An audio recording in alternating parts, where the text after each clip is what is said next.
Welcome to Hearthstone Legends, where we look back on some of the most iconic moments and matches that make the players we know today legends. On this episode, we watch the journey of one of the fastest players to ever be called the best in the world, Hunterace. The beginning of Hunterace's rapid rise was in 2018 with the Tour Stop circuit. After taking a second place finish earlier in the year in Toronto, he found himself in the finals of the Tour Stop in Seoul versus Samuel Zhao. Let's see how it went. All right, with the game number one being Odd Paladin Mirror, we do want to make a passing comment that we didn't really talk much about with the bans. Both Druids have been banned, but they're not playing the same one. Hunterace with the Malygos Druid, Samuel Zhao with the Token Druid, and both tend to do pretty well against the field here. Malygos Druid is just touted by several people as potentially being one of the meta breakers of 11.2 and onwards, primarily because it's good against aggro with so many good defensive tools. It's good against control. Even has a lot of power against those mid-range decks as well. So, you know, Hunterace looks like the difference will just be the even shaman versus the mid-range hunter. Let's go ahead and talk about the Odd Paladin Mirror. Samuel Zhao does not have double one drop, and he's kind of have an awkward hand here. Yeah, and Hunterace has Diamole as well. This is the nuts opener when you're going first. You get that 1-3 down, and then over the course of the next couple of turns, you get so much equity out of that 3 health. Just being able to incrementally, turn by turn, you just essentially swing 1-1 of stats on the board. And that means over the course of the first 3 turns, you then get 2-2 or 3-3 ahead on the board just through the merit of this 1-3 minion. Right. And, the saving grace of a lot of these Paladin decks, or sorry, specifically with Odd Paladin, is that you often want to get that early game board and hero power as much as you can, but you want to take that coin to put out double one drop so you can get ahead of your opponent. That is the only thing that you get an advantage going second is getting a coin and an extra card, and Samuel Zhao's already lost that ability to capitalize. Yeah. Now already it becomes a question of card economy versus tempo, because the Firefly plus the Flame Elemental here can test this board state a whole lot better than just pressing hero power does. Move quickly. Samuel Zhao is just going to take it slow for now, though. Yeah, there's one thing that has always been a big part ever since Kobolds and Catacombs drop is the Quarter Creeper board swing, and I think Samuel Zhao can potentially utilize that as a way to win the board convincingly against Hunterace if Hunterace doesn't, cement things by turn 5, which is often the pivotal turn for Odd Paladin. There you go, see what we're talking about, the power of that 1-3. A Squire goes down, a 1-1 goes down, and the Mole is still hanging around to take care of another set of 1-1s on the following turn.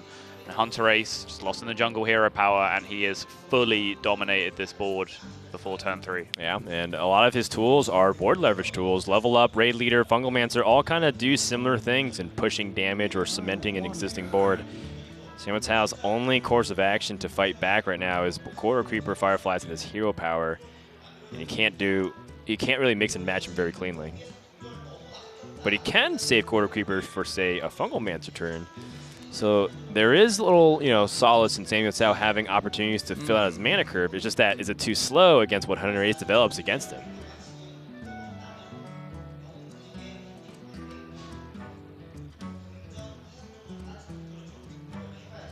Samuel Zhao really deep in the tank on this one. You see his eyes flicking around from left to right. He's trying to imagine what scenario pulls him back onto this board. I think it's fairly straightforward here. There's a fair amount of fatigue that also comes into play as well. Samuel Zhao did not really get much time between the semifinals and the finals. It's very true. And, these have been long days. Some players from the APAC groups finished their matches, like past midnight on day number 1. Yep. So it's just kind of a very grueling tournament for some of these players. Hope Samuel Zhao can kind of stay focused, but this is looking very bad for our Taiwanese player. Yeah, it's unfortunate because plus attack in this spot for Hunterace is actually potentially the weakest Maul outside of the Taunt one, because he still really does have to think about respecting these 1-1s, and if he does that, yeah, his plus attack is doing very little in comparison to Divine Shield or summoning 2 additional 1-1s alongside some of the other options that he could have had. Oh man, Quarter Creeper is free. Samuel Tsao tries to fight back, and it's not really, again, about the attack, like you said. It's really about how you're just basically at the mercy of the attacker's advantage. Yeah. Double Fungal Mancer.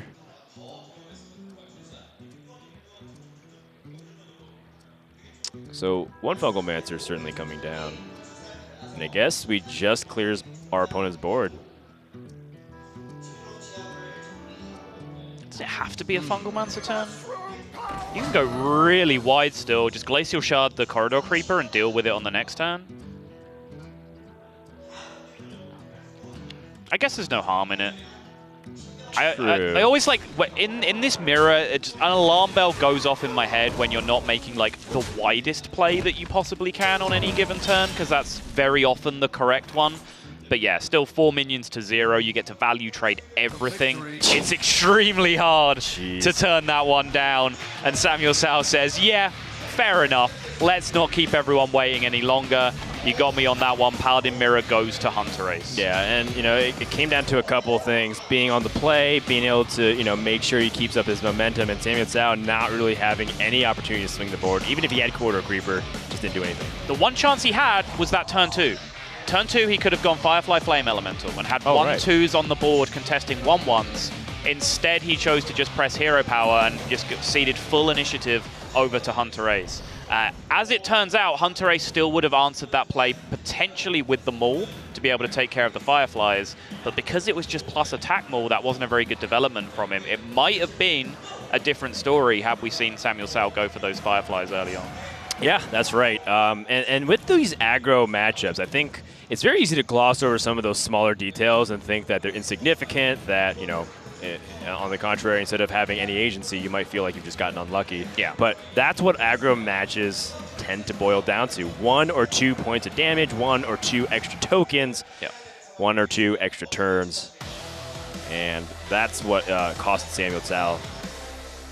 Going into game number 2, we'll find out if Hunterace's Hunter can actually get over the hump in this series. I feel like mid-range Hunter is just really underrated. You know, a lot of people look at Hunter's spell build, they look at the recruit build, they look at, you know, other builds of Hunter, and they just kind of think of those as the fun ones, the flashy ones to play. But sometimes, you know, Houndmaster, Kill Command, get the job done. Yeah, if you can combine the Spellstone package with the old school just Beast plus Houndmaster package, sometimes you're going to pick up some wins, especially against some slower control-y decks. We'll see if Hunterace can get over the line. Game number 2 now, finals, HTC Seoul. That's Samuel Tsao. Hunter versus Odd Paladin is, you know, not a good matchup on paper for the Hunter, considering that you can't really deal with the tokens traditionally as well as a lot of the other decks, but Unleash the Hounds is one of those cards that you can utilize. So Hunter is just the full keep. Wants to keep tracking so that he could maybe look for the card to buff Spellstone, like Explosive Traps, and then has Unleash the Hounds to answer a wide board, and then it's going to be pretty much all in on the Spellstone. Right. From turn 5 onwards. Yeah, you saw him as we joined his player cam. He was just head down, essentially on the desk, really trying to think through that mulligan process. And there's so many reasons why that's such a tough decision. And I was going to say, the big reason why that 3 keep is scary is because you have Diamole in your deck. And you saw what Diamole did in the previous game against Odd Paladin. But that is the best of both worlds for Hunterace. He got to keep an explosive hand, as you described how that could play out, and then nails Hans Moleman off the top. He only has 2 1-mana minions, and they're both Dire Moles. So he's like, well, the odds are that I'm not going to be able to get it. Ends up keeping tracking, gets Dire Mole off, and you saw his reaction visibly in the camera as well. He was owing a long rest of the crowd, the casters. And Samuel Tsao, of course, not happy to see that, but he's got some sticky minions here with the Divine Shields. And as the Odd Paladin, you often look at an opportunity to coin hero power, or sorry, coin double one into hero power. So this seems to be a very solid play in response from Samuel Tsao. Oh, are you serious? Is this the Tavern Brawl where you just draw every mana curve play possible? Turn 1, you get the Mana Worm. Turn 2, you get the Arcanologist. Turn 3, you get the Kirin Tormage. What? Attacking first here, yeah, there's no impact that you can get from attacking second. Plus attack doesn't matter, +1/+1 doesn't matter. So this Wind Fury's still fine. This gives you better stealth, gives you better Divine Shield.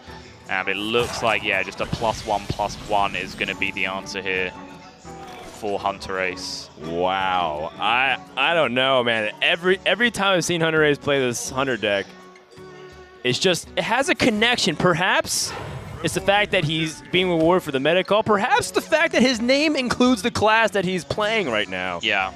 But some way, somehow, he keeps drawing Dynamo, clacking Laser Maw. And there's nothing to be ashamed about that, you know? You just let it rip. Right. Yeah, I think I finally deciphered the name. It's when he plays Hunter, he has his aces hidden up his sleeve. That's what the name means. Hey, I like it. Well, you deciphered that. Can you decipher what me and TJ have been theorizing as what this name of this deck is called besides Midrange Hunter? Because TJ's convinced that it's called Spell Hunter with a few minions. It's Spell Hunter with minions. Yeah, yeah, that's what it's so called. I call it Minion Spell Hunter, right? Minion Spell, sure. Yeah, we can go with that. But then TJ started mocking me. He's like, oh, so it's Minion Spell Weapon Death Knight Hunter. And I'm like, well, yeah, so when we post deck lists, it's Hunterace's Minion Spell Weapon Death Knight Hunter deck. Yeah. Yeah. Makes perfect sense you to me. agree? No, I'm on board. Great. Fully. Let's do it. Oh. Coming soon to a NetDeck site near you. A URL too long to copy paste. That's right. The deck code won't fit the title of the deck appropriately. Unleash the Hounds. Gets him ahead on board. Even though it's not for the maximum value. Hunterace, starting from turn 5 onwards, is not going to be caring about responding to the board. He's going to be caring about pressing in for damage. Oh! Is someone down there just already carving Hunterace's name into this trophy? Because everything is coming up Millhouse right now. Story of missed connections for Samuel Tsao. Oof.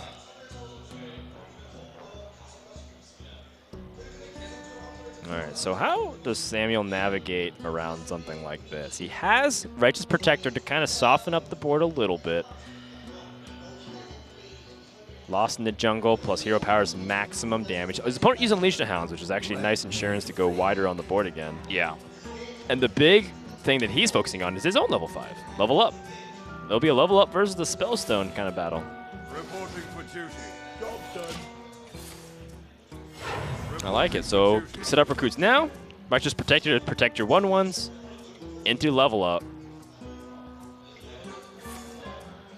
Tracking comes out here, and now if a secret is offered, which it isn't, the dilemma of board development with the secret, board development with the Bear Shark versus future board development with the secret would have been a tough one, because getting an extra minion down on board now would be very valuable. But nothing here really looks too appealing. Houndmaster, you're just about to lose your grip on the board, so Houndmaster is the weakest it's been at any point. Kill Command, likewise. Spellstone, you already have one copy unbuffed in your hand, so how long will it be until you play 2 of these copies out of your hand? Yeah, even if you get the Spellstone, you're most likely just summoning 2 3/3s both ways, because those are your best plays on the board. If you draw a secret, you just don't have the mana to play it. Right.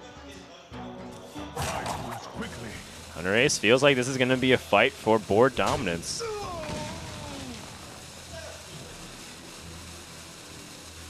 Bear Shark is definitely a little bit of a force to be reckoned with. Paladin scoff at the idea of, you know, a 4/3 challenging anything, especially in the eyes of Sunfury Protector.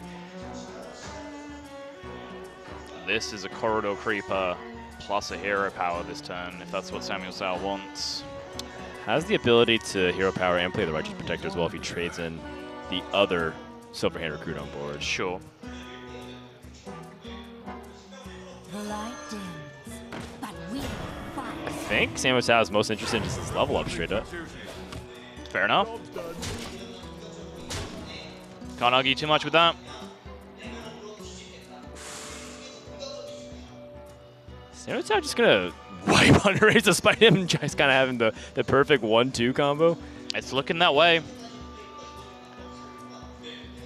Shows that this is just a really, really bad matchup for the Hunter, because even with that perfect start that Hunterace got, and even with a hand that he 3-kept, which didn't include any of those cards that we're calling a perfect start, it's still not looking like it was good enough. Really, just because he whiffed on a secret from the tracking, that could be the big difference. He can actually answer though. If Samuel reps the level up and just go ahead and goes face, Hunterace will stabilize. Yeah. And then Samuel Sao's best play on the following turn is Quarter Creeper Hero Power. This double Vine Cleaver is pretty redundant and actually a terrible draw for Samuel Sao in the immediate. Might be great if he ends up being able to use all 6 charges, but I think the game will be determined by then.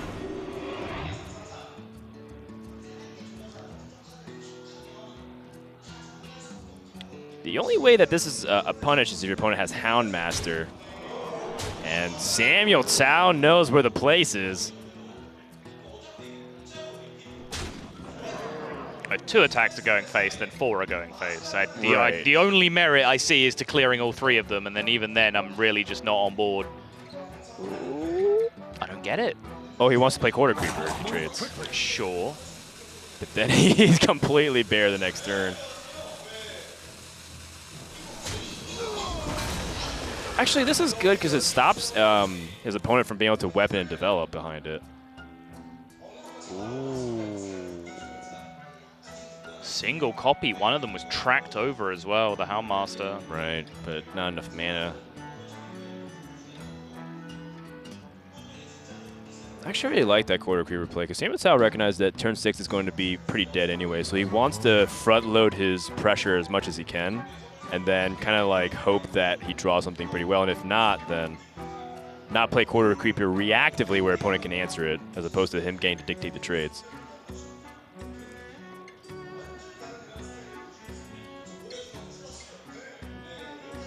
There's 3 viable options this turn. I think Bow, Flanking Strike, and Houndmaster all have their own relative merits in this spot. I mean, you can even make a case for Spellstone to just try to get you're not wrong, actually. They were all viable. All viable, but I think the upside of drawing a secret is too good to pass up.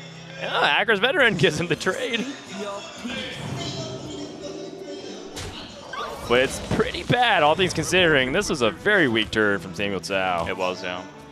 Oh, now we're talking.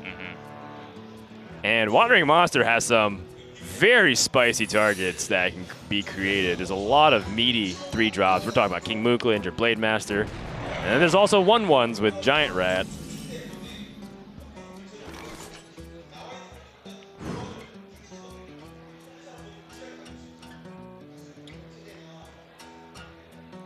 So how does that secret change things? Hunterace has, let's see, he has Explosive Traps, which is the one he's most scared of, Freezing Trap, Venom Strike Trap, and then Wandering Monsters.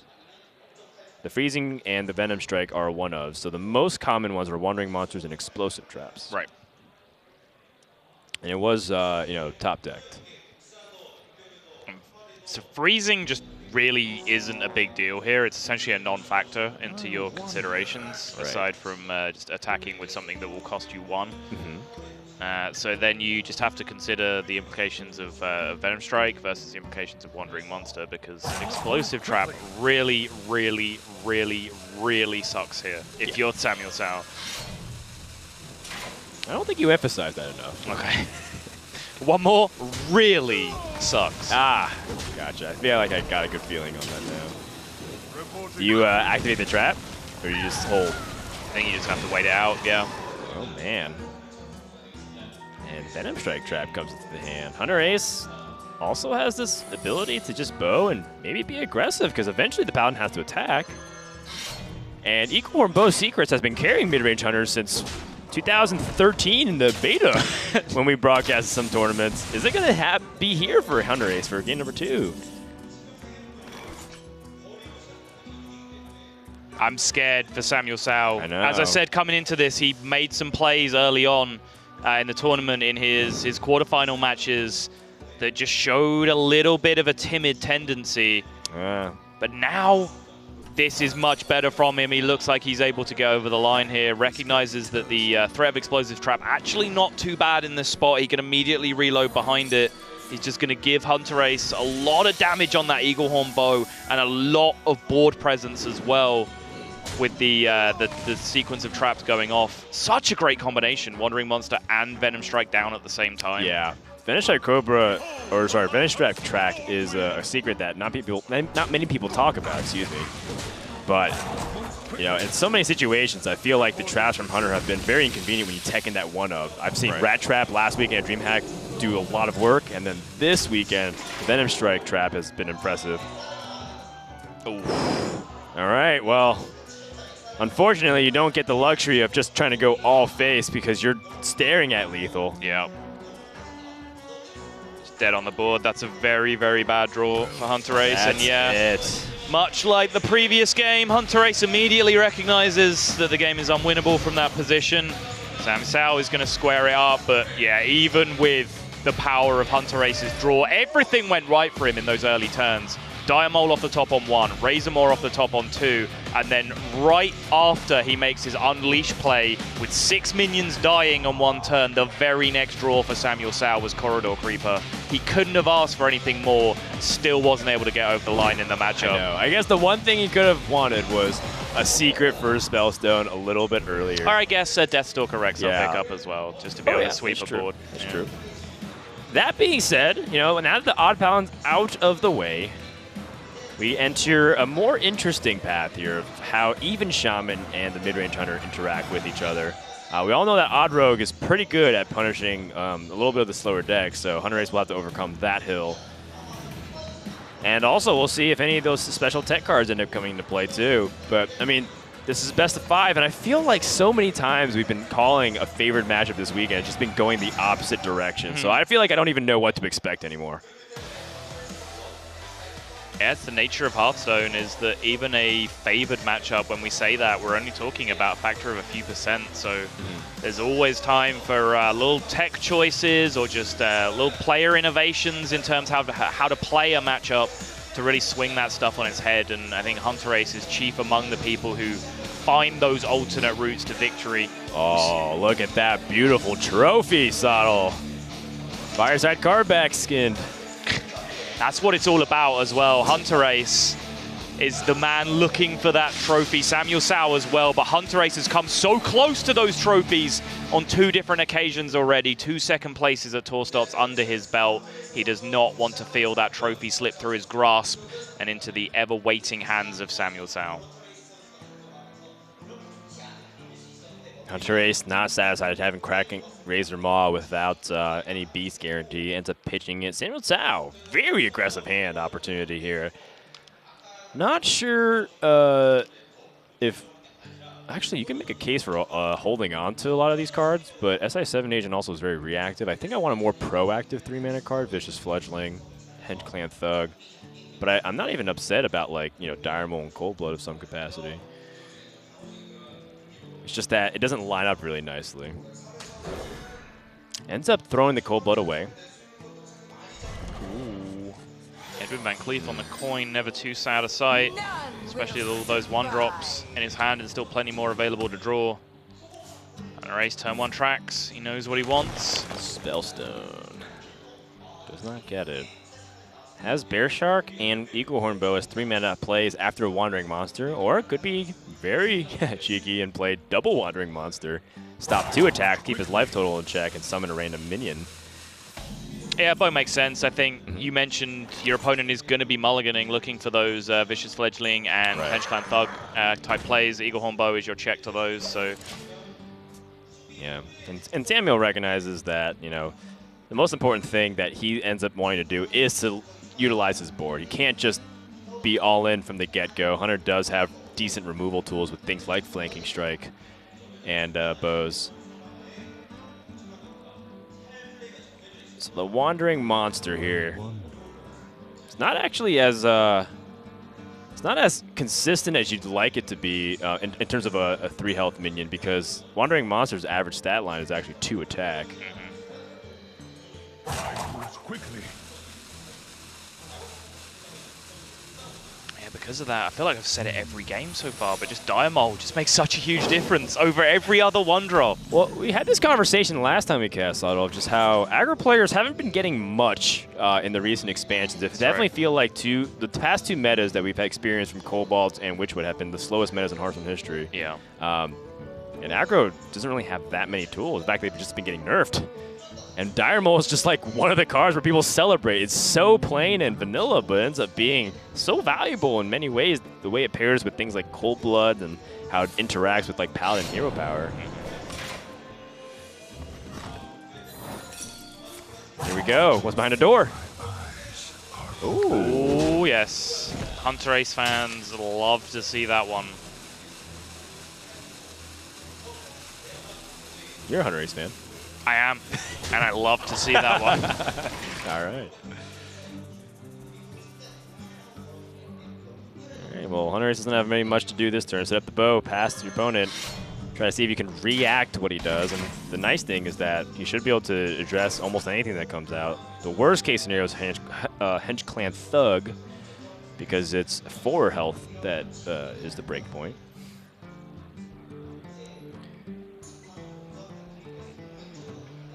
Oh, what an optimist you are, Prodan. The worst case is an Edwin Van Cleef. That's a 6 health. You're right, you're right. The Van Cleef, now that I look at it, it's actually like, from Samuel Sal's perspective though, are you scared of the Edwin? Like, for the same reason we're talking about it is worst case scenario, because Hunterace has to take max damage swinging into it with the Eagle Hombo, right? That's basically the break point. But still, the situation for Samuel Sal is the same. You lose your Edwin to a flanking strike. Yes. Is that a situation you're happy with? No. you're a deck that really loves to leverage the board. You have Fungal Mancer, you have Cold Bloods. You'd much prefer to have his Edwin stick. You're also behind on board, so you have to use SI7 agent on a minion instead of being aggressive. But I guess there wasn't really much play anyways, given his hand texture. Hand texture. Admiral wanted to do the final, so I figured just slap into Admirableisms. That's the Admirable tribute act just coming out. Yeah. Many options. He's giggling, but it's because CJ made a joke. He's not actually laughing along with us. I think if at any given point, if Admirable is giggling, it's a pretty safe bet that it's because TJ made a joke.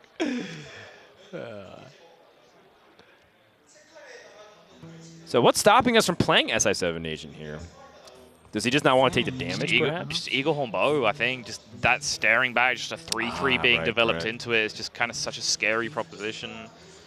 You know, SI7 is supposed to be one of your big tempo swings in these kind of matchups, and you gain really 0 tempo from it because it just gets slapped immediately by that Eagle Horn. Yeah, but if you use the... Like, say you play with small minions and use the weapon instead, then Captain Greenskin gets worse. It's true. He does both. Okay, so he does both, and now he's sitting up for Cobalt Scalebane. Makes sense why he plays Argent Squire. Ooh, interesting. Flanking Strike number 2 versus Explosive Trap here. Explosive Trap can really prevent a Cobalt Scalebane really having a big impact next turn, because the minion it buffs really won't be able to attack very well, even if it lands on the Squire at the end of the turn. It's softened up then for Unleash the Hounds on the follow-up. Yeah, but then your opponent played Argent Squire, so you're most scared of Fungal Mancer in this position. That's true, yeah. Fungal Mancer means that Explosive Trap will literally do nothing. Well, that's not true. That's the improper use of literally. It won't do much. Unfortunately, it's for fans of the English language. It's British use of literally. That improper use of literally was added to the dictionary. So you just can't even dispute it anymore, and it's the most tilting thing in the world. It's literally the most tilting thing in the world. Literally. You guys are funny. All right, so Hunterace says you gotta have it.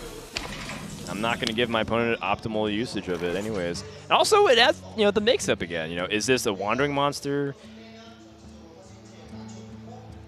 Is it a freezing trap? The mix-up? Don't they call them guessies where you come from, Dan? Mind game. Guessies? What? Did I grow up on the street down from you, Subtle? The guessies. All right, it's a trolling Smash Players thing. I thought you'd be aware of this meme, but we just make fun of your terminology, just pretend that you like call mix-ups guessies because of like ditto. You say dittos instead of mirrors, and like friendlies instead of casuals, right? All this kind of stuff. Yeah, we just really want to be different than you guys. Yeah. I like that I feed into a stereotype where I'm so unaware of you guys making fun of us, I don't even know. I'm not even in on the joke. I can't even banter. By the way, Deadly Poison with Captain Greenskin, that is a heck of a punch. Oh, just a straight up attack here. Okay. Just wants to push as much damage as possible, force Hunter to react. But he does have a really great reaction here with the Unleash the Hounds. He's just suffering for health total right now. Yeah, and with Samsao actually refusing to develop alongside this, the Unleash the Hounds actually got significantly weaker. Right. But he does have Flanking Strike for something a little bit more proactive to develop too. And the thing, he has double Houndmaster, so he has to find ways to be able to get these out of his hand. And then we also kind of factor in that Hunterace does have pressure tools. Unleash as a finisher with Kill Command on 8 mana could be what gets him there. Right.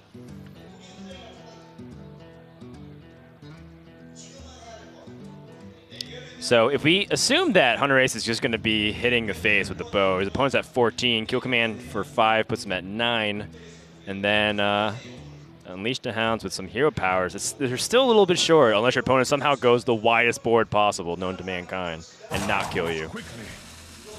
So he's going to need like this Flanking Strike Wolf or Houndmaster to do something.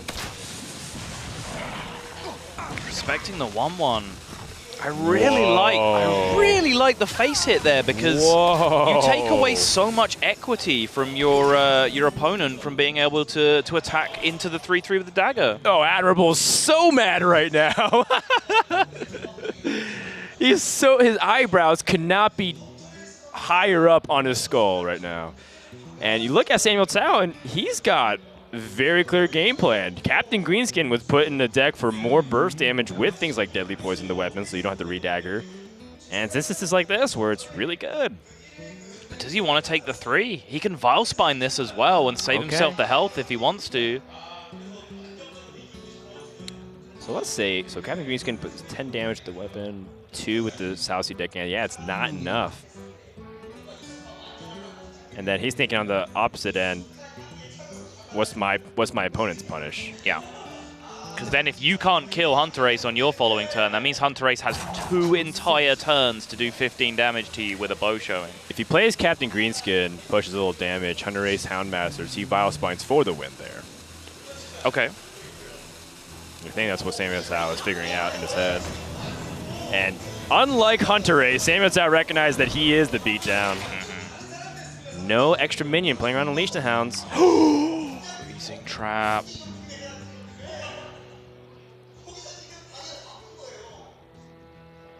Oh, man. He also just has Kill Command Houndmaster available, though. Just to take care of the Greenskin and make a huge board state himself and be pushing damage. Yeah, I mean, that's kind of what mid-range Hunter wants to do. Houndmaster is often the turning point for how they push damage. They go from board control to often killing their opponent.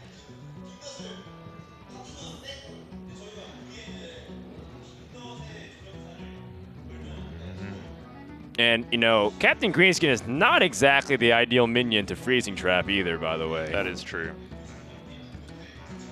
Almost certainly wants the Houndmaster. The question is, what does he do afterwards? We're also definitely hitting the phase with this 5/5 Wolf, right? There's just no way we trade. Because then you're just dead to like a Leroy. Actually, you can trade and then plus Freezing Trap. And then if your opponent plays Leroy, it bounces back. Oh! The damage goes through, and now with Deckhand and Vile Spine, that is still lethal. The Deckhand will hit the Freezing Trap, Yes. and then 5 and 5 connect for the 10 that Samuel Tsao needs. This definitely has blown up in Hunterace's face, and he looks He looks like he stressed. knows it. Yeah, I think he realized he made a big mistake here. He needed more time. You saw the rope hit there, and he still hadn't decided on a play. The last 5 seconds of that rope burning, he picked up Kill Command, he put it back down, he picked up Freezing Trap, he put it back down, and then eventually the Freezing Trap came back out again. And now there he sees the deckhand, and no, can Hunterace feel the second place curse creeping up on him again? It's starting to become more than just a prophecy. It's becoming reality. Samuel Tao has made a Hearthstone career out of upsetting your favorite player, and he might do it once again. Oh boy, look at that face. That is a man that's not happy with the current proceedings. Hunterace knows better than anyone else in the world what it feels like to finish just the first runner-up in a tour stop, because he has been right on that line twice already and just cannot find this way to push over the edge. Yeah, and you know, it's not even necessarily like things are out of his control. I mean, there's a lot that went into those turns. Yeah. And there's so much nuance. I would love to see, you know, an Amnesiac and Jock kind of review those kinds of plays. I guess Jock can't join anymore and make those comments. But I'd love to see these players review it because, you know, there's so many things to account for. What your hand looks like, what their hand looks like, what they're going to draw, or more importantly, what information you've gained throughout the entire portion of the game. And then of course, you playing to your outs. And Hunterace looks so upset, realizing like, okay, I forgot maybe about this one card that could have completely destroyed my play. And of course, Samuel Tao has the real punish, which is something that you kind of want to see ultimately. If you're not accounting for something that's very likely to happen, you want to see the punish. And Samuel Tao is now one game away from claiming that beautiful trophy and going home the sole champion. Hunterace so deep into monitor. Samuel Tao rocking and keeping his groove. Can he close it out 3-1, or will Hunterace strike back and send it to the Game 5?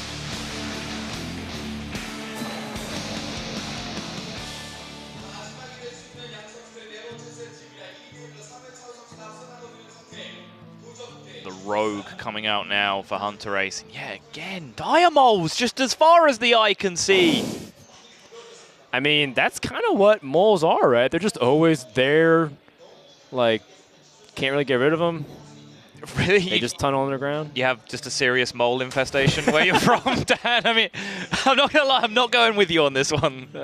I don't know, man. I'm not very familiar with, you know, the mole society, so to speak. But I thought you were going to, because I said moles as far as the eyes can see. Like, aren't moles blind? I realized that didn't actually make much sense as it came out of my mouth. I thought that's what you were going to pick up on, but... Oh. Yeah, I don't know. Moles are blind. Pretty sure, yeah. Oh, okay. Cool. Yeah. Today I learned. I did not get an A in biology, Sottle, in case you were wondering. I know that you were about to ask that. I was dying to know, actually. I got a very subpar B, much to the chagrin of my parents.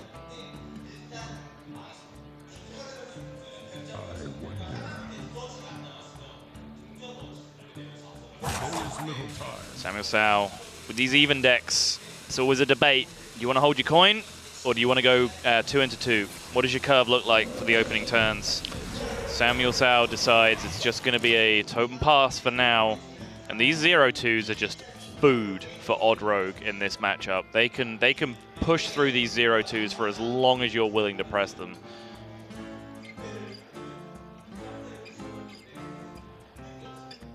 Well, you know, with Hunterace's hand, he has an opportunity to also just be aggressive any opening that he sees. Does Hunterace just shut down? Do we need to plug him in? Oh no, he's okay. He's okay. He's okay. The eyes are flickering. I thought low battery though. Yeah, I thought Hearthstone bot had entered sleep mode for a second, but no, he's up and running. Yeah, I mean, if he plays double one here of some kind, he's trying to. Okay, Cold Blood as well. I mean, there's not many punishes here. And then he hides all of this behind a Tar Creeper on the following turn as well. Juicy.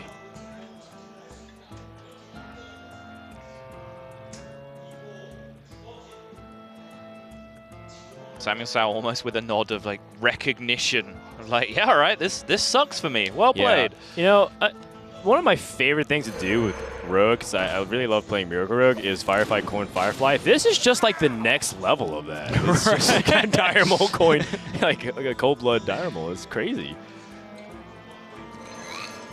And now, Hunterace can just play forward control for a little bit, and then just start hitting face. And so I kind of made fun of Hunterace being, head down, deep in thought there at the start of the game, but actually, you need to commend him on this because he was right on the verge of tilt after that last game. You could see it, right? Yeah. The emotions, the body language, everything was there. 30 seconds to a minute break, and you can see he's zoned right back in, and he's found a fantastic opening line here as the Rogue in this matchup against Samuel Cao. And then in Samuel Cao's camp, what's the out? What can he really do?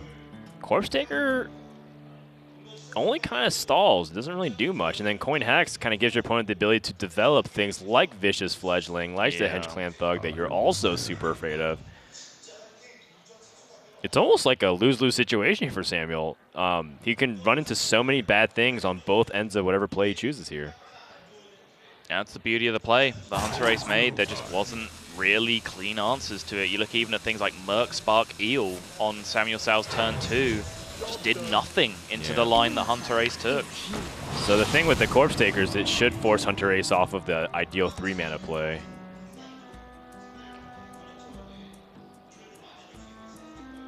Yeah, probably Deckhand has to be committed to. Doesn't have to lose a Deckhand. He can choose to use the Dire Mold to trade into instead, keeping a little bit more power on the board. Yeah. It's just, do you want to preserve health on your Tark Reaper, or do you want to have an extra Deckhand in play? Even holding the Deckhand has merit because you have Vile Spine Slayer. That's true, yeah. You're not wrong. The extra damage isn't exactly relevant right now, but you did commit Cold Blow, which kind of implies that you want to be aggressive. So, it's definitely a lot going through Hunterace's mind, so much so that he's secluded a portion of his face away from the camera, tucked it into his little jacket. I just feel stressed watching Hunterace play right now.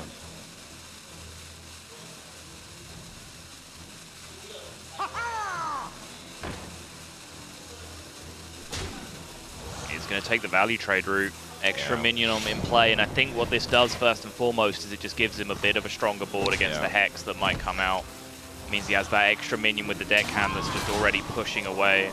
Yeah, it also sets up for a really good opportunity with Fungal Mancer if he draws it off the top. This is something that I see Amnesiac do very often, which is, sure, doesn't have it in his hand, but if he can set up for the best possible case scenario, he might just win from that spot. Right. And there you see it. Forced to Hex his 1-drop because of that Cold Blood threat. And if we don't see the Fungal Mancer picked up here, which we don't, Hunterace is just the smile. The smile comes out. Hunterace will tell you he was just baiting. He was just baiting, chat. Yeah. He was in full control at all times. Just a prank, bro. Got you. So what can Samuel do? This just looks like a pummeling very similar to the first game of the series. Okay. That's, in the words of our beloved streamer from Hong Kong, that is a card. The Fire Plume Phoenix doesn't really do much except take a little bit of damage off the board. Yeah. So what you could do is layer your Fire Plume Phoenix and your Fire Elemental to kill the Hench Clan Thug over 2 turns. That's true. You do take an enormous beating from the rest of the board anyway that way, though. It's not like you really reduce the damage too much. Yeah. It could be that he just wants to go as wide as possible, utilize Fire Elemental. Ooh. Okay. Oh.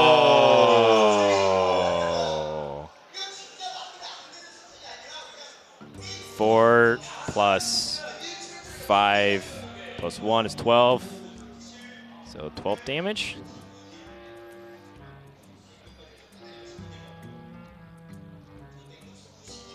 A little surprised to see the Deadly Poison coming down here, unless he's swinging it at face. Because that is potentially his Valspine activator, unless he's going to Valspine now, which I guess he is. I think he just wants to press in for damage. He's got 12 this turn if he just goes all face. Probably will trade into the Dire Wolf Alpha. Okay, Sam is not going to even wait.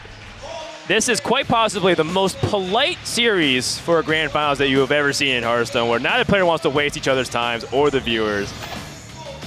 That picture just says 1,000 words right now. You can see Hunterace's lips are quivering as he's just recognizing how close he is finally to what he's been so close to so many times. That tour stop victory that really befits the incredible number of HCT points that he's amassed. I'm not sure if he re-overtakes Fino here with a win in this tour stop, but it's very possible. I don't know. I anticipate it to be changing back and forth for the next 6 months here, Sottle. But one thing is for sure, Hunterace with a win will catapult himself again in the conversation of who is the king of Europe in 2018. Meanwhile, Samuel Tsao, let's talk about him for a second here, because I feel like we've been focusing on Hunterace so much in this series. Samuel Tsao walked into 2017 HCT in the winter season just as a student that liked to play Hearthstone in his free time, and that was one of his first tournaments that he's entering, and he got to the World Championships with a top 4 finish in the Bahamas.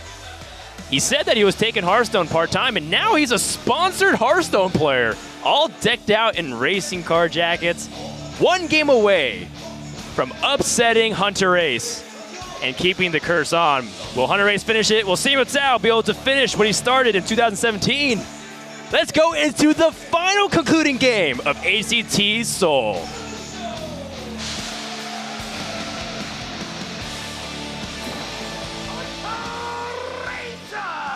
Oh, it's just dawned on me, Frodan, that might be the last time I hear that riff leading me into a game of Hearthstone. No, don't say it.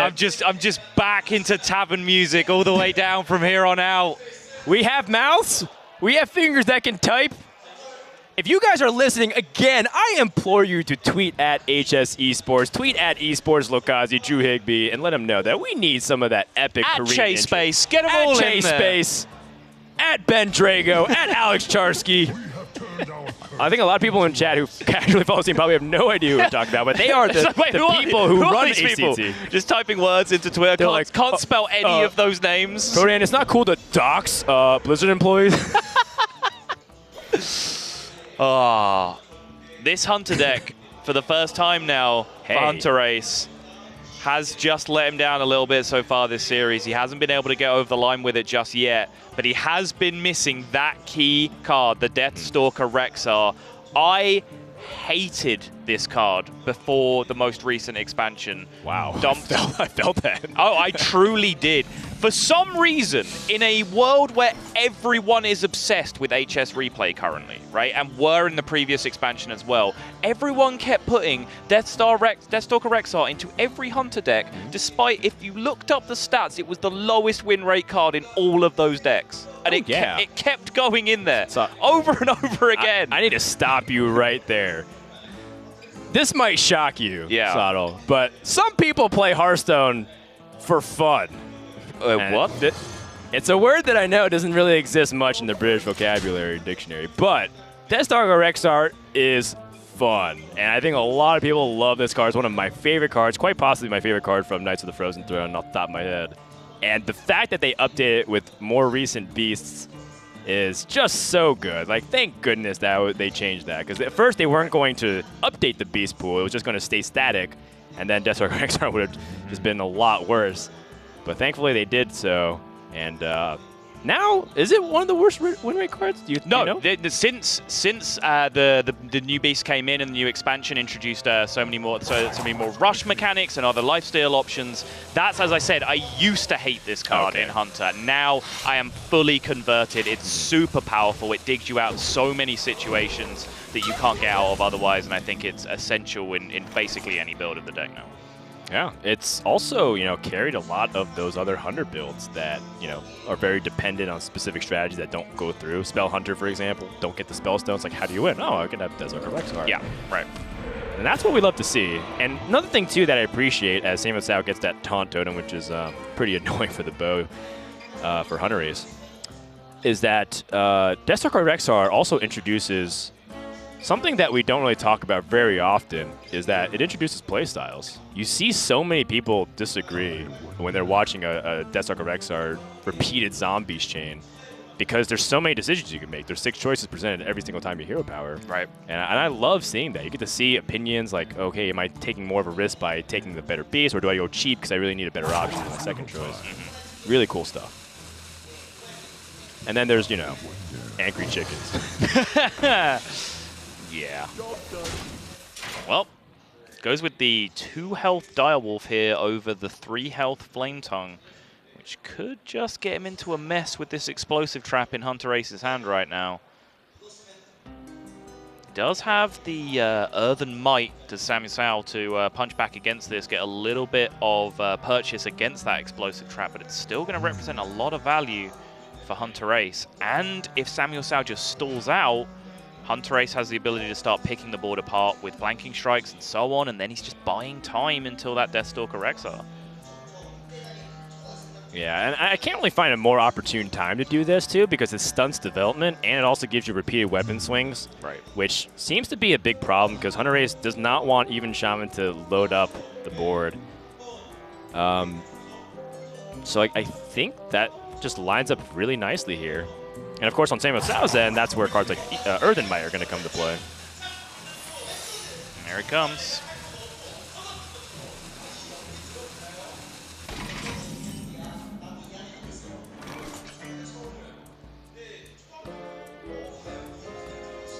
So, you know, over in Samuel Tsao's land here, he picks up Mercspark Eel. The question has become, you know, what secret is he going to have to play around? Freezing Trap, Venom Strike Trap, Wandering Monster, Explosive Trap, all introducing really complicated scenarios. Samusao will also have Spellstone in mind now. Anytime you see a Right. Hunter player play Secret off curve like this, you also start to think, okay, he really wants to buff a Spellstone if that's his 3-mana play here. So now he's really thinking about his opportunities loading up against this. But yeah, as you mentioned, the attack or no attack dilemma is pretty strong right now for Samusao in the face of this Secret. Yeah, one possibility that he can explore is perhaps loading the board, waiting for opponent to do a little bit something, and then have Sea Giant come down to try and launch his offensive. Oh! Hunterace is amped. Look at him react to that attack. And Samuel Tsao gets the taunt totem anyways. But, I mean, that's where the flanking strike, or perhaps Hunterace wants to develop a little bit more proactively with Animal Companion having higher upside than just a 3/3 Wolf. Was that the moment? Did Hunterace just feel it? Samuel Tsao, do you know what? I respect that play, because my criticism of Samuel Tsao up until this point in this tournament is that he has not been taking risks. Yes. And that was a risk, and he took it, and I will never fault a man for that. It's a gut check, too. You know, when everything is on the line, when you're staring down a Game 5 finals or the last game of any series that you play, you really get to see what kind of player you are when you're introduced with a risk, you know, a fork in the path, so to speak. I'm smacking this Stoneclaw totem every single time, by the way.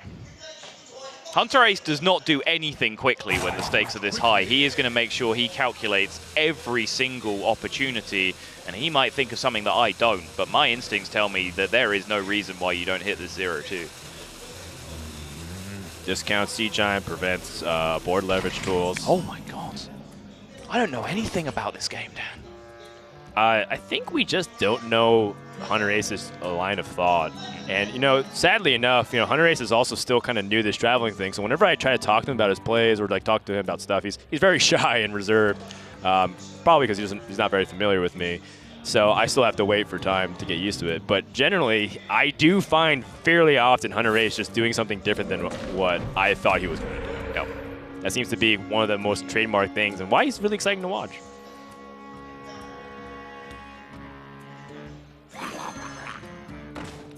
Scalehide Earthen Might here makes a mess of this 3-3. And now, because Hunterace didn't swing the bow at that 0-2 last turn, he can't swing it at the Scalehide this turn. Which means it just gets to stick around and contest anything that he plays. I don't understand, Dan. I don't either. But one thing I do understand is that Dire Mole pickup gives Hunterace yet another opportunity to play this turn differently. He has Dire Mole Houndmaster, he has Animal Companion Development with Secrets, or I can just straight up remove stuff with Bow. And I think I kind of like anything that stops my opponent from Fire Elemental swinging the board. Sure. So Dire Mole Houndmaster might look good on paper, just that if your It opponent puts a Fire Elemental Very juicy 4-3 on the Yeah. board then, yeah. so that makes me lean away from it. But then Animal Companion is not much better in that regard, because if you get, you know, Huffer, you get blown out a little worse because you don't have a minion to stick up after the board. Yeah, at least with Huffer you do get to kill the 3-2 with your bow though. Okay, that's true. So the swing back with the Fire Elemental is not quite as devastating. Yeah. But then what if you get like Leok? Yeah. Yeah, I think Yeah, that feels bad. I think the outcomes of Animal Companion are too volatile.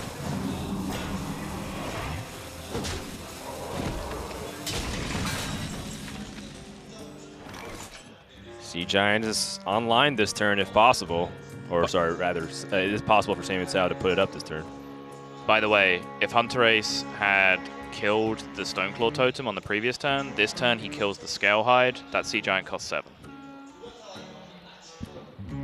Not to mention, he has a 4-3 and a 3-5 versus 0 power in play. Yes. That's the big thing on my mind.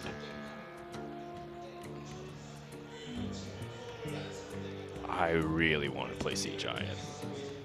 But looks like Samuel Tsao with the trade first wants to just address the state of the board. And also, to be quite fair, Corpse Taker is pretty nasty in this spot. Yeah. It just challenges so well, both the bow and the Houndmaster. And there's not many ways for Houndmaster to do much with its stat line. However, Deathstalker XR can really flex here. It looks so good. Oh, yeah. Oh, man. The follow-up as well. 7 mana, he gets the Spellstone play. Yeah. Deathstalker XR pops the shield, bow goes through, value trade the Houndmaster. The only other play that I think I like is Animal Companion Kill Command, but that's just worse. And you're not even like threatening the Shaman's life total, so it's not like your hero power is super important. The Hunter hero power scales so well because each time you use it, you deal more percentage of their life. Deathstalker XR about to hit the board. It could be the beginning of the end of the series and this tournament. Samuel Tsao unhappy, to say the least.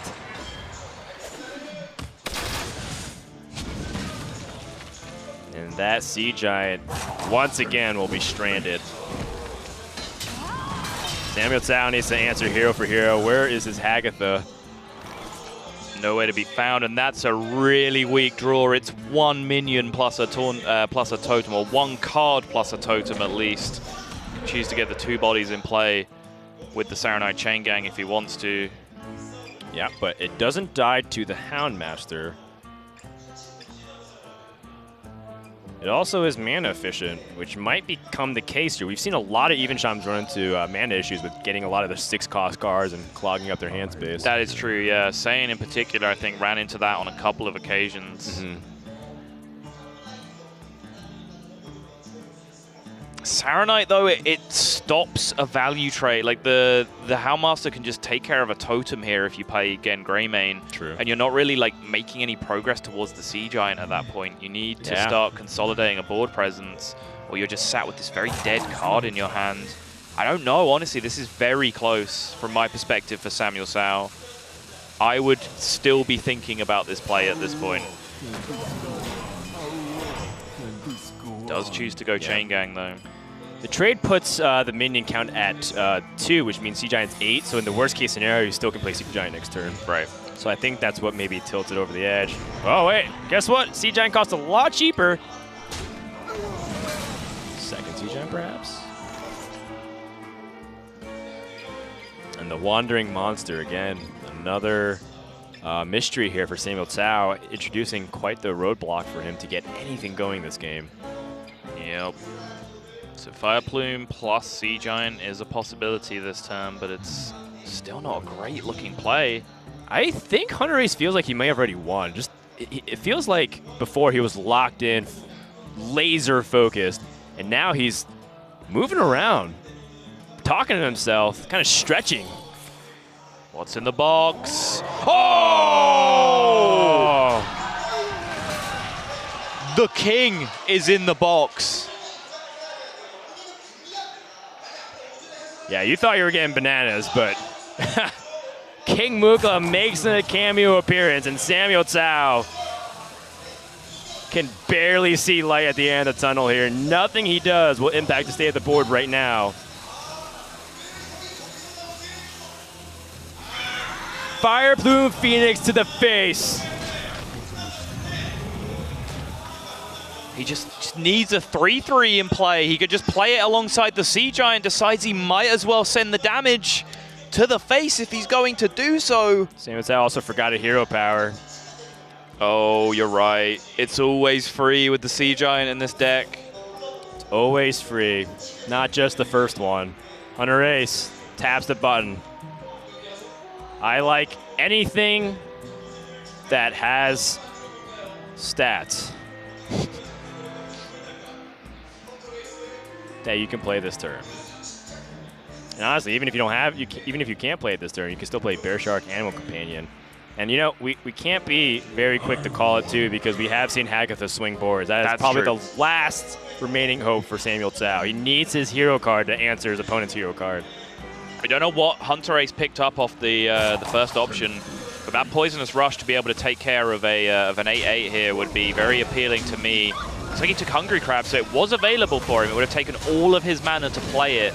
But no, he's just going to take Poisonous, straight Poisonous with the Emperor Cobra instead. Just load up a 3/5 and take care of the board position the old-fashioned way. Not a bad draw. Let's. Oh, he doesn't have 10 mana. Oh, in that case, awkward draw. Yep. Winter is here. Hunterace is so close. Eaglehorn Bow. Hero power again. And every single hero power and sticks of zombies on the board. Hunterace's percentages skyrocket through the roof.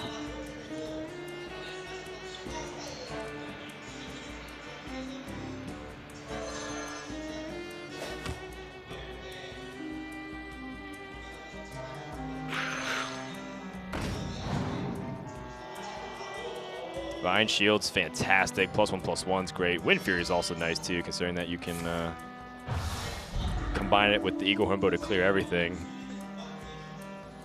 Trace even considering if he wants or needs to track this turn, whether there are any options that he really needs to pick up compared to the possible options that he can track over. Master's good. Decides to go for it. Yeah, Houndmaster picked up. Eagle Hornbow is just a natural play from here. And now Hunterace can just grind him out slowly but surely. Yeah, a lot of people might be wondering why Hunterace is taking a long time when it feels like there's a lot of inevitability, but he is hedging against stuff like this. 3 damage is the breakpoint for Fire Elemental, for Hagatha, and he's trying meticulously to prevent his board from ever losing control and potentially being locked out of the game. Yeah, as long as that Poisonous minion is there, Sam Tsao can't stick a Lich King, whatever else it is that he draws to be able to try and get back onto this board. And so he just wants that Poisonous minion healthy.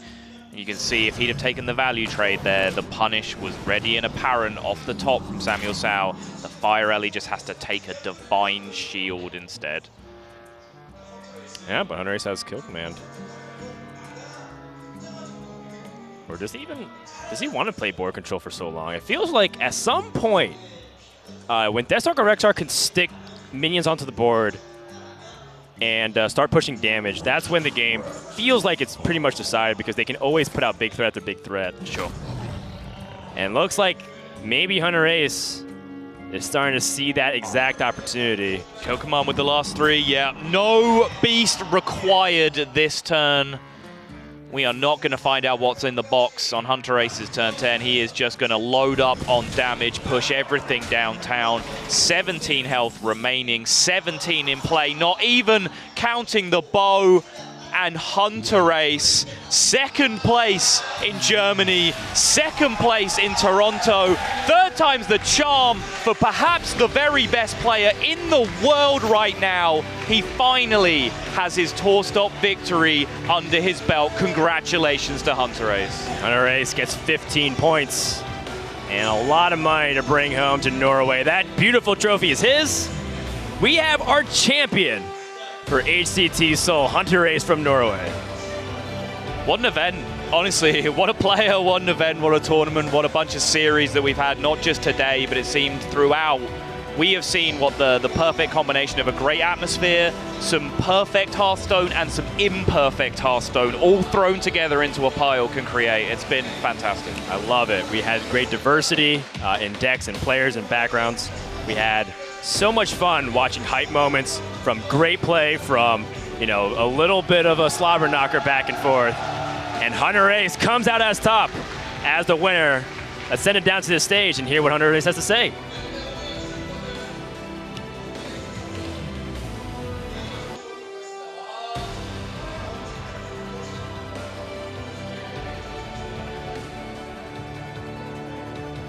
자, 우리 우승을 거둔 헌트레이스 선수께 여러분 다시 한번 뜨거운 박수 부탁드리도록 하겠습니다.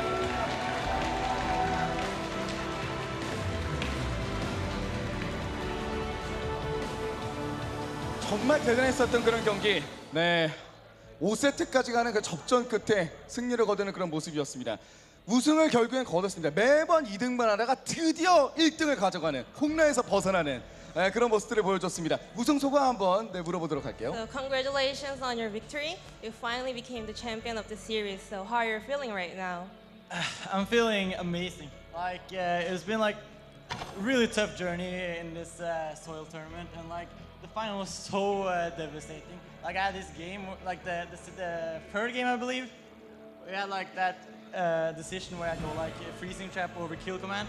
I was like so nervous now. I knew like that there was one punish to freezing trap and there was one punish to kill command, and I like ended up putting in no deck, and like I was so devastated. So like the turnaround is like feels like insane. 무슨 말인지 못 알아듣겠지만 진짜 기쁜 것 같죠?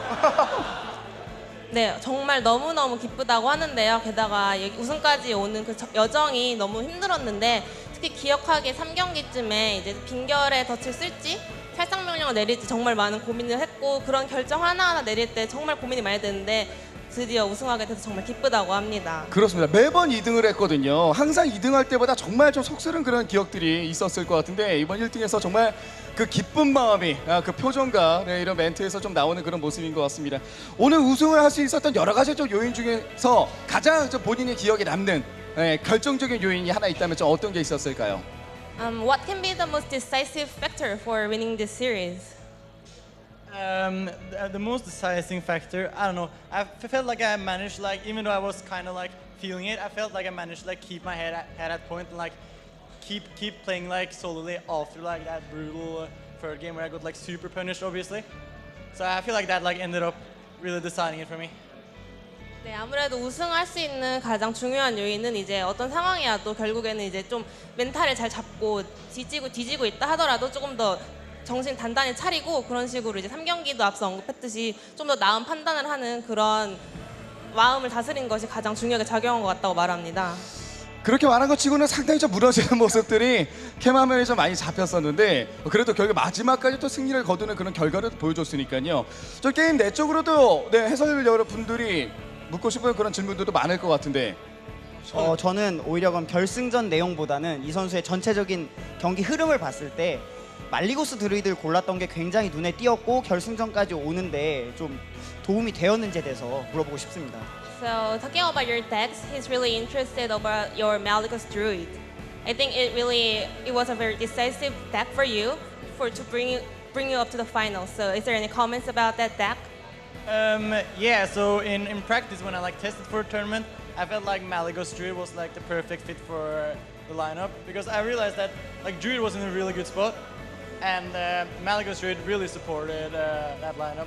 And overall in the tournament, Malygos Druid has been like doing very well for me. Like everyone that has left it up has like gotten like an insta loss versus it. So it's been a very good deck for me for sure. 네, 연습할 때부터 써왔던 건가 토너먼트 초반에 써봤는데 우선 드루이드 자체가 좋은 구성을 갖고 있고 그럼에도 이제 말리고스 드루이드도 그 라인업 중에도 굉장히 좋은 덱이라 생각했고 실전에 써봤을 때도 계속해서 좋은 결과가 나왔기 때문에 되게 굉장히 좋은 덱을 생각한다고 말합니다. 그렇습니다. 상당히 좀 좋았기 때문에 마지막 그 결승전에서도 벤이 되는 그런 모습들을 또 보여줬었고, 네, 사실 굉장히 또 어려운 질문일 수 있었는데, 역시 우리 하스스톤 10급 통역사의 실력 역시 상당히 좀 대단했다는 것을 볼 수 있었습니다. 자, 오늘 이 우승하는 그런 장면들을 보기 위해서 정말 한국에서도 굉장히 또 멀리 있는 곳, 그리고 또 외국에서도 굉장히 또 많은 분들께서 이 결승전 함께 해주셨거든요. 오늘 와주신 또 많은 여러분들, 그리고 또 전 세계적으로 시청하고 계시는 팬 여러분들께 또 한마디 하자면 좀 어떤 얘기가 있었을까요? So there are a lot of people watching you online who have came out to the arena to support for you. So is there any last words for them? I want to say thank you for everyone that has been supporting me. I really appreciate it. Like, it means a lot to me. And like, without people supporting me in general, it would like be impossible to like pursue what I'm doing right now. So thank you to everyone. I hope I like made you proud.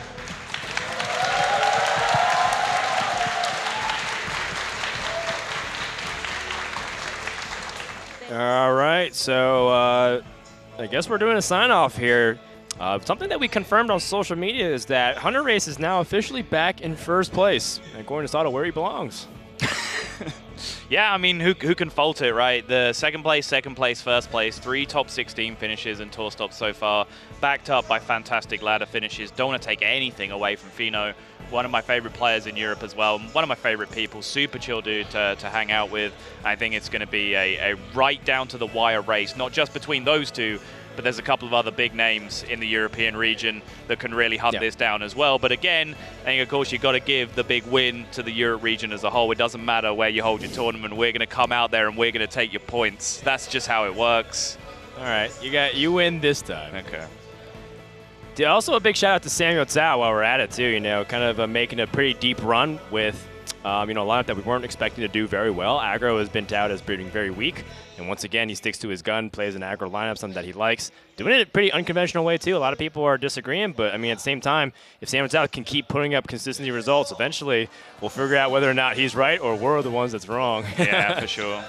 All right, and with that, it's been a very fun time here at HCT Seoul from Sato and Frodan. I think we've had a great time as well. So, anything you want to say, last words It's just about this been tournament? an amazing event. It's been a fantastic experience, great atmosphere all around. The idea of a live crowd has been fantastic. I've loved being here, and I think the Hearthstone's backed that all up. The music's playing, Sato. Games have been played. Congratulations to Hunterace from Norway from taking HCT Seoul. And we'll see you guys next time for more Hearthstone action.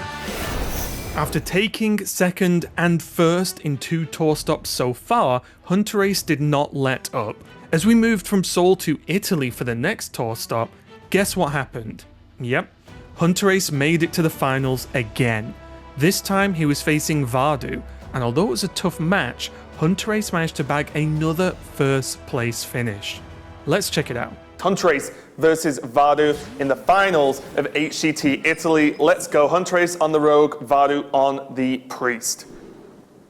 It's the odd rogue going to come out for Hunterace, as we were just talking about. It's a matchup where he can just push damage very, very efficiently. It's a hard deck for Priest to have the right removal lined up against until they get to those Psychic Scream turns, because yes, you have a lot of 3/3s into your deck that run into Dustbreaker, but if you can then deal with that Dustbreaker turn and develop again, it's very hard for Priest to interact with that board between, say, like turn 5 and turn 7 when Psychic Scream starts to come down. So those are your big push turns as the Rogue. One last moment we should just touch on for Vardu's lineup that I haven't mentioned yet. I think Lorinda might have covered this previously, or they may have done on the pre-final show, but Vardu's lineup that the Finnish players brought with them is the most successful lineup in the tournament. It has the highest win rate overall. The Finnish players all did fantastically well getting through. A couple of them, like Ubera, had a little twist on. Was it going full aggressive, cut the 2-2 strat, and just went full smork? But the lineup that the Finnish team put together, or the Finnish group of friends at least put together, has turned out to be massively successful in this event. Yeah, and it might even be, have a little bit more to go right now if Vardu ends up taking it. Let's kick it off here. No 1-drops for Hunterace in the hand, but coin into 3-drop is extremely powerful, even in a deck where you think, wait, you have a buffed hero power, of course you always press it. Nah, not necessarily, as coin Vicious Fledgling seems pretty good to me right now. What does Priest run that even deals with this? Well, that's why coining it is crucial in the matchup, because now Hunterace gets to attack with it going into Vardu's turn 3 turn, and then when the Duskbreaker potential comes out next turn for Vardu, Hunterace could have picked up Divine Shield plus health. Worst case scenario, pick up plants, so you still have some board state to be able to hit back into the Duskbreaker and eliminate it afterwards. That's why you're seeing this coin 3 into 3 line come out from Hunterace. If there's no answer here, we might not even see coin 3 into 3. We might see Firefly Coldblood, for example, come out, and then you can just aim to end the game on the spot. Firefly double Coldblood. Oof. I mean, he's just seen the Twilight Acolyte, so you know that extra attack isn't going to go anywhere anytime soon. Yeah. If you can take preventative measures of the Vicious Fledgling dying, Divine Shield, Stealth potentially helps out. But actually, the fact that he sees a minion come down here, I said, if there's no response from Vardu, we're likely to see the Cold Blood push. The fact that he's seen a minion, yes, it's Twilight Acolyte, which can't now take off his Cold Blood buffs, but it's actually much scarier for Hunterace to go all in now. Because now if he gets the plus health, he still dies to Duskbreaker. If he gets the Divine Shield, he still dies to Duskbreaker. So he now has to consider whether it's worth dealing with this 3-4 instead, but he doesn't have a good way of doing that in hand. But he can choose to consolidate a stronger board instead of just going all in on the Cold Bloods. But again, that just involves putting another 3-3 on the board. Does it even play around Duskbreaker?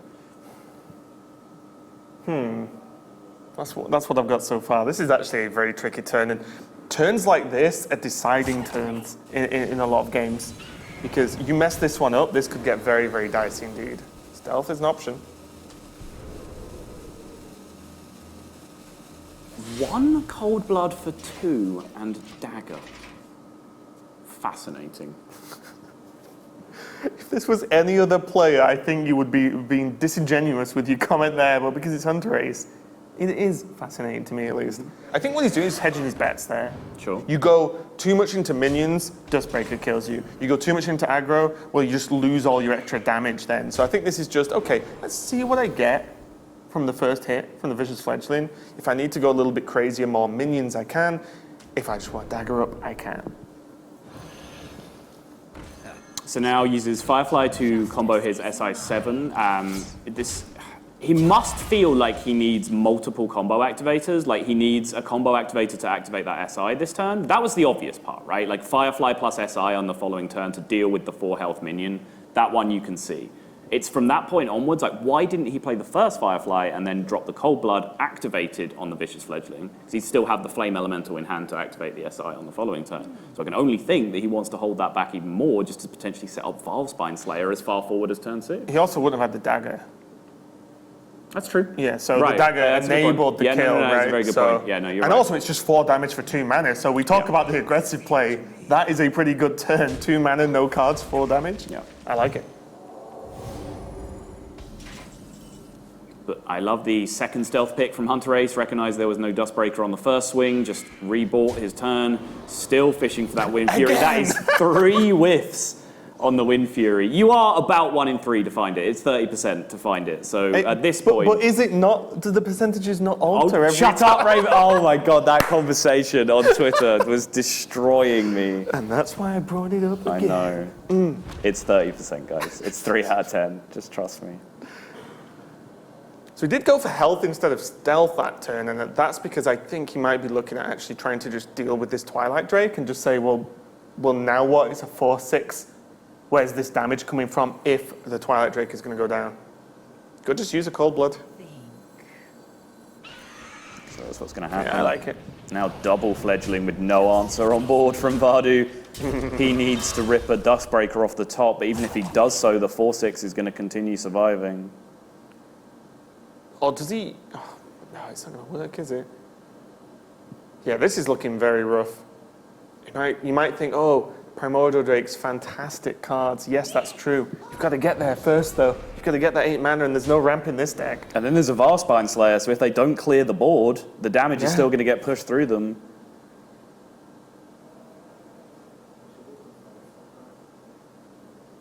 And also, Hunterace will be fully aware that the Cabal Shadow Priest is in the deck, of course. So Hunterace will now hit with his Fledgling on the left and pick any option that buffs the attack and just says, no, this will not happen right now. He is just not going to run straight into a Cabal Shadow Priest. He is a little bit better than that on average, you'd have to say. Is he going to get it, though? Psychic Scream also did get picked up off the Shadow Vision, so that'll be the answer that Vardu's looking for. Finally, on the 5th attempt, Hunterace finds his Wind Fury. With the 2-attack minion. Yeah. Well, this is scary now, actually, because Vardu doesn't have to Scream next turn anymore.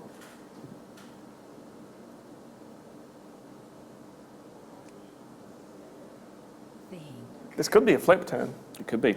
Because he can actually proc the shield with the Acolyte, kill the 3/3 with the other Acolyte, actually, which is kind of weird to describe. What if Hunterace gets the read, takes Poisonous here, and just trades into the 4/4 to play around it? He would be a god, and it wouldn't surprise me. That's the worst part. You'd be like, yeah, okay. Plus health. Okay, this works better. So now Scream is starting to look a little bit more essential, right? You Cabal Shadow Priest here, you're taking another 7 minimum from that point. That bird on the right can still get Wind Fury again, and then there's just Leroy from hand on top of all of that. People often, I think, disrespect Valspine Slayer as damage. Right? Yes, of course, the Battle Cry is the most powerful part of that card. It's still 3 attack, it's still 3 damage if it's on board. You can't really discount the fact it exists, and that kind of play, as you said, just extends the damage just enough for it to be a real threat. It's going to be just Leroy, the old Leroy dagger play. It always feels slightly worse when you're doing it with Odd Road, though, because you end up having to sink 2 damage into one of the whelps as opposed to 1. And now those Primordial Drakes with the Valspine Slayer played on the previous turn are going to be so much better than they were. Vardu, biggest game of Hearthstone of his life, most likely at this point, is not going to do anything quickly, but you'd have to be some kind of oracle to find a reason not to play a Primordial Drake that turn. With 0 spells in hand, yes. Yeah. Because there is nothing you can do fancy with Cleric, with Cabal Shadow Priest, with the Pyromancer, for example, that no, they're just minions at this point, so yeah, 100% had to be the Drake. And now the big question is, what can Hunterace do to get through this? And we see he's thinking about the swing into Dagger Up, and instead he's just going to Dagger Up without the swing. The Deadly Poison will put it to 4 attack, and that's 8 damage over 2 turns, which does add up to Primordial Drake, but when the Priest can just heal it, I'm feeling a little bit worse about that. It's looking like Hunterace is quite dead in this game 1. He does hold on to the Deadly Poison, of course, so things like Valspine Slayer are still live, but a Valspine Slayer draw is still a very low-pressure turn for him. He'll get to push damage, but that's it, and his Leroy's already gone, which is... Ooh, hello. His Leroy's already gone, though, which is the problem. That's what you'd be setting up with this kind of Deadly Poison Valspine Slayer, but there's 2 problems. First and foremost, there's no Leroy. Secondly, there's just a second Primordial Drake in hand. There's an Alex Straza I was going to say, and thirdly, he could just Alex himself and be 100% safe, mainly because the usage of these early Cold Bloods, and I think this is the slight issue that Odd Rogue has, is instead of Cold Blood early on, you wanted it to be a Hench Clan, right? Because Cold Blood's always a threat, whereas Hench Clan on the board attack, well, it is a threat, but it's just a 4/4 that does nothing for a turn. Sure. So you can just deal with it, you can play around it, you can kill it. You can't really deal with a Cold Blood out of nowhere. Right. But Hunterace kind of, drew the Cold Bloods early and just had to use them. The Alex comes down, recognizes that there is no 2-card combination, also probably has a very good read that the card in hand is Baku. There's been mana floated 2 turns consecutively for Hunterace. The 1 card that you'd be holding there is Leroy Jenkins that isn't Baku. So Vardu says the left card is Baku, the right card can't kill me. I'm going to play my Alex and set up lethal. That is a very nicely played game 1. Hunterace had a lot of decisions with allocation of resources with his Cold Blood and with his Vicious Fledglings. That turn where it was, did he want to get an extra minion on board? Did he press Dagger? Did he miss damage with the Cold Blood? Was it worth going all in with double Cold Blood if he wasn't going to play a minion? But again, then he would be missing the Dagger Up. There's all kinds of madness going on in those early game turns, but that, if anywhere, was probably where the game was won or lost if it wasn't just won or lost and decided by draws. Yeah, and I think as well the Discover effects from the Fledgling, the first one mainly, Stealth feels good multiple times because you dodge the minion attacks, but you're also doing the minimum amount of damage every single turn. Normally with Fledgling, you're relying on Wind Fury and plus damage to just kill someone, basically, right? You kill them faster than, as I mentioned, the Primordial Drakes can even factor into the game. But the Psychic Scream on time for Vardu really just deleted all those issues, and it was all safety from there, especially with the Alex Strasser. Pretty good for Vardu so far. It is, yeah. And I think like the Vicious Fledglings were, of course, a huge factor because if Hunterace suddenly, if the first Fledgling he swings with gets Wind Fury then into Stealth, yes, then that's a bigger problem. very different game. But yeah, he was, again, the 5th attempt he found the Wind Fury off the Vicious Fledgling, which is way below average, but still, he had an incredibly good start. He had Coin Fledgling, he had Second Fledgling, he had Cold Bloods, and Vardu did absolutely nothing, essentially, for 3 or 4 turns. So still, plenty more action left to go in this series. The Control Priest against a lot of aggro decks from Hunterace felt like it was a deck that was always going to get a win for Vardu. So it's not a huge win in the context of Conquest. Of course, Vardu finds himself one step closer to really getting his name on the map because, let's be honest, we haven't talked about him in the same annals of time as Hunterace leading into this series. You know, we've put a lot of focus onto Hunterace.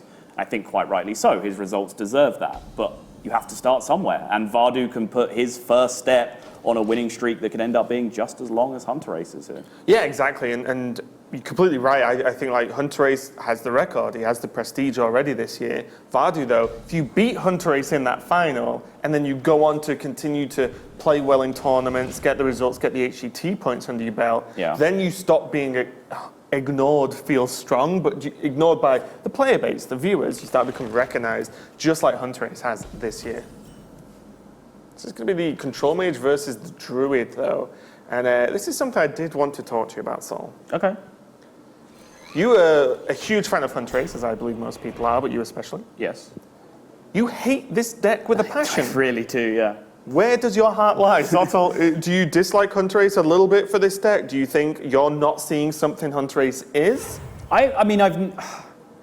You said this deck is trash. I did. I said it's a bad deck, and then TJ kind of countered that by saying that when you look at some of the decks that were in the tournament, Even Lock being one of them, it's a very common deck in the format right now, and Control Mage can just run over it very easily because it just has so much removal against limited threats from the Even Lock. So it makes sense that the metagame is narrow enough where if you're expecting some aggro decks and Even Lock, which is a relatively popular lineup, Control Mage is a good thing to bring with you. And I think the rest of Hunterace's lineup alongside that kind of makes sense fitting in with that strategy from him. So I don't blame him for bringing the deck. I'm just saying, like, don't play it on ladder. It's just not good. Okay. Thanks for the explanation. Right. I'm a little bit upset TJ didn't use the counter argument that I would have used and just called you a bad deck. I mean, that's fair. I don't like it when people actually ask me to rationalize my thoughts. I should just be able to say Control Mage is a bad deck, and everyone goes, yes, I agree. That's my ideal. Step in the evolution of our casting partnership is now I will question you, and you have to answer in a way I'm okay with. And I'm okay with that. That's one in the books. Let's get back to this game. Pretty quick ramp coming out from Vardu. Getting Malfurion live so early is very nice as well, because regardless if you look at it in terms of the armor, in terms of the spiders, most importantly, that's just 3 damage a turn if Vardu wants. Yeah, and by the way, you've seen a pretty strong demonstration here of how Malagos Druid wins when it gets oozed or harassed, which is kind of a hot topic around the community right now. I still don't know how. Right, it's like, why would you bring Malagos Druid when it can just lose to weapon destruction? And then the top players will tell you that it doesn't lose to weapon destruction. Well, the Twig hasn't been involved in this matchup yet, and Vardu has just got mana way ahead of the curve. He played a Lich King, and then he Alex Strasa'd his opponent. It just so happens that he's up against Control Mage, which is equipped to deal with an 8/8 on your turn 6 into another 8/8 on your turn 7. Most decks don't deal with that. You just kill them. Yeah. And also we saw that a game very similar go a little bit earlier today where it was Alex and then there was one hit from just a small minion on the board, or a minion, and then it was just Malagos, Moonfire, get wrecked. And that's just the game. You can't really oh, I didn't have the twig or faceless. Right. Or it's like, no, just 12 damage from hand's pretty good. Yeah, that's the other point is when your twig gets destroyed, you still have a strong combo. You Alex them down to 15, and then throughout the game, you're still like pushing damage with, Malfurion hero powers and all that kind of stuff. And then, yeah, like you said, Malygos, Moonfire, still 12. Even if they don't die, they then have to kill Malygos Right. and still do something proactive. And we see the twig we've been talking about equipped, and that's now just buffed the hero power to 4 damage a turn. Which is actually very scary. 2 mana deal 4. Yeah. Yeah, that's a win. Yep, that's a close one. Ooh. Go on. Technical question. Well, this choice is going to come up, unless you want to talk about this choice. Is it just going to be counter spell? There aren't really any minions to bend spells round. Not in particular, no. It's whether Hunterace feels like he can get some kind of usage out of a Druid spell with Mana Bind, or whether he just finds the disruption stronger. Speaking of disruption, I've been talking about it all week, but Spellbender is the most disruptive secret you can take because it's the hardest one for your opponent to eliminate from the pool, so there's always merit to it. I mean, we saw Barrier be taken from Hunterace earlier, and I didn't quite understand it because I didn't see the impact it was going to have. But the fact that it was like, coin, okay, it's not counter spell. Right. It's like, it gets very weird to play around. I would just ask very quickly, though, as I think we've got a moment. Emperor Thaurissan can reduce cards' mana. Do you lose if you Raven a... Okay, does the Moonfire win if a Moonfire has been reduced below 0, if that makes sense? Because remember, Emperor could do that. How would a Moonfire in your deck be reduced, though? If Emperor attack, put its ability on. But it wouldn't be in your deck. The Emperor discounts your hand. What if is there a way it can go into your deck? No. So it doesn't matter. I was just wondering because if this was a terrible question. No. If in a joust, does the joust mechanic take into the minus numbers that cards can cost? It should do, but we've never had a demonstration of that mechanic. So I thought it was an interesting question, but never mind. Clearly not. Mainly because I didn't think it through, which is often my downfall. It's your excuse for everything. I just didn't think about it. I just say words and stuff. Yeah. Well, so the Mana Bind was taken, and it ended up being Ferocious Howl that Vardu threw over, which is actually a pretty good card for Hunterace, honestly. Armor is obviously fantastic, although it's less relevant because Alexstrasza has already been used. But most importantly, it was Cycle, because Hunterace needs to start stabilizing this health total, and his key minions to do that are A, Arcane Artificer, and B, Frostlich Jaina, and he has neither of them right now, and was able to pick up the Artificer off that cycle with the Ferocious Howl, and now he's starting to climb up to a range where even the Twig combo is going to struggle to deal. Yeah, I will say there is a lot of extra damage in the hand. The Innovate and the Death Coil is actually pretty huge as well, because that's damage you can actually squeeze into a turn that you wouldn't normally. Sure. Along with this hero power just clocking for a turn. Not every turn, but every turn Vardu decides to. So even if he just chips this armor just for a couple of turns, it could still be a little bit spicy. Because suddenly you can actually, Malygos, swing, Faceless, Innovate, Swipe, Death Coil, Moonfire, which I'm not doing the quick maths there, but that is a lot of damage. But here's the issue, is that Vardu has drawn so many combo pieces and dead cards, like Naturalizers in this spot, that he actually has to spend cards in order to invest into an Ultimate Infestation later. So you see him just swiping away a board which, honestly, he doesn't really care about. It's not like that board was threatening him. The Arcane Artificer needed to be dealt with, but he just needs those cards out of his hand so that he can continue to UI later. Yeah, what I will say is the thing that's okay about Swipe is he already has one, and even with Twig plays, you still only have so much mana to play. You can't double swipe Faceless, Malygos, and everything else. So I think the Swipe's okay, but going forward, if he has to start using other tools, like if he has to end up Faceless in a minion for some crazy reason. Some bizarre reason. Right, yeah, but right. If there's, say, a Lich King gets dropped down or something. If it gets shuffled back into his deck and then discounted it, and then you Faceless it from your deck, then then Dragon's Fury reveals the minion. Exactly. And somehow... then it could. The Innovate is being used right now, though. Double Arcane Tyrant picked up as well, so he's able to dump. What? Did he have trouble beforehand? Yeah. Oh, Okay. yeah.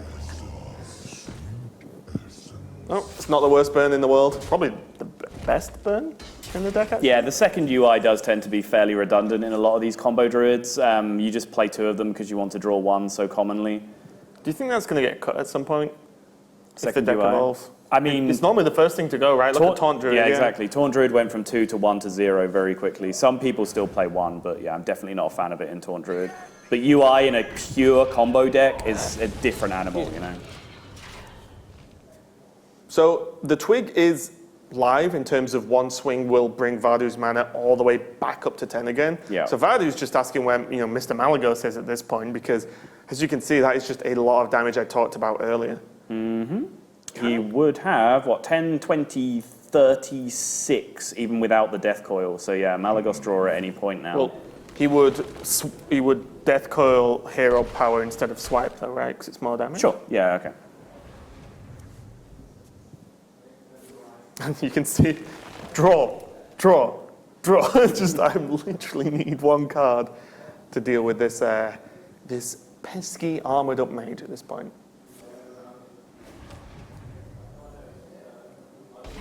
Pesky is the word. Hunterace just praying for his Gluttonous Ooze, which is there in the deck, and he's not finding it. Again, is another reason why that Ferocious Howl was such good card draw for him. There's that single copy of Gluttonous Ooze, which would be a huge plus for him. Don't get me wrong, I was telling you that Malagos Druid can win the game when he gets oozed.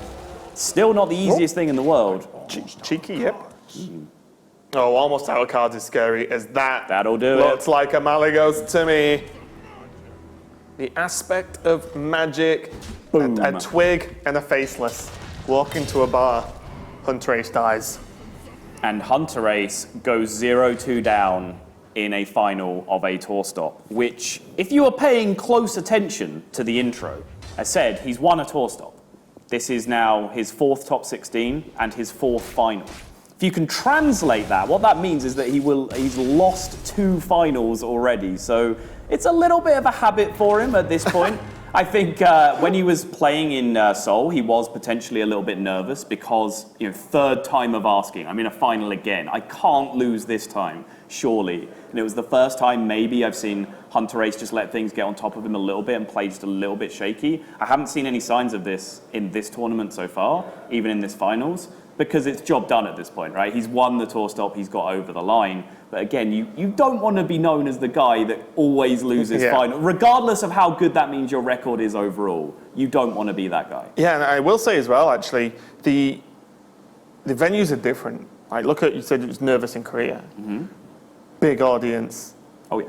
Big, a lot of shouting, a lot of cheering, a lot of pressure, just knowing instead of, there's people on stream watching, thousands of people on stream watching, there are literally a crowd in front of you just staring at you. That's a lot of pressure, whereas at the moment, he's in a quiet room with Vardu, just playing Hearthstone, right? It's quiet. He knows he's on stream, but guess what? Hunterace has been streamed a couple of times this year, whereas it's just quiet. I imagine he's got the sound in his ears, and that's it. That's all he has to worry about. So we'll see probably a lot less shaky play if he was a bit just pushed off a little bit in Korea, down to the pressure. But let's kick this game off now. It is the Odd Paladin and Vardu's Rogue, the last deck.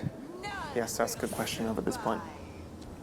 Yeah, and that hand improved rapidly for Hunterace. Mulliganed away Vine Cleaver and Fungalmancer, I believe, and has just picked up 1-drops all the way down since then. Of course, holding on to the Corridor Creeper in what is a very board-based matchup, but just with Odd Paladin in general, the amount of tokens you generate just for free with your hero power, Corridor Creeper is almost always a keep. Yes. I personally wouldn't throw it away, played a lot of Odd Paladin, because it's never not going to get value.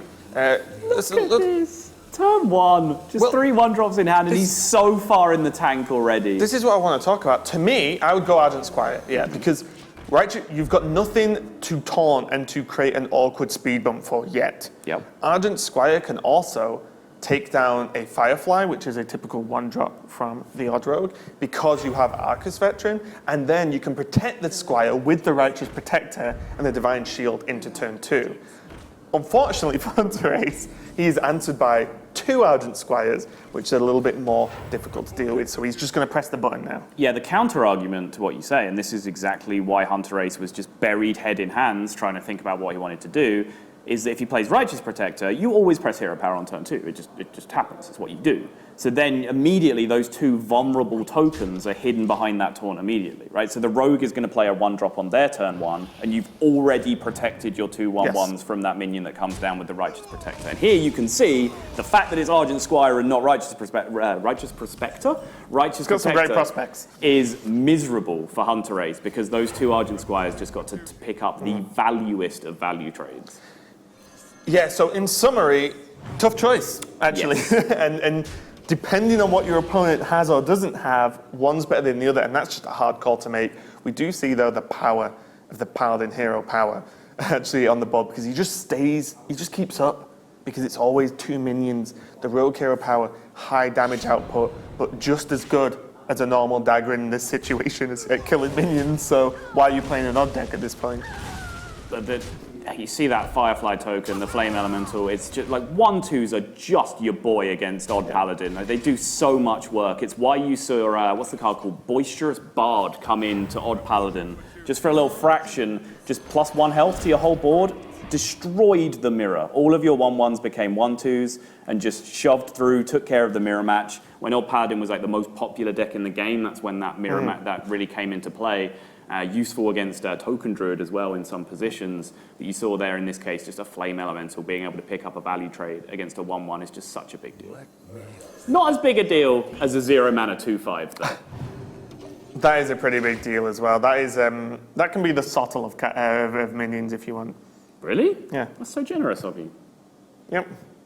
Thanks. I won't follow with what's going to. That's twice today I've had very inappropriate jokes to me. You can say what? It's pink and veiny or something? Is that what you're going to go for? Close. Okay. Close. I'll tell you how. Oh, I just figured it out. All right. Okay. Yeah. No, I'm with you. Anyway, moving swiftly on. Stonehill Defenders as well. Although, yes, not really going to scratch a Hench Clan third. Great speed bumps, going to generate more minions for Hunterace to use, and also protects these 1/1s again and again and again, as you talked about. The Corridor Creeper going to be able to take down the Hench Clan, and now Stubborn Gastropod for some of these chunkier minions that the Odd Rogue plays is going to be really nice. And we saw a little bit earlier in the Hunterace game the power of Stonehill when it pulls something like the Phantom Militia against their board aggressive deck. That card is just insane. You're just generating 3 taunts for 0 cards in hand. Yeah, about that, Bardu. He needed a consecration. He got eye for an eye. Yeah, that's a low point in life right there, isn't it? Was there anything else that's particularly great? I guess Avenging Wrath would be pretty sick too. Would be fine, yeah. But without that consecration being used, I think that is the one random generation in Vardu's deck. He plays 1 copy of Blink Fox, so he just doesn't really have the tools in his deck to stop the flood of 1/1s from this point. Like, Rogue has to be winning definitively by like turn 3 or 4 in this matchup if it's going to happen. You know, they need to have got those power 3 drops, run away with the game, Vicious Fledgling pushing damage, Dagger taking care of the smaller minions where it can. That's just not what's happened. Yeah, and these taunts, especially for me at least with Righteous Protection, the way it looks like Hunterace might go for Hunterace, and I'm always a little bit worried about just giving your opponent a great Valspine target. But I was going to say, if this doesn't get cleared, I wonder if Vardu's going to try and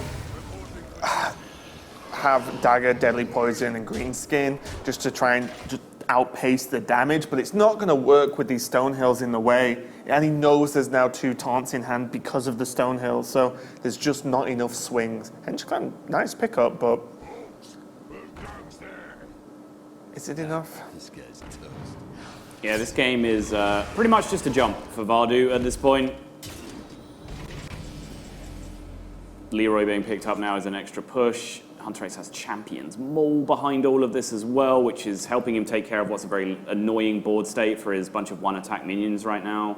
I mean, to be completely honest, he could Leroy the Hench Clan and come out of this on top very easily. Most likely, yeah. And this goes back to the bans, because like we said, they had quite similar lineups. They both have Malagos Druid and they both have Odd Paladin. And one player's Malagos Druid survived, one player's Odd Paladin survived. And what you saw is both of those decks potentially pick up wins very quickly if this goes the way it's looking for Hunterace. As you saw, just those slight differences in the lineup, Hunterace's Control Mage and Vardu's Control Priest, just tilted them a little bit on which deck they were going to ban, but they really wanted to ban two decks, both of them. Like there was some free wins Shall we in this play series. a best of 3? Yeah. It's been a long weekend, guys. Let's just play a best of 3. It's fine. One thing I will say, we probably don't bring it up enough, but these two players have spent many hours this weekend playing Hearthstone, and at the very end of, it's hot here in Italy, at the very end of tons of hours of Hearthstone, you have your most important match. They are in a rough spot, not because of scores, but because they have to sit down and focus for another couple of hours potentially after 3 days. Yesterday alone was a 13-hour day of Hearthstone for these players. And when you, like Hunterace, for example, plays very slowly the majority of the time. When you do that, you're probably going to finish quite late in the Swiss. So it's not like you get your game out of the way and then just sit and chill while the Swiss resolves. You're going to be one of the last few players to finish. Although saying that, Viper is in the tournament, so don't go too far. I will say though, it's incredible to me how they can keep the focus. That's like one of the hardest parts of tournaments like this. Hungry Etienne, going to come down now. See what the 2-drop is. Haha, Doomsayer. No, okay. Unbuffed Druid of the Swarm, sick. You did say 1-2s were good against Paladin. Maybe not against 4-10s. But look, you can probably piece this together, right? Unless there's exactly Valspine next turn, the game ends. Yeah, and I think Vadu this whole game has pretty much said Eye for an Eye is more useful as a combo activator in my hand than it is as Even if it was discard it and activate Valspine. Right. But now there is just a small window for Vadu because his hand is out of stuff and the 1/1s will take over this game slowly if it happens. But because Hunterace has just found no Fungal Mancers, no level up, no Blessing of Might, he's had no way to really push his initiative in this matchup as much as face damage or even taking good trades. But that Scalebane is a big old whiff, and there's a big old Leroy in hand for Hunterace to get himself back into this series. Yeah, and exactly like you said, right, this has been the resource battle that Paladin can do versus the value battle in terms of just getting more damage output from these buff minions. It's actually just about the fact that his hero power beats Vardu's hero power every single time. And look at that Gastropod. It's a weird choice in some regards because you are playing a 1/2 poisonous against a deck that can just always deal 2 damage to a taunt minion. But in that position, it meant a 4/10 stayed alive and a 5 damage dagger ended up going into the stubborn Gastropod. So again, great insight into the way that the game was going to evolve from Hunterace. And an easy game number 3, exactly what he wanted to get himself back on the board. Just make Vardu sweat just a little bit, just to lean over the booth and say, you know what, I don't lose every final. I did win one of them. And also as well, let's be honest, regardless, of course, these players want to win, but you do not want to get 3-0'd in the final of a long tournament like this. You don't want okay, I won a game, let's move on from here, as opposed to, oh no, I just got absolutely dumpstered in the final. A little bit rough. What's left for Hunterace? It's a good question. Hunterace has... I do ask them sometimes. Yeah, he had his Malagos Druid banned. He has won with his Odd Paladin, which means his Odd Rogue and his Control Mage that we already saw are the remaining decks. So again, it's Control Mage versus Odd Rogue. You peg Control Mage as a strong anti-aggro deck, but Odd Rogue has the ability to just not worry too much about building a board and just go all out for damage. They have the cards to be able to do that, which is what Control Mage is just a little bit weak against. And of course, Odd Rogue Mirror is Odd Rogue Mirror. Yeah, I think the Control Mage matchup can be often just a little bit too slow. The spot removal for something like a Hench Clan is like Voodoo Doll, but you can't ping it. So then they get at least some extra damage from there. Right. That came up a little bit earlier today, but also as well, one big minion comes out, well then you suddenly answer in minions that aren't that big. You're not used to dealing with like Meteor or 4/4, but if you don't, you could be dead because the points of damage stack so quickly with the dagger. And this is a matchup that we were just talking about, is the mage versus the rogue. And ooh, indeed, because one of the big cards I didn't mention, I should have, because it is one of my namesakes, is Raven Familiar is actually great because it's just a minion early on. Obviously, Doomsayer is very good. Arcane Artificer, potentially, if you want to keep it this early for armor. But for me, just having a minion to play, even if a dagger swing goes into it, is pretty okay. It's not necessarily just a keep for armor. It's a minion you can play on turn 1. Sure. I have seen it happen against Odd Paladin more than anything else. I've seen just an Arcane Artificer played on turn 1 and just said, okay, this is going to... Okay, Hunterace, sir, please, look, you are one of the best players in the game. You don't also need to be this lucky. Come on. The best mulliganers in the game? I just made up a word. Yeah. Probably. Oh, okay. Is that the recovery part? He drew a liner? Nah. I think Double Doomsayer still wins. Yeah, I probably wouldn't mind beating Hunterace's spot right now. What to do? This is it, right? Just look at the board, and again, Hunterace just going deep on turn 1. Does he coin Doomsayer? Probably not. You're not scared of coin 3 drop because Hunterace has the coin, of course. Mm-hmm. But then, what if Dagger comes out and then there's, say, minion Cold Blood to deal with Doomsayer? You need your Doomsayer to go off in these early turns. You cannot say, oh, Doomsayer heals for 7. That's not good enough because the minions need to die at some point. You can't just let them live and be okay with it. Yeah, Coin Doomsayer just has a lot of problems. Like you said, it's not really a turn you're too scared about shutting down, but also, if you Coin Doomsayer, your opponent daggers up, and then, like, what's your follow-up? You're going to play Raven Familiar? Like, it doesn't really do Doomsayer anything. again. Right, exactly. Whereas this fits much better. It's just, there is something to consider that you have to get your Doomsayers off or give it as high a chance as possible. Yeah. Vardu says, yep, all right, you got me. I'm going to sit back. Give you your hard-earned free turn here. Now we'll see if Hunterace gets any more context from his draw. He doesn't. If he was to pick up something like Stonehill Defender, Gluttonous Ooze, then that would, of course, just be his 3-drop play here. If he was to pick up, say, Arcane Keysmith, well, then he can just go Doomsayer again and then get Arcane Keysmith down to get ahead of the board, maybe pick up Explosive Runes, so he can actually buy tempo for a few turns. Mm-hmm. But his hand's giving him, like, no context now in terms of how he's supposed to play out this Doomsayer, Raven Familiar, like, Arcane Artificer kind of combination that he has on the left-hand side. Yeah, I'm trying to run it through here. It's really tough because the second you Raven, you probably want to Doomsayer as well to a certain extent, but then you're using the coin, so that actually just lessens the power of that turn quite a lot because you don't have much follow-up.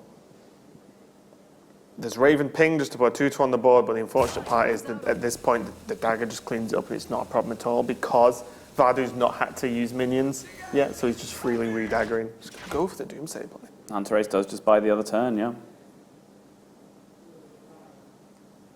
Pretty fortunate as well because even to a lesser extent, this could have been, say, Firefly Van Cleef, which didn't sound like a lot, but still enough of a threat to worry about. Yeah, Vardy's just sat back right now thinking, well, Hearthstone's a fun game. I'm sure I'll get to play soon. He is, he's playing Valera. Yeah.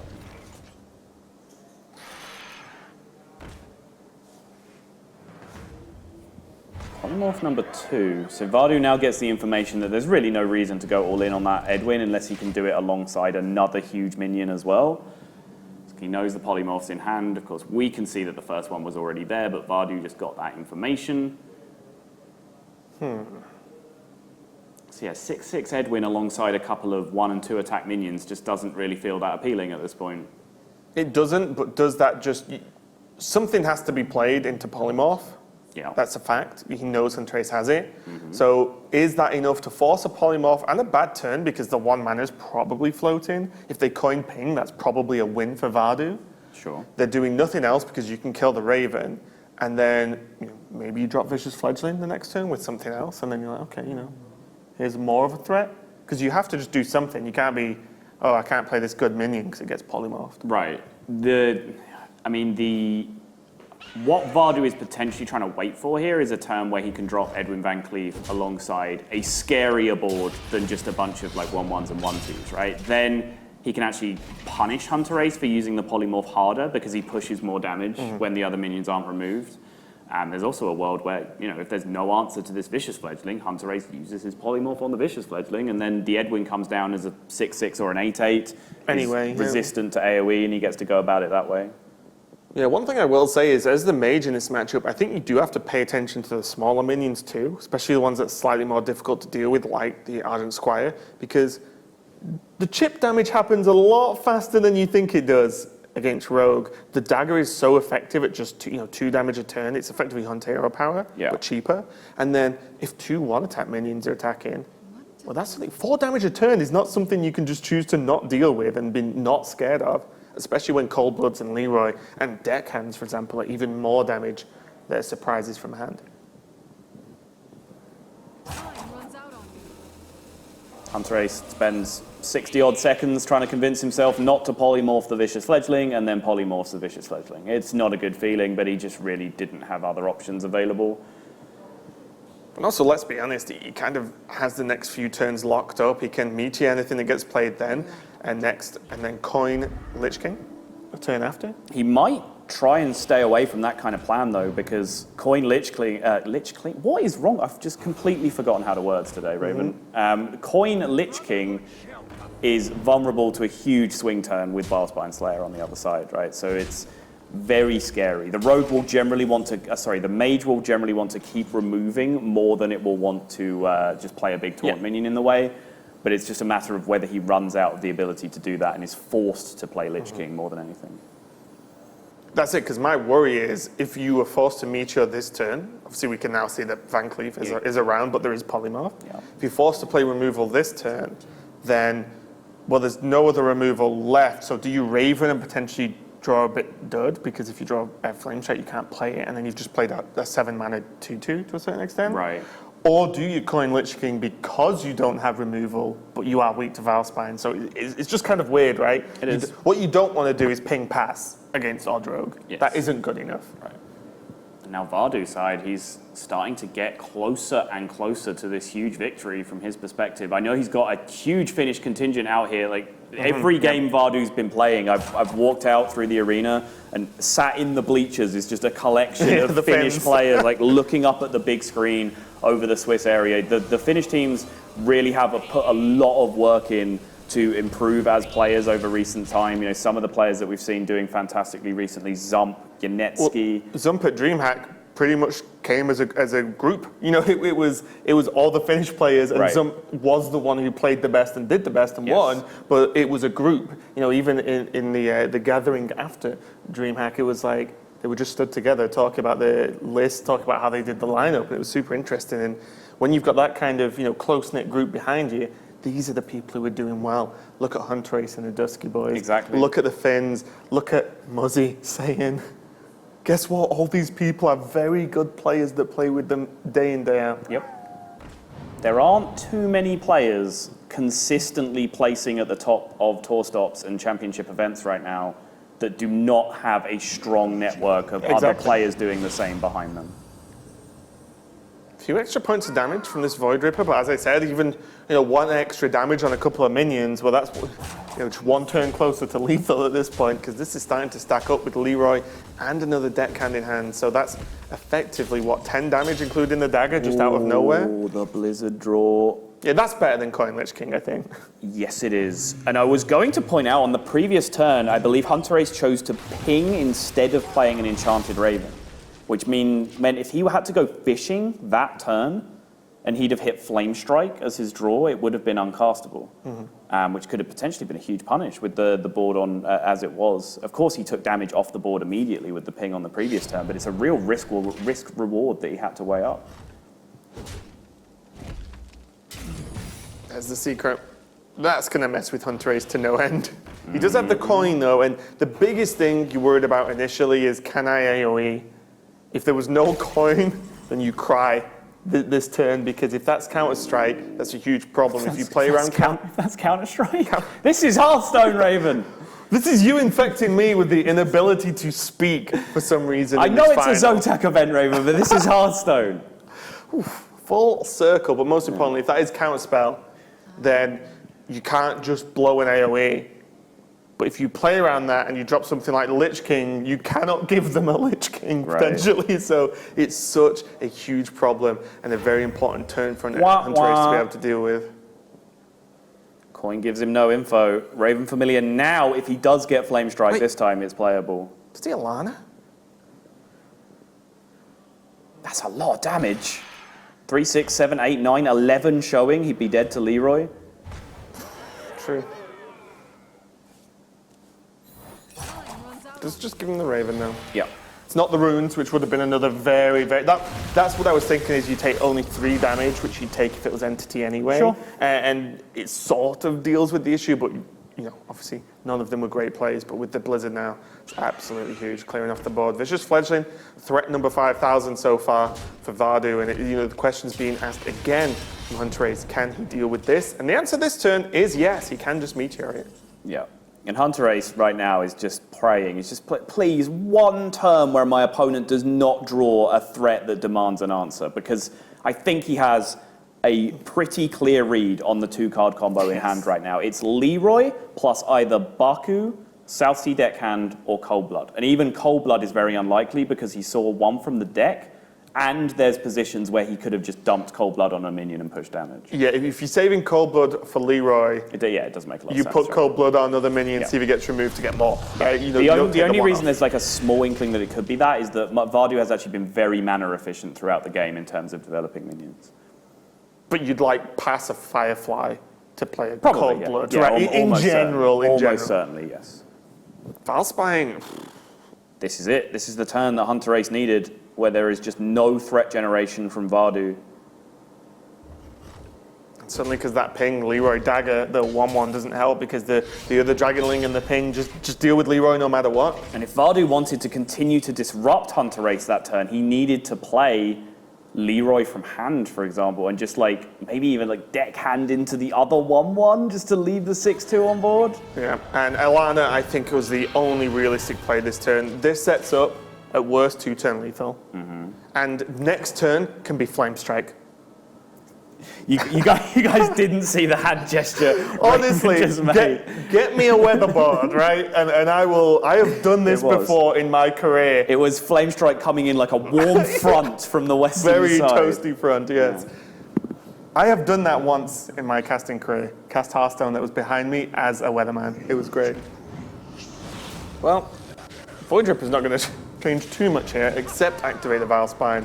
And this is the turn where Vardu's saying, well, this is it right now, all in, only way out for me.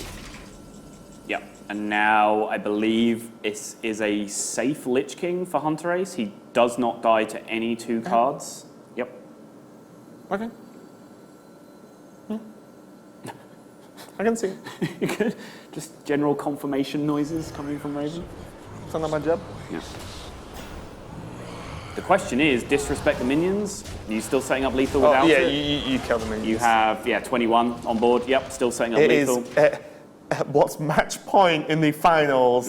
You can argue right plays, wrong plays. There is no reason to not kill the minions there. You're going to win. If you survive, you win. If you try and go fancy, you lose. Just like Vardu has lost right now, and that is going to be 2-2. Hunterace on the comeback here. Evening everything up, and it's all going to come down to the last game. Absolutely fine by me. And Odd Rogue Mirror, I believe, is what we're going to be looking at. But yeah, I said it a couple of turns before. He just needs that one turn where there just isn't a big threat. And that's Control Mage in a nutshell, right? You clear, you clear, you clear, you clear, you clear. When they're out of resources, you just have 2 big bombs, essentially. Maybe Lich King as well. 3 big bombs that can just win the game from that point when you've exhausted all their resources. And that's just kind of a textbook example of the matchup. But now, suddenly, we've been talking about Hunterace's emotions and his track record in finals a lot. But now Vardu, who is new to this position, who has all of these friends in the audience rooting him on, who practiced together, built this lineup with him, which was the most successful lineup in the tournament. They find him in the finals. They're all out there in the stands cheering him on, and he's let a 2-0 lead fall to a 2-2, and now he just has a mirror match to settle it. And if there's someone you want to be in the finals to potentially kick off, the big flashy moment in your career, it's one of the, if not the best player in the world right now. Right. That is a good win to take. Let's look at these hands. All I'm seeing right now, Sol, is someone has Hench Clan Thug and someone does not. Ooh, but Vicious Fledgling. Hunterace hits back at Raven as he just calls opening hands. Sorry, Hunterace, like, sorry, Raven, were you questioning my mulligan I'm like, I'm sorry, you best questioning my mulliganer. skills? Come on. But seriously, what do you make of these hands? Very similar. Firefly as combo activators, Argent Squire now picked up as well for Hunterace is fantastic because it's actually, a Divine Shield is stronger than an extra point of health in this matchup because of the dagger. A 1-2 gets dealt with, a 1-1 Divine Shield doesn't. So now that's a very, very strong minion to be able to use moving forward, but it's a very similar hand. It's a big turn 3 threat, it's an SI7 with a strong activator. Wow, mirror match in a very literal sense, Raven. Yep. Hunterace is like, Sato, did you call for a mirror match? So can we get admin for a second? I think something's gone a bit weird. No, okay. It's just the hands. Yeah. I was considering, because it's always something to think about if you're on the coin, can you coin out the 3-drop to then do the backswing with the weapon afterwards on turn 3?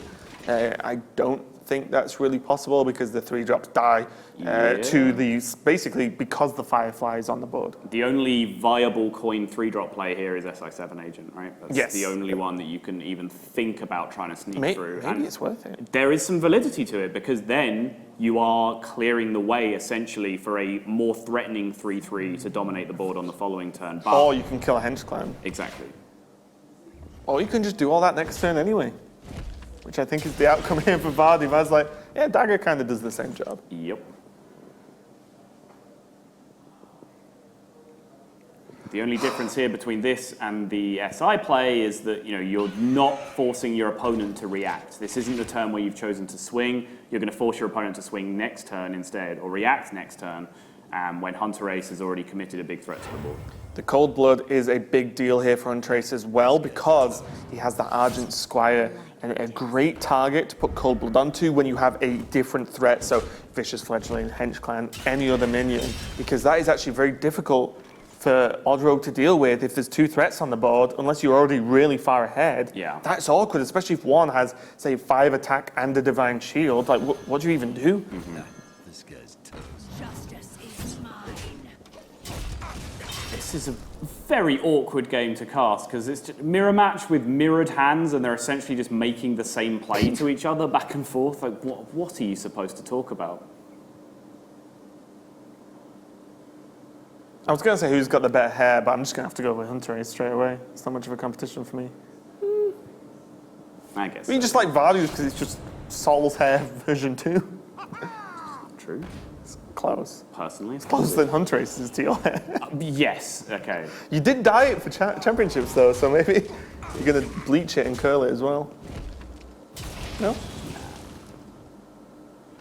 Okay, well this has changed shape a little bit now in terms of the mirrored hands and mirrored match because Hunterace now has a Leroy Cold Blood, Yeah. which Odd Rogue does not deal with. You don't play taunts, you don't have heal. If your opponent gets you within range and you haven't killed them, you are dead instead. And with the Hench Clan and the Argent Squire, it's nice backup. It's like enough threats to get him there as well. This is close now because speaking of don't deal with, this Hench Clan thug is going to be able to connect to face. And now, suddenly we have a race on because I don't think Hunterace with the hand that he has can afford to be trading here. So if Vardu couldn't deal with the Hench Clan thug, the best option he had available to him was Vicious Fledgling. Cheat death.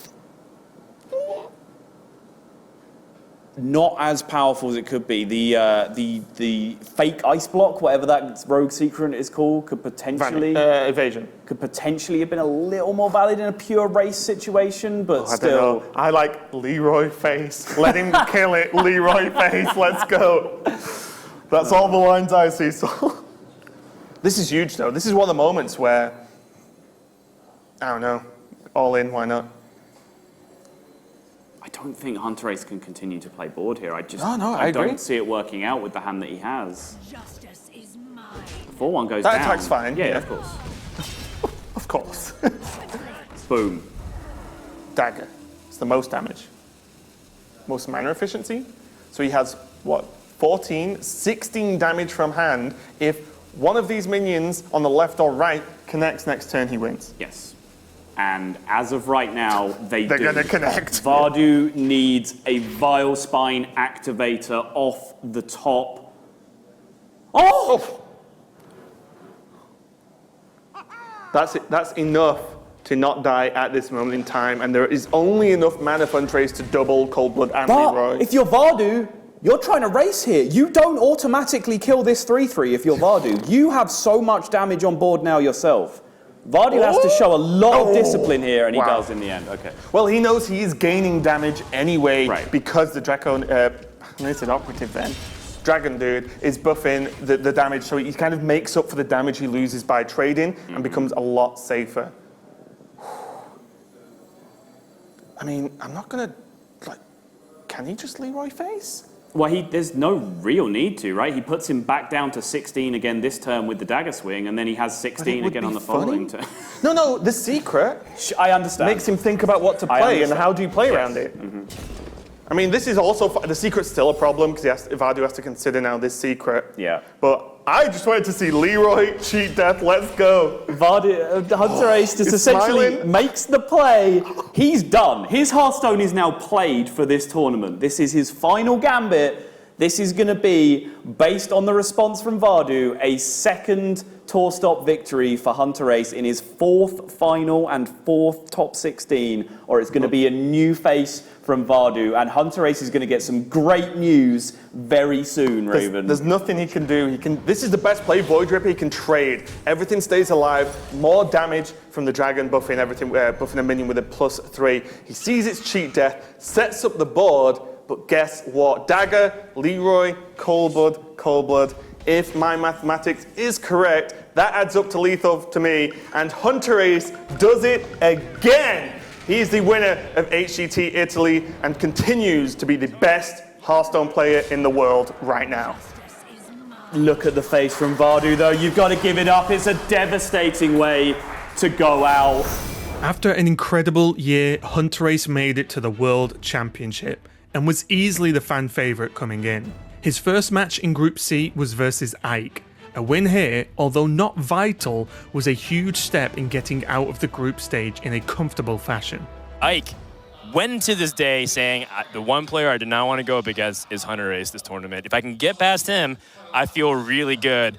Do you feel like you also agree with that sentiment here from Ike, or perhaps he's over-exaggerating? I do think he's in a very tough spot. Hunterace, as you mentioned during the opening, was able to essentially just sniff out what Ike was going to play. You mentioned this is a classic, NA versus Europe battle. It's also a classic aggro versus control in a lot of ways. Hunterace, the control shaman, the control warrior is banned. It does leave him with some less controlling decks in the form of Tempo Aerobic and Summoner Mage, but even those decks, are a bit tuned to beat aggressive decks. He is playing, the Rabble Bouncer plus Mossy Horror double mind control tech version of the Summoner Mage deck. So he has a lot of powerful tools there, and he has the Underbelly Fence Vendetta version of Rogue. So a lot of ways to sort of steal back tempo from Ike's aggressive lineup. Yeah, well, we'll see how those rogues play a factor, but for now we're going to start things off with Hunterace being on the Shaman and seeing how Shaman can fare, and I think the players are still divided on the Shaman class. Oh, they're very divided. None more so than the Shaman expert himself, Ike.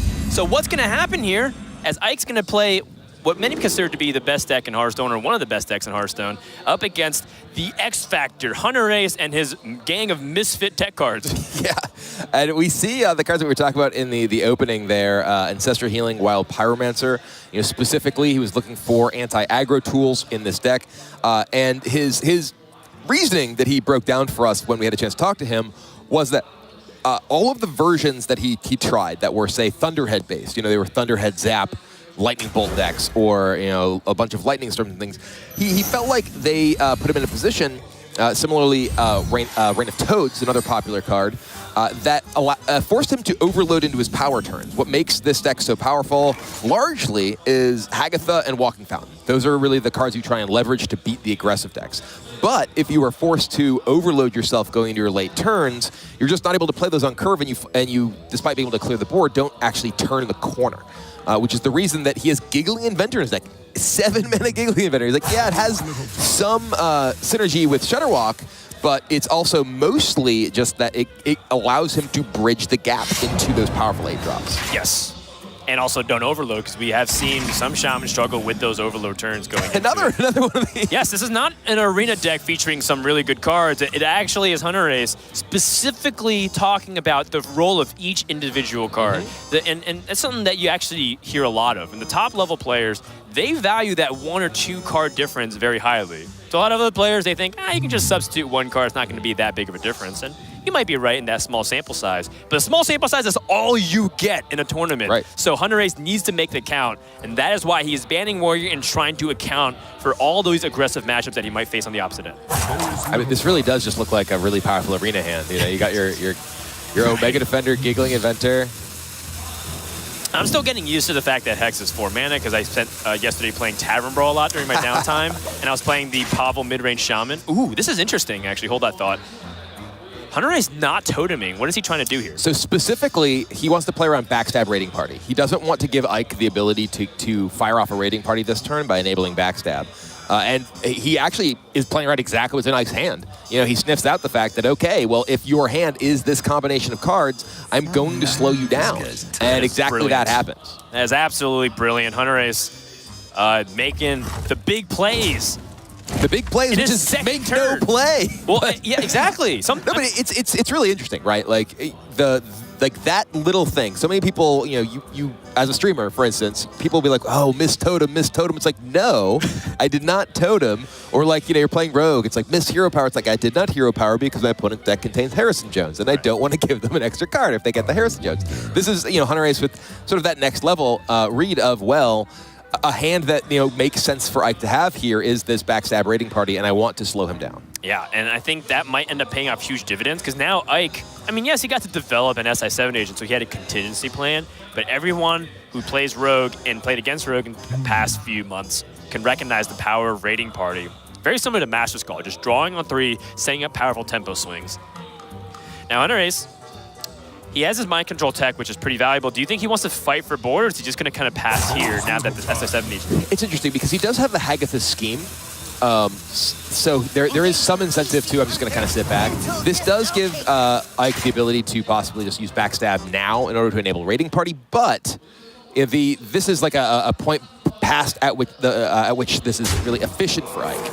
So yeah, he's going to go ahead and Shadow Step into Raiding Party into the SI in order to take this out.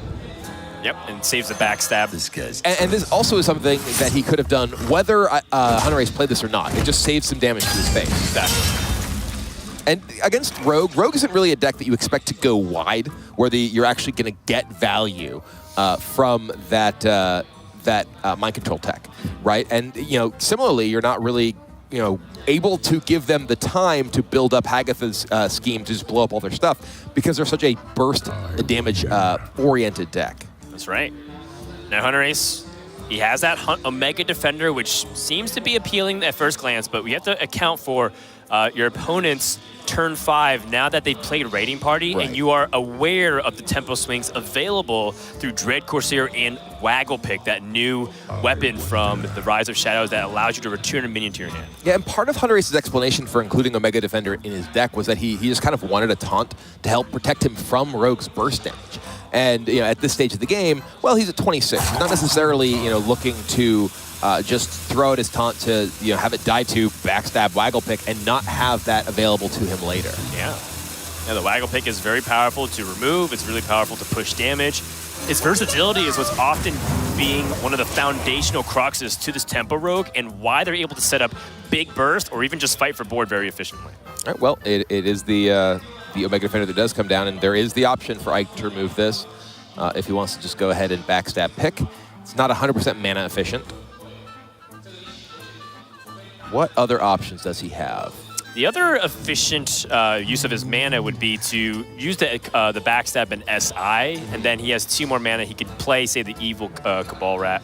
And I don't know if that's exactly what he's looking for, because it develops a little bit weaker than the Waggle Pick and the Dread Corsair. Yeah, the discount on the Dread Corsair here just makes Waggle Pick such a powerful tempo play. And, you know, he did save the Backstab here by using the Shadow Step previously, so he's able to, you know, clear this off and get the damage in from the SI agent as well. the same time, Hunterace, part of the reason why the Control Shaman is, considered to be an effective class at fighting against Rogue is because of its arsenal of 3 damage through Hagathru, through Lightning Storm. Ziliax here is really good. So Hunterace is not in trouble just yet. All right, so the Ziliax does come down and break this up.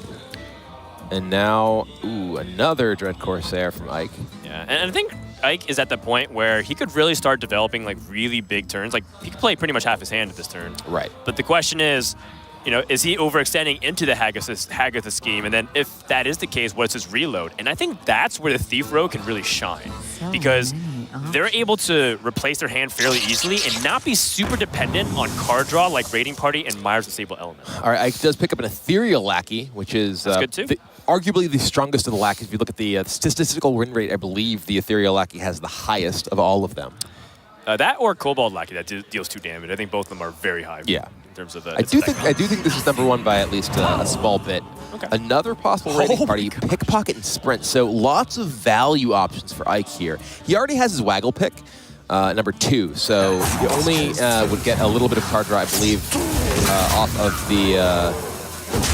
Oh man, and he bounces the Ethereal Lackey to give himself another spell and a combo activator. Yeah, that's pretty powerful. And I like this restraint on the second Dread Corsair.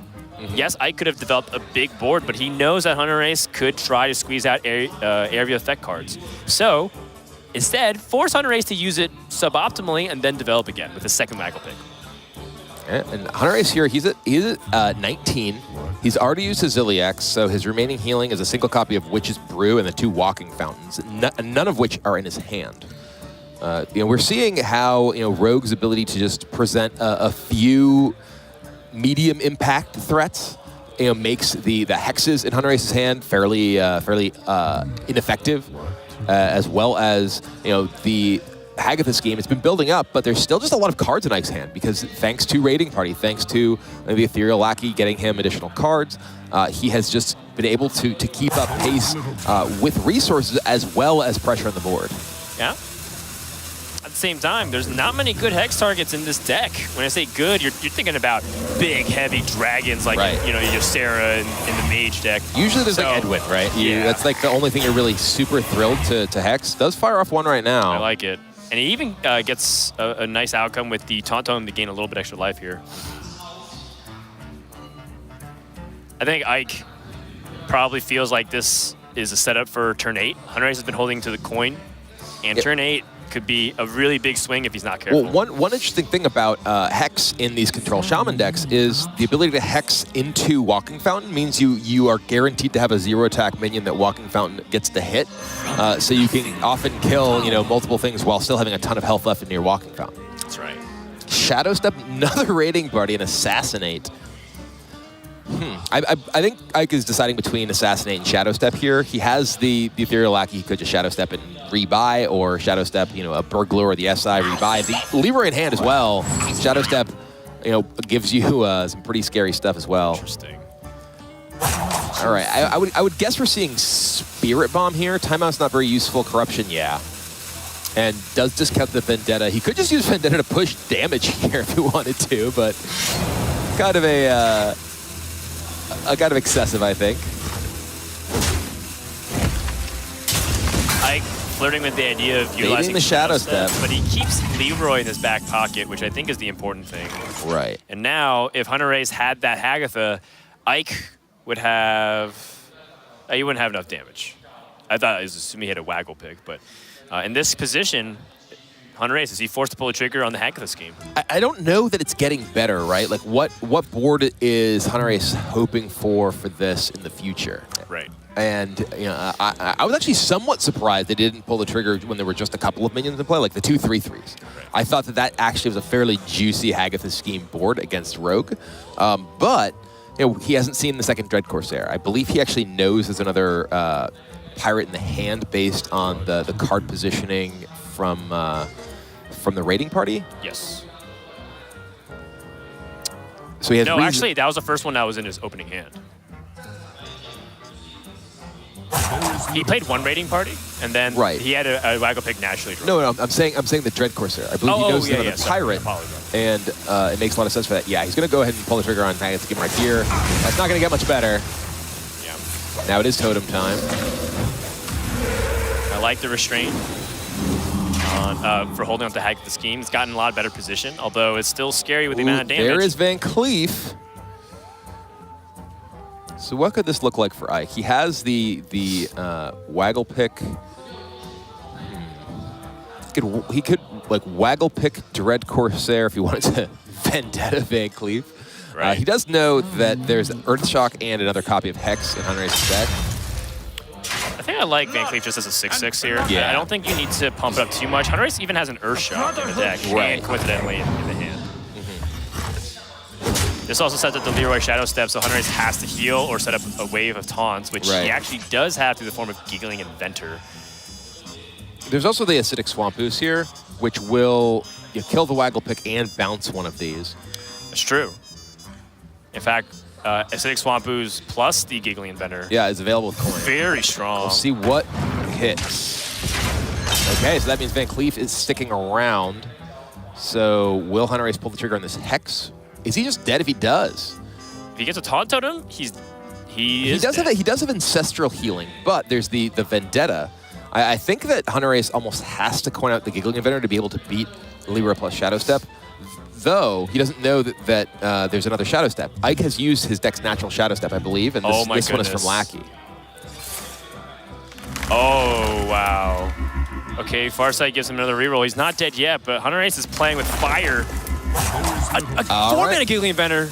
I mean, I think he has to go. He could coin coin Twilight Drake Ancestral Healing. I think he just has to play Giggles here. If he just coins out the Hex, I think he dies. Yep. Coin Hex. And he thinks there's no more Waggle Pick. He thinks there's no more Shadow Step, but that Shadow Step from the Ethereal Lackey is enough to combine with this Leroy and give Ike a 1-game lead in the series. That's a big win for Ike, and I'm stunned that Hunterace not playing the Giggling Inventor. Obviously, he thought a lot about it. He didn't play things super quickly, but I gotta wonder and question the methodology because you're in a position where you could die, and even it wasn't even that. Like there was a turn where his opponent, he could have died to just a Leroy like prep eviscerate type situation, and it's a very dangerous situation where if he loses this match, he loses one of his better matchups in this entire best of 5. Yeah, I actually feel like specifically after he hit the Giggling Inventor off of the Farsight and could have played Giggling Inventor with another Giggling Inventor to follow it up, I feel like that just puts you in such a safe position. Obviously, Ike is sitting there with the Van Cleef in play. Maybe you were afraid of, Fan of Knives, backstab, something that just ends up pushing through from that position. But that's a lot more than just Leroy Shadow Step. But to be fair, again, the Shadow Step was from the Lackey, so it's not something that he was anticipating Ike having. Right. And I mean, there's a lot more that we want to say, but we'll go ahead and gather our thoughts. And when we come back, we'll break down more of game number 1 and get ready for game number 2 here in the Hearthstone World Championship. Day number 2 continues as Hunterace and Ike going at it, and Hunterace letting greed, get the better hold of him. And I sat down and thought about it for a couple minutes here for the Control Shaman versus Tempo Rogue. I think Hunterace was thinking, 7 turns down the line because he's thinking about if these Giggling Inventors get blown out and I don't draw my 8-mana plays, how do I get out of this situation? More importantly, if I draw like Hagatha and he doesn't have a board, how am I supposed to have any minions to really generate value off of Hagatha, considering that he only had Giggling Inventor in hand? And I totally understand that rationale. The only problem is that, he already had drawn 2 cards deeper with the Farsight, so he already had that. And also, there's so much that Ike can do. If Ike sets him down to a low health point, then eviscerates lethal. It's all these different questions that's coming into our heads, and I feel like Ike really stole that one away from Hunterace. Yeah, and I think that some of that may have been, Hunterace thinking, okay, well, we mentioned it before, the Shadow Step is gone. He's used his Shadow Step, so he can't Leroy Shadow Step me. Both Waggle Picks are gone. There's no Waggle Pick Leroy. But he was not accounting for the discovered card from the Ethereal Lackey, which was Shadow Step, and frankly could have been if he had Leroy plus 2 eviscerates, right? He would have died too. Right, which, I mean, there were other rogue cards discovered. Right, There was exactly. a Hench Clan burglar card that was discovered. It's like, and they're obviously trying to push damage. So if you assume like the average spell damage being 2 to 3 damage, if they even have Leroy, it'd still get there. Right. So you have to be very cautious if you're Hunterace. And that's something that he was actually talking to me a little bit yesterday. He was saying that his practice hasn't exactly just been playing games. It's actually been reading every card in the Hearthstone library because he has to like understand what's in the pool available and something that he has to account for. Oh yeah, there are a number of cards that you end up seeing quite a bit between Fire Tree Witch Doctor and Ethereal Lackey. Right. And Fire Tree Witch Doctor giving Astral Rift. There's so many things that you can possibly end up hitting. Yes. Yeah, I mean, you could have, the Messenger Raven into Toki into every wild whatever. Yes, into thousands of Hearthstone cards. But that's in the past. Now we're going to switch roles a little bit. Hunterace is the Tempo Rogue. This is a deck that he said that it was just too good not to bring. Ike said the same thing about Zoo Warlock. He said Zoo Warlock is just the nuts. Although, to be fair, any deck that Ike brings that he's confident, remotely confident, he kind of says that line. That's true. Ike is one who is a little bit prone to hyperbole. But I don't think it's hyperbolic to say that it is a huge deal that he has that Bloodsail Corsair in his opening hand. Yeah, we were debating it early this morning. I think that if you do bring Zoo Warlock, Blood Corsair is so useful against the myriad of classes that leverage their weapons. Rogue, Warrior. I mean, you even see Hunter sometimes as being very useful against to stop their board from being destroyed. Yep. Hunterace, though, with a very strong hand here, double backstab. No real way to advance his own game plan, but does have the easy answer to this Flame Imp right here. Yeah, amusingly enough, Hunterace can play his entire hand by next turn. Yeah. But what's important is that he doesn't let Zoo develop. And this is a contrast to what we saw yesterday's game, where we saw rogue players choose to keep Edwin Van Cleef for that huge tempo swing, which is, true to its moniker. However, let Zoo develop too much to the point where they just fell far behind and died. Put this apple on your head. Like saying, all right, you have another one? Oh, what a draw! That is huge. We see the shake of the head as the implication of this sort of wash over Hunterace is backstab number 2 into that top decked Evil Miscreant. He's so relieved. And I know Hunterace. Grin for Mike. Okay, all right. Hunterace is a very emotional player. And it's something that I feel like, in a certain capacity, his youth betrays him. He's a very young kid, 18 or 19 years old. He's only been playing competitive Hearthstone for about a year and a half. He's even documented some of his journey going through anxiety and whatnot publicly through a twit logger, and it was very touching. And he's kind of found solace in competitive Hearthstone. And sometimes can't escape that nerve. Right. He was telling me how nervous he was. I'm like, dude, everyone fears you, and you're the one that's nervous. And he's like, I can't help it. This is my first championship at this. Right. Yeah, it is very interesting. Hunterace's story of how he got here. He just kept putting up tremendous result at all of the tour stops throughout the past year, but he really was never able to break through at a playoff. When we sat down with all the players at the beginning of this event, the casters sort of interviewed them as a group to kind of get their thoughts on the format, the metagame, everything. And it was the first time we'd ever sat down with Hunterace that way. Everyone else had been to a championship. Muzzy actually hadn't been to a championship this year, but we talked to him last year. His championship appearance. It's the World Championship last year. But Hunterace, it was the first time. And, it was kind of funny in a way because he was not in our little inside jokes, do you have any questions for us? And he was asking us questions. He's really doing it. Yeah. You didn't know. We have an inside joke when we interview players because one thing that Nims used to do all the time when he was first helping us host it was ask, do the players have any questions for us? And to which we look at him and say, why would they have questions for us? We're asking questions. And then we started just asking it every single time, and then it became a meme. And then Hunterace actually took initiative and spent 20 minutes asking us questions. Yeah. It's like, wait, you're the player here. So that's why this kid's adorable. That's why we all love him. His personality is great. Loves Hearthstone to death. But yet at the same time, I just wish the best for him, and I hope that he can contain himself to the point that he doesn't let himself tilt, because he is prone to tilting, self-admittedly. Yeah, and we heard Ike as well in the interview piece just prior to the show, where he was saying that when he qualified for this tournament, it was through the tiebreaker tussles that were our way of resolving the final world spots just at the last championship, because there were multiple players who were already qualified.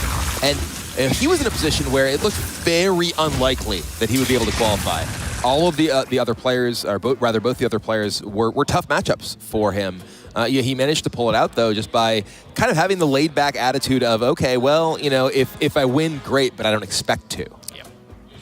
And I think he might feel very similar in this position. Yes. Tempo Rogue has gotten ahead and is staying ahead. I like that Dread Corsair play a lot because it shuts down Ike's development. What Hunterace is disallowing is Ike to leverage things like Grim Rally. Yeah. And Ike had a great hand for Grim Rally. Right. But it's just not going to be effective right now. Yeah, Ike had the possibility to just, you know, abusive in the egg, get it killed, or, you know, Grim Rally the egg and Grim Rally again. But now, you know, this is a position where he's got a single Scarab, a 1/1, and his opponent has, you know, a hold over the board as well as quite a few cards left in hand, and we know that one of those is another Evil Miscreant, which is, you know, decidedly just the strongest card in this deck and certainly in this matchup. Important to note that a lot of players have chosen one Blood Corsair in their deck list as tech, while yesterday we saw Killin' All Day have 2, and I liked 2. Ike now doesn't have the ability to shut down that Waggle pick should Hunterace pick up 1. That being said, I still like Ike's development on the board. He has 2 Grim Rallies. He needs to get use out of it. Leroy is effectively a dead card with the Grim Rally. I think this is his best move. And Hunterace here, you know, he has this Witchy Lackey he can use, you know, both to generate his, turn his initial Miscreant into a 4-drop, as well as combo into his second Miscreant here. And I think we, you know, may very well see him just double trade into the Direwolf and make that play. He even has he could do something, you know, a couple of different things as well. He could just eviscerate, you know, even prep eviscerate. Yeah. Oh, just gonna prep Miscreant. All right. Yeah. If he's gonna play the Miscreant anyway, you start with the prep Miscreant. See what else you got. Yeah, this is a correct ordering if he picks up Ethereal Lackey, which he does. And that gives him the ability to discover a spell and then play it for free. Faceless Lackey though, and he already has the eviscerate to play. Okay. Yeah, Faceless Lackey is better for He can eviscerate Faceless Lackey, Witchy Lackey, which gives him such a strong board here.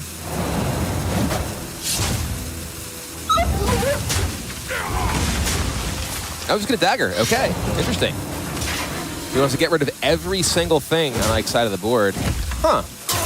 Yep, giving him no opportunity to develop. I'm a little surprised to see that over Faceless plus Witchy here, because he would have had a 4-drop instead of the 1/3, and then 2 1/1s and a 2-drop. And it feels like that just puts Ike in such a tough position, whereas, I mean, right now, Ike's hand is quite bad. So, you know, there's nothing he can really do to take advantage of the fact that Hunterace does not have, you know, a very wide, strong board. So what was your suggested play? You want to play... I felt like rather than daggering, the Witchy Lackey and Faceless Lackey was so then looking like it would be very strong. In that position, 5 or 6 mages would be on the board, and I think Hunterace says, I don't have a way to deal with Sea Giant. Okay. So then if Ike has like a Sea Giant play, play, yeah, then no, I buy it. Yeah. I wasn't really doing the Sea Giant calculation, so that makes a lot of sense. But, I mean, it just shows you how careful Hunterace. I mean, he's playing around a lot of stuff now. I think he's saying, like, you know what, last game, I didn't play around certain things. I'm going to go for this. A little too disrespectful last game, and now very cautious this game. Vanish can be real powerful. Not necessarily in this matchup because your opponent has just so many small things, but yeah, just going to take a second Vendetta. Oh, yeah. I'll take an upgraded Wing Blast every time here. This is so powerful in this spot. He can take out this Magic Carpet and now use the Witchy Lackey. Right. And now he's not afraid of Sea Giant because he has 2 removal pieces to use to clean it up. Oh, that's even more damage. 7 damage. Does cost 1 more, right? But it costs 0 because... Right. Because... That's funny. That's so insane. What kind of combo is that? Wow. So he has a second Vendetta that costs 0. It's not even cost 4 less, it's cost 0. Yeah. So the additional cost, I believe it's Kirantor Tricaster is the name of that 4-drop. And that is spell damage plus 3, but your spells cost 1 more. So, but Vendetta specifically sets its cost to 0 if you have a spell from another class in your hand. Yeah, and it overrides that. And we look at the Starfire, it costs 7. That's crazy. Well, speaking of crazy, Ike has AoE to like win back the board. Yeah. It's so interesting because, I mean, Zoo Warlock played Hellfire like once upon a time, unironically, because there weren't better cards to play. And now I feel like we're turning back the clock Hunterace is 1 damage off lethal, though, right? He has you're right. 7, 8, 9, 10, 11 Starfire for 8. And there's not much that I can do about it. No, I mean he can just Starfire face for 8 now. It doesn't have to necessarily, ooh, there's an underbelly fence, so maybe it's not going to be doing that. Yeah, he's 19 damage. Faceless Lackey could discover chargers or extra damage, so you could start with that, but then you couldn't play Starfire. If you don't Starfire now, you potentially lose the extra damage from your guy, but I don't know how much that matters.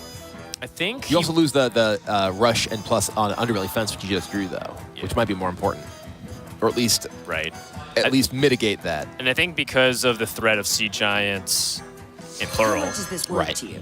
he's going to hold on to it, but he's so firmly far ahead that I like almost anything Hunterace does. In fact, I kind of like him to restrict the board by trading in his 1/1 again. Yep, that's what he's doing. And I don't think he has to play this Faceless Lackey. I think he just re-dagger.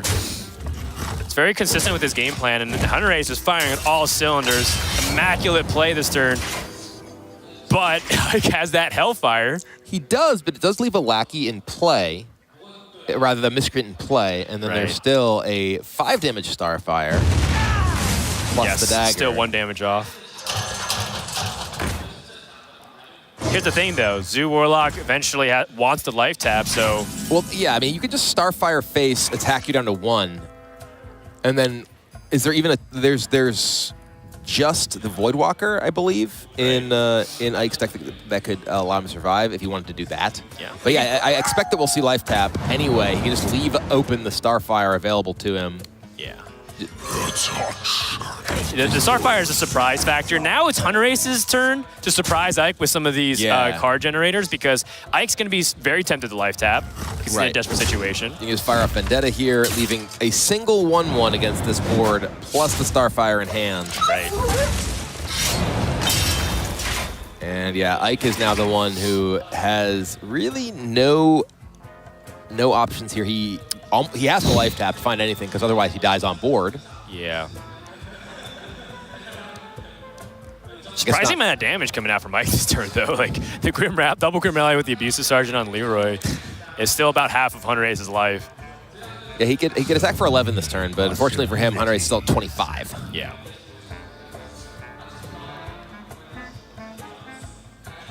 I mean, I think that in this game, a lot of what we saw here was just the power level of the Thief package, the Vendettas and the Underbelly Fence, just leaving Ike with so little that he was able to do. Obviously, Ike had a pretty poor draw early on, but Hunterace's Miscreant did a ton of work, as well as his just awareness of, okay, I need to kill this Scarab Egg, pick off the Scarab to come out of it before something like Grim Rally can get online, and those just ended up stranded in Ike's hand the entire game. Hunterace equalizes the series 1 game apiece, and Rogue as a class climbs over the 50% win rate. It was 5-6 to start the day, now 7-6, and we mentioned the pre-show, Rogue is a slow starter sometimes, right? And based off how it works out. Also important to note, the Thief Rogue gets us another W on the board compared to the other Pirate Tempo Rogue, which are struggling a little bit more. So perhaps makes us reevaluate the value of those decks, because some people were saying, you know what, I'm not sure about some of these Thief Rogue cards. I think it's a lot weaker than the Pirate package. Maybe we have to think for a second. Well, I mean, the Thief Rogue decks also have Pirates, right? They're just a little bit slimmer on the Pirates. They're not the charge Pirate deck. I think what we've seen mostly is a split between the Thief Rogue and the kind of deadly poison deckhand Rogue, right? It's the all-out face Rogue versus the Vendetta Rogue. Yeah, board-centric versus face-centric. Yeah. Which makes sense if you're, a player that, well, one, loves to go face, which, who doesn't? Unless you're like Fibonacci. And then the second is, being able to have multiple varied game plans. And one thing that people don't really factor in terms of tournaments as often as they should is the factor of just having that element they can't prepare for. When you have that stolen card, it can be really difficult. And Hagatha is another MVP card that can do that. And this is also Hunterace's best matchup. This is very favored for the Control Shaman. So this is what he's really hoping to gun down. And even though people point at Token Druid being the weak deck, statistically, before we factor in intent cards, Zoo looks like to be the deck that Ike needs to get through. Yeah, it's interesting. Obviously, these stats we're citing they're ladder stats. Right. So it's hard to really say, who between these decks, the more unusual versions, are going to be favored, because I don't think we have probably more than the games Hunterace played on ladder with this deck to determine what this deck's actual matchups are. But they're pretty good if you have both Hagatha schemes in your opening hand against a board-centric deck, that's for sure. Interesting that he also even just threw away Hagatha straight up. That's how much he valued just not letting the board getting way out of control. Yeah, I mean, Hagatha is incredibly powerful, but Zoo is a deck that puts you on a very, very fast clock. You need to be able to answer things well before you coin out a Hagatha for a 3 damage AoE on turn 7. Yeah, if it's even relevant by the time Grim Valley comes around, or they have Scarab Eggs. That's a Faceless and Goblin Lackeys. Yep. One thing that's also fairly important for Hunterace is the Wild Pyromancers. And he has all the tools. He has the coin along with his Wild Pyromancer and the Ancestral Healing, so he could possibly have multiple uses of that Pyromancer's ability and have it stick in play. Having the coin here is fairly clutch for that specific reason. It was almost to the point where players were like, sarcastically mocking Hunterace, like, dude, you have Wild Pyromancer, but you have almost no spells to really utilize it, and you have double Acidic Swamp Ooze. You really hate every other class in the game that's not Shaman.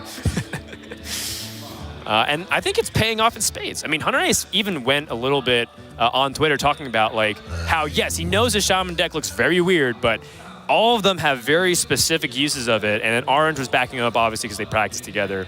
So, I think that as we see the Shaman continue to develop in this series, it's looking more and more scary. Yeah, it's worth noting, this is the first time we've had a tournament of this size. Certainly the first time we had the World Championship, so close to the release of an expansion.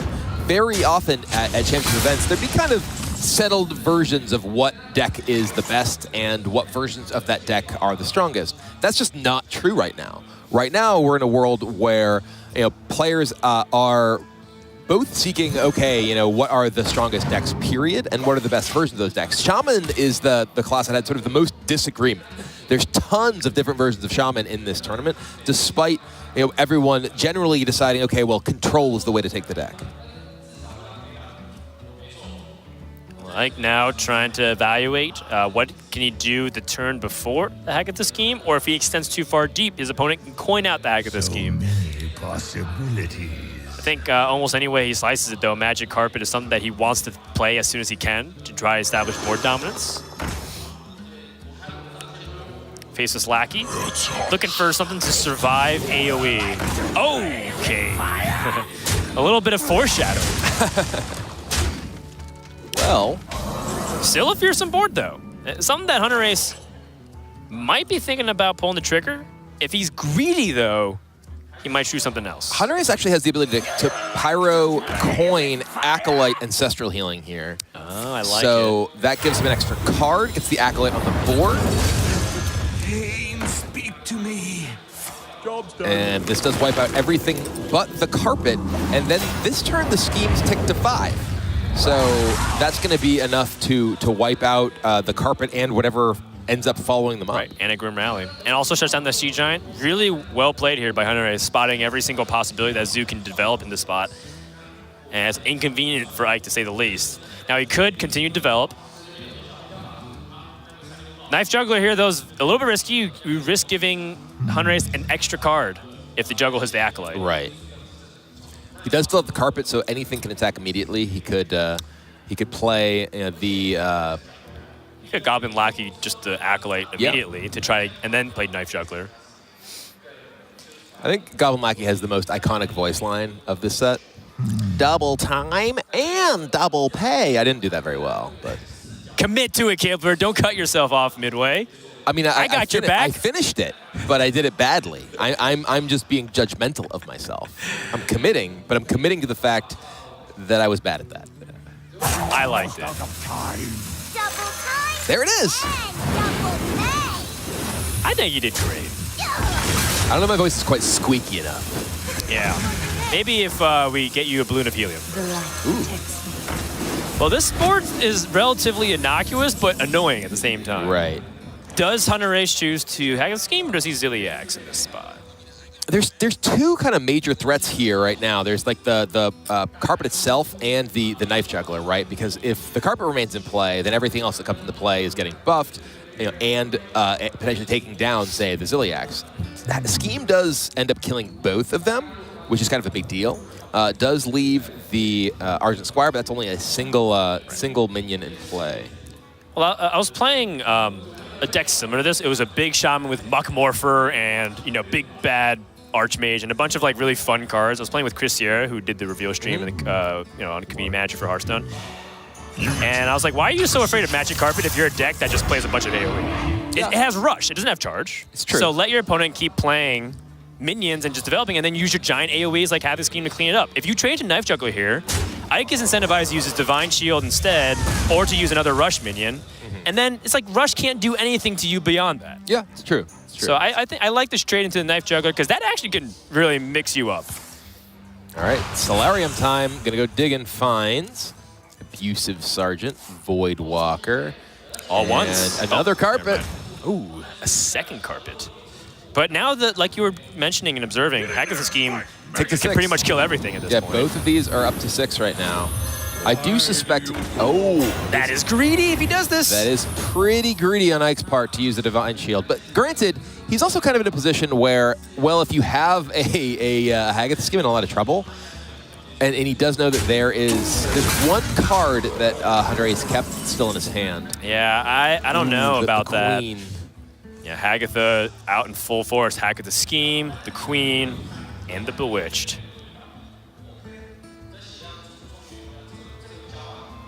Yeah, this is definitely greed for Ike. And also he misses damage, which is a little bit uncharacteristic of him. However, if he has that Sea Giant, I can totally understand. Right. Like we were talking about.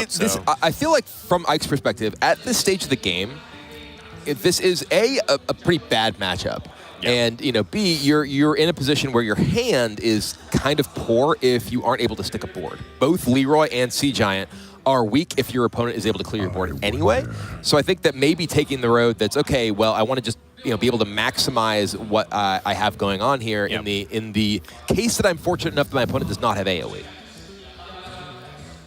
Interestingly enough, I know a few of us have bagged on having Archvillage Reform in the Zoo Warlock deck. I kind of wonder if it's even just better against like Hunterace's deck in this position, because it doesn't feel like Ike has enough substance to push through if he doesn't land a Sea Giant down. And it's like in this spot, what is Ike really relying upon? In fact, he doesn't even have a single minion. Like, had he had the Argent Squire, maybe this Evil Genius could... Yeah, it's true. And I do think that he might have played the game differently if he had the Evil Genius in his hand at that stage. Sure. Absolutely. It's it is a card that's just still in your deck, right? And again, I get the logic. He's coming up on turn 8. He wants to maximize his pressure before that turn 8 comes up, like we're discussing. It's just tough, because now I see the Zoo deck and it just looks really bad. It's tough, for sure. Yeah. And now Hunterace is in that position where he's in a really good spot. I mean, he could get away with just playing a Swamp Queen Hagatha, the new legendary shaman minion that teaches a minion spells. You guys miss Kazakis from back in the Mean Streets of Gadgetzan, where you built a custom potion? You get to build a custom spell minion. The Stormbringer is kind of what you're looking for, but Lightning Storm is also really effective here. Stormbringer is what I'm always looking for. I think Lightning Storm is more what Hunterace is looking for. That was a snap pick right there. And that is an incredibly powerful horror right here. Drustvar Horror with Lightning Storm Feral Spirit. He's going to have a 5/5 for 5 that kills his opponent's board and gives him 2/3 taunts. Yep. It is a very powerful thing. AoE and board development, exactly what you want against Zoo. And those wolves have taunt. Yes. Very Hunterace, big deal. I mean, I think he's far ahead enough that he can get away with tossing in Ancestral Healing. Man, Hunterace is so greedy. He's going back and forth. Like sometimes, like, okay, I'm the beatdown, so I'm going to go ahead. One big thing is that Ike's deck doesn't have Soulfire, right? So, like, just getting in like the chip damage isn't nearly as powerful as it is for some other versions of decks that have more burst. He only has Leroy for burst in this deck. It's true, but without double Magic Carpet, I mean, it feels like the Swamp King Hagatha would trade 2 for 1 in this spot. It's true. Which makes me feel like, I kind of want to go. I mean, I actually think there may be the rationale from Hunterace that if his opponent plays Sea Giant, he wants to be able to attack the Sea Giant and play Hagatha. So he doesn't want Ike to attack the Swamp Queen Hagatha. Yeah, that's true. That's fair enough. Like baiting him to the extent to the board. Right. And in the end, gets the value trade anyway, so it worked out really well for Hunterace. I mean, I like the upside of keeping Ancestral Healing. You know, if you're able to get the Walking Fountain, for example. Yeah, look at that scheme. Crush it. Oh, scheme at 8? It is. And Ike's going to trade to try and protect the Giant from exactly what I was just mentioning, the Hagatha plus trade. But Hunterace, he's been scheming for a long time. And it might finally be the moment that those plans are set into motion, as this is an 8-point Hagatha scheme that wipes the entire board. Yeah, if he had 9 mana, he had the Hex and Dress for Horror to go for a guaranteed board clear with Lightning Storm, Development, and destroying his opponent's board. He even just drew the Witch's Brew too, so the threat of Burst, even getting Ethereal Lackeys off of Evil Genius and finding Soulfires, not going to really be working out. And right. I think that we're at the stage where Hunterace feels like he is just in incredible control of this and wants to make sure he does not make a mistake. Yeah, and that's why I look at Hagatha's Horror and I'm like, is it really that bad to just play that in the Acolyte here? The Horror? Yeah, that's definitely an option. Oh, I meant the Hagatha scheme and the Acolyte. Like, does he feel like he's wasting his resources by doing it? I think part of it's interesting. The Dress for Horror here does give him, a bunch of damage on his opponent's stuff. It does overload him for 4, right? Which is a fairly big deal. And it does give him the ability to scheme the following turn. I am pretty surprised that he didn't want to scheme here. Maybe that's exactly why he did not. The possibility of a follow-up Sea Giant. But he has a Hex. Right. I'm just trying to think through. Right. I think that the second Sea Giant, Ike might think, okay, well, my first Sea Giant didn't die. Maybe the second one's safe, and then the Hagatha scheme comes down.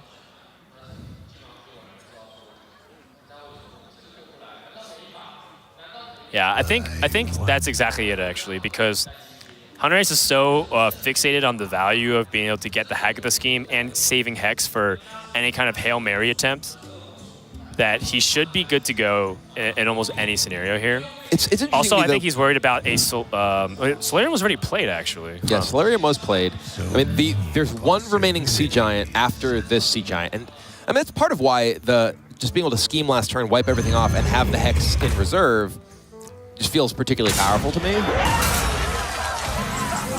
Right. But now it's like he doesn't even really need the scheme. He can just Hex. Right, well, he can just Hex. Yeah. Trade off the 5/5. Yeah.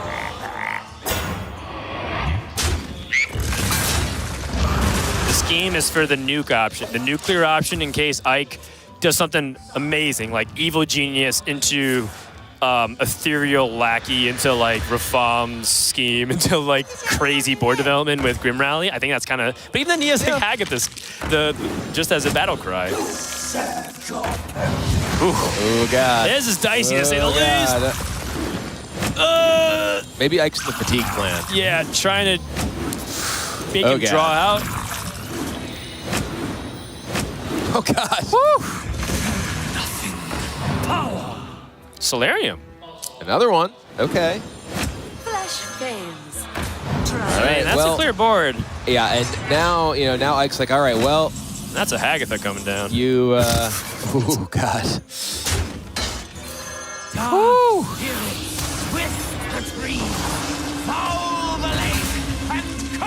And there's even, just the Ooze to follow it up, get a spell, and both Walking Fountains in hand for Hunterace. Yeah.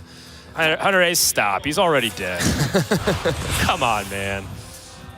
I mean, good on Ike to play it through. Even if you have a 0.5% chance of winning or less, sticking through it, as long as it's above 0. But I think this is almost as close as it can get to 0. He has double Giggling Vendor, double Walking Fountain. Right. Shutterwalk for the horror and for the Hagatha. Yeah, I mean, we joked about having, like, I kind of wish you had Rafam in this position. I think he'd very much take that.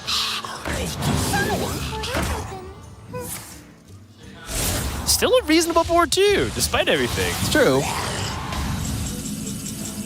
Dude, Walking Fountain, though. That is the real deal. Yeah, new common elemental that has Wind Fury, Lifesteal, and Rush. You can combo it with all the Ancestral spells. Ancestral Healing, Ancestral Spirit. And Ike is going to scoop him up. That is game 3 over to the Norse player.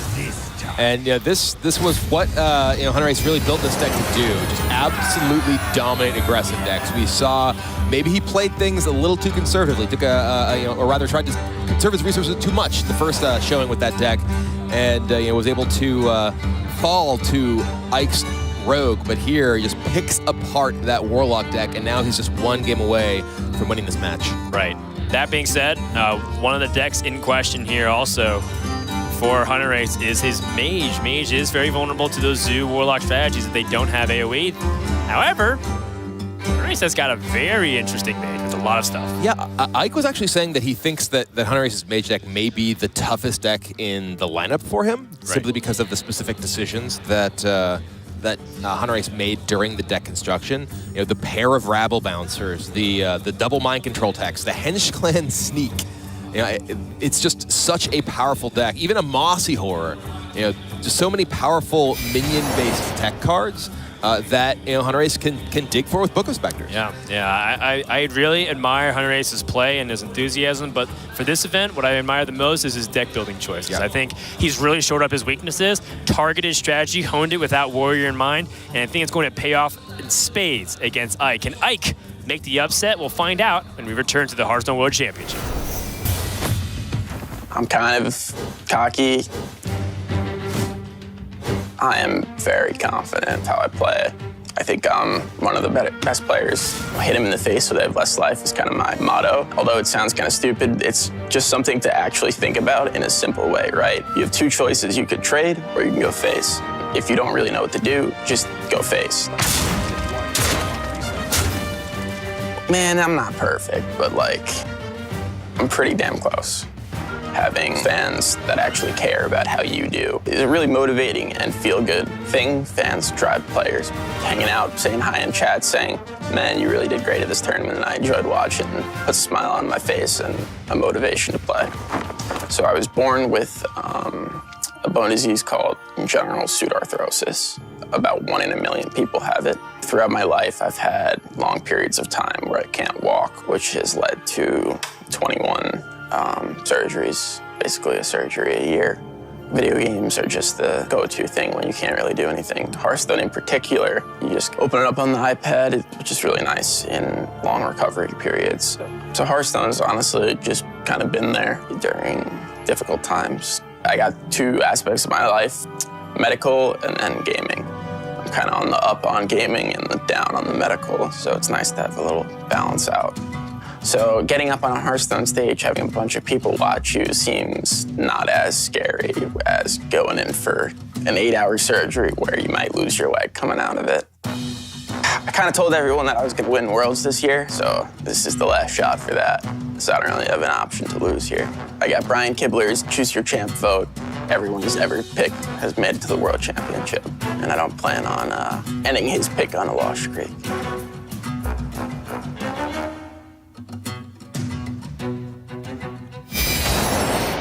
Ike's grown up for eyes as he's becoming a boy to a man.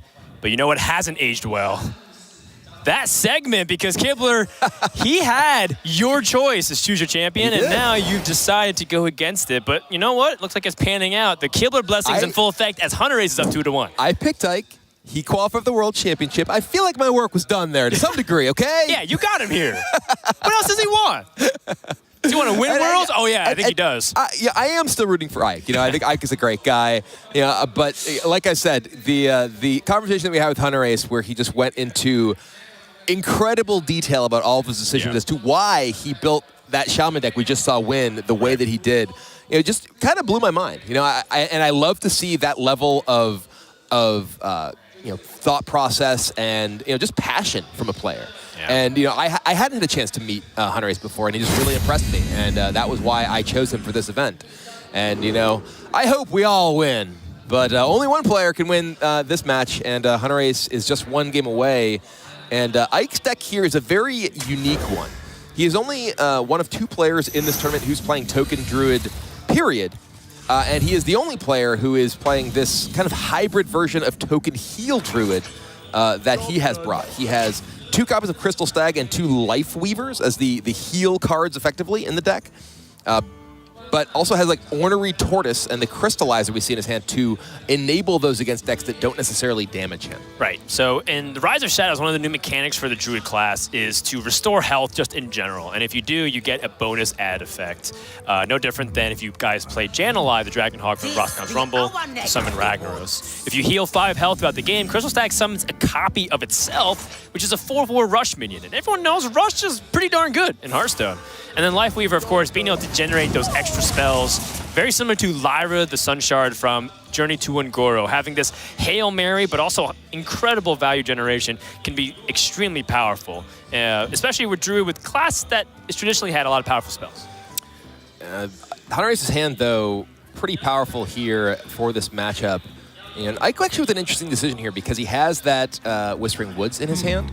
And he did just get 2 squirrels from that Acorn Bearer. Acorn Bearer, by the way, I think one of the quietly just the strongest cards in the set in terms of how it enables this deck. Not only giving you additional token minions you can play to buff, but also increasing your hand size for Whispering Wood and still allowing you to play proactively.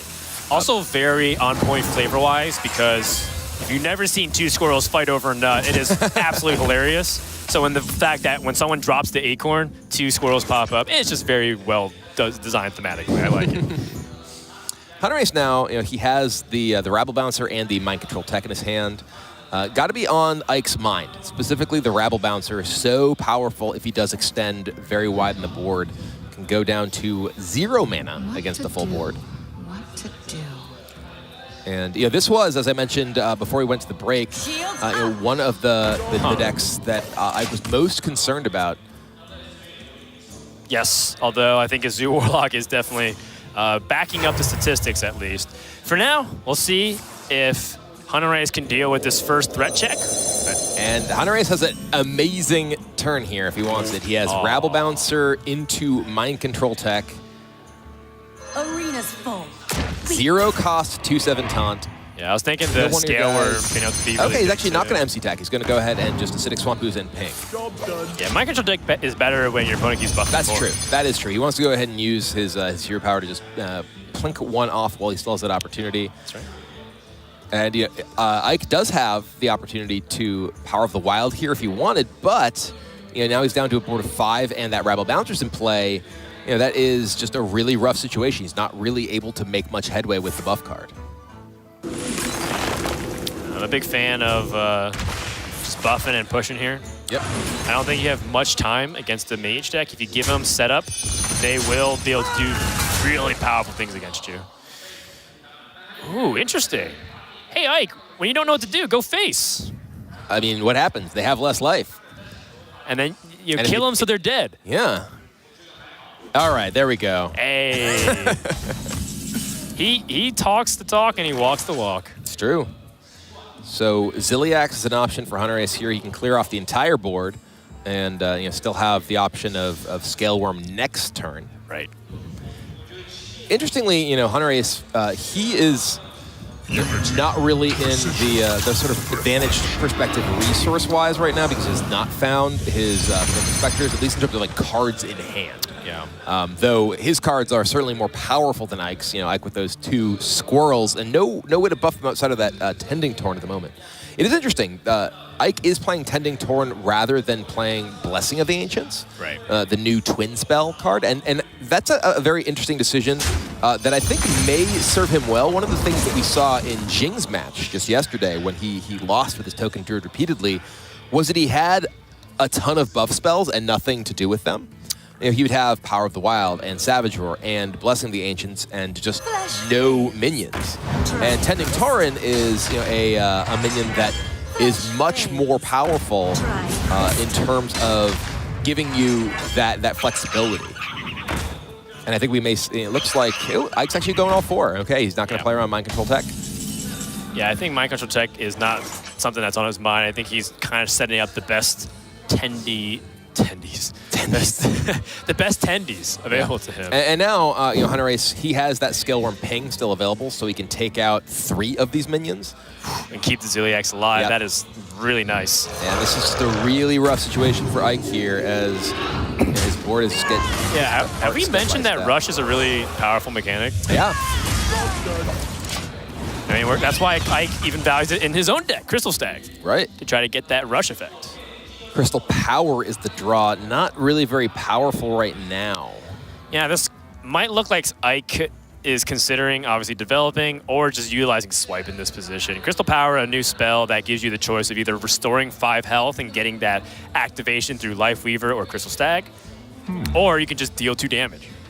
Very similar to... The Tending Tauren uses his mana most effectively this turn. Gonna go with the Swipe, though.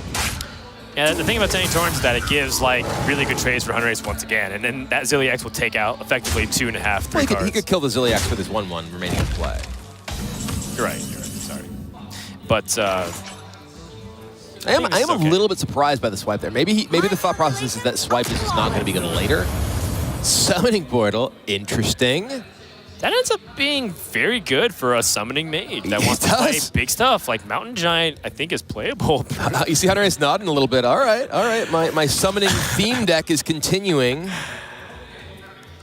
Yeah, actually, Mountain Giant was playable either way, but now you can play both Mountain Giant plus something else. So, Ike drawing another Swipe. I mean, there's no great way, and this is kind of part of why I felt like the Tending Tauren last turn. Yes, it would have left up the Scale Worm, but you would have had the 2/2s along with the Tending Tauren.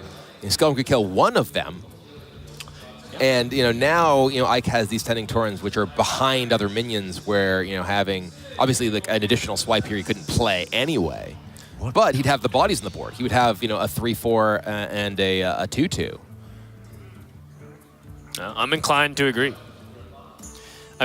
Because, and you know who else might agree? Because Bloodyface might agree too, because he's been player thing that costs the most mana. He's been very critical of players that have been favoring like using removal and hero powering a little bit to try to be more value oriented. But he's saying if you're like a deck that really wants to get on the board, why not get on the board? Well, this is a really good mind control tech opportunity for Hunterace.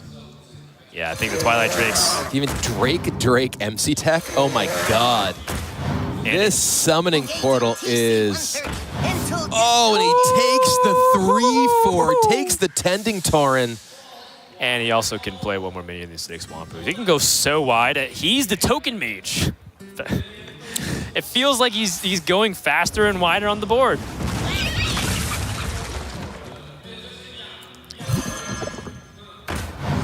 Yeah, Ike's in a bad spot to say the least. But if he's able to weather this, Hunterace has no cards left in his hand. Yeah, but he has 7 things in play. Yeah. If. That's a really big if. Like, I don't know what the sequence of cards that I could draw that would allow him to get out of it. Like Life Weaver, I mean, I guess maybe you haven't been on the receiving end of just like, the Miracle Druid type situation, but I've seen some wacky stuff happen from that. All right. Explain to me how I get out of it. Okay, he draws Life Weaver. He draws Life Weaver, right? He draws Crystal Stag at one point and removes half some of the board. He can't draw. Crystal Stag is not enabled. Right, but he can't enable He can't even Crystal Power. He's at 26. Right. In the future turns. And how many turns does he have here? 3? He's going to remove at least 2 of these minions. That's or true. 3 of these minions. With the Swipe here, he's killing some stuff. Yeah.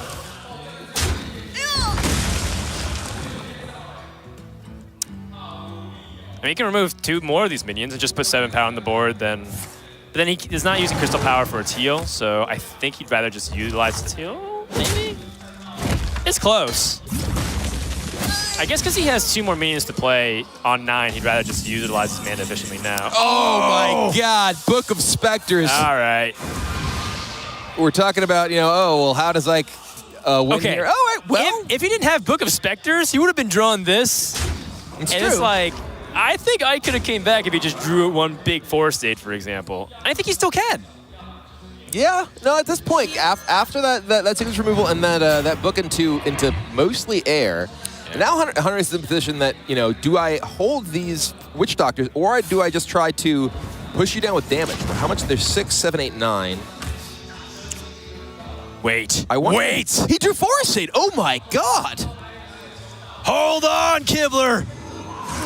All right. That is a big draw for Ike. Conjurer's Calling. That's a nice draw too. Okay, and that's a 6-drop he has from the Tending Tauren. Power creation. All right, this game's been a lot more interesting than I thought it was going to get. Woo! All right, well. That's a good one and a bad one. But that's okay, because then you can use it again. It's true.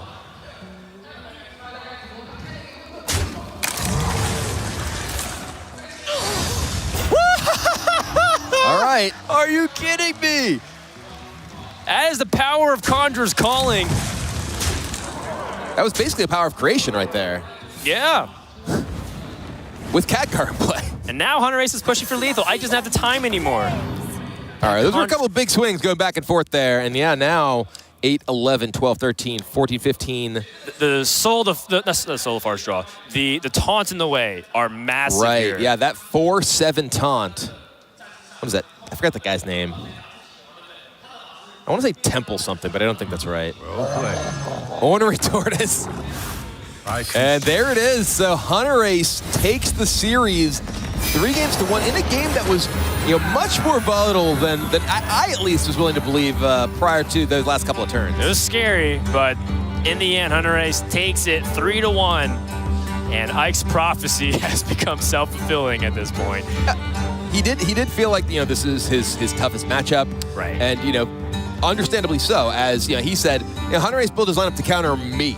Right. And Ike is a player who he's very outspoken in his opinions. He's very forthright in the styles of decks that he enjoys, he thinks are good.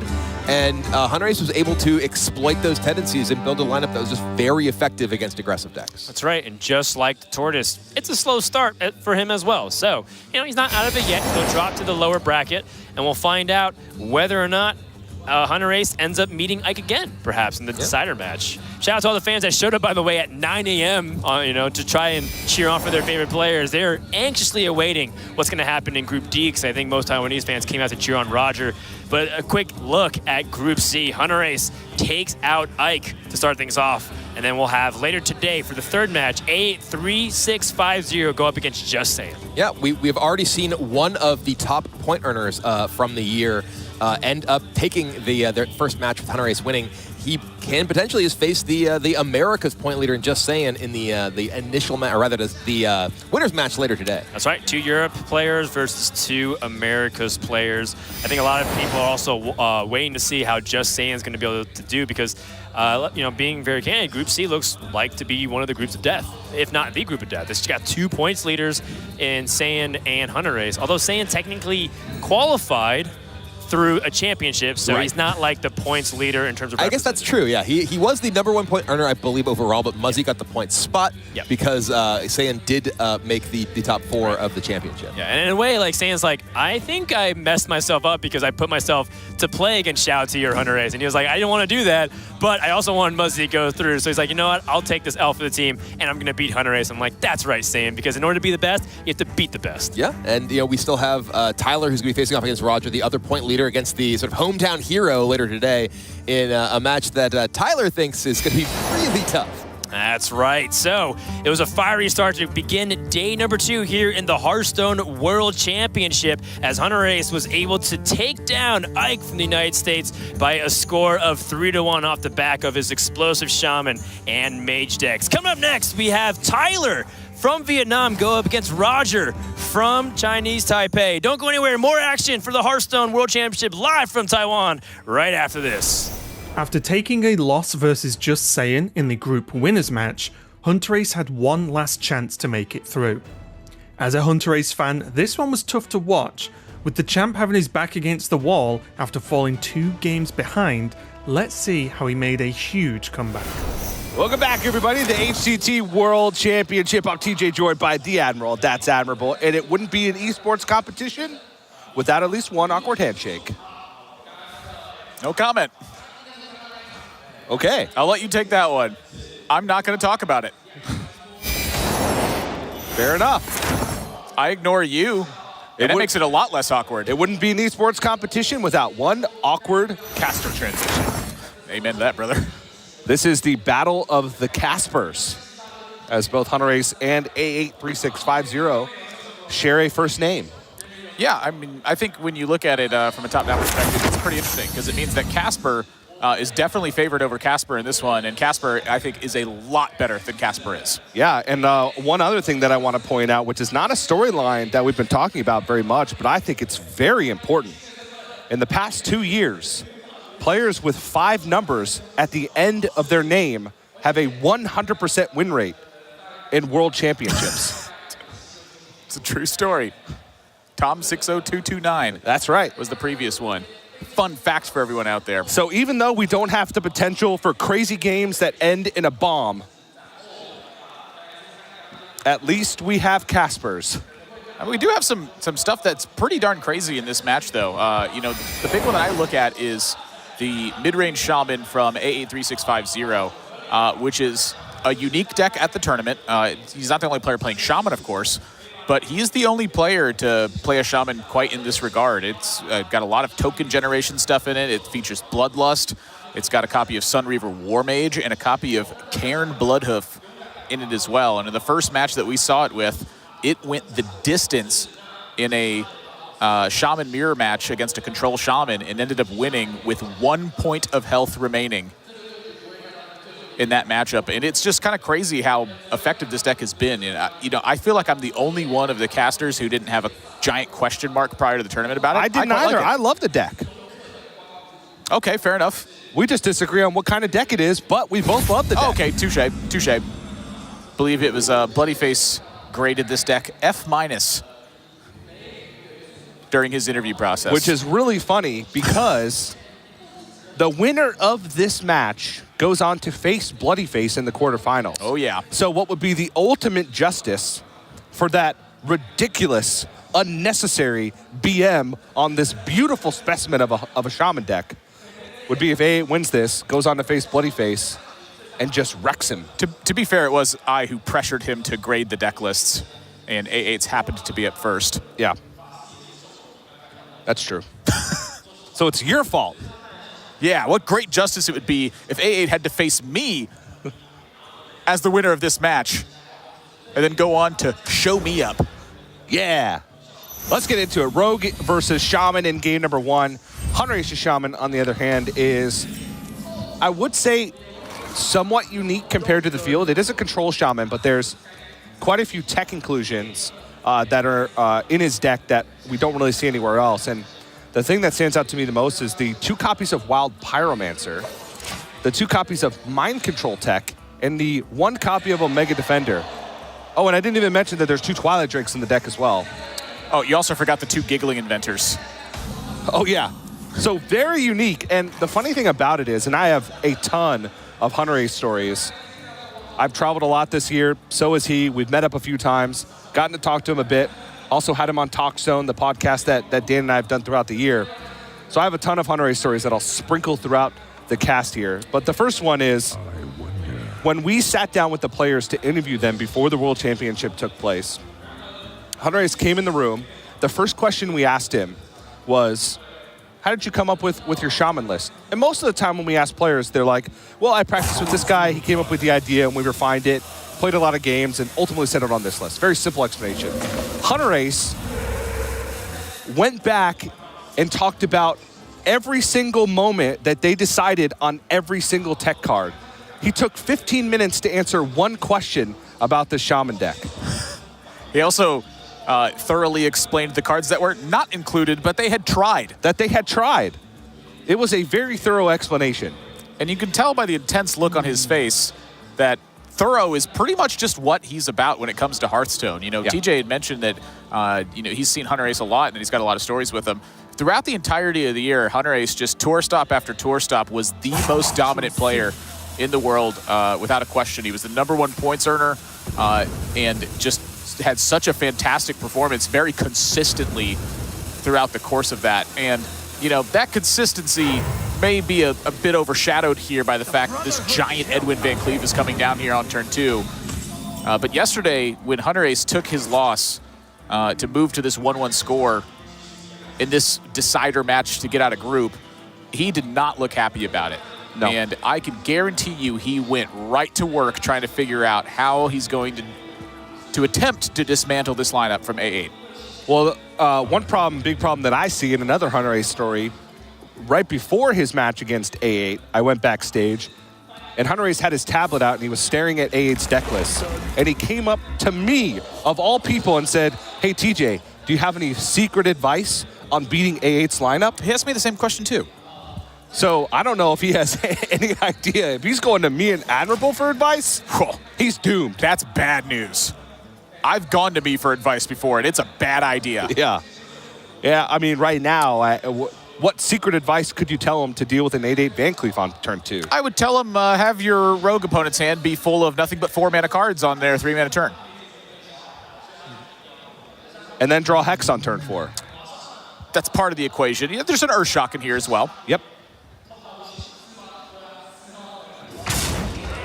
2 copies of Hex, but that's an 8-point attack that just happened. You know, something that's a really big kicker to this game, though, is the fact that Hunterace got Hagatha from Farsight. And so he's about to suffer heaps of damage. But the Hagatha coming down way earlier than A8 can realistically anticipate means that a lot of his development could get counteracted here. And what I'm thinking almost specifically is in a Waggle pick Dread Corsair situation, you suddenly lose a lot of board presence because of that. I'm just curious if Hunterace is going to have the time. The problem is, at that point, he will have taken 24 damage from Edwin Van Cleef, as well as 4 damage from the Waggle pick with 4 more showing. It's a lot of damage. This kills the Casper.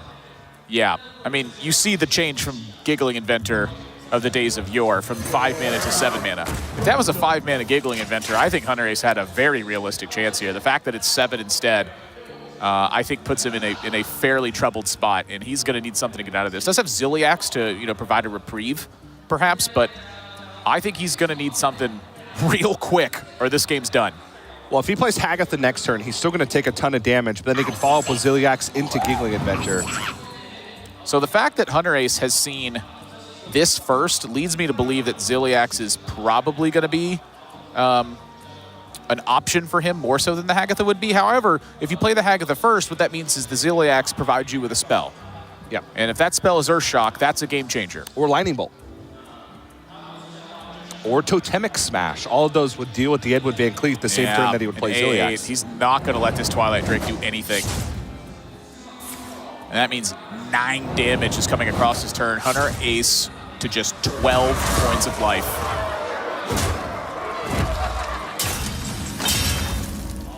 Acidic Swampu's drawn. That's a big deal. That's a very big deal. The problem is, I don't know if he has time. I think he just might now. Playing the Hagatha is going to risk a death, but it requires quite the hand from Hunterace. I'm sorry, from A8 for him to actually die. It would need to be a prep and eviscerate. So what that means is Hagatha comes down here. It sets the Edwin to 5 attack. 5 health. I'm sorry, yeah, 5 health. And you move from there. You know, the big issue with the Hagatha this turn is that A8 has yet to use Waggle Pick, and the Dread Corsairs are there. That's something Hunterace knows is possible because of the raiding party. So I think when you really break it down, Ziliax is probably one of the directions you move towards, but that opens you to backstab.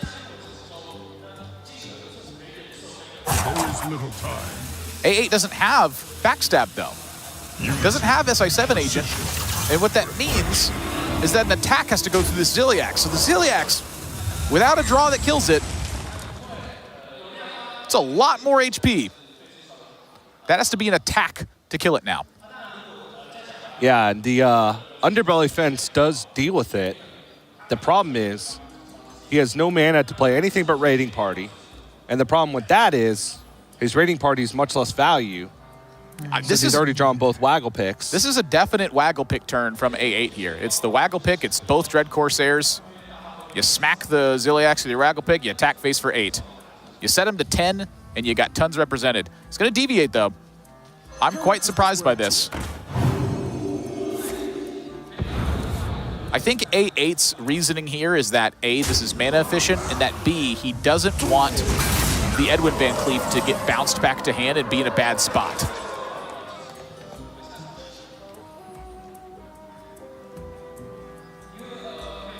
If A8 had gone for that Waggle Pick turn as well, much more vulnerable to Hagatha. I'm actually curious if A8 considered even. Yeah, maybe Hagatha's off that far side. If it is, I want these Dread Corsairs for afterwards. That could be an active thought. I think that's unlikely, but I think it's possible.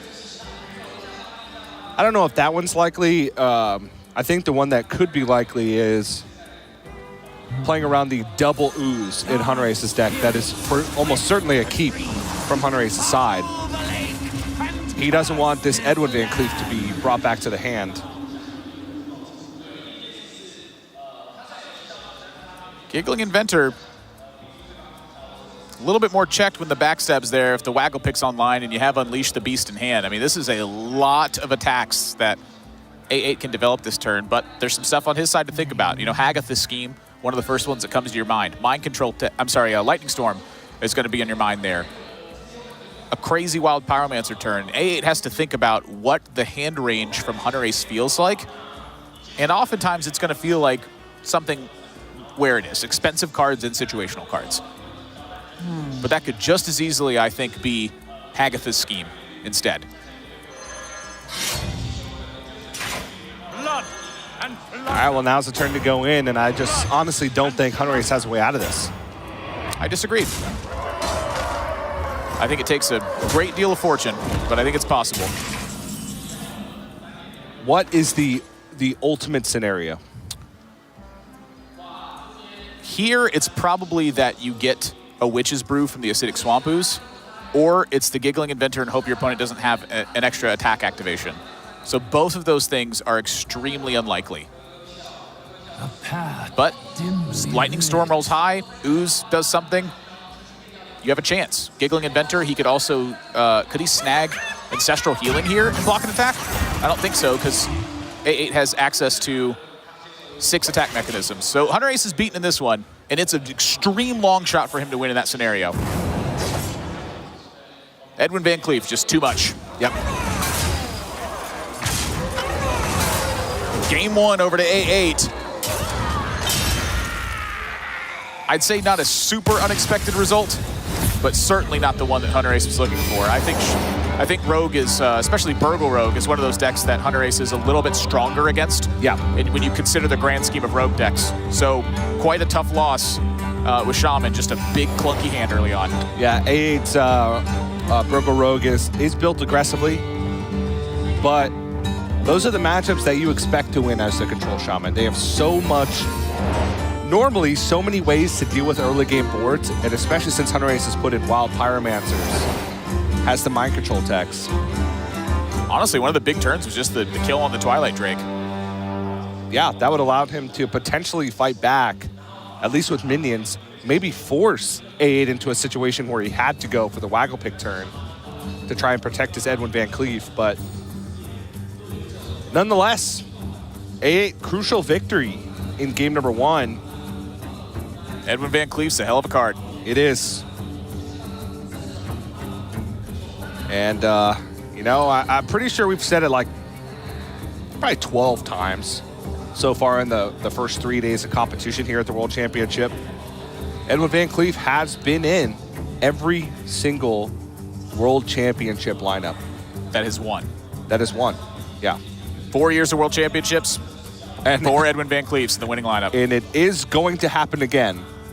Well, unless Roger wins in the next matchup. I was about to say, Roger's the only player at Worlds this year that can stop Edwin Van Cleef from reigning in terror. We got a Shaman matchup coming on both sides. However, we described A8 Shaman, and now you get to take a closer gander at it. I feel like this deck was interpreted initially as an aggro deck, by myself included. I was very vehement about defending my principle of it.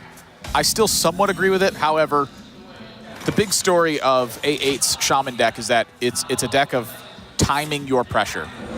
It's not about just playing minions on curve and hoping that works out. Sometimes you have to do that. The big deal about it is getting the timing of pressure in there. He's got 2 copies of Soul of the Murloc in this deck to try to help secure a board position in the face of one single board clear. Yep. He's got Thunderhead to develop those boards. He's got Storm Chaser to fetch up Bloodlust in the matchup. And at the top end, Cairn, Rain of Toads, Swamp Queen Hagatha, and a pair of Sea Giants for if you secure a board as ways to get payoffs. It's meant to operate like a Like, picture a weaker rogue deck. That's kind of what it's going for. Yeah, it's basically like putting a second rogue deck in your lineup that's just slightly weaker. Well, I'd say considerably weaker. Okay. But, you know, the idea is operate like rogue. You know, instead of Edwin Van Cleef, you have like Sea Giant, for instance. You got to get a bunch of minions and play with Thunderhead. And one of the most memorable matchups so far of the tournament for me has been the A8 versus Just Saiyan matchup, where A8 went to Fatigue, saved his Bloodlust for a really long time, and was able to grind Saiyan out of resources and kill him with just 1 health remaining. And Hunterace's lists are a little bit different than Saiyan's. He's got a little bit more top end with Shudderwalk, with Swamp Queen Hagatha. He's got more minions, but he doesn't have access to as many control tools. He has 1 Lightning Storm, he has no Thunderheads, no Voltaic Burst, no Zaps. So his ability to kind of fight for boards in the mid game, I wouldn't say is worse, it's just different. It's very different. And I think one of the biggest differences I'm looking at personally is the fact that the Shudderwalk's at the top end. You know, Shudderwalk with Giggling Inventor attached to it, it's a very different kind of feeling where you end up in situations oftentimes where Shudderwalk just providing 2 more Annoyatrons and then having some secondary effect is enough to get something done. And so for A8, you know, his hand so far has looked fantastic. He picked up the Unbound Elemental to threaten to buff anytime he plays cards here. He's got the Thunderhead. But again, the real story is timing of pressure. Where does that timing come in, and how do you get it done? You know, I think Swamp Queen Hagatha, looking at A8's hand right now, is going to play a key role if he's going to win this game. Shall we make a storm?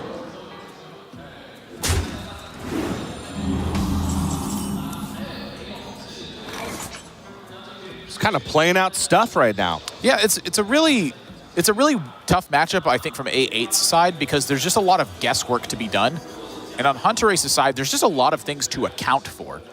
And the 2 of those things stacked side by side is going to lead players to a lot of unfamiliar territory where they're going to try to avoid risks, I would say, until things, you know, start to feel like they're slipping away. And the sooner you notice that, the better. You know, if you get to that risk point, it's too late, that's not going to work. If you take the risk too early and you weren't behind, that's a disastrous call.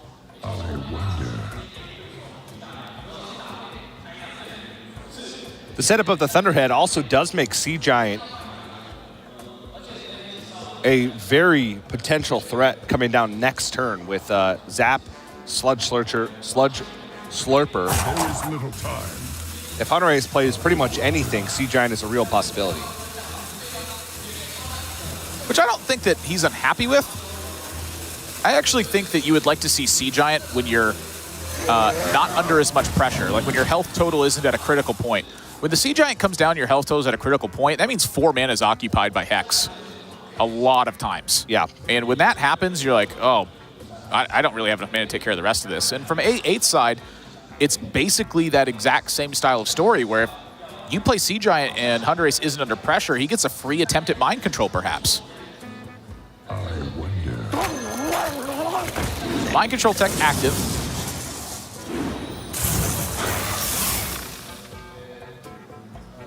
Sea Giant costs a measly 3 mana right now.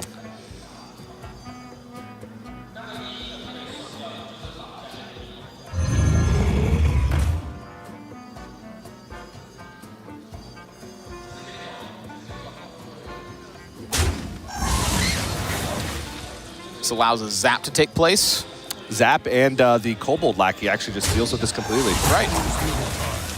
5 minions on board. 3 of them are pretty primed. You got some pressure down on Hunterace. He's going to be put to a test here. Oh, look at that. Interesting. I quite like that attack. Huh.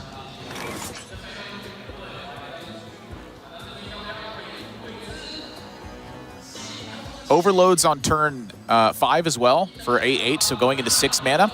He has got plays for it, and then rolls right into Swamp Queen Hagatha. Good mana management.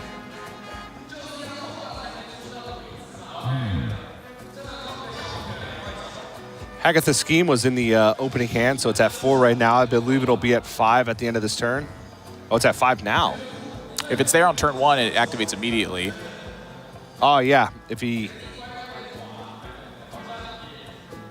So on turn 1, it goes to 2. Yeah. On turn 2, it goes to 3. Yep.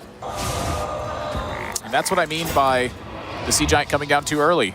Hunterace knows that Bloodlust is the colossal killer, but A8's on 4 mana. He's free to Hex in this spot. Yep. The timing of pressure means that A8 does not have a lethal blow this turn. Yeah, and has the ability to roll into Hagatha's Scheme, would clear up this board. Could also, if he draws a smaller spell, maybe Lightning Storm, could go for Wild Pyromancer, Acolyte of Pain plus a spell. But it'll probably just be a Hagatha's Scheme to clear things off here. Scheme and likely an Acolyte of Pain. Such a weird card. Omega Defender. It is. He just wanted something that could, like, block some damage early on, but in the late game, he's like, oh, it's got 12 attack. Sweet. I've never seen anybody actually put that card in a deck. Well, the thing about it is he basically looked and said, what cards make my Shudderwalk the nuts? Yep. Omega Defender plus Twilight Drake plus Giggling Inventor. That Shudderwalk, when it's played after all those Battlecry minions have been played, is beefed. Sup, plus 10 attack. Health for all the cards in my hand. Summon 2 Annoyatrons. What's up, Swamp Queen Hagatha? What's up, Carne Asada? I get it. Because there's an E on the end of Cairn. Inflection point. From Winterbound, hear my plea. These cursed spells Whoa. I give to thee. Stormbringer Rainatoads. Would it cast in that order? No, it wouldn't. I think it has to be the other way around. Okay. Well, I'm curious what A8 actually took in that scenario. We'll get a glimpse at it soon. This is a kind of a weird one. Swamp Queen Hagatha is one of my favorite cards because it just does one of the most unusual things that I can imagine in Hearthstone. Teach a minion 2 spell. I was like, what does that mean? Like, picture trying to do that in a physical card game. Like, you have your box of cards off to the side. Stormbringer and Lightning Bolt. Just imagine it. You have like your box of cards off the side. You got to teach 2 spells. You have to pick up all the cards from the box and go look through them, and then figure out which windows of opportunity you get to actually discover the. And then get out 12 minutes of work to teach it 2 spells. And then get out your super glue and super glue the cards to the minion that you taught the spells. At that point, you might as well just be actually teaching a seminar. Yeah.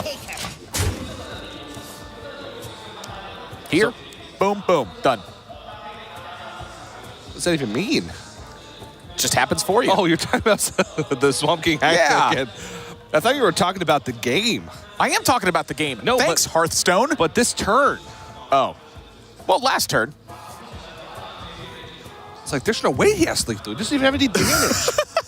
That's going to do it. Interesting turn here for A8, though. My head initially goes towards like a Thunderhead Feral Spirit kind of turn. But I'll tell you what, this is right into the dreaded turn 8 from Hunterace. And I'm certain A8's thinking about Hagatha. Oh, Stormbringer. Oh, my goodness. Gets a Lightning Bolt with it as well. Oh, my goodness. Oh, my goodness. Oh, my. Oh, my goodness. Oh, my. Look at Hunterace's face. His eyes were open. So, we have Mind Control tech. We have Annoyatron. With the Giggling Inventors, there's still possibility Hunterace can get something done here. You know, all the steals on board right now are pretty good.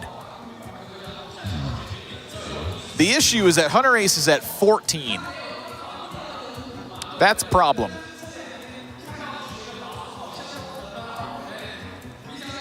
I don't even know what's the best steal here. Illidan?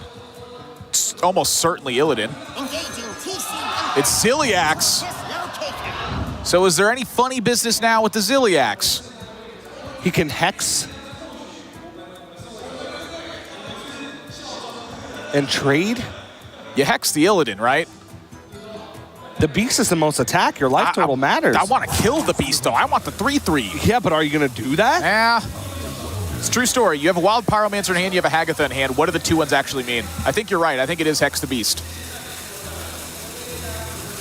Or Giggling Inventor. I think Giggling Inventor is a reasonable compromise as well. You have 5 attacks worth of taunts in the way. You have one of them refunding 3 health. It would take a disaster to die right now. It would take almost specifically, I think, Thunderhead Lightning Storm. But I don't even know if that works perfectly because the Illidan's going to generate first. So the Thunderhead would make a 2/1, put you at 5 spots on board. Yeah. And then the Thunderstorm, or the Lightning Storm rather, would put you at 6 minions on board, summon 1/1/1. So you would be able to get through, in that instance, 16 points of damage. So that actually would have been lethal. But there's only 1 copy of Lightning Storm in an A8 stack. And it doesn't have it in. The Thunderhead also makes it kind of weird because, again, none of these minions can die from trades. The Illidan happens first before the Thunderhead, I believe. The Illidan will activate first because of order of operation. So Hunterace got some time to spare here. But honestly, this wasn't even many resources from A8 to make this large of a board. That's a true story, but I think for Hunterace, it's more about the time than it is about the resource battle. I think for Hunterace, it's about getting past that initial hump. And if you manage to do that, things are looking good for you. Yeah. The issue here is that A8 was patient. He didn't go overboard with this, and that's starting to put compounding pressure now back onto Hunterace. He has to make something happen this turn, and there's 2 taunts in the way. This is just a tough situation. My head moves towards Wild Pyromancer. What can happen with that? So Wild Pyromancer, you trade the 2/1 into the Feral Spirit. You hex the Nazari. I'm thinking... Then the Earthshock goes over the Beast? Well, why would you silence that? To get rid of 9 damage. Well, put the Mind Control tech into it then. Well, the Mind Control tech is going into the Illidan. Is it? You have a Hagatha. That's true. That's what I mean. This is a really difficult puzzle to solve. Oh my. So Hagatha would allow him to use either the Earthshock or the Annoyatron to clear this off. What are you hoping to Earthshock then? That's 13 right there, 6 from Bloodlust, that'd be 19, just out of range. So Hunterace is going to hang on to the Earthshock for the Wild Pyromancer turn, I imagine. The problem is he's just taking so much damage. Oh yeah, it's a lot of damage. He needs help. It's there though, I mean, there are things that help. I'm looking at a Shutter Walk being a big deal. I'm looking at Walking Fountain being a big deal. Heck, even a Witch's Brew is a pretty big deal, I think. Just to buy more time to get those other couple cards that you talked about. He only has 1 copy of Witch's Brew in the deck. And there are, I'd say, a substantial amount of dead draws. Twilight Drake's definitely one of them. Ancestral Healing. Ancestral Healing I don't think is dead. I think Ancestral Healing could be good because the Wild Pyromancer gets an extra activation that way. Hagatha's Scheme, that's dead. Oh boy, this is tough.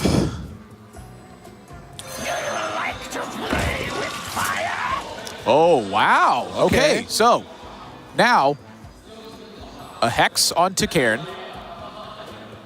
1 damage to board. You Ancestral Healing the Pyromancer, another damage to board. You Earthshock the Nozari. That's another damage to board. That wipes out the Beast. Nozari's at 2 health. And you have a little bit of mana left. So the question is, can Acidic Swamp Ooze change that texture in a way that perhaps a different sequence happens? I don't think you're getting better than a Hex. Hunterace wants to see if there's a spell that can improve this. He's much less concerned with the body on board. Stormbringer's irrelevant. This is a tough situation. Hunterace wants to hang on to this Ancestral Healing to see if he can use that on just a big minion. So that's why he's going to go for the Urshock here to wipe out the Beast. And then Ancestral Healing to try to buy the extra life total instead. So he's using that effectively as a heal for 3. Or an attempt at that at least. Or for 4, excuse me. And A8's certainly interested in making a push here.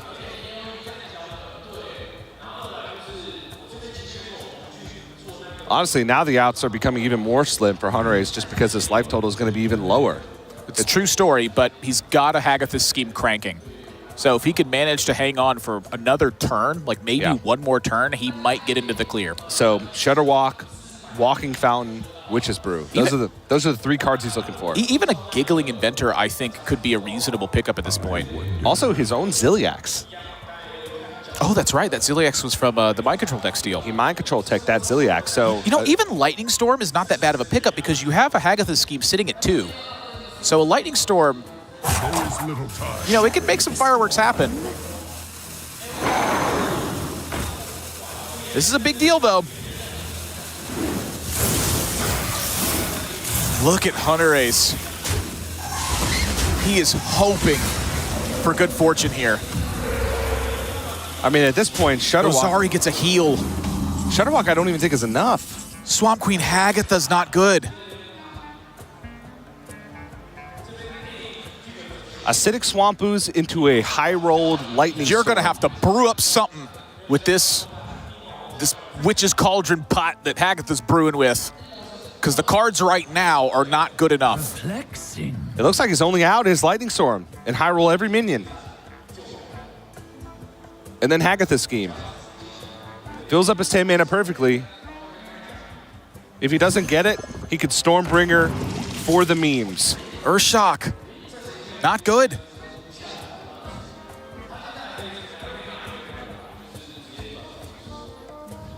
He's dead. Not a single legendary that saves him. A path dimly. Can you think of one? Not with a Hex in hand for A8. From his perspective. Oh. You must decide. There's got to be some big dumb taunt that works, right? Are there any big dumb taunt legendaries? There's always some legendary that does what you want it to do. Archvillain Rafam. That's a big dumb taunt. Kaligos is not. 2-0 to A8 right now. And the deck that I've seen a lot of question marks about, that I've talked to a lot of players about to get an opinion on with this mid-range deck from A8 is now 3-0 in game score. It's the deck that's doing the heavy lifting for him. It hasn't lost a game. It's the decider match. You're up 2-0 versus the highest ranked player in the world, was #1 in points and the most dominant player throughout. Just like I told you, TJ, Casper's gonna beat Casper in this match. And whether that means a comeback or the victory that's currently on the path, that's yet to be decided. I continue to be more and more impressed by the Shaman deck. A8 even said himself when we talked to him. He said against a lot of decks, he's got to cheese them. And this is not him cheesing them. Yeah, he got Stormbringer off of the Swamp Queen Hagatha, but he had a ton of gas even in his hand when the game ended. I'll call that a pseudo cheese. Pseudo cheese, Yeah, there we go. like Velveeta. Yeah. But this is just a dominant performance from A8. Hello, I'm Casper. My nickname is pretty original, 83650, and I'm currently playing for Team Genji. So being in the world stage feels pretty amazing to me. I just cannot wait to play, first of all, in the group stage. Maybe I'll get further. I hope I'll get further, but it's not going to be easy because my group is pretty hard, but I will never give up.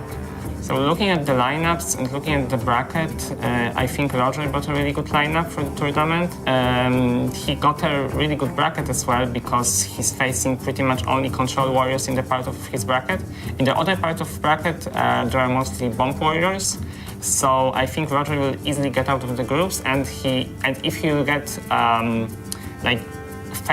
favorable matchups in top 8, he can go really far, for example, to the final, or maybe even win the whole tournament. My fans are always supporting me, especially from the Polish community, and I'm really glad. I'm reading a lot of even small messages like good luck in the tournament, I'm cheering for you, I voted for you, and even if I don't respond, it still means a lot to me, and I'm really grateful to have such a big community in the Polish scene.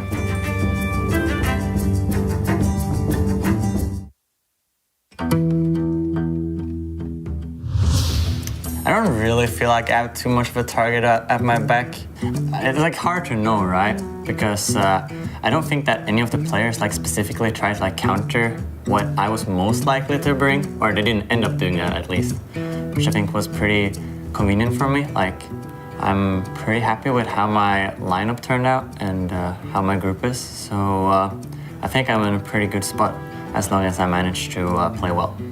I mean, there's a lot of variables into that. But I think I'm in a pretty good good position, like due to my lineup and how like the lineup turned out versus my group. So it'll depend a bit how like the day goes and stuff. But I feel that if I'm able to like perform at my best level, I should have a really good shot at making through groups. And then from that point on, we will kind of like see how the bracket lines up. I had some of these tournaments like last year also, but this one was like way more intense since there's like a lot more relevancy to it. I think that all of the players were pretty stressed out because also like the meta game, Warrior and Rogue are like two power classes. When we play in the Conquest format and we have to bring 4 decks everyone, it becomes like a way different problem to tackle. And it was pretty difficult to like try to figure out like what type of directions other people would go, knowing that probably everyone knows that Rogue and Warrior is going to be like the two most likely classes, and one of them is probably going to get banned and one of them is probably going to get hedged towards. The first thing I buy if I win the World Championship will be ice cream. I like pistachio and vanilla. I don't make it too complicated. Welcome back, everybody, to the Hearthstone World Championship. I'm TJ, joined by the Admiral. That's Admiral. Yo. AA currently has a 2-0 lead in the series over Hunterace, and I made a promise to the viewers. I said I had a lot of Hunterace stories that I was going to unleash over the course of this series, and I'm quickly running out of time. Well, you better start. Hunterace, I mean, just look at the difference between the two of them right now. Hunterace, as we came back, was shaking his head. And yeah. I mean, those are 2 brutal losses. Pretty tough. I mean, the first one, I think you couldn't help it. You ran into Edwin, you had a clunky hand. The second one, it felt like the second one was winnable in some capacity. I don't know exactly how, but it felt like it was. Yeah. I don't know what he could have done differently to create a different circumstance. I mean, you could talk for hours about that game. And Hunterace, we're back in right now. You know, it's important to note, this is actually the first tournament that Hunterace has played on a giant main stage like this. He's had a lot of tour stop experience, but this is the first championship event. It's the first championship event, but he did play on this exact stage in December. So you think All-Stars held the same weight as the World Championships does? It didn't hold the same weight, but it was the same type of environment, but not as prestigious, I will agree. But you know, you're right. The stakes at that tournament were, you win it or you lose it. You know, that's a lot at stake. But this was the whole year's work for Hunterace. Yeah. Like, I'm curious how much that's weighing on him right now. I mean, he's not shied away from showing any amount of emotion. And whether or not that's affecting his play, I'm not going to speculate it's affecting his play, because I don't think it is. I think he's playing pretty well with what he's been dealt. I think, though, that it's just clearly weighing on it. To me, it's an interesting thing to watch. As much as I don't want to necessarily watch that, yeah, I can't help but think what's going through Hunterace's mind right now. Yeah. Well, while we have probably the slowest part of this match we're going to get, I'm going to tell one story. And I'm going to call this story Hunterace's Day at Blizzard. So Hunterace was, we invited him to be on the podcast Talkstone that Froden and I do, that we've done for the past year. And he arrives at the Blizzard campus, and I escorted him on. The first thing he does is he says, "Hey, TJ, can I get a hot chocolate?" Oh, another 5-cost Hagatha. So he asked for a hot chocolate. He asked for a hot chocolate, so I got him a hot chocolate. We bring him up to the recording room. The first thing he does, he walks in the recording room. Before I can even tell him what he's supposed to do or where he's supposed to go, He goes to the couch that we have in the room, takes off his shoes, lays down on the couch, and queues up a game at rank 2 with Togwaggle Druid. That's Hunterace in a nutshell. He's just aloof, and the only thing he cares about is Hearthstone and sweets. Well, I'll tell you what's not aloof. It's what Hunterace just did this turn with that Hagatha. So do you recall back to the first game when he got that Acolyte of Pain, and he contemplated playing it, and then eventually he did? When he drew the Hagatha here, he waited for a moment, he hovered the Hagatha, he thought for another moment, and he passed the turn. He is really trying to send A8 the message that that's a playable card right now. The problem is, there's a lot of cards you wouldn't play in this situation. There are a ton of playable cards that are all reasonable in this situation. He's trying to send the message that it's not like what it is, and you can see Hunterace here praying, please no Grim Rally. Hunterace is like 1 or 2 turns away from getting into this game and perhaps getting a stranglehold on it afterwards. And so Hunterace, I think, is going to look to just avoid any sort of death this turn. And if that means expending 2 copies of Ancestral Healing to taunt up your totem and your Mind Control tech or whatever you steal, whatever he uses this turn, I believe it is calculated maximally to just simply not die. And I honestly think that your play is the best. Protect your life total at all costs. Mind Control tech, take the damage off the board. Doesn't matter if you're going to kill it next turn. Take it off the board. Ancestral Healing, at least the Mind Control tech, to block any little point of damage. You got Celiac, you have Hagatha Scheme, you have Walking Fountain. It is unthinkable to me that if Hunterace gets to 1 single safe turn past that Hagatha, that he is almost as in the clear as you can imagine. And the way that he gets to 1 single safe turn is by just playing everything he possibly can. His face has turned red just from the start of his turn to now. Taunt the totem. No Mind Control tech. And the reason he doesn't Mind Control tech is because this technically does the same thing, except he gets to save the Mind Control tech and the Ancestral Healing here. If Grim Rally were to come down, what that means is A8 would have the same number of attacks next turn. The difference is there'd be a 3/3 taunt in the way.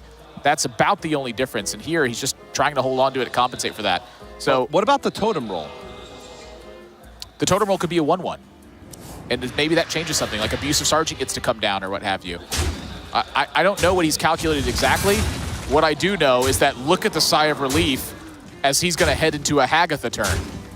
He's going to go to 19. There's an Argent Squire, and he's got a Ziliax, a Hagatha Scheme, and a Mind Control tech in hand with a Walking Fountain approaching with an Ancestral Healing to heal up the Walking Fountain.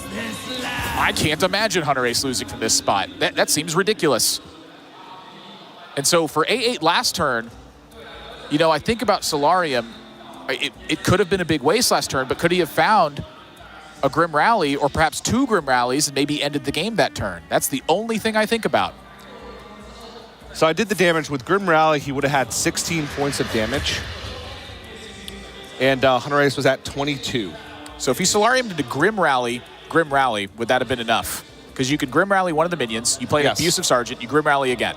Yeah, it would have been, even without Abusive Sergeant, it would have been, he would have had 5 extra points of damage because he would have had to kill 2 minions on the first Grim Rally. So it would have been, no, it would have been 21. So he would have needed 1 extra point. Because he's going to have 6 minions on board. He had 7 minions on board. So you Grim Rally. And that was 16. I did that math. So you take 1 more minion off the board, so you have 5, so it's 21. And then Abusive Sergeant make it 23. And then 3 of the damage gets absorbed by the Healing Totem.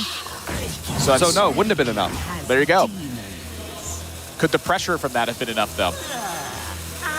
But I tell you what, this certainly isn't going to be enough. Hunterace is going to chew through these next couple boards like it's nothing. And add Giggling Adventure to that one, I think Hunterace is in the clear.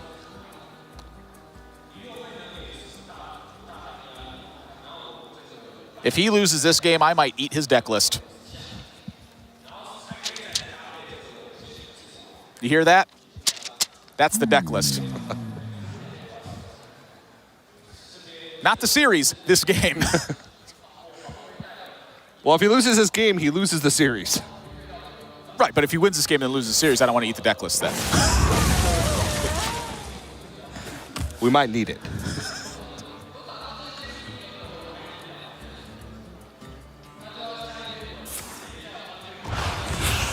Just Hunterace's posture has changed completely. Oh, well, I mean, I believe that he knows. He was fully tensed up on that turn 4.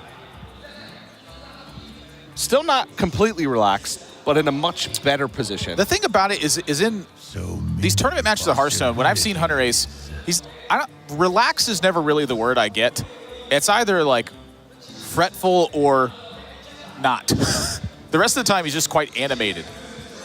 He's getting in the zone and just trying to let himself take over at that point. Yeah. Use the strength of your intuition. Think about the scenarios. Play the best Hearthstone you can. That means be animated and let some of that stress go, so be it. Just don't punch anything. Prove your worth, Curl. Prove your worth, Curl.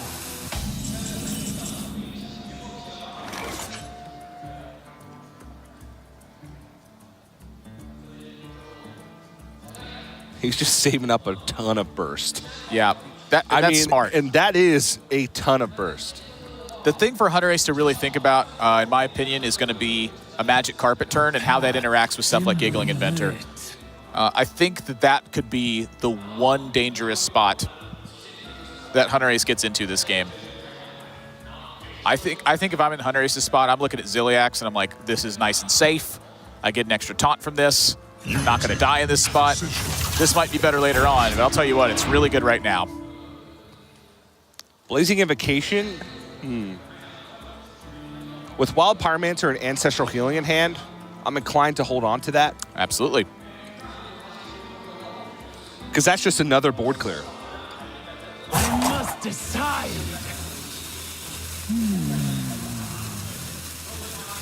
These provide 0-3 taunts on death. Good news for Hunterace. More health equals more time equals more win.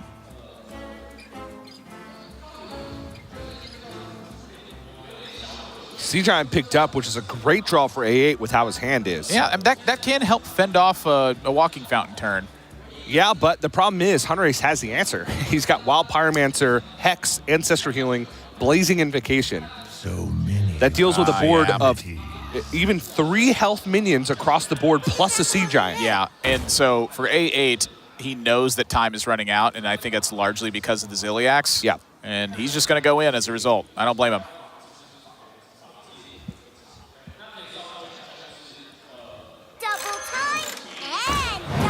Ziliax changes the landscapes of so many of these aggro games, and when your opponent has Hagatha cranking, they have a boatload of gas at the top end. Yeah. And honestly, by every criteria imaginable, this is a very good turn for A8. Unfortunately, it just feels like it's not enough. This was the deck building process for Hunterace too. This was the situation he was trying to get to in these processes. It's have enough to get through the early game and then have a stranglehold afterwards. Looking at A8's Zoo Warlock deck, there's no Leroy in this one. 2 Soulfires, that's the only immediacy of damage aside from Lackey generation that he's going to have without board presence. A path dimly lit.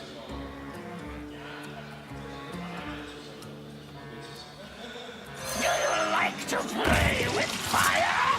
Ooh, another Blazing Invocation. Yeah, it's just you clear board, you clear board, you clear board. Eventually, they ran out of stuff.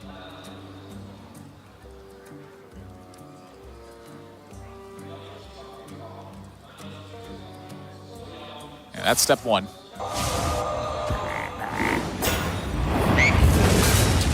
He's gonna leave the Taskmaster up. I don't think it matters.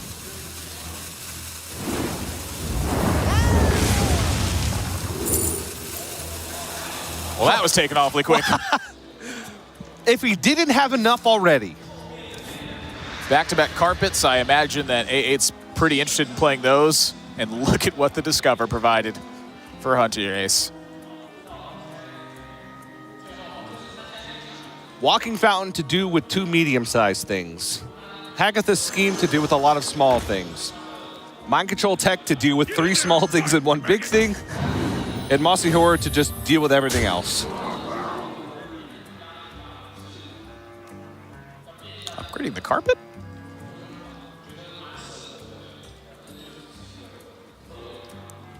Ah. Funnily enough, that's currently the only minion that does not... Oh no, it would die. The Mossy Horror. It had the Abusive Sergeant attack onto it. Bye-bye board. Yep.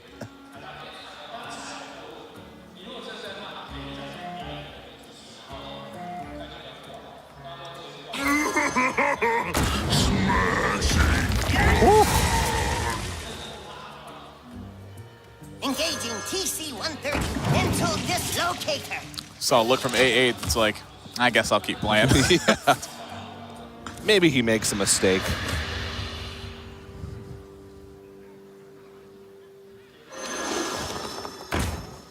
Maybe he Stormbringer's 5 minions and gets all Baron Geddons, and then I top deck double Soulfire.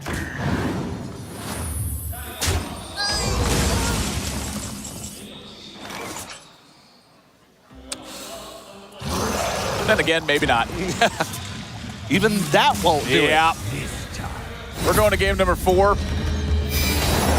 When you farsight a Hagatha, it might be scary before turn 5, but once you hit turn 5, it's not scary at all anymore. Yeah. Funnily enough, the 2nd game in a row that Hunterace, or not in a row, second game in the series that Hunterace farsighted a Hagatha. The first one, though, A8 went tall. He did.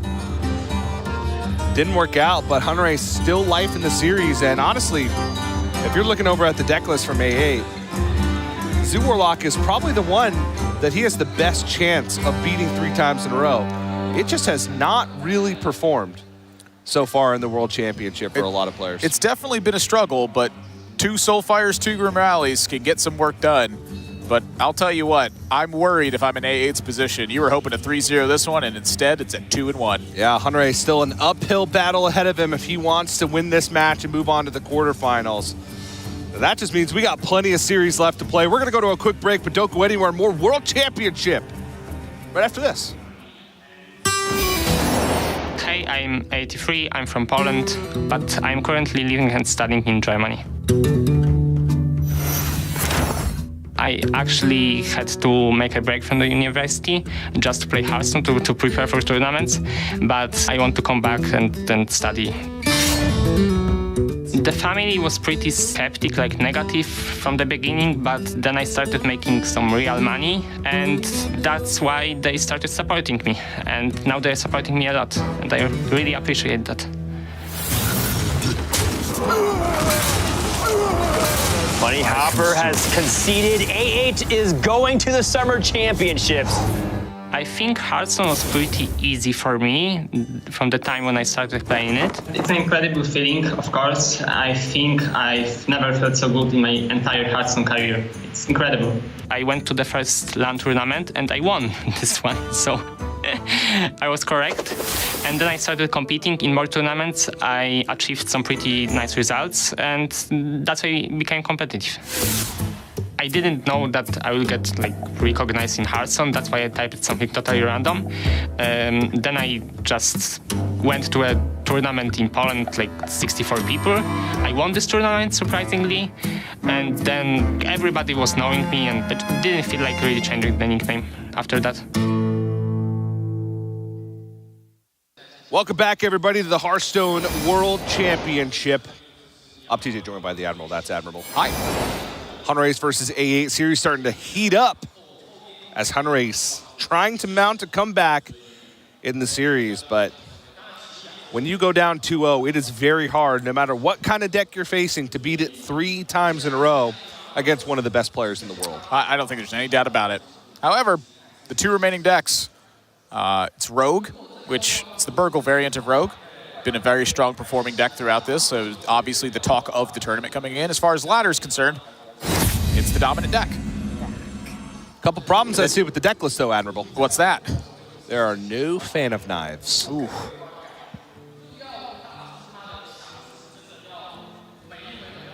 It is very difficult for Hunterace to continually pick apart board states. I'm looking at a couple key cards here. Backstab, SI7 Agent, Evil Miscreant. I was looking at this hand, and I'm curious. You know, what are you curious about? Well, I feel like Vendetta is the reason you play this deck. So he's got Hench Clan Burglar, he's got Vendetta. As much as I don't... And a backstab. Wow. I was going to mention the Eviscerate because of this. So Eviscerate's not a pretty looking card when you have to just use it as a 2-mana card and hit a minion with it. But I'll tell you what, when you have Hench Clan Burglar and Vendetta, the appeal of keeping an Eviscerate, to me at least, does seem a little bit better. Now, that being said, you want to find your key cards. You want to find Evil Miscreants. You want to find Raiding Party. You want to have Underbelly Fence because you have the Hench Clan Burglar in play. There's a lot of cards that are very strong in the deck. But if my main goal is just to not die and have the big tempo swing from Burglar Vendetta, I contemplate keeping an Eviscerate in that spot. And with 2 preps in hand, Hunterace doesn't feel like he needs to hang on to this backstab. Just kill this minion, make a dagger. Hope you can deal with the next thing that happens. The problem with trying to just survive is that unlike the Shaman versus Warlock, you don't just have pretty much a guaranteed win in the later stages of the game. You got to kill him. Yeah, I think the amount of value that Hunterace picks up with Hench Clan Burglar is quite important. And the tempo swing from the Vendetta threatens to get more value because then the Hench Clan Burglar can pick apart border, it can start attacking face. Yeah. A8 in this position when he sees the turn 2 backstab and then the dagger up, and he saw a 2 keep from Hunterace's side, he's got to think, what is this hand right now?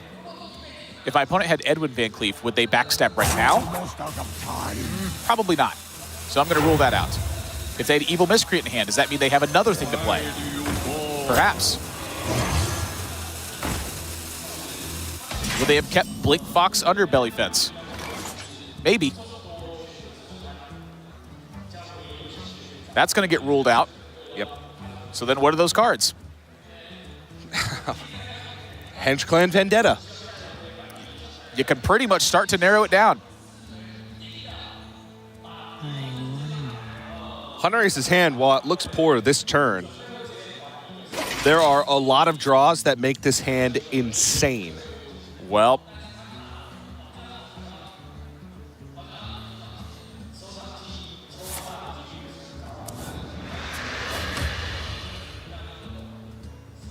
Tempo Sergeant. Direwolf Alpha is going to temporarily unnerf it. Back to 2-1. Ah, the good old days. Leroy drawing. So Leroy Shadow Step now available. This pickup from Hench Clan Burglar is going to be really important. Baited Arrow sounds great to me.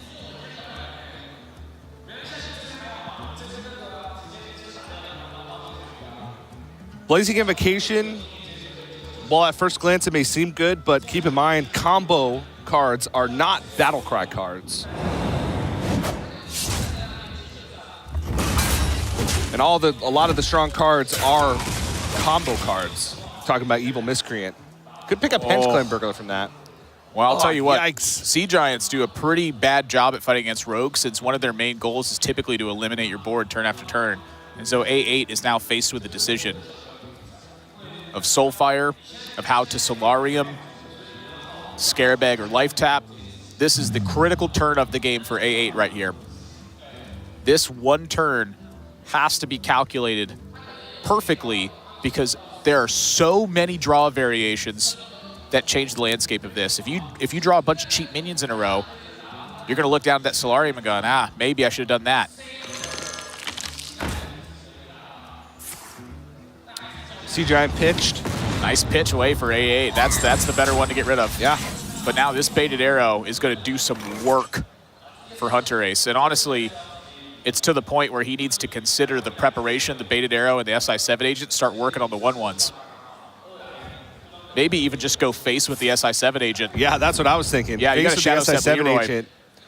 It's giddy up time. Attack with the dagger. No, seriously. Yeah. It's giddy up time. I actually think that I was foolish to initially consider attacking the egg. I think this should go face, and you should start pressing the issue. You are 3 turns away from lethal represented damage on Leroy Jenkins. Yeah, I mean, you have to force A8 to have an activator for the Scarab Egg. And then he's got to deal with your stuff. I don't know about this. Hunterace, he's typically shown that he's very willing to try to restrict options as much as possible. And I don't blame him. If Knife Juggler and a bunch of shenanigans happen with that egg, you may regret it later on. All right, well, let's say Evil Genius is picked up here, then he made the right decision. Bunch of ones. So now, the Soulfire comes into mind. I don't think you necessarily need to Juggler this turn, but you probably want to. The fact that Hunterace popped this egg, what that means is A8 has a guaranteed kill on the Devilsaur if he wants it. Had you not done that, that 5 damage plus the hit from the dagger really starts cutting into that life tap. It starts to add pressure to A8 because you have Leroy and Shadow Step. That's the one question mark I have about playing to a restrictive measure. So the way I looked at it was basically just the damage breakpoint. Now, granted, it's going to be life tapping, but you put him down to 22, you push 8 the next turn, it's down to 14. That's 1 dagger up, and then Leroy, Shadow Step Leroy is enough. Just a 2-3. And once you committed to the restrictive measure, when do you turn back? You also have Shadow Step for the SI7 agent, which could provide 2 additional damage if you needed to turn sooner. What's the Leroy breakpoint look like? You could drop A8 to 16 just with your attacks. Then you need 1 minion to connect. Yeah, you're adding a 2-3. You still got the dagger. He's most likely going to tap. And from A8's side, he's got 4 damage showing. He's got Soulfire in hand, so Hunterace is effectively at 9. Well, here we go. Dagger minions or dagger face. Looks like an easy call for Hunterace.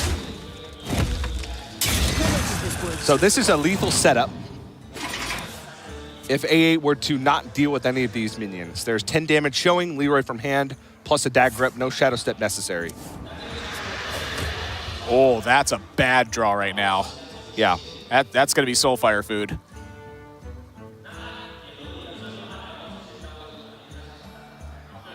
Put this apple on your head.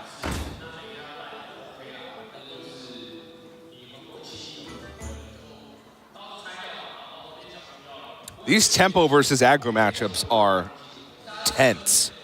When they mean this much, they certainly are. You know, when this is game 1 of the series, it's like, I feel like it's a lot less tense. But when you're talking match point versus the #1 points earner in the world for your tournament life. Oh, boy. Yeah. That's certainly. So now Hunterace not going to end up well. Has guaranteed, unless this Juggle has to hit a minion here. Has to hit a minion. Doesn't hit a minion. Hunterace with the Leroy from hand, with the 5 on board, with the 1 from the dagger, sends it to game number 5. Only 1 slot there too, so you don't even have to worry about the Juggler Leroy. That could have been a big deal too. I wasn't even thinking about the that. Knife Juggler on the other side of the board, since you summon 2 minions for your opponent, it could snipe the Leroy Jenkins. Very low odds in that case to get 2 other minions. Is A8 supposed to trade a minion in that case?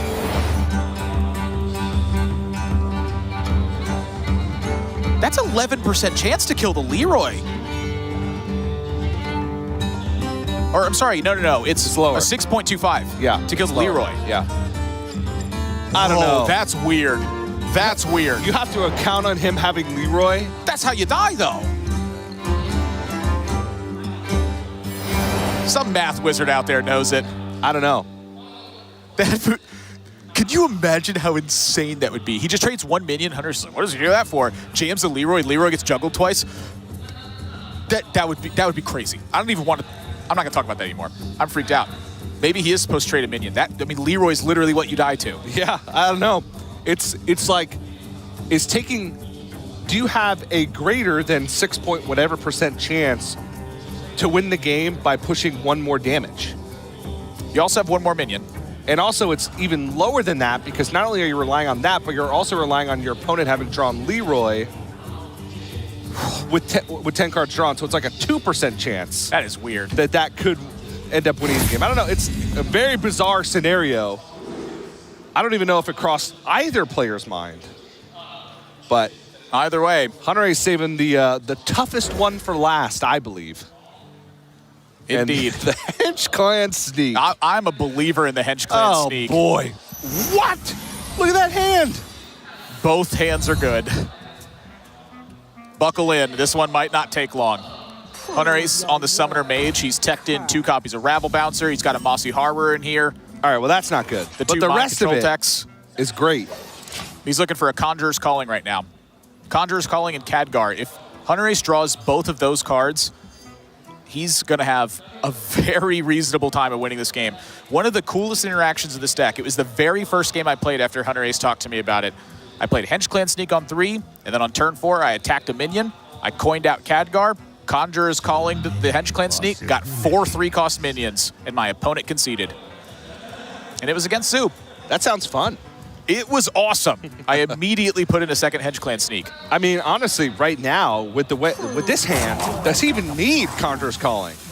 He's got the biggest swing turns you could possibly ever imagine. He's got a lot loaded up here that's going to be able to get some work done, and so he'll suffer some damage in the meantime. The scary thought for Hunterace is going to be Sea Giant this game. You know, we've seen it be low impact in the rest of them. You might be wondering, why is this card in here? The reason is matchups like this, where, you know, wide board states are common because of the way that the minions battle back and forth. And honestly, I just realized the interaction with Saronite Taskmaster and Sea Giant. It means as they kill your minions, they kinda stay in play for the Sea Giant discount. Hunterace is going to coin out the sneak early, and that means that Abusive Sergeant can't be strapped onto that Argent Squire in value trade. Yeah.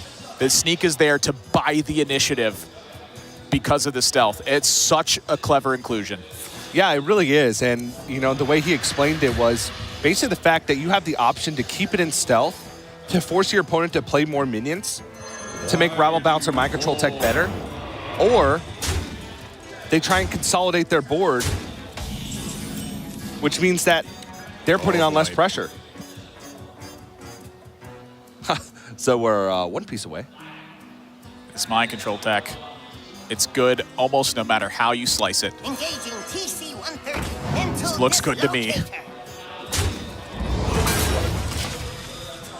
That's just smart deck building. Oh, the Knife Juggler Saronite Taskmaster is kind of fun. The opposing one, that is. You get a minion, you get a juggle. But is that the most efficient trade? I think it is because you get to keep a 2-1 around with the... Oh, that's super interesting. Get in there and fight, maggot! Well, that's not where 8-8 wants us to go right now. He wants to battle for board. This is twice now he's got a juggle that has changed the landscape. One of the things is he's going to get a minion from this. If he doesn't trade in his Serenade Taskmaster and just plays Mekaru, Hunterace can go Rabble Bouncer into Mind Control Tech. Oh my gosh, you're right. And so 8-8 wanted the highest chance to juggle a minion there and then trade into the one that was unopposed. He's going to go face. Oh, he's thinking about it. Oh my. Rabble Bouncer plus Mind Control Tech is a massive swing. This is a trade every time, and the reason why is to protect the juggler. That's a greedy attack, I think, from 8-8, because protecting the juggler can be a big difference here. Protecting the Knife Juggler can be a huge difference. Rabble Bouncer comes down for a single point of mana. Trade off the 0-3. Mind Control Tech. This could be massive. I mean, it's massive no matter which way it goes. And you kill the juggler, of course. And with a dragon plus Scale Worm in hand, he even has a way to answer Sea Giant. Indeed. I think Hunterace just took firm control and is now far and away in the lead of this game. And Sea Giant, there's no way this turn to get it down to 1 mana, unfortunately. Well, you have Magic Carpet and then Sea Giant. 1 mana away. From the juice. With Magic Carpet and the Sea... If you don't play the Sea Giant now, it's never coming down. Yep. And Hunterace, very confident in his ability to win the late game. So save the Magic Carpet, just play the Sea Giant. Get in a life tap while you can. You're going to need some more cards. Yep. Now, Hunterace also has a different plan of Dragon Maw Scorcher isolate the board. Oh, boy.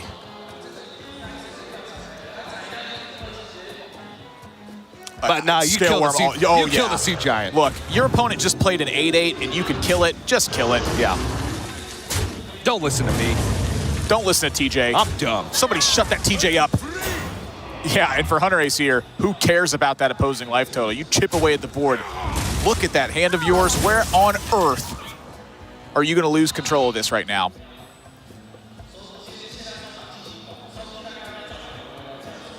A8 looks like he's about to lose his 3rd game in a row with Zoo Warlock. I can't think of a single scenario. It's a bunch of knife juggler nonsense. He has to outmuster Hunterace's deck, which is... honestly, it's built for the mid game. Like it just plays big stuff after big stuff. There are some weird things that can happen, though. Well,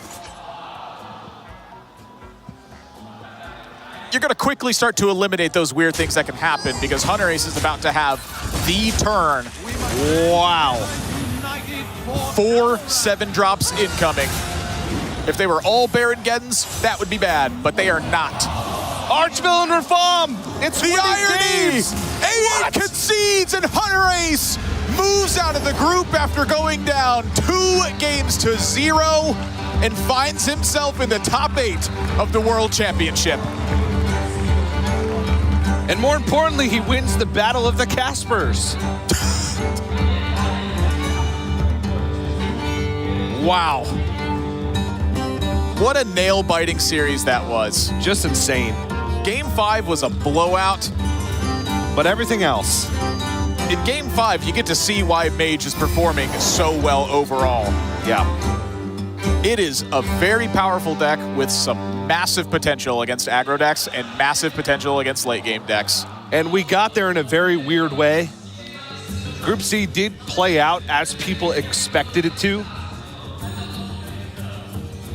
Just in a lot more exciting of a way than people expected it to happen. Yeah, I did not anticipate a lot of the games being as close as it were. Just Saying and Hunterace end up moving out the #1 points leader in the world, the #1 points leader in the Americas region with Just Saying.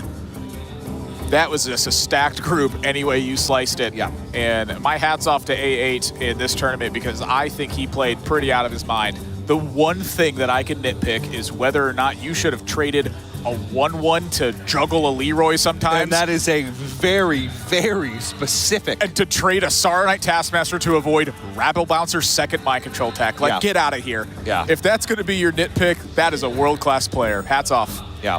Also coming to the tournament with a unique Shaman deck that was on nobody's radar and pretty much still isn't.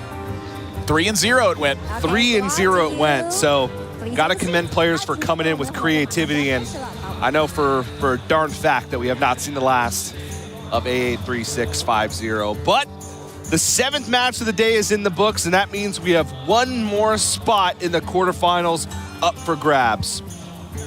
We're going to go to a quick break, but don't go anywhere because the 8th and final match of day number 3 of the Hearthstone World Championship is coming right up. 3 more wins stood between Hunterace and the World Champion title. His first opponent in top 8 was Luna, formerly Bloodyface. Even though Hunterace took an early lead, the end of the series was a true nail-biter. Let's see what happened. This quarterfinal is going to be Bloodyface versus Hunterace. Yes, they rhyme, and yes, I may misspeak at a little point in this series, but most importantly, as always with today, everything on the line. Hunterace has been for a haircut since you may have last seen him. So his hair's looking a little bit tight, a little bit more streamlined and aerodynamic, ready to get some wins. But we are going to go pretty quickly into this matchup. But let's talk about the players, Sol. Yeah, as soon as you said that, my brain started trying to do rhyme schemes, and I didn't get very far. I was like, outer space, paper chase. I couldn't link anything together. but enough about that. Two of the most fantastic players in the world, something that I'm very excited to see. For me, Bloodyface, if you'd asked me to name like my top 100 Hearthstone players at the start of last year, he's not even a name that probably would have made that list, but that's a lack of exposure that I had to him. I just hadn't seen him play that much. Since I've been seeing more and more of him towards the latter half of last year and the start of this year, he's become so impressive, and he's honestly, in terms of technical play, probably one of the most respected players in this tournament now. But looking at deck lists, but one of the first times we're seeing kind of divergent bans, Control Warrior going down on one side, Tempo Rogue going down on the other side, which means that now we have potential Mage Mirror with the inverse decks, Rogue on one side, Control Warrior on the other being left up, and then the Shaman from Hunterace, which is yet another different build from the ones that we've been seeing so far from the likes of Just Saying. Very in the balance series, I would say. Yeah, I think so. And you see the difference between, say, for example, the Shaman deck and the Hunter deck create the differences in ban strategy straight away, which is the big deal for me. And I'll echo what you said. You know, Bloodyface kind of came out of nowhere. I knew he existed as a person. Just hadn't seen a lot from him, but champs after champs, talking to him a lot as well. And, you know, seeing his play this weekend, can't really argue. He's kind of rocketed to the respect. And I don't think it's any coincidence that that rise, in my estimation, as well as the estimation of multiple other people in this tournament and outside, coincides with him saying, hey, you know what, I'm quitting my job and I'm doing full-time Hearthstone. And suddenly, you know, within 1 year, he's kind of skyrocketed to the dizzying heights of now just being a few games away from being crowned the Hearthstone World Champion. And without further ado, Hunter, Mage. Yep, Hunterace is on the Mage, and Bloodyface is on the Hunter, so let's not confuse any matters based on names. But I will just say, as well as a side note, we've been praising a lot Bloodyface's technical play and performance on that stage.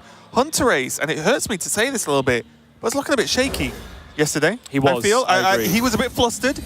He said he was some things that were bothering him. He was a bit flustered anyway. Wasn't the Hunterace we are used to seeing. The big question, has he sorted it out? Has he got together, you know, refocused, managed to get everything back together again, and he's going to win some games? We're about to see, because this is going to be maybe his toughest opponent yet. Very possible. I think there was a very exact moment that you can pinpoint in the previous series. If you kind of watch the Hunterace of the first game and a half compared to the Hunterace of the latter game and a half in that series, you'll see night and day difference. The Hunterace through the first half of the series was kind of fidgeting around in his seat, head in hands a lot, you know, exasperated noises and facial expressions, whereas the Hunterace of the latter half was much more focused, much more stoic, much more calm, just in his demeanor. So I think you can see that he got it together during that series even, and now just needs to carry that into this this further day. Yeah, and I will say, you know, from the discovery that we continue to get from the game here and from the early sort of meta calls, I feel like Hunter might have a sideways benefit versus Mage. To be completely honest, yes, if Mage makes massive taunts and big guys early in the game, well, they win most matchups when they do that. So that's not too much of a thing against Hunter. But I do feel like Hunter has consistently got there and maybe gave Mage its biggest problems. Mage has not lost a lot in this tournament, and Hunterace hasn't lost a single game with his Mage yet. But I would like to actually see, and maybe someone get us this, the exact losses that Mage has faced in this tournament as a whole. In terms of which matchups they've lost? What matchups it's lost, because I feel like Hunter might be up there, even if it's like twice, you know? It was crazy. Yesterday, we talked to Hunterace about the build of this Mage deck that he has, and his one unique card is the Henchclan Sneak. Is that what it's called? The 3-mana stealth minion. And we talked to him specifically about why using the 3-drop instead of the 4-drop. Like, what does this really open up to you? He said the fact that you can play it down so early, if you're playing against a deck like Zoo, for example, they'll often have 3 minions in play at the time you play your Henchclan Sneak. Then, because your minion has stealth, they either have the option to say, all right, I'm just not going to play anything else, or boom, they have to play into mind control tech by playing additional minions.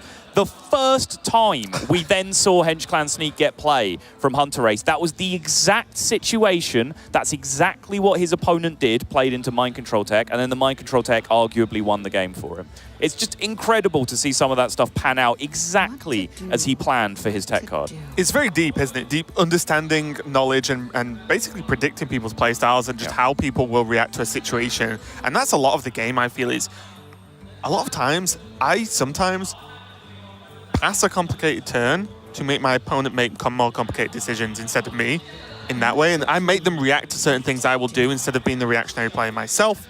Looking at his opening hand, though, there is a Mountain Giant on 3 soul, but there is a Hyena available. Yeah. So it's kind of a tough one. I think Bloodyface has done as much as he could to present a threatening board versus a mountain giant, which looks quite strange, but it does make sense. Yeah, and I do really like this this tempoed out Hyena on the previous turn for Bloodyface. This is one of the things that you can leverage. This deck right now is in kind of early game philosophy. It's the new mid-range Paladin or the new control Paladin. The one thing that Paladins always lacked, apart from the period where Rallying Blade was in the game, is ways to do significant amount of damage to the board early. Until True Silver Champion Consecration comes into play, they didn't really have any way to interact with key minions early. So if you had Knife Jugglers and Scavenging Hyenas and all these, you know, very high value minions that sometimes you save for immediate value, you could just slam them on curve against Paladin, and Paladin couldn't really interact with them. That's now very similar to how this mage operates. So putting high upside, high snowball potential minions down onto the board early is a very, very big deal for this deck. I can see even now just going face with that Hyena. Brave play. Bloodyface just wants to end this game. He could have killed the Mountain Giant and said, okay, we're even, but you are -1 Mountain Giant. And instead he's just saying, okay, let's go. And the respect though. What he has done is the Giant can't get a value trade and then a duplicate. So Hunterace actually skipping the Conjurer's Calling, valuing just Voodoo Doll Coin Ping first and saying, well, how do you deal 6 now? Yeah. It's actually, I think, impossible with the deck list to actually deal 6 from nothing on Hunter board. from hand. I mean, you could get there, right? Dire Wolf, Timberwolf, Springpaw, and the extra links.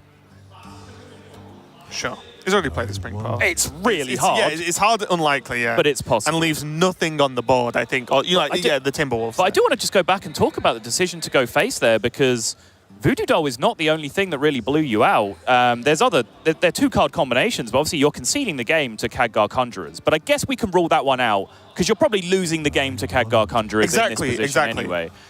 So I guess Voodoo Doll is the one that you really have to look at there and wonder whether that risk was worth the cost of 8 damage in that position. Yeah, that was my point earlier, just talking about the matchup in general. If Mage does the stupid things, every deck loses. That just happens, right? So, you know, you can't really factor that in terms of an actual deck build. But now Bloodyface just has to work out exactly what he wants to do here. Unleash Headhunter's Hatchet. And the hero power, I guess. Like, he's committed now. Yeah. You can't go face with Hyena then backpedal, especially as Hunter. There's no backup plan on turn 5.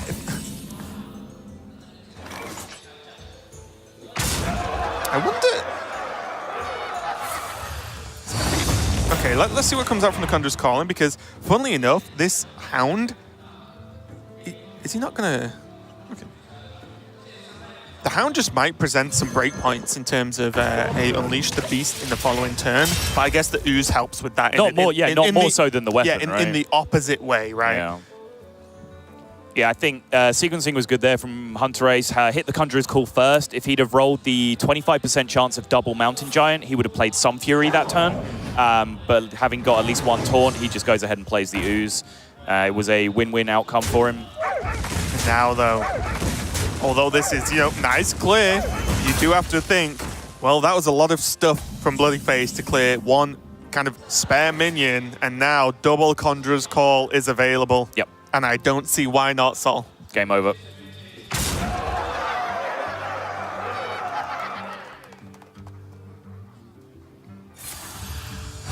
He even played the fresh one. So now Bloodyface knows there is 2 more in hand.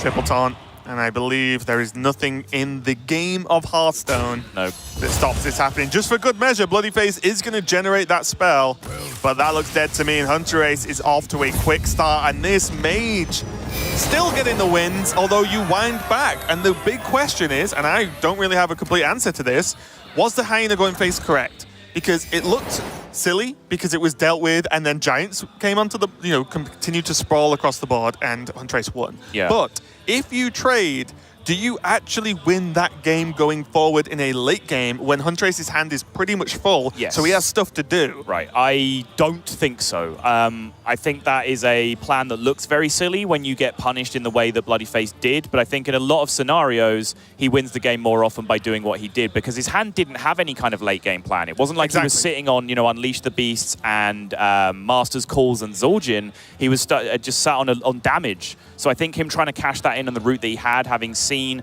Hunterace already go Book of Spectres, I think it was a reasonable risk to take. Yeah, and a pretty quick-fire first game there between Hunterace and Bloodyface. These players playing for a spot in the semi-finals of the Hearthstone World Championship here. Hunterace currently leading 1-0, but plenty more Hearthstone to come up, so don't go anywhere. We'll be right back. My name's Brian Easton, also known as Bloodyface, and I'm from Atlanta, Georgia. I've played a lot of different card games in the past competitively. I actually used to play poker professionally online before the US government shut down PokerStars in full tilt. I've always just wanted to play games my whole life, and I think Hearthstone right now is my favorite game to play. No other card game I played has so many smooth features as Hearthstone does. So I think Hearthstone tournaments go a lot deeper. When you play against somebody that's also giving it their all, and you know they really care about it and you really care about it, it's just so much fun. It's kind of like an adrenaline rush. Nothing really compares to it. I was studying computer science, and my last job was a software engineer, just basically coding all day, every day. I quit my full-time job a few months ago and was streaming full-time. My family wasn't thrilled when they heard I quit my job to play Hearthstone full-time, but I think they do support me. They were mostly concerned about me finishing and graduating college, which I did, thankfully. So if Hearthstone doesn't work out, I still have a good safety net. Being in a game like Hearthstone, I just want to be at the very top. It's not really enough for me to have moderate success. You know, if I don't make a breakout performance and get to the very top, then I honestly might just go back to doing software development. Bloodyface versus Hunterace. Currently, Hunterace leading 1-0 with a win on the mage deck, but the tables are going to be turned a little bit here as Bloodyface, I believe, is going to be playing his mage versus Hunterace's warrior. So, you know, the hunter becomes the prey, I feel, at this point. Yeah, and just based on that little interview we saw in the break from Bloodyface, I don't think there's too much chance that he's going to be going back to software engineering anytime soon. He said, you know, I really need a breakout performance and to get to the very top.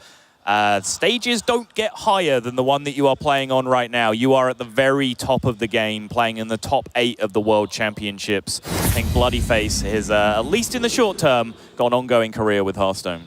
I certainly hope so, because I just want to see more. Bloodyface impresses me every single time I see him, and I definitely want to see more players like that. So Bloodyface is going to be on the mage, as we see there, in Hunterace on the actual control warrior. And I don't think we've actually cast too much control warrior. I feel like we've all just been throwing bombs around, to be honest, Sol. At least me and you. You might be right, yeah. First control warrior game of the tournament.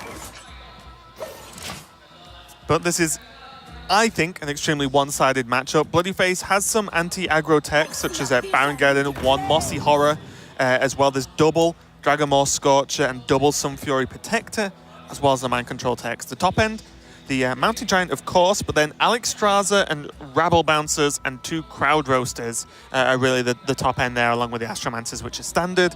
So I would say about as 50-50 as you can go, at least in terms of amount of cards of late game to early game.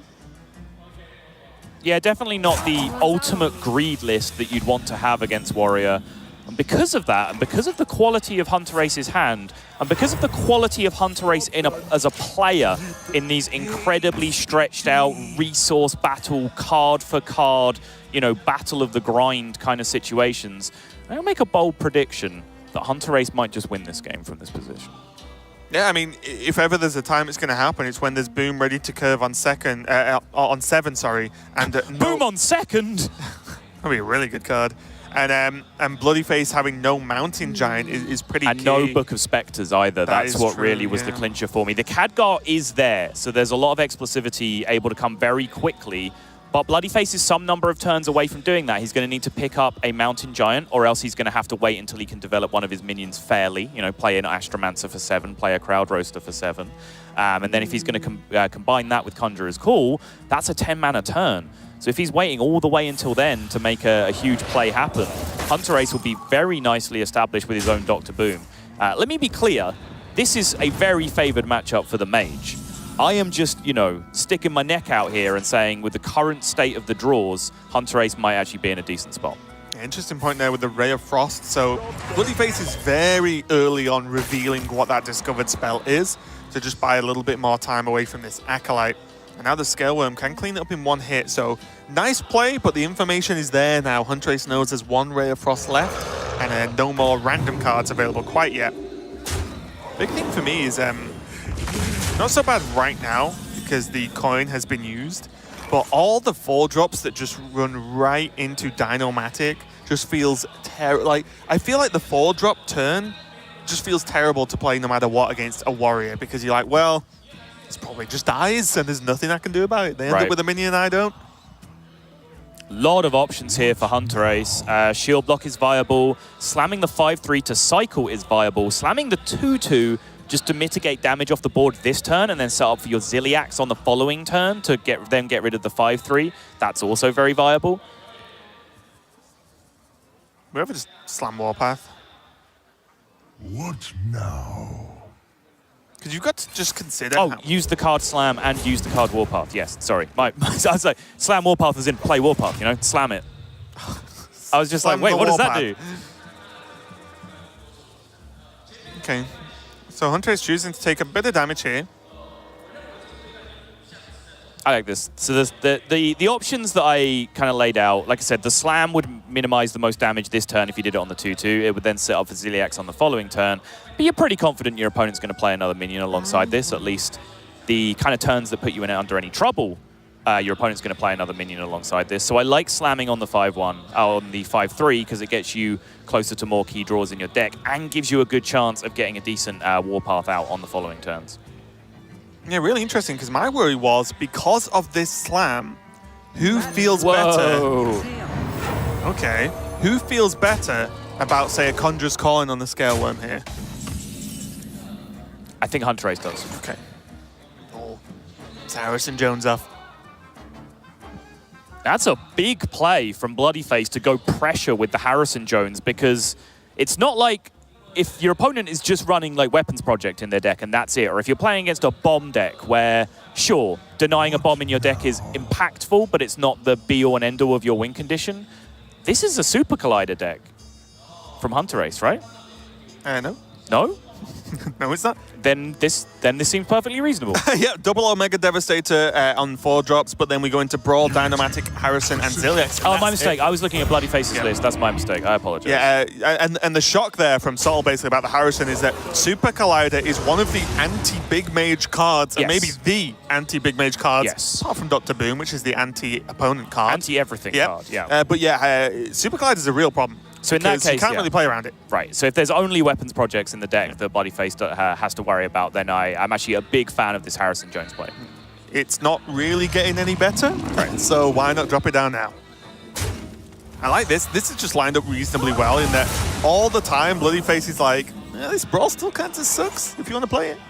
And most importantly, denying armor gain to stop a shield slam on the Mountain Giant to clean it up that way. Yeah, and it's one of the reasons why having the 5-4 in play was so key here. It kept pressure up to the point where Hunterace has gone into this turn with 0 armor, and he needs to have exactly 0 armor to play around shield block, armor up, shield slam. So that extra piece of pressure from the Harrison Jones is so key, so vital, and so intelligent from Bloodyface to be able to put him in this position. It's easy to look on at this game and say, well, he's just played his biggest minion on curve every turn, and then just curved into the Mountain Giant. But Harrison Jones is a card a lot of people would have held there. Funnily enough, Bloodyface is, when you combine the board and the hand, it's very 50-50. The board looking fantastic.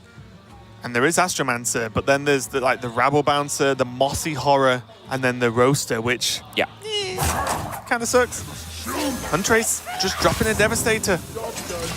And this was great because for Bloodyface, because this is a bad turn from Hunterace, to be completely honest. Yeah, but you had to do something. Is it too late to retract my prediction? Nope. Okay. I'm sure you said Hunterace wins this 100% of the time, and if he doesn't, I will eat a hat. Now you're putting words in my mouth, and I will not be putting a hat in mine. Okay, what about deck list if we're going to go on Admirables? Definitely not.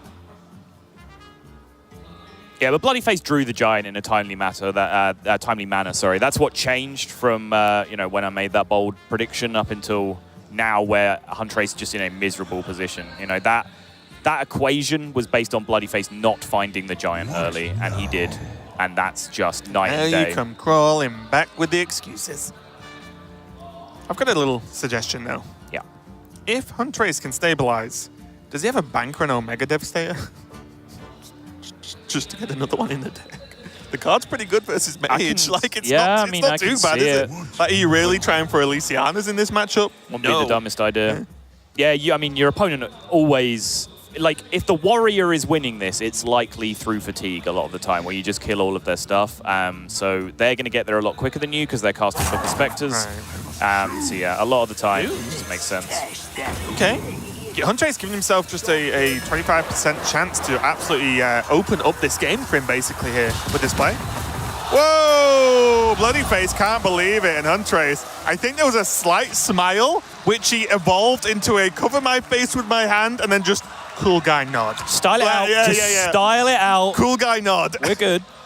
But that was good. I'm not going to lie to anyone. Giving yourself a 25% chance to maybe win the game when it was almost certainly lost. Yeah. Paid off big time. And I like it, honestly. There was no other real play that appealed to me. You couldn't just play Boom there. It was miserable. You were dead. It's like, a Mega Devastator again doesn't challenge the board again. You're just dead. It's just... He had to go for that play. It was all that he had available for him. Or shield block Fish for what? Some magical card in his deck that doesn't exist? And the biggest point there is Brawl Armor Up puts you in the same position the next turn, except you don't have a Brawl, which was and your opponent always has a minion.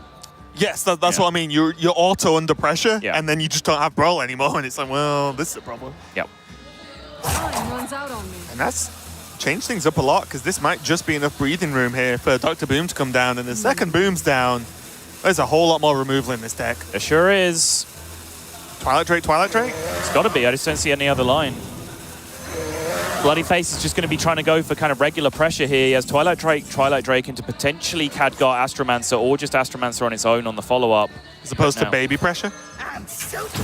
Yes.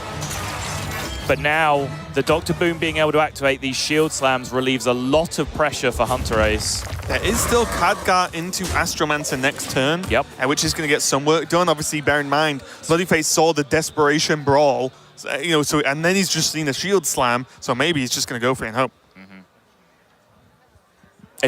That's what I said as you were formulating your dank Rick and Morty reference and clearly not listening to me. So? We must band together. Yeah, I like it. You just got to get the pressure going. These are 4-drops, so there's a chance that they are very, very small. Yeah. Wait a minute. Yeah, so about that. But what does it mean? It means that Warpath is going to decimate this board state. That's what it means.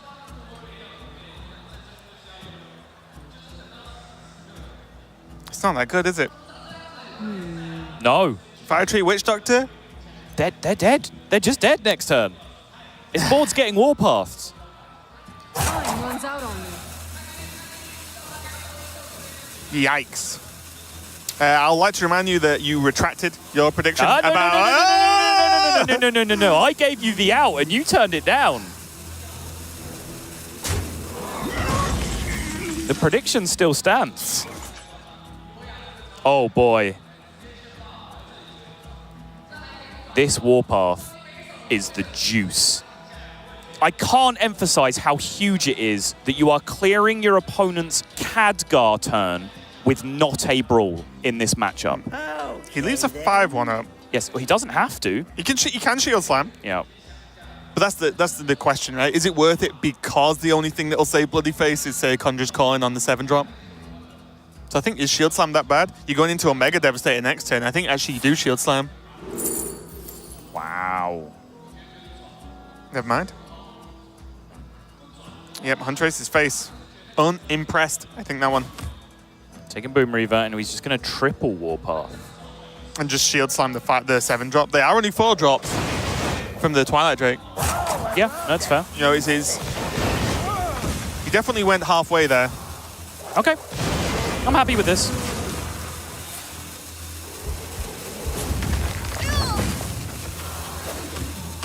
Yeah, 1 mech in hand versus 4 extra health, right? It seems reasonable. It's a little bit worse than that because you still have to deal with the 4-1 in the future, but you're in Dr. Boom form, you have 10 mana, and you have an Omega Devastator in your hand. So your ability to deal with things that your opponent does is near infinite at this point. I think as well, specifically a 4-1 is extremely easy because there's 3 hero powers that deal with it outside of Discover a Mech that can just rush, so... Yeah, Zap, Microbots, and the Whirlwind, right? Thing, yeah. And now, Bloody Face would love a Book of Spectres. It's just getting stuff down. Trying to avoid a rushing minion, deal with the 4-1. Nice little play there. Mossy Horror not going to get value in this matchup. Luciano doesn't change much, but also doesn't matter. Boom Reaver's going to come down. Big pull from the Boom Reaver there. Got him! Planned to perfection as he gets the 1-2 out just to chip off the old Twilight Drake. Hunterace, truly a god. What must it be like to be Hunterace? Just have everything work out smoothly for you. And be a lot taller. How tall is Hunterace? A lot taller than me. I don't take, obviously you as a short... He's taller than you. As a shorter gentleman, you notice when people are tall. You know, when someone's just an inch or 2 taller than me, I don't really notice because I'm not just craning up at them like you would. I just look at people's chests. Yeah. That's it. So it's definitely... But Hunterace is a lot taller than you, I think. Okay. Him and Viper, I'm going to go out there as the 2 tallest players here. Fair enough. Arena's full. And then our Bloody Face just... When you're taunting up an already taunted minion, yeah, you know you're feeling bad about life. Yeah. Bloody Face is just kind of gassed out right now. He needs Book of Spectres immediately. He can silence the Boom Reaver. It's not the worst play. Why not, to be completely honest? Yeah. All Hunterace has to do now, there's 2 things. 1, kind of hope Book of Spectres isn't drawn. And 2, not let Bloody Face have some minion on the board that can just random, conjure in and out for him. Yeah. And just silence, just owl it and kill it off. He isn't going to. Kind of surprised me, actually. This is a full clear, but I think he could have done that anyway, right? It's a full clear with better board development than he does with the owl, right? Like sure. he doesn't push, but he wasn't really getting to push anyway if you were using the 7/7 to trade, and spending 3 mana on a Spider Tank on a Nightmare Amalgam is better than spending 3 mana on an Iron Beak Owl if you're going to do the same thing anyway. Well, Bloody Face has 1 turn is the way I see it. These 5 drops are going to have to be magnifique. Say magnifique. Nope. That's the problem, though. Against Dr. Boom, they're never going to be enough. Nope. Because a mech kills them from hand. This is the nightmare scenario. When you are out of cards against Dr. Boom, your win rate is as close as makes no difference, 0%. Because it doesn't matter what 1 card you draw, it cannot stick to the board against Dr. Boom.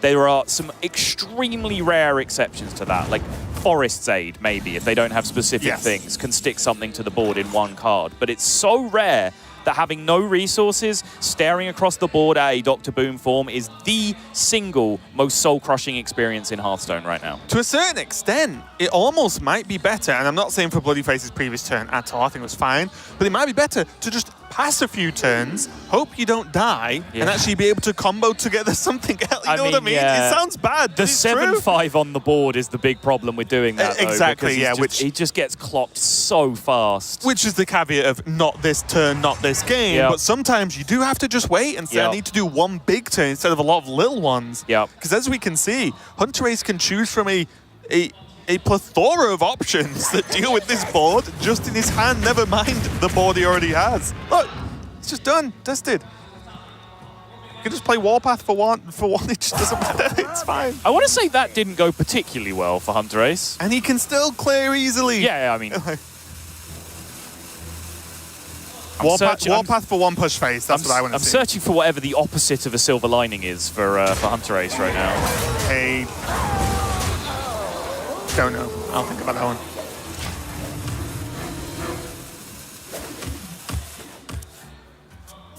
Book of Spectres. Finally, the card that he's needed this entire time. Finds himself some gas.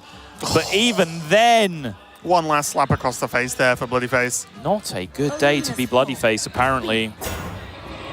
And there is the Uh-oh. Salt's going to be wrong twice in a day. But the phrase better late than never is often true. I don't think it applies to that Book of Spectres in this game specifically. Yeah, it's not universal, is it? No. Like a punch to the face, better never than late. Better never than... I'm so confused. Or do you want to be punched in the face right, okay. later or never? I thought you were saying two separate phrases. I was like, wait, what? You just said one wrong? Like a punch to the face is just an idiom now in Raven's world. I never know. You quote a lot of things I don't know, Sol. It's probably for another obscure show. Yeah. Yeah, there's still minions that aren't mechs that still have rush in this deck. And Hunterace. Okay, then. Obviously off the back of that brawl, but he's not playing Super Collider, and he's still making this work. It's crazy. And it really is the lack of Book of Spectres. You know, we can go back and forth on this prediction that I made at the start, but it's just looking at the lack of Book of Spectres in Bloody Face's hand and the presence of the Dr. Boom in Hunterace's hand. That's what makes it possible. I'd still say it's unfavored from that position, and you can see how that played out. Hunterace basically took a 25%er to win this game and won it. That's what happened, right? That kind of illustrates to you that he was still in an unfavored position, but I felt like it was a reasonable thing just to call out and say, hey guys, there's a good chance that Hunterace can win this game. You know, he's not a favored position, but he wins a good chunk of the time. There we go.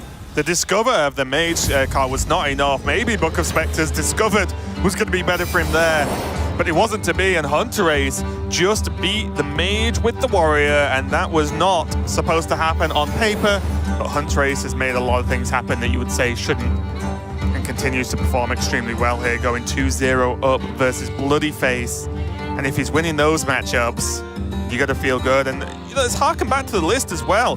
Mossy Horror was played, and you know, we played this little game about Hearthstone decks and deck building of, well, if Mossy Horror, that anti-aggro card, wasn't an anti-aggro card, maybe that helps, because he did draw it did nothing. Rabble Bouncer is a fantastic card. It should be in the deck. But again, he drew that, and it's like the wrong matchup.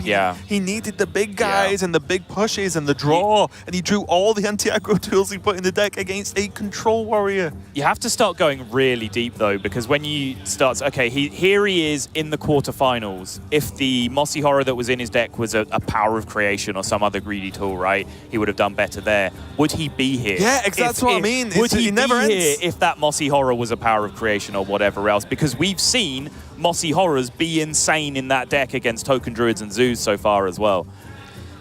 It's really tough, and I feel like, especially because of how flexible these mage builds are, it's going to be a never-ending story, I think, as long as this archetype is relevant for, because there are so as long as you put the Conjurer's Call in and probably the Mountain Giants in the deck, enjoy the other 26 cards.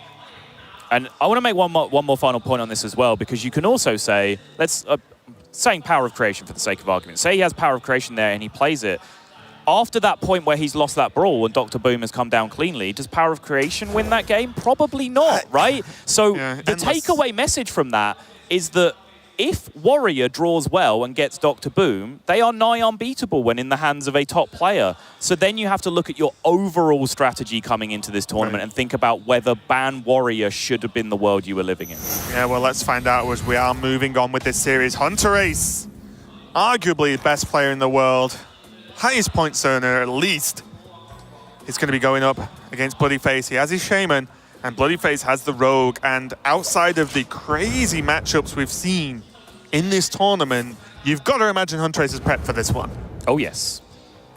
I honestly feel like these kind of mid-rangey, control-leaning shamans that we're seeing are kind of in a response to how much Rogue that you're expecting to see. I think it was, does this deck actually survive and then wear out Rogue? Yes. Seen it happen. I'll bring it. On multiple occasions. I'll bring it.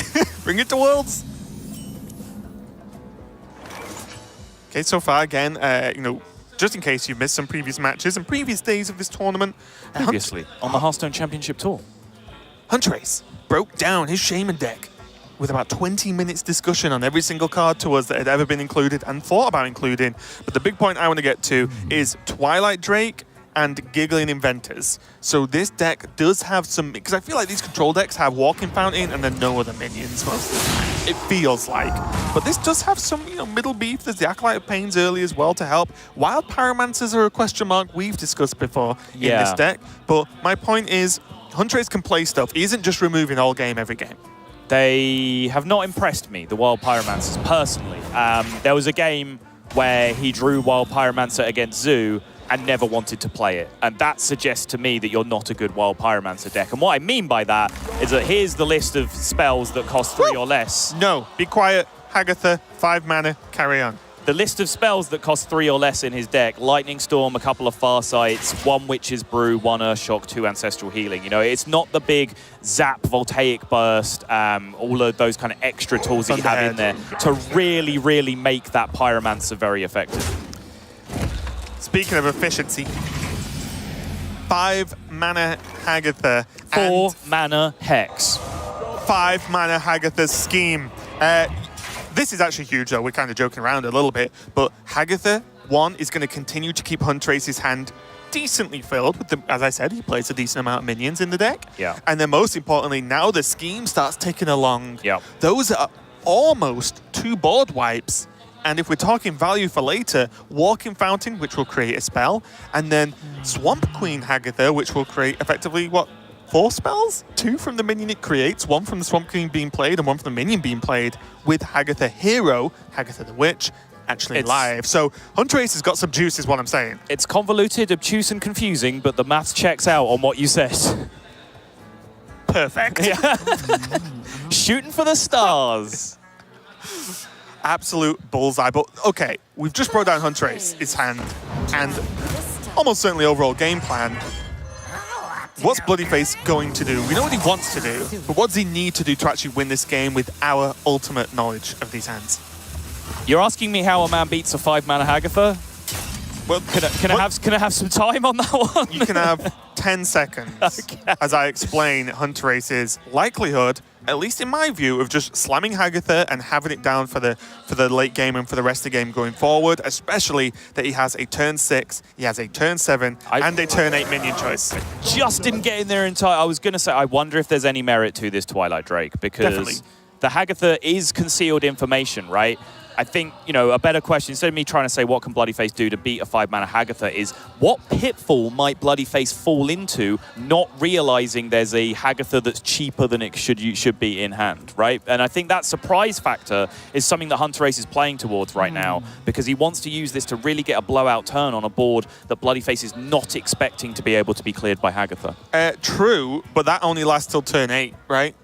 So there is just a limited time till that becomes a huge blowout factor, I would say. As far as Bloodyface is concerned, he could be playing around 3 damage AoE already if he's considering Hagatha's Scheme, right? So Hagatha's Scheme can be a card that you just put from your mind, right? Because this rogue deck doesn't play minions that outscale Hagatha's Scheme. You can't deal with it. They just don't exist. So if Scheme happens, Scheme happens. The X factor is that Hagatha the Witch, which right here, this could be the big bait turn, right? Like if 2 Dread Corsairs come down right now, this can be the turn that Hunterace has been waiting for. My only worry is something I believe we've seen previously in this tournament already, is when you are forced into a unfortunate Hagatha because you need Hagatha down, as opposed to having already played a safe Hagatha right now. But knock, knock, who's there? Hagatha before turn 8. Goodbye, Dread Corsair. If there is not a sea, a wall, a deluge of Jabatids in the chat right now, I don't know what you're doing, Twitch chat. Just listen to that crowd. They got it. And now... Say what you want. It's very lucky to Farsight and get yourself a 5 mana Hagatha. Incredibly fortunate. Hunterace took the hand he was dealt and executed it perfectly. It turned out very, very well. Just as much, though, you do have to think to a certain extent that there are a lot of good minions that could have turned out there. I mean, Walking Fountain would have done a similar job, not quite as backbreaking. But I'm just, my point just to finish was when you are forced into a bad Hagatha because you just need Hagatha down in the health is when things can get a little bit tricky. But you quite rightly presumed this was going to happen, and it did, so good job. One last caveat. I agree with you. More often when you're forced into an 8 mana Hagatha, though. If you're forced into a 5 mana Hagatha, you can often do something alongside it that will dig you out of it as well. but back in current reality. One more Bloodyface- caveat. No, I'm joking. No, I will have the last word. Ethereal Lackey does make some funky things happen. Another Eviscerate is available for just extra damage. Jeez. And in another world, Vanish is a considered pick just for the surprise of actually, no, you're not ahead. Oh, boy. But double Abyss, Waggle Pick, Deadly Poison, Green Skin, South Sea Double Deckhand. Deadly Poison. Oh, sorry, yeah, double Deadly Poison. No ooze for Hunterace.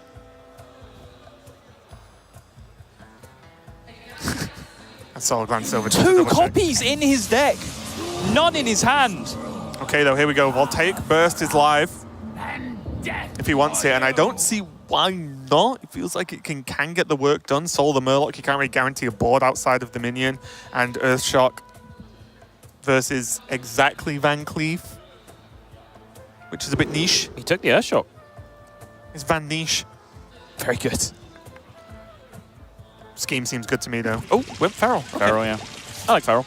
I guess you've already got a scheme for one big wipe, and then yeah. Feral does the backwards job of scheme to a certain extent. Shock Feral Spirit. Oh my, oh jeez, calm down. No swearing on stream, Sol, because I feel like you nearly got there. 3 Eviscerates will do things to a man, Raven. Yep. Maybe even kill him in a game of Hearthstone. I wonder, I was just kind of winding back. The options of his Ethereal Lackey, one of them was Abyss Vanish Fan of Knives, right? I wonder about the Fan of Knives in that pick, with how much damage he does have built up, but one of the big roadblocks to that being Ryan. Giggling Inventor. Yeah, Ryan, exactly. If a Giggling Inventor comes down, Fan of Knives is a great tool to be able to push damage through that still. So I wonder whether maybe that translates into more damage over the long term, but it's hard to like work out the combo that Bloodyface has gone here with his picks. Damage plus damage equals damage. It's one of the most effective combos in Hearthstone. Yeah, there's 14 damage from hand as well. I love this play because what you've got to consider as well is, one, it sets up exact lethal from hand. And also, if Hunterace has the use, he plays 2 mana, he's probably bounces something good, and also he spends the banner, which just reduces what he can do that turn. Yeah. This is huge. Hunterace head in hands now, because that's just an unfortunate turn, and he can't see triple Eviscerate with the Kobold Lackey to actually prop the combo effect. This is an 8 damage weapon from Bloodyface, which means the play he's made here also beats Walking Fountain on curve, because Walking Fountain would only heal for 8. For the weapon, yeah. The weapon covers that healing, and then as you said, Abyss, Kobold Lackey, 14 damage from hand. I guess he's dead. Oh, wait. He died. Even if he drew the Ancestral Healing, it wouldn't matter, would it? It taunts. Oh, so. yeah, sorry, the taunt would matter. So Ancestral Healing would have been an out. That's fair. To either draw or get from the Hagatha. And I don't know about you, Sol, but that looks like an extremely dead Hunterace to me this game. And here we go. What did we say? Damage. Plus damage. Plus damage. Hunterace cannot believe his eyes. Look at his eyes. That is about as close to shocked as that man is ever going to look, and then the shock gives way to disappointment. That was a semi-final spot just melted away from right in front of Hunterace's eyes. He will have thought he was very close to getting that one over the line.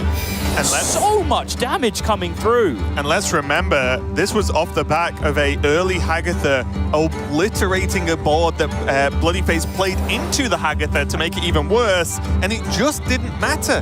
I thought it was over. Honestly, I thought it was over. I thought, you know, with the hand that he had after that, Giggling Inventor and Walking Fountain, that it was going to be tough for Rogue, even the mighty Rogue, to set up a board state that gets through this. But who am I to doubt Rogue? We talked last game about how the strong performance we just saw from a Warrior means that maybe you should just be considering ban Warrior as your strategy. Well, I guess we got to do the due diligence, because Rogue just did the exact same thing, and you can't ban them both. So you see the problem that these players have got into coming into this tournament. Yeah, big story of the tournament, and the big questions are being asked of what do you do when there are 2 leaders of the pack in terms of classes, and can you target them? That's what we're going to find out by the end of this tournament. So that was the exciting game there, and Hunterace is not there yet. Bloodyface has a chance to fight back. Is he going to? Find out after this.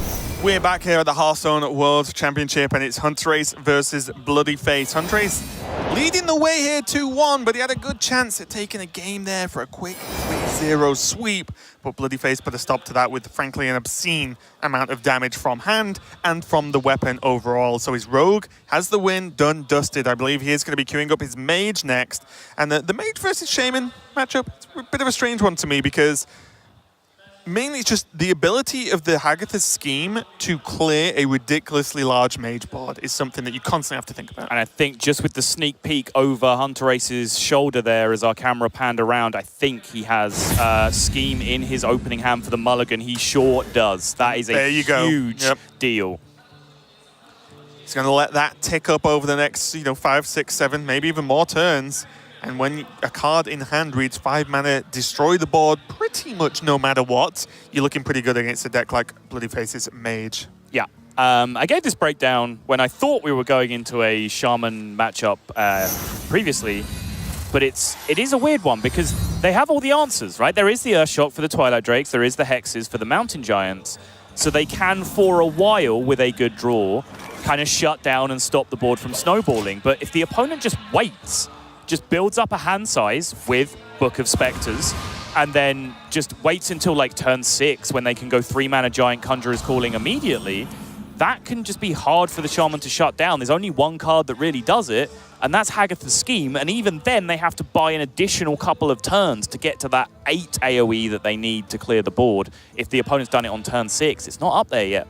Yeah, it definitely feels like akin to a rhythm game where timing literally is everything because you need to just jump through those hoops just at the right time, or otherwise the Shaman's going to have the one-by-one answers, as you were speaking, like, oh, 1 Giant, well, 1 Hex, 1 Twilight Drake, 1 Earthshock. Doesn't really work out, but Hunterace using those Pyros in the most positive ways. 2 mana 3/2s that might go face. 3/2. Get them. Just counteract the Fury Protector, though. 3/2. Again. Get him.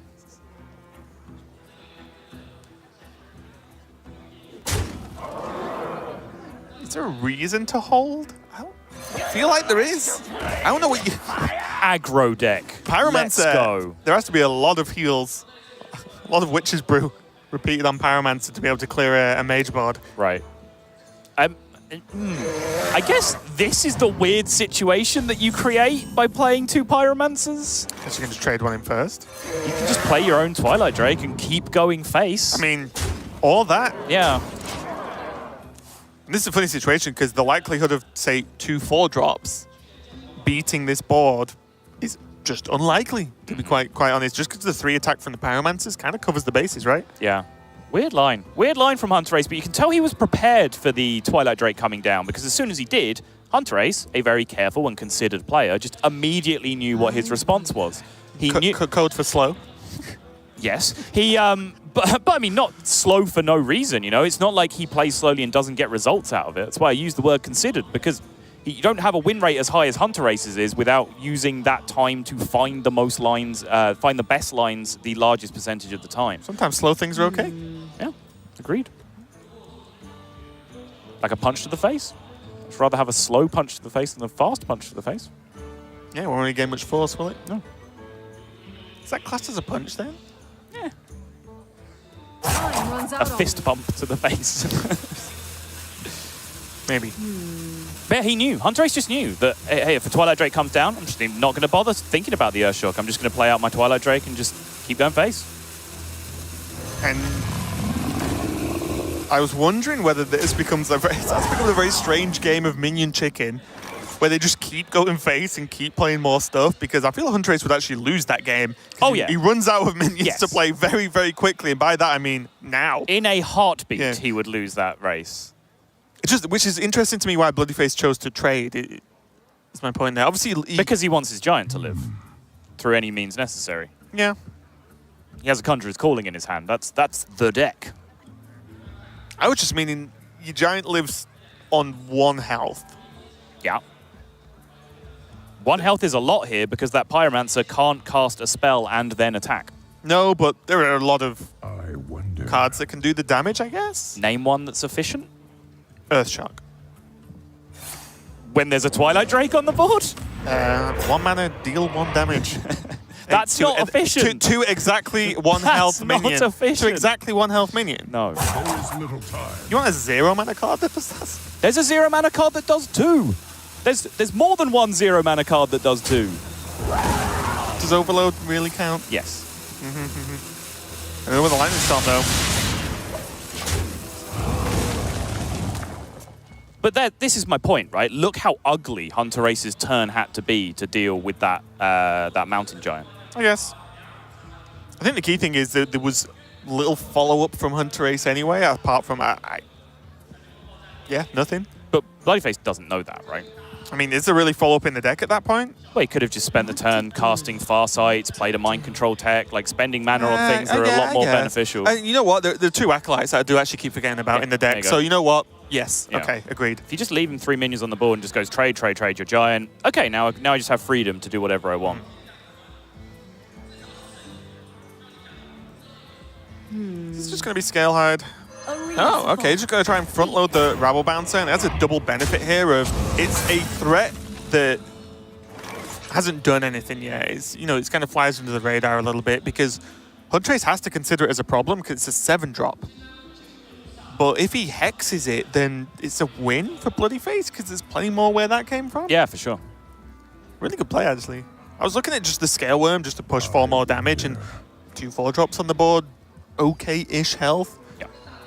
Not an overcommittal, but this is actually fine as well. There aren't really a lot of minions you need to taunt block with this Rabble Bouncer against Shaman anyway. Yeah. But Hunterace will be feeling okay. Not fantastic, but okay. His Hagatha's scheme is essentially scaling with the turn count right now. So as long as he can deny Mountain Giant into Conjurer's Calling, which would be 8 health minions 100% of the time, from turn 7 onwards, he'll feel confident that he can take down a Conjurer's Call board. It really does have to get up above 7 and 8 health. Essentially, more health than the turn of the game that we're on. That's what you're aiming for at this point as Bloodyface, and that's what Hunterace is hoping not to see. I do wonder if Hagatha's scheme is ever going to be used in such a weird fashion to actually keep the turn time account for players that are planning to go to turn time. Because you can remember which turn you drew it on, right? And then just the scheme does the rest. Yeah. Is that more efficient than a tally chart? I don't know. I don't see them making notes, Sal. Fair enough. Again, yeah, Bloodyface could do a similar trick here and just crowd roast the 1/3 if he wanted to.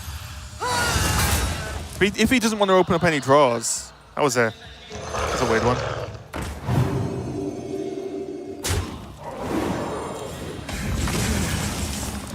Use Twilight Drake number 2. This Giggling Inventor is actually a nightmare right now. It's so easy to kill, but job's done. But I can't without something like exactly Hagatha or the scheme right now. Yeah. But if he doesn't kill it, well, that's just going to create more 2/7 drops. But look at this. I love this card, the Sapper.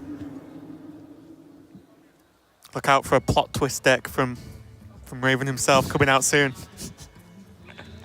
I'm sure they're just waiting with bated breath to see that. Look, I've said hot little nugget drop on Twitter. I've said plot twist and Sapper. Like, if you're not interested, then you don't like Hearthstone. Yeah. Yes, thank you. It does deal 2, by the way, for any friendly minion that dies. It does the thing that you saw happen. Yes. There you go. Giving too much credit. Yeah. Which is very funny because of Conjurer's Calling.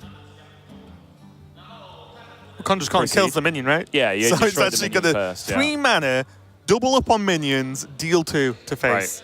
It's really a good card. Yeah. Definitely Sapper that makes it's one of the factors that can be a strength or weakness of the card where, sometimes when you're trying to use it in removal spots, you'd much rather it was a transform effect. Like if there's just some huge big Death Rattle mech that someone's built on the board. Does actually kill them. You'd like it to be transform a minion into 2 copies of a different minion. But Mental dislocator. Ooh, I like the front load now just because Alexstrasza Go is a very interesting play. Alexstrasza Go is a very interesting play. Normally, just to let you guys know, there's only a single Witch's Brew in Hunterace's list. Yep. But also, if you Alexstrasza and push, there can't be AoE and a lot of Witch's Brew. So your opponent has to, forgo one of those things normally. And if you do, then you're normally just dead anyway. Can we just Giggling and Chill this turn from Hunterace's position? Mage, not a great deck at leveraging against the Annoytrons, right? They very often just have to go through it, honestly, with the minions. There is Dragon Maw Scorcher. It's about the only thing that they can use apart from their hero power. Just Conjurer's calling the Annoytron. Yeah.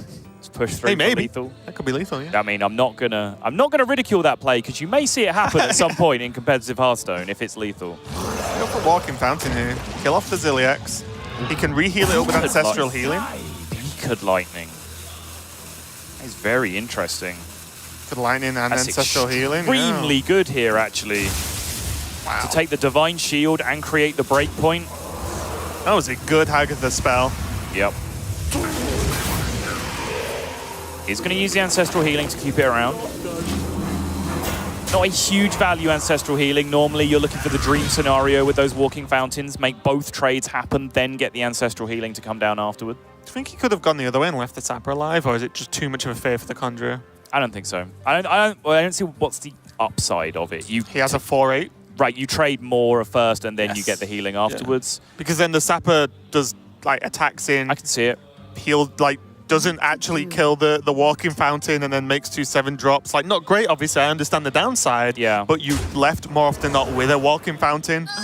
There's merit to it, for sure. I think you're left weak to Crowd Roaster in that position, more so than doing it that way. Yep, and leading into only leading into 9 mana, so you wouldn't see Crowd Roaster and Conjurer's Calling. But yeah, you are right. And now, frankly, the scary moment there was the removal. And now it's like, am I really scheming this? Nah. This is prime Giggling Inventor territory. There's an 8/8 on the board that you don't want to deal with. Just put 2 Annoytrons in the way. So there's extra Witch's Brew for free, which means that the healing now is more readily available for Hunterace. Yep. And after the Alex comes down as well.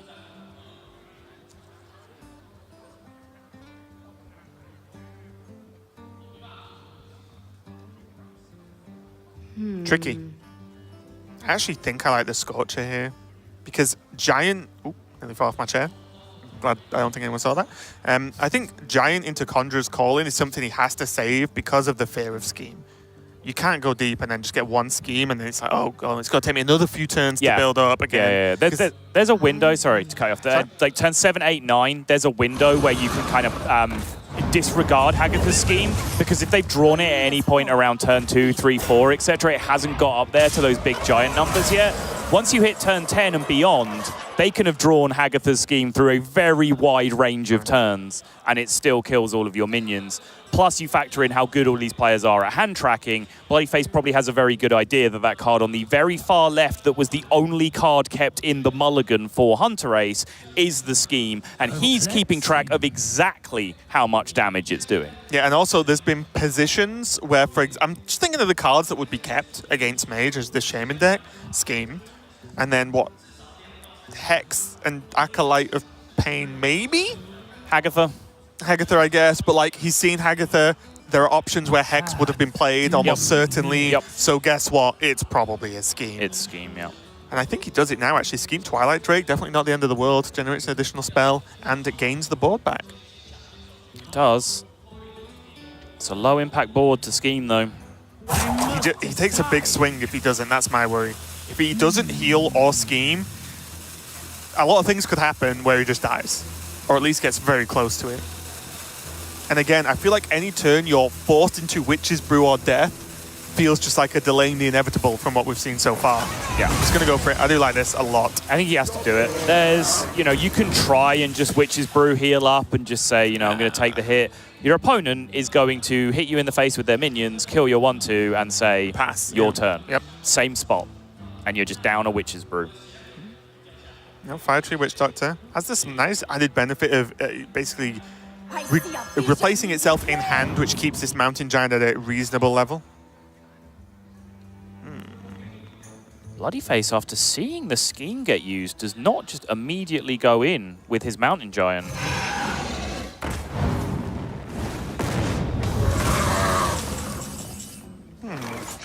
Crowd Roaster, pretty effective in that spot.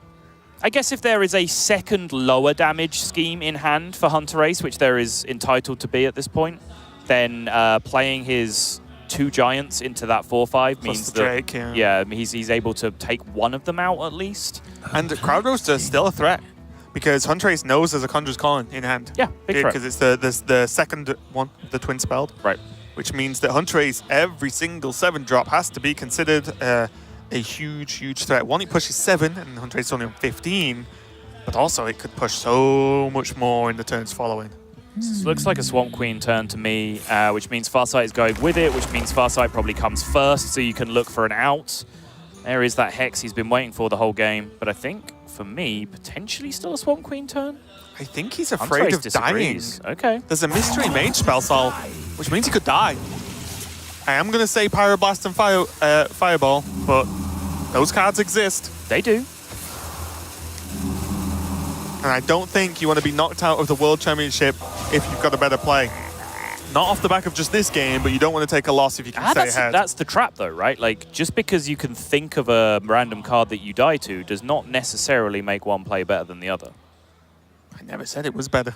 Didn't you? Isn't that not... You don't want to get knocked out of the championship if you've got a better play? That's what you'll feel like. I think that's what people will feel like at that point. That's a trap you should avoid. That's what I'm saying. Here we go.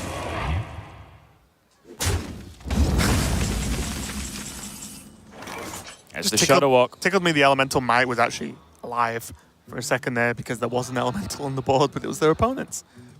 That Shudderwock is huge here. That's big health on the Shudderwock. It's Hagatha, and it summons the Annoyatrons to put up a defensive wall here. And a tickling Hagatha's theme. Dimly lit. And quite frankly, it's kind of all he's got. Oh, he's going for Swamp Queen. I feel like you're just dead if Swamp Queen doesn't do anything. And even if it does, it has to do something pretty magnificent because you cost mana to play the Battlecry minion next turn, right? Mm-hmm. What he can be sure of, or at least almost certain of, if he plays Shudderwock, he's just not dead next turn. But maybe he thinks he needs something more than Shudderwock can give. Nope, never mind. Just gonna go for it. Oh, that's the bad order. Loses his Divine Shields. Flame Strike gonna unlock the door for Bloodyface to kick it through anyway. With these 7 attack minions. And does he just leave Shudderwock and just say, well, have your 6 attack? I mean, well, Flame Strike push damage here is a little bit scary from Bloodyface's position because it means he's very close to just losing the board in play. If he loses the board, it doesn't matter how much damage he's pushing. His deck doesn't push damage unless it keeps board. You can always stay a minion ahead though, right? In a lot of circumstances. Because Shudderwock does beat the 2 7 attack minions, the Grave Horrors, but it can only attack once unless it gains Wind Fury, obviously. Right, but, you know, trade one of your minions, play another minion of your own. Yeah, but you can catch up with Astromancer. If another Dragon's drawn, there's Roaster. I don't think there's a better option. I'm just saying this is not as good a position as Bloodyface would want to be in right now. Rain of Toads is going to make things pretty spicy for Hunterace. Oh, Rain of Toads into Hex. Did you just eat a marshmallow?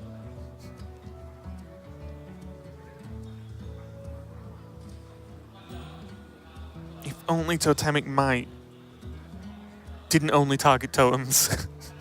Shudderwock could live. I mean, he has the Earthen Might. I'm just thinking of Rain of Toad Hex. Yeah, mana efficiency, I understand.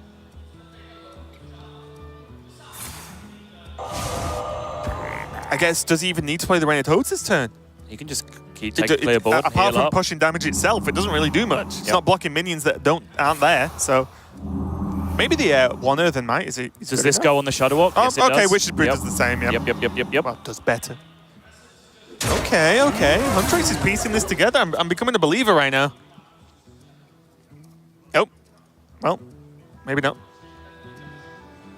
Will only be a 3 drops though. 2 3 drops is very unimpressive. Maybe you should play the without card. 1 4 drop. 1 4 drop versus 2 3 drops. Yeah, close. it's not a big difference, is it? I wonder. because then you could also taunt up if it helped in any way, put a 2-3 on the board as well, maybe, because Bloodyface needs to close out this game soon, because he's doing what happened in the previous game and running out of juice again. Yep.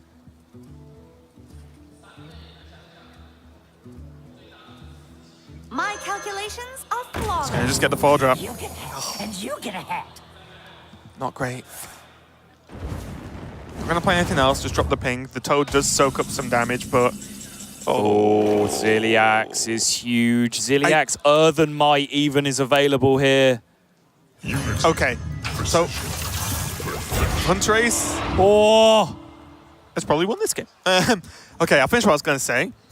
I was, for a second, thinking about Swamp Queen Hagatha, just because it's a relatively safe turn to play it, because you're on enough health, you're going to have stuff on the board, and you can get that live for the following turn.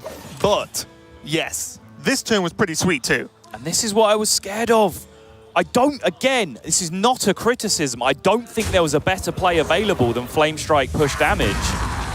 It's just, Bloodyface is just really scrambling to stay ahead on this board now. Geddon doing a surprisingly good job. Yep.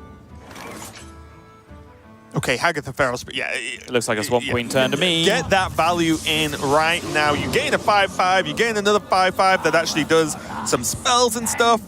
And then also the Feral Spirit to back it up looks fantastic to me. Draw a card is a little sketchy at this position. Second Walking Fountain in the deck. There's also a real world where this is a fatigue game. Can we get a spell check?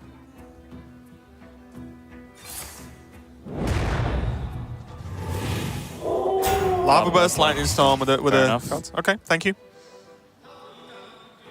Mossy Horror's time to shine against the Control Shaman. Although, is it just a bait? Would be better versus Reign of Toads. Very true.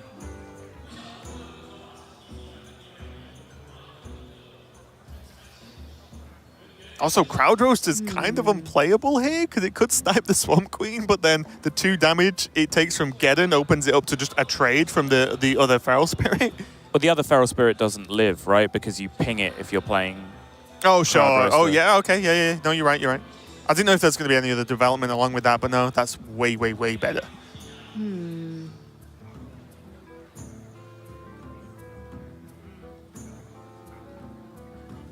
Even so, a Lava Burst Lightstorm pick would be pretty sick if that was the turn. Yeah. Wow. But I feel like Crowd Roaster is the play. It looks better than Mossy Horror here to me. You've got to do something. What to do? Oh, what about Mossy Horror? Taunt up the Mossy Horror and go face with the 7-5. Sure. Actually, I kind of like that. Try and kill him. Try and kill him quick. I kind of like that, yeah. This goes on the far right. Yeah, I like this play. I like this play. It's not going to work out that well based on the Drossville Horror that was picked up. You got to get him though, ain't you? But I do, yeah. I like it in theory. Oh.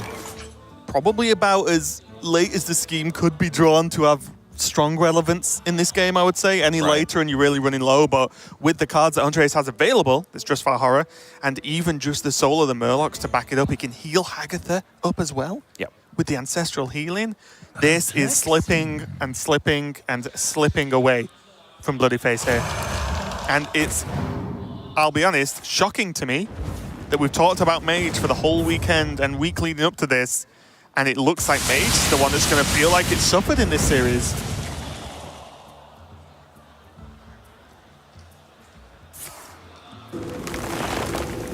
There's even just a... Okay, not going to, I don't think, but he could probably even just play Witch's Brew to heal the minion up if they're just thinking that the Hagatha might die in some respect. I'm going to extremes, but I'm just saying I think Hunterace is safe enough to do it. Because how does he ever get hit again this game? Like, with the minions he has. Reign of Toads as well. It's just, it feels unlikely at this point. I see a vision in the As always, mage spells can be pretty good. Blizzard, gas. Tome of Intellect is kind of gas. He needed better gas. It's tough though. He needed some of that premium unleaded. No Diesel. Just another Conjurer's Calling or a Power of Creation, something to make that Khadgar be really explosive. Maybe even a Book of Spectres just to draw his... Because I don't... He can't play the fatigue game. He's going to lose this in the fatigue game. So maybe he draws his deck and says, right, I need to win. Go. Either way, going for Ray of Frost. I think the plan here is, yeah, to crowd roast into Ray of Frost was my initial thought as well. Sure. Again, as good as you're going to get. Next turn, he can actually trade in Dragon Ball Scorcher and open up a 7 damage attack with the Roaster. Sorry, Scorcher, Roaster. I'm mixing up my words. Omega Defender, though. Probably not needed this turn.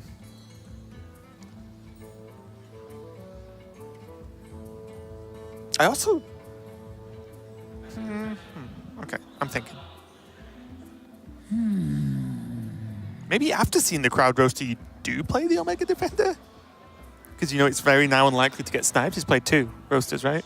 Yep. So if the crowd roaster trades into this Omega Defender, well, Omega Defender gave you a spell.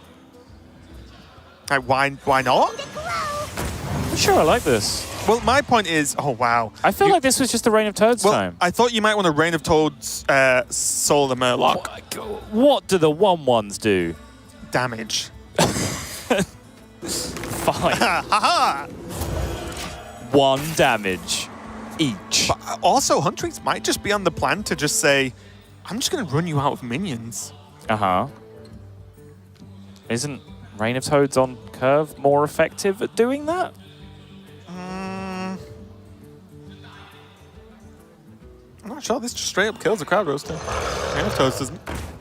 Not necessarily, because you can imagine there's more minions coming afterwards.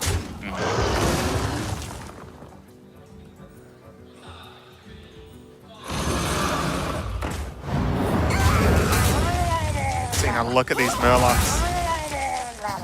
Uh-huh. Let's build a Paladin.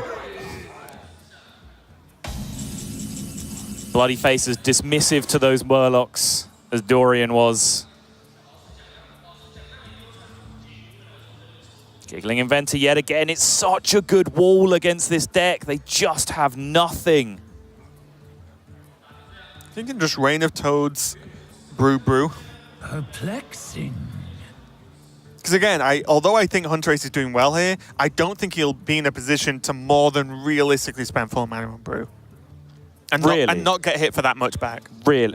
If he Giggling Inventors this turn, preemptively ships the 2 1/1s into the 7/3, do you not think he can potentially have a really greedy Witch's Brew turn the turn after?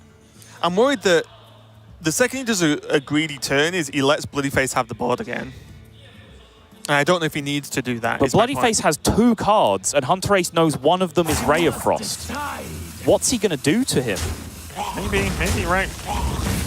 Gonna go the other way and go Reign of Toads instead. Can play the Witch's Brew. And it does go with your play. Yeah. Hunterace agrees with me, so. Yeah? Man. I'm sticking with the Giggling line. Call me greedy.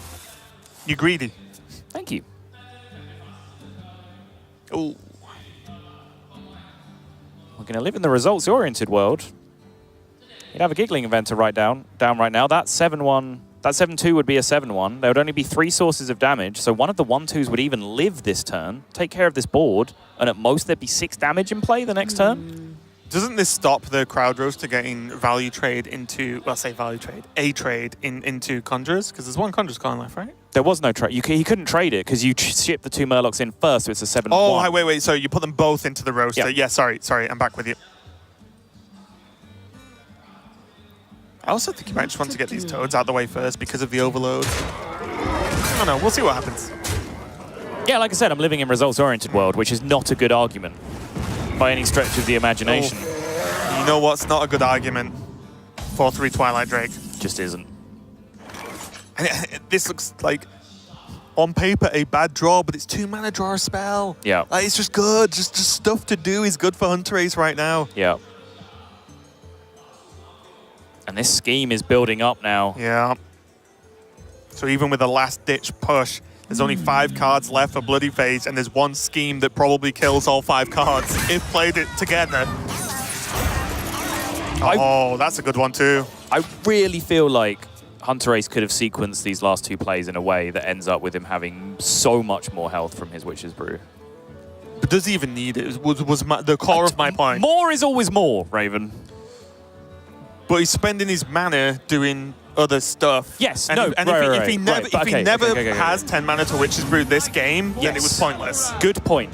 It's the next coming turns that kind of dictates whether that line was going to go. Oh! Oh, jeez.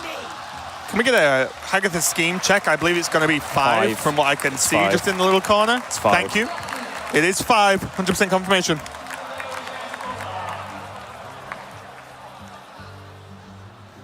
Bloody Face assuming the position of, oh wait, maybe I can win this. Is that the, without just duplicating the same minion, is that the most possible stats he could have got from 5 drops? Almost certainly, yes. What just happened? Bloody Face might have turned this game around. Remember, Sol, we're watching Mage. It does stuff. What? I'm just joining in with the crowd at this point, Sol, I'm not going to lie. Yep. I am now just, forget casting, I'm just a viewer now.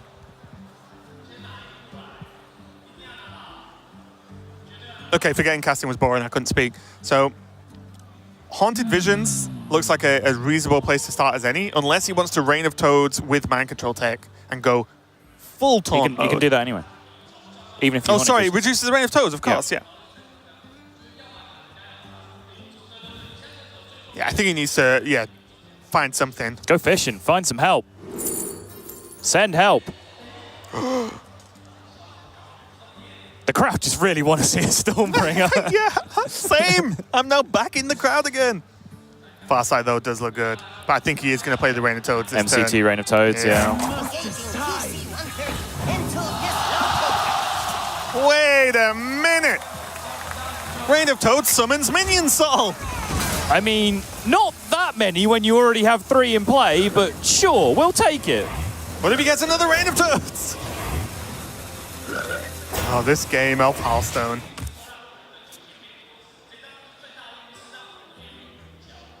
Bear in mind, though, 11 mana Harrison Jones. Well, bear in mind, Bloody Face is recovering. Yeah. But those minions are still 5 drops, so this Conjurer's Call in. It's not only gets worse. Mind-blowing. It's not only mind-blowing. gets worse, right? That's from this true. point. That's it's true. only worse. It's either on a 4 drop or on 5 drops that have to give you worse minions outside of Reckless Rocketeer is the good one, which is obviously situation dependent. But can Bloody Face, outside of a very low health bear, realistically Conjurer's Call in any of this? Is this actually just going to be ping, trade, pass? He literally can't play Harrison. So, I don't think you can get... These minions are too good. And the damage, 4 health. Wait, there's nothing higher unless more bears, right? To beat Scheme, I'll say. No, and I'm pretty sure that's the highest health 5 drop, right? What, 5? I mean, except for bears, is there a higher health 5 drop that the 7/4s now could be morphed into? No. There isn't, right? No. Oh, another Farsight. This card draw just too late in the game. There is still Swampoos to generate something.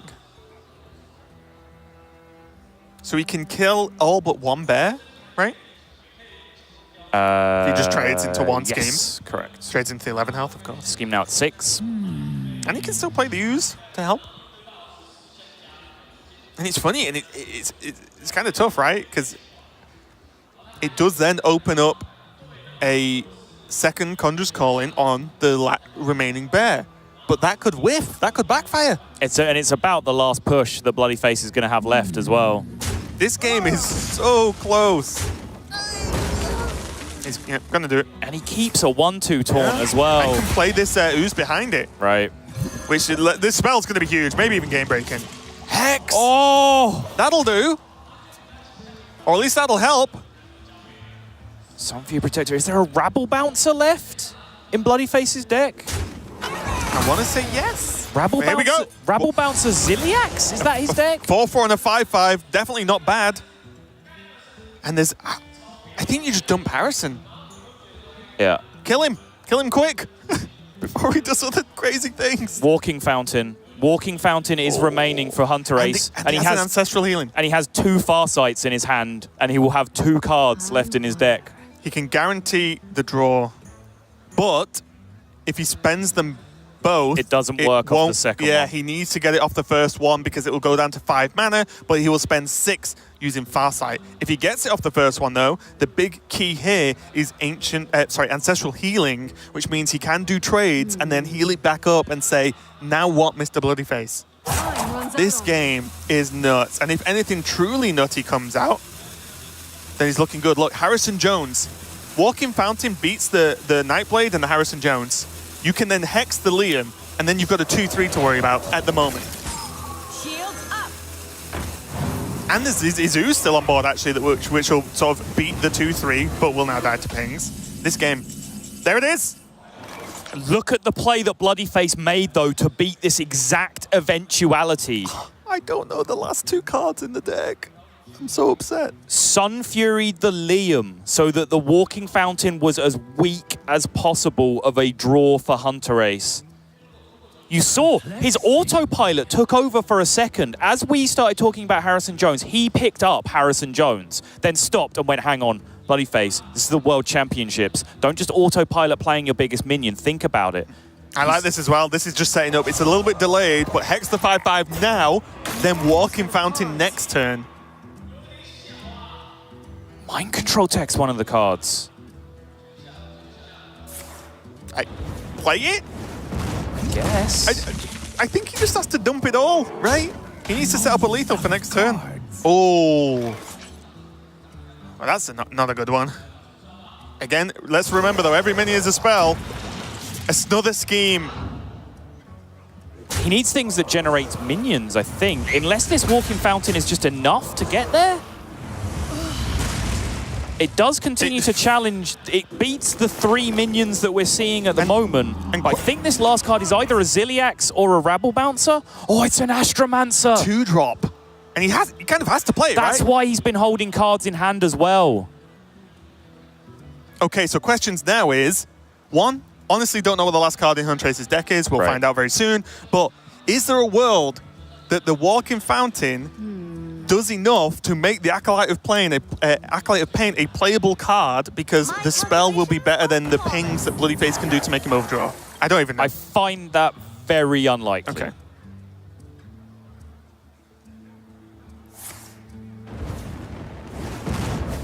But yeah, if Hunterace doesn't find stuff that generates minions here, okay. But he needs this card. I think he needs this spell off the Mind Control Tech to generate minions for him somehow. Because otherwise, he's going to be forced into a status quo where he uses his removal to deal with this wave of minions that Bloodyface plays, or this wave of minions plus 1 more that Bloodyface plays from his hand, and then Bloodyface has Final Minion this game, and Final Minion always wins in Fatigue. Also, funnily enough, if Hunterace takes the 2 value trades, then Bloodyface scheme? Is that the plan? I mean, Fatigue's the thing, actually. He's just healed for 8. And this has to be traded into. There are no spells that get rid of this. Ghostface pass. He wants him to play more stuff, because this has to be traded into. So some of these minions die, the rest gets replayed. Wait, 1 minion dies. And if he replays both, then it means he can MCT. Does Bloodyface know There's MCT no way. is the There's last no way card? Bloodyface plays 2. There's no way he plays 2 minions. Okay, so he knows. People forget things, Sol.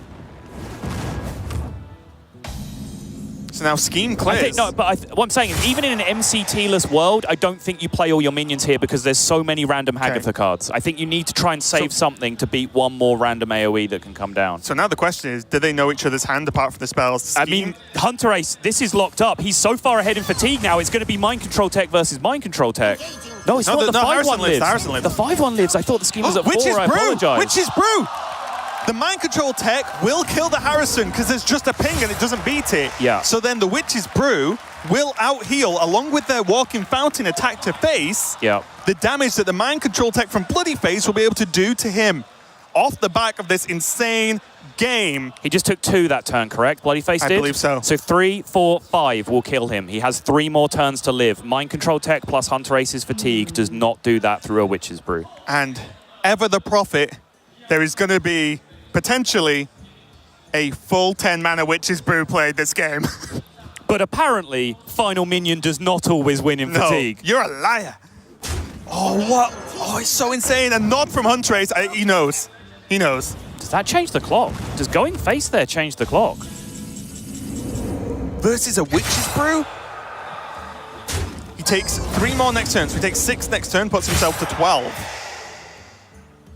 And he can Witch's Brew all the way up. Nah, he's good. He's good. He's good. Wow. The nod from Hunterace gives me belief. He knew this was happening. Yep. Sorry, Bloody Face, you're about to get the bad news that there is a Witch's Brew in your future. And there is the concession coming out. It's a brutal way to go down, but it's an incredible game to go out on. Bloody Face, my friend, you have made a lot of friends and a lot of fans. This is a guy that I hope sticks around for the long term because he's a great character. He's not afraid to be critical, to talk about how we should expect better from Hearthstone players, and then to set that standard of himself. And that standard is what has led him to being top 8 in the world out of a field that started at over 6,000 across the year. But it's Hunterace that is going to find himself in a semi-final against SN's Jing. Bunny Hopper versus Viper on the other side. Yeah, absolutely incredible performance, and this World Championship just keeps delivering. I already want to go back and watch every VOD of every match that's been played. They've been some of the most entertaining matches I've ever seen in Hearthstone, and it continues. Hunterace versus Bloody Face. You know, the European Wonder Kid is still in the tournament. It looked dicey for him yesterday. It looked less dicey today, but still close, all the way down to that fatigue. Maybe he is the chosen one and will just go all the way, because I will never count that guy out. He is the chosen one. He has the blessing of the Kibler on his side. So in some ways, he does have, you know, the ultimate winner looking over his shoulder. And if Kibler gives you the blessing, then you got to imagine that some of that natural Kibler good luck wears off on you. That explains a lot. I've never had Kibler's blessing, but a fantastic series once again. And that was the last quarterfinal. We're going to be moving on to the semi-finals. 4 players left, and they're going to be playing for a spot to get that chance at the World Championship title. Everything's still to play for. Some amazing Hearthstone has been played. Some amazing Hearthstone is going to be played. Stay tuned. More World Championship Hearthstone coming up. The semi-finals saw Hunterace take on China's last hope, Jing. It started to look like the prophecy was coming true as Hunterace continued to dominate with his Shaman yet again, clutching a long drawn-out game to help take the series. Let's take a look. Thank you very much, Rap Goddess Anna Lee. My name is Frodan. I'm joined by Brian Kibler, and while we are not as eloquent in poetry as she may be, we are equally as excited for this second semifinal. We already have 1 world finalist in Viper from Germany. Will be another fellow European, or perhaps history can be repeated with another final appearance from a Chinese player in Jing. Yeah, and so far we have 3 of the 4 European players made it through to the top 8. 1 of those 3 made it through to the finals. Hunterace could be the second European player to break through and really cement the dominance of that region this year. Yeah. And it would be fitting. We have Viper, one of the players who made it to 2 different championships. He defeated his teammate, got revenge on his practice partner, Bunny Hopper, for beating him in the semifinals at the championship where they both qualified early this year. Now Hunterace, he is the points leader. Can he emerge at the top? He has to get through Jing first. Yes, there's lots of storylines to talk about. The first, of course, is that both warriors have been banned. And Hunterace was thinking about different decks that he wants to target. He was talking to me backstage. He's like, I think I'm going to ban Tempo Rogue. I haven't been able to handle rogues really well. I was like, no, maybe I ban his Bomb Warrior because, I try to target Warrior, but those are the slow controller warriors. So these are things that Hunterace is thinking about and accounting for all possibilities. But he said, you know what? Not going to overcomplicate it. I've been banning Warrior a lot. and I've been trying to see if I can face off against other decks, and he feels confident, although he said the big weakness in his lineup has always been Rogue throughout this entire tournament. Although, I mean, if you ask him, he's been getting himself into wacky situation after wacky situation. We were talking about this a little bit backstage.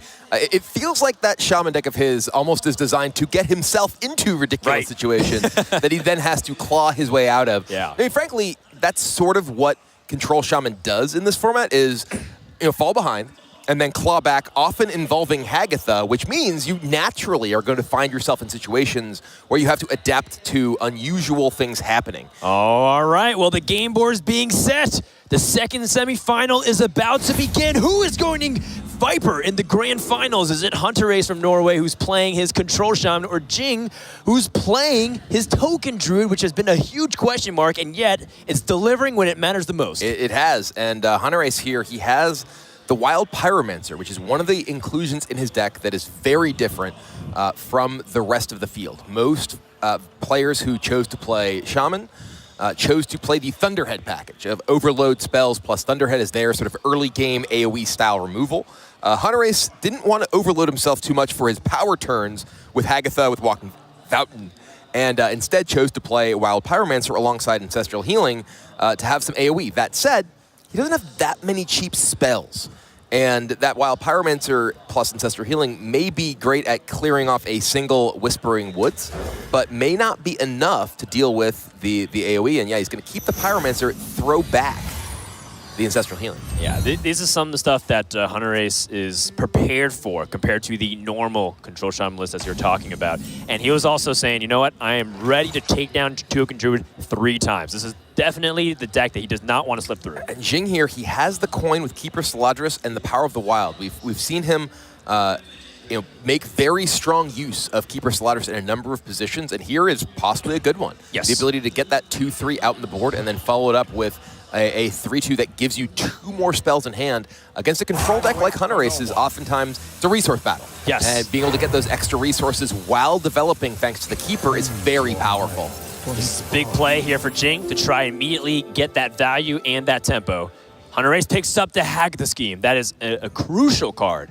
Extremely vital to control the state of the board. So that way, if things even get a little bit out of control, he can reduce the pressure if needed. The big thing is that Token Druid has been laying their threats really well, and Jing has also been playing, he's been timing his things and his threats appropriately so far, and really made it complicated for those control decks to wipe away his board. And one of the most important cards against control for the Token Druid decks is already in Jing's hand, the Forest Aid. It may be expensive, may be slow, but against these decks you often have quite a bit of time. They don't pressure you, they don't kill you very well. Though Hunterace is built with the Ancestral Healings plus the Walking Fountains, can often put you in a very uncomfortable position, at least late in the game. Yeah. The 6 Swamp Ooze on 2 is something that's joked around a lot by his friends. He's saying, like, the Acidic Swamp Ooze on 2 is like Shaman's best play because you need to have something to play and develop onto the board, because Totem doesn't really do anything. You're basically gaining a little bit of life or armor. And Power of the Wild is available for Jing. He'll make himself a 3/2, I imagine, right here, and get himself some more spells to go along with that hand that is developing quite nicely for him. Would you even just buff the Staladris? That's an option. I mean, you don't have any way to capitalize on it further in value Right. because you don't have any choose 1 cards, but the upside is being able to keep a threat and, annoy Hunterace to maybe use other removal. Yeah, I feel like making the 3/2 allows you to just get a little bit of damage in, and having a 3/1 here effectively if you do buff and then trade. Yeah, he's gonna go ahead and make the 3/2. Gets those extra spells. Very powerful effect. He's gonna trade himself. Yeah, and it's interesting that he chooses to trade himself here. What is he playing around? I'm not really sure. Thinking about it, there's no real removal that feels like it would tremendously punish him. Maybe he's playing around an Acolyte of Pain and then a trade into the 3/2. Maybe just wants to protect the 3/2. Feels like it's more valuable. Oh, that's fair. That's fair. Yeah, maybe Hunterace would end up just minimizing damage as much as possible. The Swamp King Hagatha is a pretty good draw for Hunterace because not now, but it is a card that will ultimately actually give him something relatively proactive to do, which is something that overall his deck kind of lacks. The problem will be getting to a point where he can play Swamp King Hagatha safely, because at that stage of the game, and this, Jing, he decided to trade, and by doing so, protected himself from just having a 2-3 against this 3-3. Right. This might look very confusing if you think about the battle cry of Mind Control tech, but Hunterace wants to control that state of the board again, so that way he's not dependent on stealing the correct minion, or even in worst case scenarios, Hunterace steals a minion but dies anyways, because there's still 3 or 4, even 5, 6 minions on the board that Savage Words. Yeah, when you're playing a deck that generally is going to need to constrain the size of your opponent's board in a matchup like this, you can't really afford to let them get a bunch of stuff in play, because if they do, well, it's going to get buffed up. It's going to, end up being a real problem for you. And there's the Treants. Trade comes in. Both players still at 30. And the draw is Walking Fountain. That Pyro that Hunterace kept doesn't have that much help. He has Earth Shock, which is one activation of the Pyro, but without Farsight, without a cheap spell to go along with that, it's going to be hard for him to make much use of it. Yeah, that was one question mark that we had, which is while Pyromancer often is best with cheap spells, and if he doesn't have access to that much right now, when is the timing for Pyromancer? I think he is very keen on that turn 4, which is Whispering Woods. That'll probably be the first threat check from Jing, if he had it. But since he doesn't, he might just instead go for the Power of the Wild options that were given to him by a Keeper Steladris. And that is something that Hunterace knows is there. He knows there's the Summon Panther, Leader of the Pack here, which means, at bare minimum, there's a 3-2 plus a buff for the entire board available next turn. There is Hagatha's Scheme available to Hunterace. And this isn't a matchup where you're just relying on Hagatha's Scheme to blow out one big board. The problem is they can keep, with a good draw, that the Token Druid deck can keep generating boards, and any just even mid-sized board starts to become very powerful. And as the game goes on, it becomes more and more powerful, simply because there's so many opportunities to use Blessing of the Wild and Leader of the Pack and Savage Roar to really buff them up if you have enough mana. That's right. Hagatha's Scheme's great, but it only answers half of the forcing. So Jing picked up Belligerent Gnome, a card that has been growing on me a little bit, although the more I talk to Ike backstage, the more I feel like Token Druid can go in a completely different direction and still have a really good game plan going into the late stage of the game. But yet, Belligerent Gnome, where you saw it against Zoo Warlock, when we saw it against Rogue even, it had some opportunities to make some big plays because of the buff and that taunt body. Yeah. The Belligerent Gnome does get pretty big. The 4 health to start on the Gnome, yes, is pretty nice because it carries buffs very well. Yeah. And now this is fairly sizable. 5, and this is essentially 3 or 3.5 cards committed because of the Keeper Steladris. 2.5 even. Yes. And now does Hunterace need to pull the trigger on Scheme? He does. Yeah, he needs to stop taking damage. Recognizes that Jing did use one of his buff cards, but Jing was ready to go with more cards, with more board fill with the Dream Guardians and Summon a Panther. And just think about how powerful Keeper Steladris was this game. It gave him that buff, didn't require him to commit anything else. Right. Still has the Summon a Panther in hand.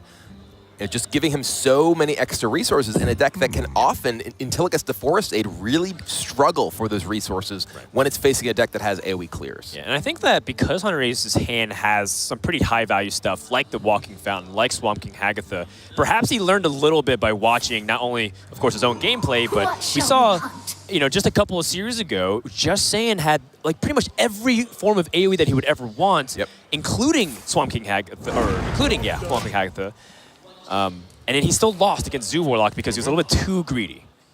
And so when you have all these late game options, I think Hunterace is saying, you know what, I'm okay utilizing this even though it's not the best value that I could usually get. Yeah, though here, he finds another high cost card. He picks up a second Walking Fountain. He has this Wild Pyromancer that's been in his hand since the start of the game, has an Earth Shock, but no second spell.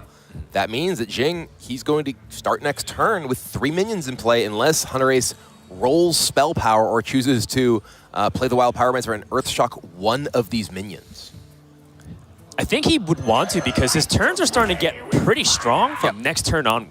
So I think by Hunterace going for this, good sequencing by the way, because he want to damage his own totem, especially if it's a Searing Totem. looking for Healing Totem. Stoneclaw's good too. This is actually a pretty interesting situation because now Hunterace has constrained Jing's board somewhat. So it does make the Blessing of the Ancients in hand significantly less powerful. He can only he could use Blessing of the Ancients once, attack into one of these, and then hero power down the Wild Pyromancer. But mostly what Hunterace, when he talked about how he built this deck, he was talking about the power of the high-cost cards, the power of Walking Fountain, the power of Swamp Queen Hagatha and Hagatha herself. And that's all he's really looking to do is bridge to those power turns. This isn't about maximizing the value of all of his cards. It's surviving to the haymakers. And it looks like he may have done that. Right. Also, the Pyromancer challenges the double buff. It does. That was probably that I think is a crucial element of this, that you leave yourself with a 3-power minion in play, and yes, your opponent can hero power, but you do at least deny the possibility of blessing here. Yes, the slowdown is important. And Swamp Queen Hagatha, has some big swing potential. And this board isn't that big, so the Giggling Inventor for Hunterace, I think, doesn't have to come down. He can just play Swamp Queen Hagatha if he wants, and the Mind Control tech draw is actually pretty powerful because in addition to the Walking Fountains that are already in his hand, that means he can play the Duskvar Horror alongside a Mind Control tech next turn if Jing goes wider in the board. Hunterace weighing the 2 7-cost minions. Giggling Inventor nerfed, but still finding use in a couple of decks here. And if he wants to go wide now, it softens up the board. But exactly what you were saying, what is he accounting for? What does he even really want for Hagatha if he doesn't get the AoE he's looking for? If he doesn't get Lightning Storm, what are some other options that he can get? There are a lot of spells in the Shaman pool that don't do anything. There are, however, the ability to stitch together powerful combinations. Even if you get relatively low impact things, sometimes say you get, Voltaic Burst. Like, well, if you go Voltaic Burst and you can combine it with the Stormbringer, or you get Big Bad Voodoo, which he gets.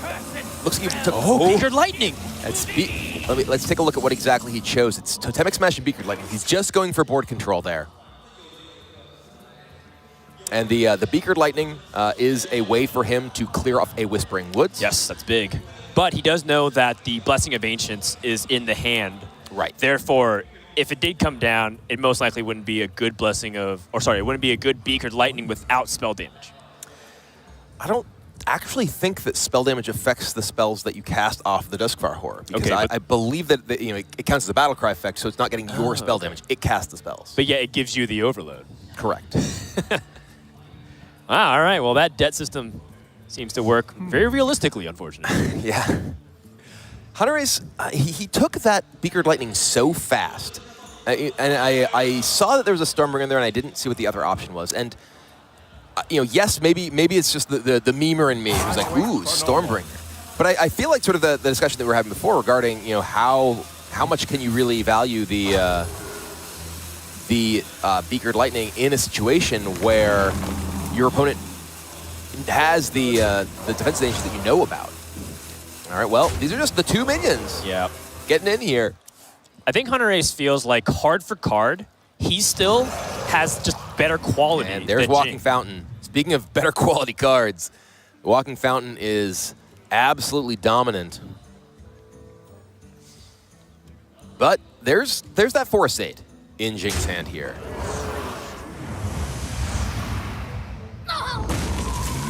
And how exactly does he want to petition his attacks? Does want to keep the most health on the Walking Fountain. Very dominant for Hunterace. Exactly why he was okay with Pyromancer and Scheme going away. But now Jing can begin his Forest Aids push, but he's also leaving up the Walking Fountain. So that's kind of the decision that's weighing on his mind and why it was important for Hunterace to keep that extra health onto his element. Yeah, and it's a little bit scary because there are 2 copies of Ancestral Healing in Hunterace's deck. So if Jing is just going to leave this up and cast his Forest Aid, which I think he almost has to do because it's so hard to find good opportunities to play Forest Aid in general. It just costs so much mana. That Walking Fountain may only look like it can kill 2 things, but if there's an Ancestral Healing, it kills something, gets healed back to full, kills something else, and still has 6 health and Taunt to follow things up. Yeah, if he goes for a removal option, He's not actually developing anything significant. And then, let's say he swipes here and plays Power of the Wild. Hero powers down. Swamp King Hagatha, which will be at a 5-1. He's giving up his buff on the Power of the Wild and also giving Hunterace the opportunity to take a very big proactive stance. Yeah, I'm not sure if I like this giver. This is a very reactive turn from Jing that puts him into a position where he's going to find another turn to spend that 8 mana. I understand the reason why he feels like the need to, but you know, Hunterace has a lot more in the tank, and he also has to worry about the Drust for Heart. Like that card alone could just be problematic. Walking Fountain number 2. Gonna walk all over you.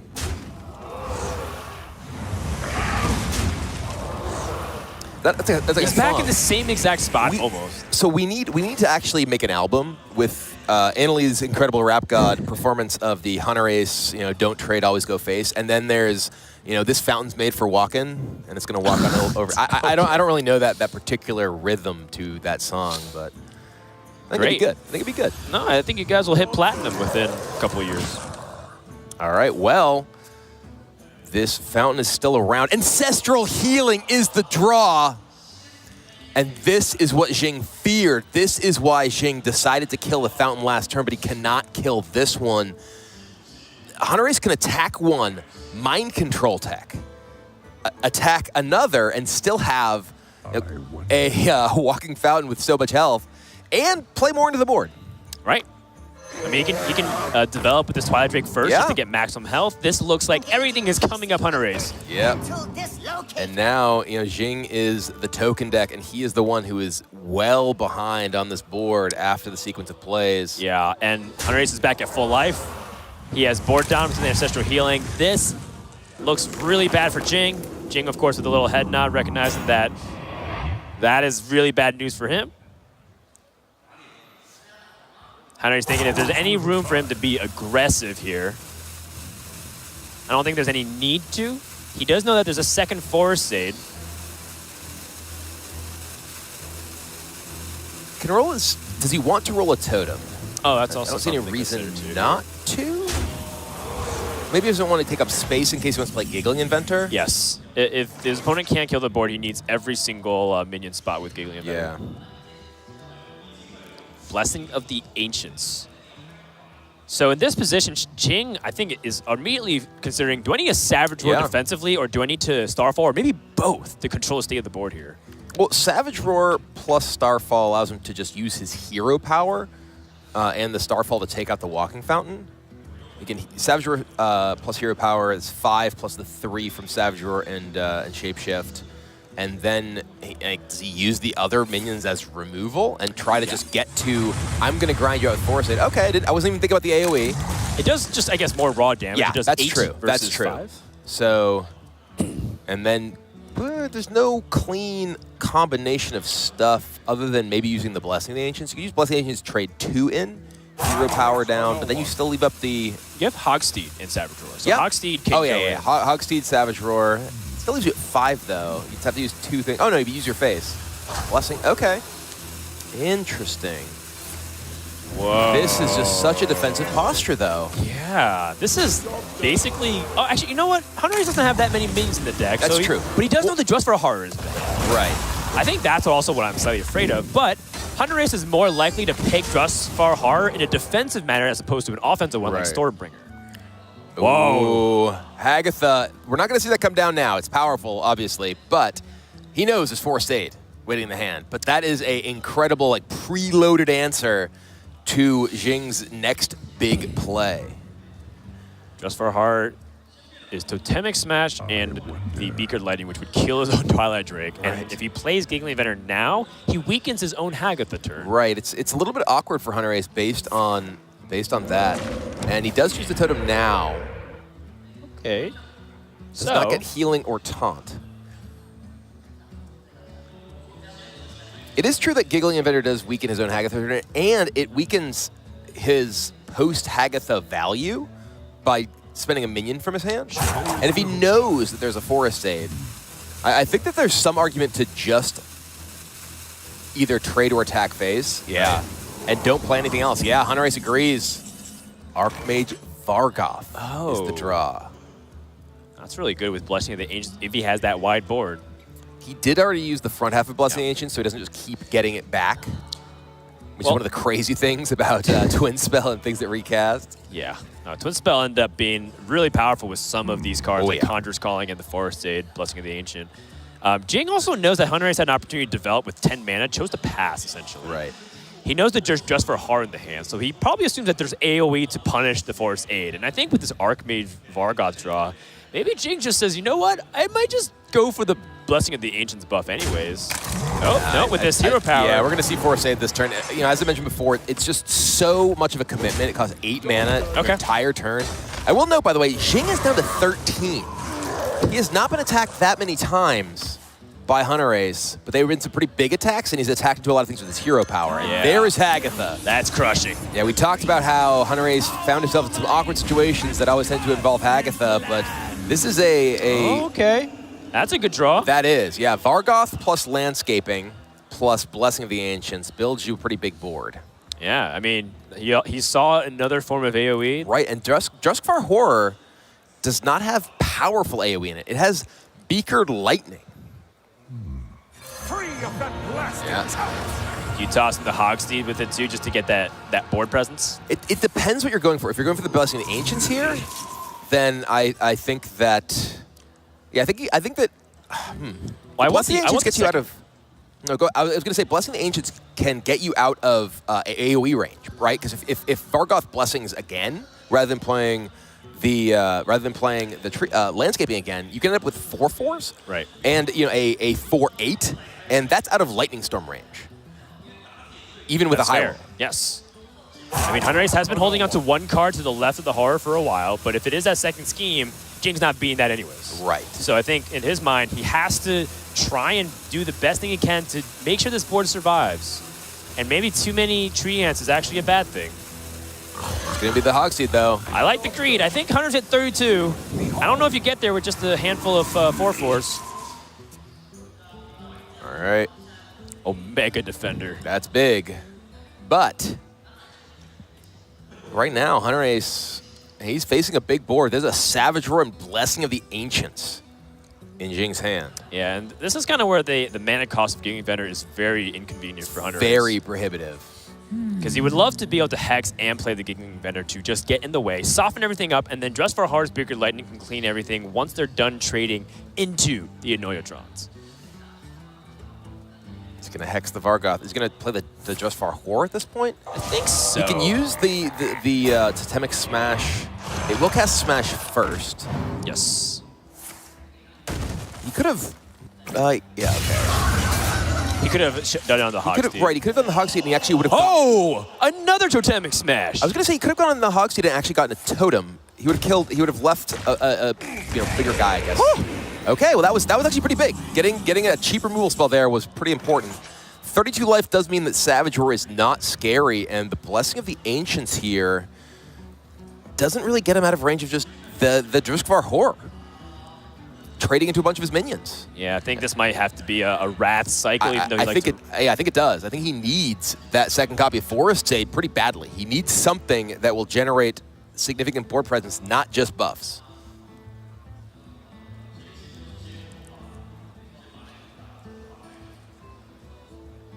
Jing's going to look for something that helps cement his board too. I think Soul of the Forest is probably one of his better draws in this position. Also good. Dreamwake Guardians. I mean, that does help him with a wider board. Yeah, he can play Dreamwake Guardians into Blessing of the Ancients, punch down the Druskvar Horror, and have a pretty decent board. Yeah. Seems reasonable, but he's down to one card. That card's Savage Roar. And those Dreamwake Guardians do mean that the fact that he's used his life total so aggressively is much less punishing. He's down to single digits. Well, until he hits with the Dreamwake Guardians. Yeah, he is down to 9. Hunterace, no burn or anything like that in his deck, but he is Hagatha, so he could find himself Lava Burst. He could find himself Witch's Brew. He's not going to die anytime soon. Yeah. Farsight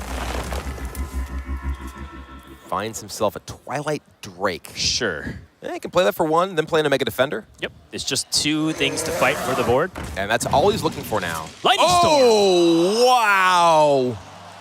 That's what he's looking for now. Oh, yeah. Now you can crush pretty much this board. But is this the best opportunity? Jing still has Forest Aid in his deck. How scary is this board compared to Forest Aid? You also overload yourself the future turn. If you play Omega Defender now, yeah, I like this. I like just playing Omega Defender. This board is not nearly as scary as it could be. Yeah, and Forest Aid is Jing's last out because if he picks up Whispering Woods, that's not going to do anything. He's already drawn 2 landscapes. He's already drawn his Dreamway Guardians. His board summoning potential is actually a lot smaller than you think it is. And a lot of players, I think, might have just pulled the trigger on that Lightning Storm and said, ooh, I can clear your board. I have 50% chance. But Hunterace recognizing he is playing a deck that needs to go long. Yes, he has his opponent down to 9. But if his opponent just draws Forest Aid, you just pull the trigger on Lightning Storm, Savage Roar could mean you lose. Here's one of the things, too. Jing having a 12-6 doesn't mean he can freely trade with his own life total into the Mega Defender. In fact, you'll die. That thing's big. And he needs the Savage Roar to get past this, so he has to trade 2 minions unless he's willing. Unless he's willing to trade with his life total with a Dreamway Guardian and then try to push with a little bit extra minion pressure. Yeah, I don't know. He can trade with the lifesteal first, go up to 14 and then take 12. I don't think you can withstand that. Because that means Hunterace would be on any damage spell from Hagatha to end the game.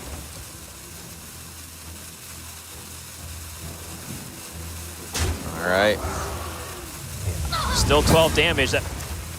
Yeah, I don't know. I think that it might have been Jing's best road to victory to trade one of the Dreamway Guardians and tank that. Just looking at how this plays out, he's down a guy. He's down a minion. Yeah. And Hunterace has a bunch of resources. Jing needs every single minion he can get. Yes, maybe he dies to a Lava Burst coming off of Hagatha. This way, he just dies to just not even enough stuff. Not even enough minions. Yeah, I mean, Hunterace doesn't even really need Mossy Horror.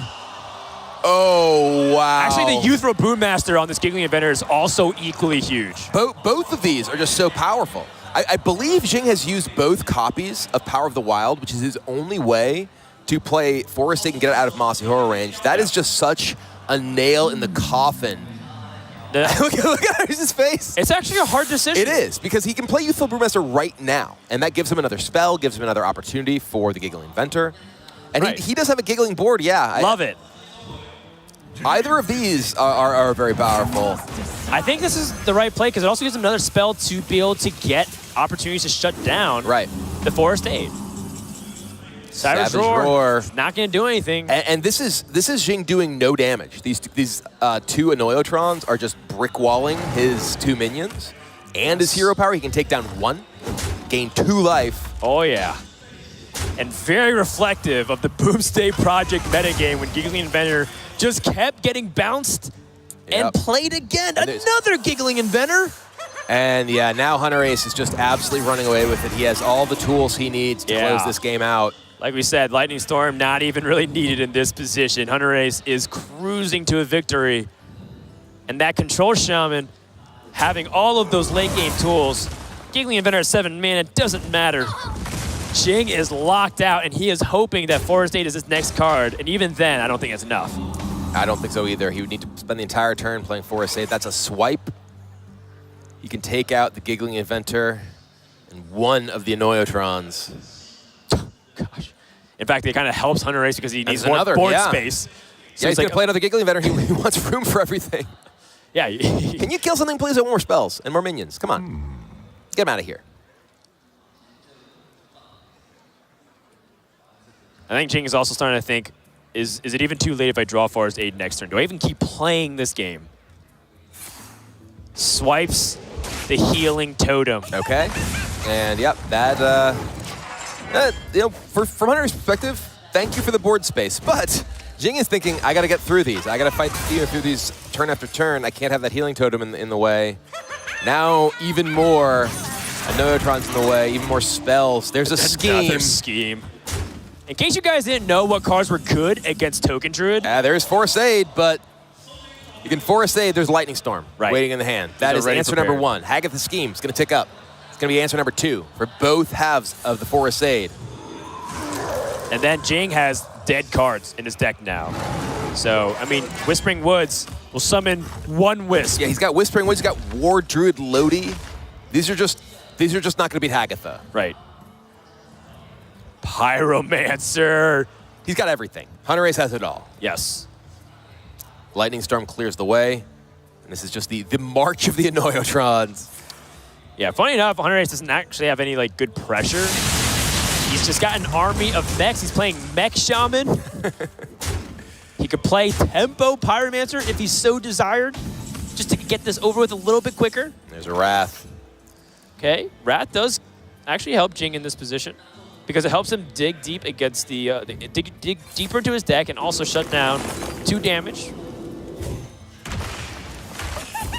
And there it is. The final push, and Hunterace has got this pretty easily. There it is, the Pyro, oh, Shutterwalk 2. Yeah, Shutterwalk to even just repeat all the battle cries that were played this game. Like summons more Annoyotrons. Like that in itself is already locking Jing out. Yeah. Okay, Hunterace going good for sequencing to do this first before the Pyromancer. To mutate. Brew. Then can just preemptively attack, heal the Pyromancer. That's still around. You got to punch that down. Yep, and Jing down to his last turn here. It's even protected by an Annoyotron. You cannot punch it down. Ooh, Warder loading. Okay. It's a Rusher. Sure. He is technically still alive. I mean, maybe it goes into taunt mode with the 1/6. You've got to get that Pyromancer off the board. That's fair. I mean, I think that you're going to see Whispering Words for 2 Wisps into a rushing Lodi into a hero power. Yep. Into Shutterwalk, just doing the whole thing all over again. Or Hag of the Scheme. Whatever Hunterace wants to do to win this game, he can do it. He has this all but locked up. Yeah, the Shutterwalk is just going to summon all the Annoyotrons back, and for extra measure, he can mutate the Shutterwalk at the very end. Got me a 10-drop. But the Shutterwalk gets Omega Defender, so he doesn't really want to mutate it because it's gonna be huge. Fair enough. See, Ancestral Healing. Oh, he's thinking about how many things that may put cards in his hand that might trigger or something? Is that why he has Ancestral Healing again? Sure, that's right, because he was going to be generating spells in his hand. All right, and there's the Shutterwalk. Oh, he's going to kill him for lethal with the Totemic Smash? That would be great. 16-14. And yeah. Okay. Lightning Bolt. Finish him off in style. RNG game. You got the Lightning Bolt off the Haggadah. So lucky. Hunterace takes the first game of this semi-final, 2 steps away from a destined fate against Viper in the grand finale. And I think in the minds of a lot of players, those are the 2 question mark decks in these lineups. Hunterace has struggled mostly with that Shaman. We talked about how it kept getting to these awkward spots. Sometimes he was able to find his way out of them, sometimes he wasn't. And he had needed to figure out a way to get this Shaman through. Jing, his Druid deck, has been the weak spot of his lineup. The one match he lost 0-3 with his Druid. He needs to find a win with that, or Hunterace is moving to the finals. Yeah, Token Druid has been a deck that has been suspect, to say the least, but Jing has been able to defy the odds and be able to climb up slowly but surely.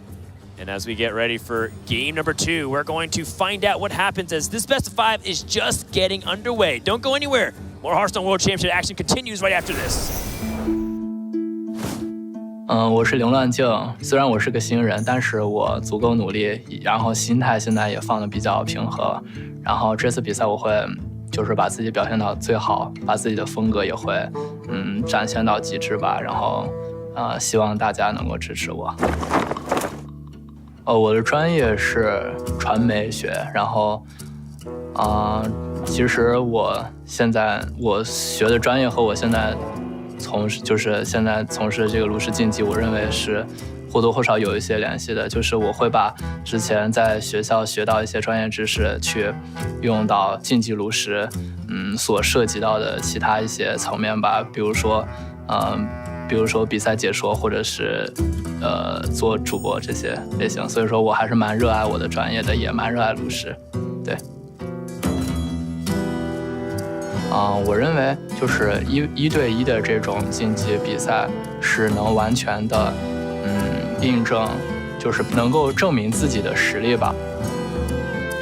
另一方面的话，我认为就是竞技炉石，也会给我带来一些就是生活中的一些乐趣吧。就每次去参加竞技比赛，会认识到更多的朋友，还有就是和我一样足够对炉石有热爱的这种一帮热血青年。所以说在这个过程中也收获了自己的友谊，所以我非常热爱竞技炉石。如果我夺冠的话，我认为原因的话一定是源于我首先最主要的是对炉石足够的热情和投入。虽然口头上说是运气，但是运气往往都会站在那个就是足够准备足够充分，而且表现足够好的那一边。所以我虽然一直在强调运气，但其实我更多的是在比赛中尽量的把自己做到最好，然后我认为自己做到最好，那个所谓的运气就会偏向你这边。Jing's gonna need all the help that he can get up against point leaders of the world. It's Hunterace, as he is currently up 1-0 after his control shaman, putting on full display why he has put his faith in Hagatha. Now we go into game number 2. It's going to be a Rogue mirror here. Hunterace said Rogue was too good for him not to bring. Hunterace loves bringing those slow decks, those controlling ones that love to get into those late game weird scenarios, but he said Rogue was just the nuts. And so when he brings it, he has a lot of faith in it, and this will be the closest matchup that I think that could influence the series outcome. Yeah, and these two Rogue decks are quite similar. There are 2 copies of Shadow Step in Hunterace's deck, while only a single copy in Jing's. Jing does have access to Acidic Swampers, which is a card that can be a big swing card in a matchup based around Waggle Pick. Oh yeah, I mean Waggle Pick is going to be very important, but so is Hunterace's Evil Miscreant, and the fact that he's on the coin. Yeah, the coin is a very big deal. Yes. In Rogue mirror matches. Rogue in general, you likes to have the coin, but in the mirror match in particular, having the ability to combo without having to expend a resource is a particularly strong impact of that card. And the Evil Miscreant is very difficult for Rogues to remove when you coin it out, when it just comes into play right away, and that can lead to a Witchy Lackey evolving into something even bigger. Although I would say the rest of Hunterace's hand a little bit more awkward since it's removal oriented. Yes. Not like Jing's hand is much better. He's got a bunch of combos that don't work with each other. He's got Waggle Pick without the Dread Corsair. He's got SI7 Agent without the combo enable. He's got Preparation with no spells. So he's a couple of draws away from greatness in my opinion. Like say he picks up Raiding Party, and then he'll be really cooking. And Hunterace, he's pretty much just dependent on this Evil Miscreant to give him big plays to develop the tempo. Yeah, and Jing here, going to take things a bit slow. No real plays in the early turns. Both players looking for Raiding Party. Jing in particular with 2 copies of Preparation. Not a lot of uses for that card in this deck outside of Raiding Party. It is, I think, indicative of just how strong Raiding Party is that you play Preparation basically for that card. Right. Of course, Henge Burglar does give you access to additional spells, and it goes very well with spells discovered off of Ethereal Lackey. But naturally in the deck, the only 3-cost spell is Raiding Party. Everything else is 0 or 2. So I guess Vendetta too, but that's mostly 0. Yeah. That's a good point. Speaking of zeros, there's a lot of those in Hunterace's hand right now. Yeah, so I think Hunterace, he wants to coin this Evil Miscreant, but I think he has to weigh his future turns because Miscreant is the core part of his entire hand. So for example, is he willing to even Shadow Step it early to try to make sure he can get value off of it? Because then he can play Lackey and Miscreant the following turn. And he's running out of time, so he has to actually decide. It looks like he's going to hold back for now, so that way he can coin out the Miscreant and then Shadow Step it if he needs to, respond to his opponent's hand. I think Hunterace has a reactive game plan right now, but incidentally enough, so does Jing. Yeah, and Jing with the Vendetta draw means that he has that Burglar plus Vendetta, which is extremely powerful. Tempo reactive draw that allows you to also develop in the same time. Yes. Hunterace, I think Jing is considering whether it's worth deploying this SI agent, which could just die to backstab, and that backstab would enable the combo on Evil Miscreant. Or even just a raiding part. Right. It's one of those things where rogues have been so attuned to the tempo swings back and forth and the combo activators that playing minions on 3, which is what Rogue always wants to do usually, is something that they're hesitant on. Yeah. Because of that factor. At the same time, Jinx's game plan without this SI7 agent is just pass again. Right. And then he's giving Hunterace you. development.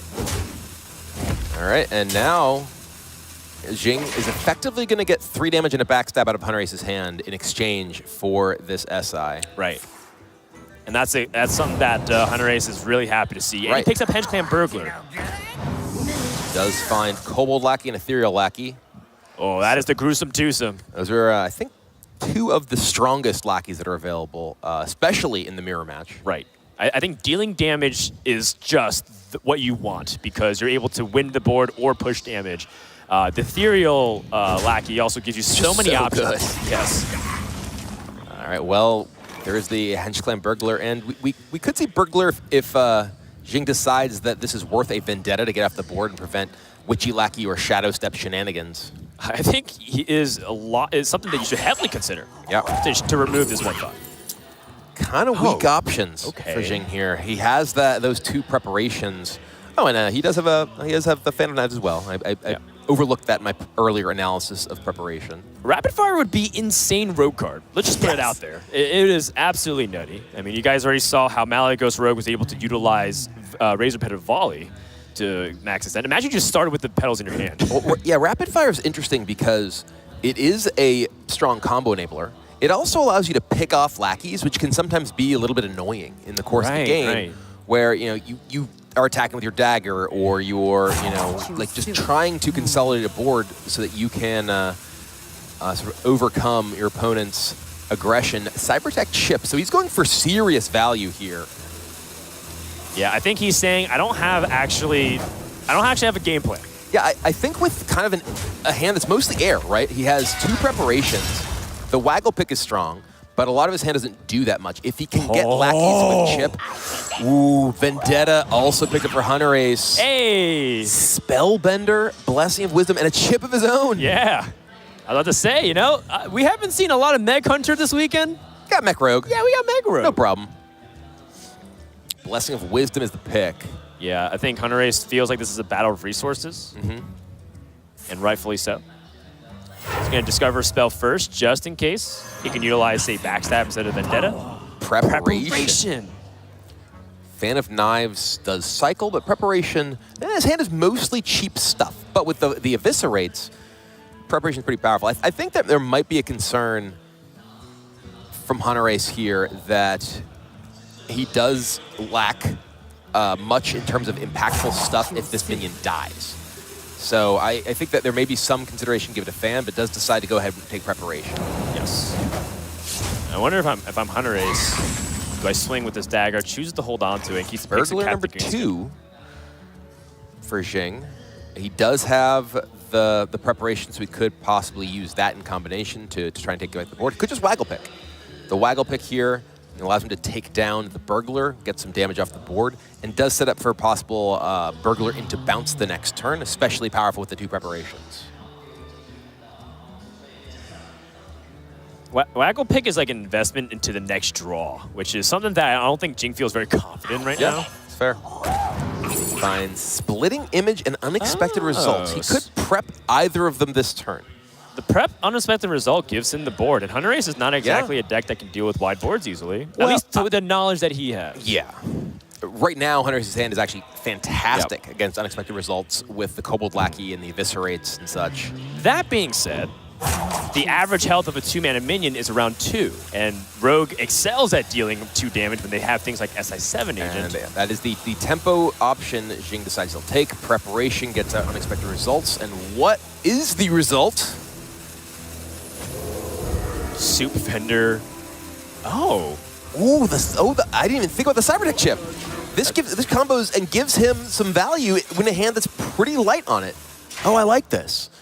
Obviously, it depends on what comes off of these results. Right. The only thing is that there's not a lot of mechs in the Rogue class, so you're going to be relegated to getting neutral mechs, which a lot of them can be pretty weak. Yeah. But there's also some insane ones. We're talking about Ziliax. You're talking about just having high power mechs like War Gear. All right, well, the Blessing of Wisdom plus the attack. That's a Spark Drill. That's a tempo card. If the shoe fits. Assassinate. Deal 2 damage. And Hunterace not really heeding too much the Cyber Tech Chip. He could have, for instance, sapped one of these, but decides... Lotron. For the magnetic, I guess. All right. It gives Spark Drill some... Spark Drill does give you mechs that have Rush. Right. After the initial mech that has Rush. The Leroy draw, has to have Jing evaluating, especially alongside the Waggle pick in his hand, okay. Well, Hunterace, he's at 26. Do I want to keep trying to play a resource game, which is pretty scary considering the hand size advantage that Hunterace has here? And I think he's weighing the Spark Drill versus a fan of knives and reactive play. And once again, Jing has been showing that he likes the reactive, take it slow plan. Oh, underbelly fence. That's a big time draw here for Jing. Yes, it is. That allows him to take off the entire board. That is a Cloak Skull Chemist is his 1/2 Divine Shield minion in play. It can take out the Burglar, and then the fence can take off the Fox. And suddenly, Jing is the board. He's ahead. And, I like that. Again, he hesitated. Yes, this looks like a fairly obvious snap play, but once again, evaluating his options just to make sure he's not jumping the gun a little bit. He's just going to drop the Glowtron. Yep. Board dominance. This is a tempo matchup. Spend your mana. Get the board. Put out stats. Hunterace picks up Van Cleef. Okay. Jing does not play saps in his deck. And this is a hand that can make a really, really big Van Cleef. Brian Kayler, every World Championship, we've been saying this from the beginning, every World Championship, Edwin Van Cleef puts on a Hall of Champions worthy performance. And it has been huge for every player that's brought Edwin Van Cleef into their lineup. And I think we're once again going to see something like that. Yeah, I mean, Hunterace, he has a lot of options here to utilize the Van Cleef. It does require committing a lot of resources to do things that aren't that powerful. You can use Eviscerate on the 3/1, Preparation, Eviscerate on the 1/3, or, Eviscerate the Chemist, then Eviscerate the 1/3, then Dagger down the 3/1. You have to use your Prep in there on one of the Eviscerates, then you play a Van Cleef. You clear the board and get an enormous Van Cleef in play, but you spend most of your hand doing not that much. Okay, when you phrase it like that and you kind of talk about the plays option. Oh, Zap is a great tempo tool. Right. Dude, some of these cards that just come out on the other side, they're so useful. And he can clear the board. He can save the Zap, obviously, for an Edwin turn, which I think is something that he's leaning towards. I don't think he wants to clear the board here. Yeah, I think that what we're going to see is that Zap hang out with Van Cleef to do a bit better. And I think part of this is Hunterace is thinking, well, if I can Shadow Step the Burglar, right, as part of my chain to get a giant Van Cleef, it's just a lot more powerful. Right. And also it increased the flexibility of his plays based on what he draws or reacting to what the board is. And I think that's something that Hunterace has done. Although it looks like he's pretty unhappy with something, and it's probably because he figured out one of the flaws in his lines. Usually when players are making that face, they identify a pretty big weakness that they may have overlooked due to the fact that rope was burning and they didn't account for it. Yeah, I mean, I feel like if Hunterace was going to commit the Eviscerate there, he on the 1/3 in the first place, he could have just gone in on the Edwin, and the fact that Jing does have no saps puts him in a great position. And now he's sort of just giving the turn back to Jing, and will there be targets for his saps and his removal in play? Second Fan's raiding party. Oh, that gives him more resources, which is big. And he's going face. And this is the problem with Hunterace's plan.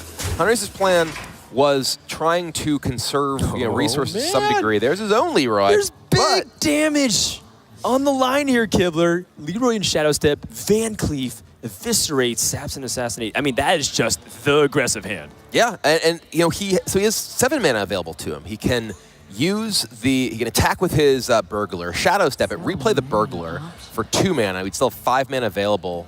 I like it. Yep. Start with that. And maybe he finds something that he wants to prep out now. Right. Finds Haunting Visions. Oh, you can prep Haunting Visions. Just continue to stack up this Van Cleef. Yes. Prep Haunting Visions, which helps him get another spell. Oh. Mass Dispel. Okay. That's his answer to... Wait. Okay, so he values another card from his deck for 1 more mana. Yeah. Haunted Visions gets you something else too, though. Okay, he's going to prep into Sap. To eviscerate into Van Cleave. Face into Van Cleave. Okay. So the Mass Dispel is to get past taunts. If he's playing for the Dread Corsair, he knows that his opponent has the opportunity to set up Dread Corsairs. And he's setting up a big Van Cleave so that he can push past that. And he would have, would he have lethal with that? No, he doesn't have enough mana to do that. Mass Dispel costs too much mana.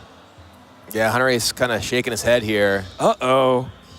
I think he was making all those calculations, but he forgot that he didn't have preparation to do all that. He could have cast Prep, Mass Dispel, Zap your guy instead of sapping. And he would have had Sap for a taunt into Leroy next turn if there's one taunt. Right. If there's 2 taunts, he kept that Mass Dispel, but it does not. Regardless, there's still 18 damage showing, which is a lot. And if Hunterace picks up an SI, is that enough? No, because he doesn't have enough mana for a dagger and SI.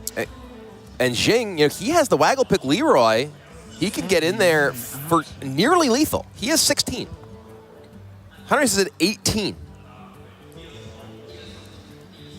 In his mind, though, he knows a rogue card was discovered. He knows there's a Hench Clan Burglar card.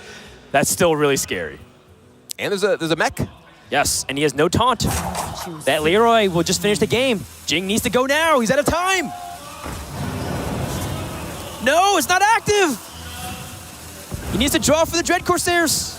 He gets both of them. Double Dread Corsair is big. But there's the Mass Dispel. But he doesn't have enough damage. It's only 18. There's 18 damage. Both eviscerates have been used. He is short on mana for lethal here. And I don't know that he can... Well, there's no guarantee that Leroy would bounce with the pick itself. He can use Assassinate. If he assassinates one of the Dread Corsairs, attacks into the other, face for 14, what happens? There's dead to Leroy. Oh, no, but the bounce. There's 15. He's not dead to Leroy. He's not guaranteed dead to Leroy. I thought you said there's 16 damage with the There Leroy. was. That was when there was no other minion. Leroy plus pick plus Leroy is 16 damage when there's no other minion or guaranteed to bounce on Leroy. Right. Right now, there's no guaranteed bounce on Leroy. So assassinate on one of these, trade in the other. Okay. 14 to the face. Puts Jing on needing to deal with your Leroy will kill you. Or rather, you need to kill your Edwin or you. And it's not easy to kill Edwin. It takes almost much to kill you. Is he trading? Well, because he still has the Leroy with the, all right. the Van Cleave. All right. And now Jing has a 50% chance to win right now unless he draws something else. Yeah. Vendetta is the draw. Okay, now let's think about, does he have removal tools with the Spark Drill? Because he's got 7 damage there, and he doesn't actually, if he had another card from another class, he could actually remove the Edwin and win back the board. Wait, no. Oh, yeah, you're right. You're right, because he could Vendetta his own, well, he could also just Vendetta his own minion and be guaranteed the bounce if he had an ability to activate there you go. He would have been at lethal at that position. Right. If the Vendetta was active for 0, he'd have guaranteed lethal. Now he has 50-50. Here we go! Going for it. He's going for gold! Hunterace is covering his eyes. The moment of truth! It hits Leroy! Jing gets the Leroy bounce! And this series is tied up, Brian Kibler! One player with Edwin Van Cleef has always won Worlds. Edwin Van Cleef did not win this game for Hunterace, but Jing still got one of his own. Jing got one of his own, and that was a massive victory for the Chinese player. The crowd is loving it. And more importantly, Hunterace has a bunch of questions in his head about what ifs. What if he planned a little bit better with his mana expenditure? I feel like that turn where he sapped the Cloak Skill Chemist. Yes, he set up the possibility of having the Mass Dispel to get through both of the Dread Corsairs, but he didn't have the mana available for several turns to do that, and Jing took advantage of that. Jing took the time that Hunterace needed to set up the lethal he had sculpted with that Discover, and was able to kill Hunterace before he could strike back. And also, Hunterace, he was also accounting like if his opponent only had one Dread Corsair, he'd still be able to push through with that 14 Leroy, the dagger. Right. Yeah. So it's definitely something that Hunterace needed to cover every single base possible, and he didn't. And Jing narrowly able to punish him out. Well, just look at the players' reactions after that game. Jing is sitting there calmly counting things out, calmly, going through the plays, going through the motions of his head. Hunterace, head in hands. He is clearly stressed after that game. Yes. It's his first championship stage appearance this year. He got in through points. Everyone else has made an appearance or qualified through the championship directly. And Hunterace, he has to now compose himself, which is one of his weakest areas of the game. This kid is really good at Hearthstone. I don't think anyone's going to deny it. I think one of the areas he admits that he needs to improve on is his mentality while he's on stage. And that's one of the things that, yes, Hunterace was the points leader throughout the year, but as you mentioned, he has not appeared on a stage of this size before. Jing was at the previous championship. He has played, on camera in front of tens of thousands of people before. Hunterace, yes, he has played it at a bunch of tour stops throughout the year, but never been quite under the microscope as he is here at this event. As the worldwide point leader, there are so many expectations for his performance. Yes. He's my champion. I'm counting on him for packs. That's going to weigh on his soul. I mean, if you dropped here, he at least got to the second step right before the finals. Because if he goes one more round, you get one more pack, Kibler. How greedy could you get? I know you're a dragon. I know you like the horde, but come on. I want it all. And so do these players. They want to make it through to the finals and have a shot at that trophy and at that $250,000 first prize. And Hunterace, he's going to use his Hench Clan sneak deck, as I like to call it. Double mind control tech. Hunterace has a mage deck that is teched to beat aggressive board-based tempo decks like Zoo Warlock, like even Token Druid. And I mean, that's reflected in his double Rabble Bouncer, his Mossy Horror, his Hench Clan Sneak, which sets up a mind control tech. And you saw it yesterday, and you might see it again today. We'll first start things with that Book of Specters, though. Hunterace tossing away that Conjurer's Calling. It's strange to call this deck, this mage deck, sort of a breakout deck, because it's a deck that has been very popular on ladder. The Conjurer's Calling, Book of Spectre, Mountain Giant mage deck has been one that a lot of people have been playing on ladder since the release of Rise of Shadows. But the specific builds that Hunterace and Bunny Hopper and Viper in particular have been playing, as well as Bloodyface, if you look at those decks that have mind control decks, that have Rabble Bouncers, most notably the Rabble Bouncers, I think, really give the deck an incredibly powerful game plan against aggressive decks while not fundamentally diluting its strength against control. And I think that has been the reason these players have been so successful. If you look at the overall lineups for the tournament, every single player who brought Mage made it through the top 8 with the exception of a group in which there were 3 players who played Mage. Only 2 of them could make it through. That's right. And 3 out of the 4 semifinalists had that Mage. Similarly, Zoo has been a deck that has been somewhat maligned throughout this tournament. It is a deck that has, of course, been successful for many players. Jing is here in the top 4. Both Bunny Hopper and Viper now through to the finals, they played Zoo. They clearly had a lot of success. But it has frequently been their weakest deck. Yes. And many players were swept on their Zoo decks. So just to center back into this game, Jing already had a couple decisions that he wanted to weigh. First is he had Magic Carpet and he wanted to coin it out. But by playing this Flame Imp and making it susceptible to a 2-mana minion that Hunterace had, Jing is no longer going to be able to get like that big damage from the Flame Imp unless he's willing to pivot and play Voidwalker instead. Mm-hmm. And if he does play Voidwalker, that means that the Swedish Swampus gets to double up in terms of what kills it kills. 2 minions. Right. And from Jing's perspective, well, he could go in here, right? He could play minion, coin minion. Well, that opens yourself up to mind control tech. Right. So Jing needs to consolidate his threats. Wow. And I actually really like this, because Magic Carpet is very threatening.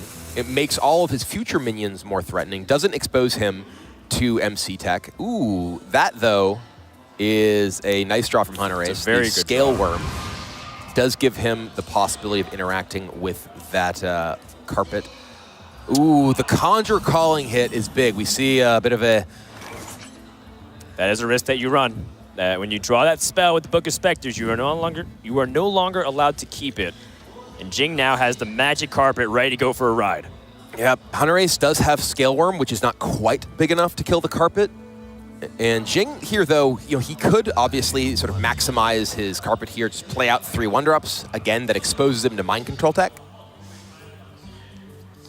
And in this matchup, from Hunterace's perspective, a lot of it is about trying to get Jing into a position to use his tech cards, to use that mind control tech, to be able to maximize the power of his rabble bouncers. Yes. And Jing needs to try to avoid getting hit by those, but still put enough pressure to put Hunterace in an awkward position. Here, Jing, he coined out Magic Carpet. He can just go in, but there's the MC Tech possibility, and it looks like he's just going to tap. He wants to, and he's even going to play the Voidwalker. This is protecting the carpet from the threat of a Scale Worm coming down and allowing the Scale Worm into ping, taking it out over turns. The problem for Hunterace here, he's just playing a minion deck. Oh, babe. His entire deck is a bunch of minions. So all he can do, ooh my, that is a powerful card for Jing. I don't know if he's going to play it now, but it is good stuff, though. Yes. Now Jing, he can use these 1-drops rather than develop a board and potentially get hit by a mind control tech. He can just play out 1-drops and keep pressuring with, say, 3 minions each turn to keep hitting Hunterace, and then use the Magic Carpet to send in minions to kill everything that Hunterace plays. Yep, and I like that Hunterace played this Twilight Drake because he already has another Dragon for Kalecgos, but Hunterace is playing very quick, and this is something that's uncharacteristic to him. And it's one of those things where you just have to pay attention. Hunterace plays very slow usually. I think his mentality is being shaken a little bit. Hopefully he can continue to stay on course. Jing going for the Twilight Drake trades, very natural. And I think if I'm Jing, he might want to go for the Grim Rally now to stop a Dragon Moss. I think we might see a additional 1-drop, see some attacks, then see the Grim Rally. Yeah, because it also consolidates to 3 minions, and they're 3 larger minions. Yep, gonna hit in for. That could have been better. He could have just Grim Rallied this before and saved the Bloodsail Corsair. Oh, and did he get the damage? Oh, he did. Okay. Yeah, that was a bit of a misstep from Jing. He could, unless he was specifically intending to have 2 minions. If he had just attacked first, then played the Grim Rally, he could have saved an additional minion here and would have a 3/3, I believe. Yeah, I think he could have optimized it definitely better there, and that might end up having big dividends for Hunterace. He can remove the Magic Carpet now. Next turn he can play Mountain Giant and then Conjurer's Calling that. That Conjurer's Calling draw, it may not look like anything really big right now. Right. But it has so much utility, not only just on his own minions, but maybe he needs to set up a Mind Control tech after the buffs have been utilized. So next turn Hunterace can just use. It's a bad draw. It is. It's another bad draw. It's not what Jing needs right now. No, it's not. Frankly, having an extra 3/3 in play would be a big deal. Yes, very much so. And here, what I think Hunterace is actually looking to do, one thing that Jing has to be terrified of is the Mossy Horror. Mossy Horror just came down next turn. Ooh, that's just an absolute blowout. I mean, I think you have to play as if Mossy Horror isn't a card in Hearthstone. Yeah, Hunterace now, though, I think is going for Voodoo Doll plus Conjurer's Calling here. Yes. So this gives him not only the ability to remove the carpet, that's why he chose to go with the Scale Worm attack last turn. I like this gives him kill the carpet, pair of 3-drops. They're not great, but now he's ahead. Another carpet, but no 1-mana minions. Jing's been drawing non-stop 1-mana minions, and then he drew all of his top end. Yeah. And another Sea Giant! Sea Giant. This may be the turning point. He can play that Magic Carpet, but he has no way to defend it. If Hunterace has anything that does any damage to that, he can take it. Mossy Horror! Mossy Horror! Well, it is good, but he got 2/2 power 3-drops. That's true. But he does get to restrict the board size. He does. But right now he can just drop Mountain Giant with almost no repercussions. The only problem is that he can't kill the Magic Carpet. I think that's something that's on his mind. He also has to be thinking, what are these cards in your hand? You have a Magic Carpet and didn't play anything. What are the cards that make any sense to be in Jing's hand at this point? Right. And I think that Sea Giant is certainly among the cards that Hunterace is thinking about, which is one reason, okay, well, if I play the Giant, what am I doing? Am I killing your minion to try to ensure that we at least restrict the board space? All right, so yes, he needs to restrict the board space. Jing's best card by miles here is Solarium. If he can draw Solarium and possibly even just draw a string of 1-drops, he could rush a Sea Giant. Yeah, problem is Sea Giant needs to go down to 1, and I don't think he can. No. There's a Sea Giant, though. And we have seen a Voodoo Doll at this stage. Right. So this Sea Giant may end up being a scary customer. It is scary. That's for sure. And now, from Hunterace's perspective, he has to think, okay, well, do I want to try to get Conjure's Calling here, use the Conjure's Calling on the Mountain Giant, well, so to get some value? Yeah. Or am I looking to trade off? Or maybe push tempo. I mean, what if he gets Frost Nova? Power Creation. Doesn't have the mana for it. He's gonna take it. All right, he's going for it. Yeah, I like it. And the thing is, if Jing has to develop into this, 2 Grave Horrors! Wow. Big outcome here for Hunterace. Jing with a deep sigh. Play another Sea Giant, but it is already outclassed. Second Grave Horror waiting, even after the Sea Giant number 1 eats up the first. Jing is even scared to tap in this position, but he's got to. I mean, you're not winning if you don't tap, and frankly, at this stage, you're probably not winning if you do, simply with how big of a swing that double Grave Horror is.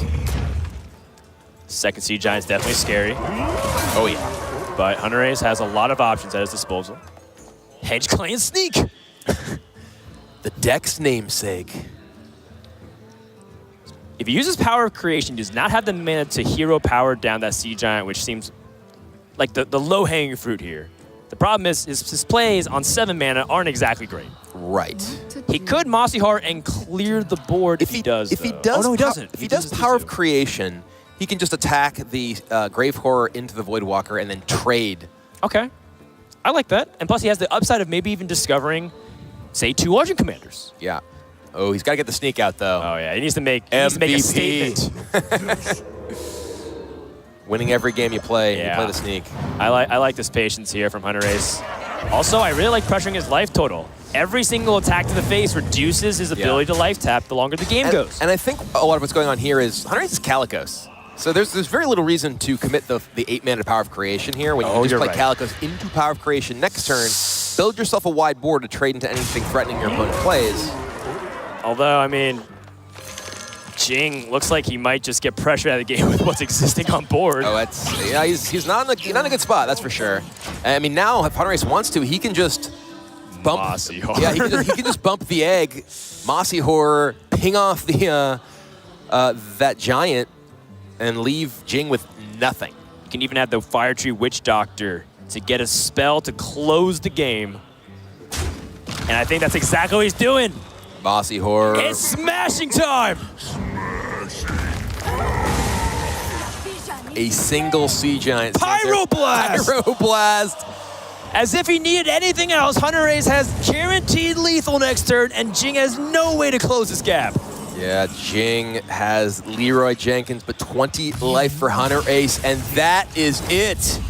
The global point leader in his first championship appearance is now just 1 game from the finals. After you win, what faces the song suggests. That's right. Maybe the secret power wasn't the haircut. Maybe it wasn't the deck list. It was Annalie's rapping skills. Or maybe he's just really good at Hearthstone. Who knows? It's got to be the rap. Hunterace up 2-1 and only has to win with his Tempo Rogue remaining. Many who peg to be the best deck in Hearthstone, at least in the top 3 for sure. And Jing still has to win not only with his Zoo Warlock, but his Token Druid. And keep in mind, Hunterace, he accounted for this possibility too, so he is ready to take on these decks. Yeah, the Token Druid here may be a bit stronger against the Rogue specifically because of the build Hunterace has chosen to bring. There are no Fan of Knives in Hunterace's deck, which does mean that he is much more vulnerable to the early aggressive token starts. That's right. Without Fan of Knives, things like all those little Whispering Woods and all things is going to be really tricky to deal with. But he also has some powerful tempo tools too, and I mean, Hunterace having that second Shadow Step might even be able to find some really cool stuff with the lackeys. And it seems like there's more Hunterace fans than people who are fans of Jing, I guess. But it makes sense because this guy's been lighting the Hearthstone world on fire this past year. Yeah, and while he is at the table, he is, he's quiet, of course. You can't really talk much. We couldn't hear him if he was talking. But he's a very colorful character when you get a chance to sit down and talk to him. And he's clearly just so passionate and so excited about Hearthstone. I think that's infectious. I think a lot of people see that and they're like, you know what? This guy's a lot of fun. This guy is obviously a tremendous Hearthstone player, and I just want to see him succeed. Yeah, and what I love the most about Hunterace is that he just thinks so differently about the game. One of the common inside jokes that a lot of players have when they talk about him is that Hunterace thinks he's favored in every match. He's like, yeah, this is like a usual unwinnable matchup. I think I'm okay. You know what? I think I'm favored. And it's like, Hunterace, the data literally says you're 25-75. And he's like, nah, that data is wrong. I tech my decks perfectly. I remember the first time I heard about Hunterace. I think it was on Watchstone when Just Saying was spectating people at the sort of end of the ranked seasons. This is, I believe, last year. And Hunterace was consistently at the absolute top of the ladder rankings. And that was when Raza Priest was so powerful. And people were like, oh, Hunterace just always has Raza on 5 and Andon on 8. And it was like, well, he certainly had it sometimes, but he also just always found these ways to win the games that didn't look like he possibly could win. Oh, yeah, we've all been there. And Hunterace is now 1 game away from going to the finals. That is a full keep, and I like that. He's on the coin yet again with Evil Miscreant, and this time he's got Henchman Burger and Vendetta. Jing with the Zoo Warlock needs to get a fast start, and he does have Macaru, but he's got a relatively slow start after that. Yeah, Jing here, again with a deck that can punish the lack of Fan of Knives in Hunterace's deck. He's got the Sea Giants, and the single copy of Sap in Hunterace's deck now in his hand. But if Jing is able to get out to a very aggressive opening, find Grim Rally in particular, yes, Hunterace may not have the time to take advantage of his Evil Miscreant and his Burglar Vendetta. Hunterace with a really fast turn 1 pass. We've been seeing players rope turn 1 almost feels deliberate at that point where they're trying to troll us to say, yeah, I'm going to take my time. You're going to sit here and watch me. Hunterace, he says that when he plays fast, he's either nervous or he's in the zone. And I think when he's this close, it might be both. No blaming him either way at this point. Coin Miscreant. This is so massive. Miscreant does not die to a lot of things in Zoo. Double Kobold Lackey. That is a lot of removal. Alongside that Shadow Step in Hunterace's hand, that will give him, in the 1/5 body, the ability to absolutely pick apart Jing's opening. Right, and Jing does not have Soulfire in his deck. Nope. He would have to kill this with, Direwolf and Abusive Sergeant. Does not have that. And Jing was one of the players that was, popularizing Grim Rally back in the Winter Championship. So he knows his deck very well. And it was to the point where a lot of people were saying that was the deck that people should have brought. And is this going to be his downfall here? It could be. Right now we are seeing Jing sort of trying to debate, how do I play this out? How do I find a way to deal with this Evil Miscreant, this incredibly powerful 3-drop that Hunterace has coined out immediately. Yep. It's funny to say, it's incredibly powerful 3-drop. It's a 1/5, but against Zoo, the 5 health is so important. Right. And the 1 power is good enough against most of the minions. Yes. Like he can trade, Shadow Step, and then go back at it, get more lackeys. Yeah, and we're seeing exactly this. Jing is like, oh, I thought for a second he was gonna, I was gonna say. If he just decides, okay, I'm going to abuse the Sergeant and send this into the Miscreant, Shadow Step just makes that all for naught. It's just wasted damage. Right. And Jing realizes this. He's like, all right, I'm not going to try and kill this. I am going to just push damage to the face. I have to kill you. I've got Leroy. If I'm going to win this game, it's going to be on the basis of getting that damage into face and try to make a board that sticks and is hard for you to deal with. Right, Lackey would be really good Witchy here. Lackey, Ethereal Lackey are the pickups for Hunterace. He has a preparation.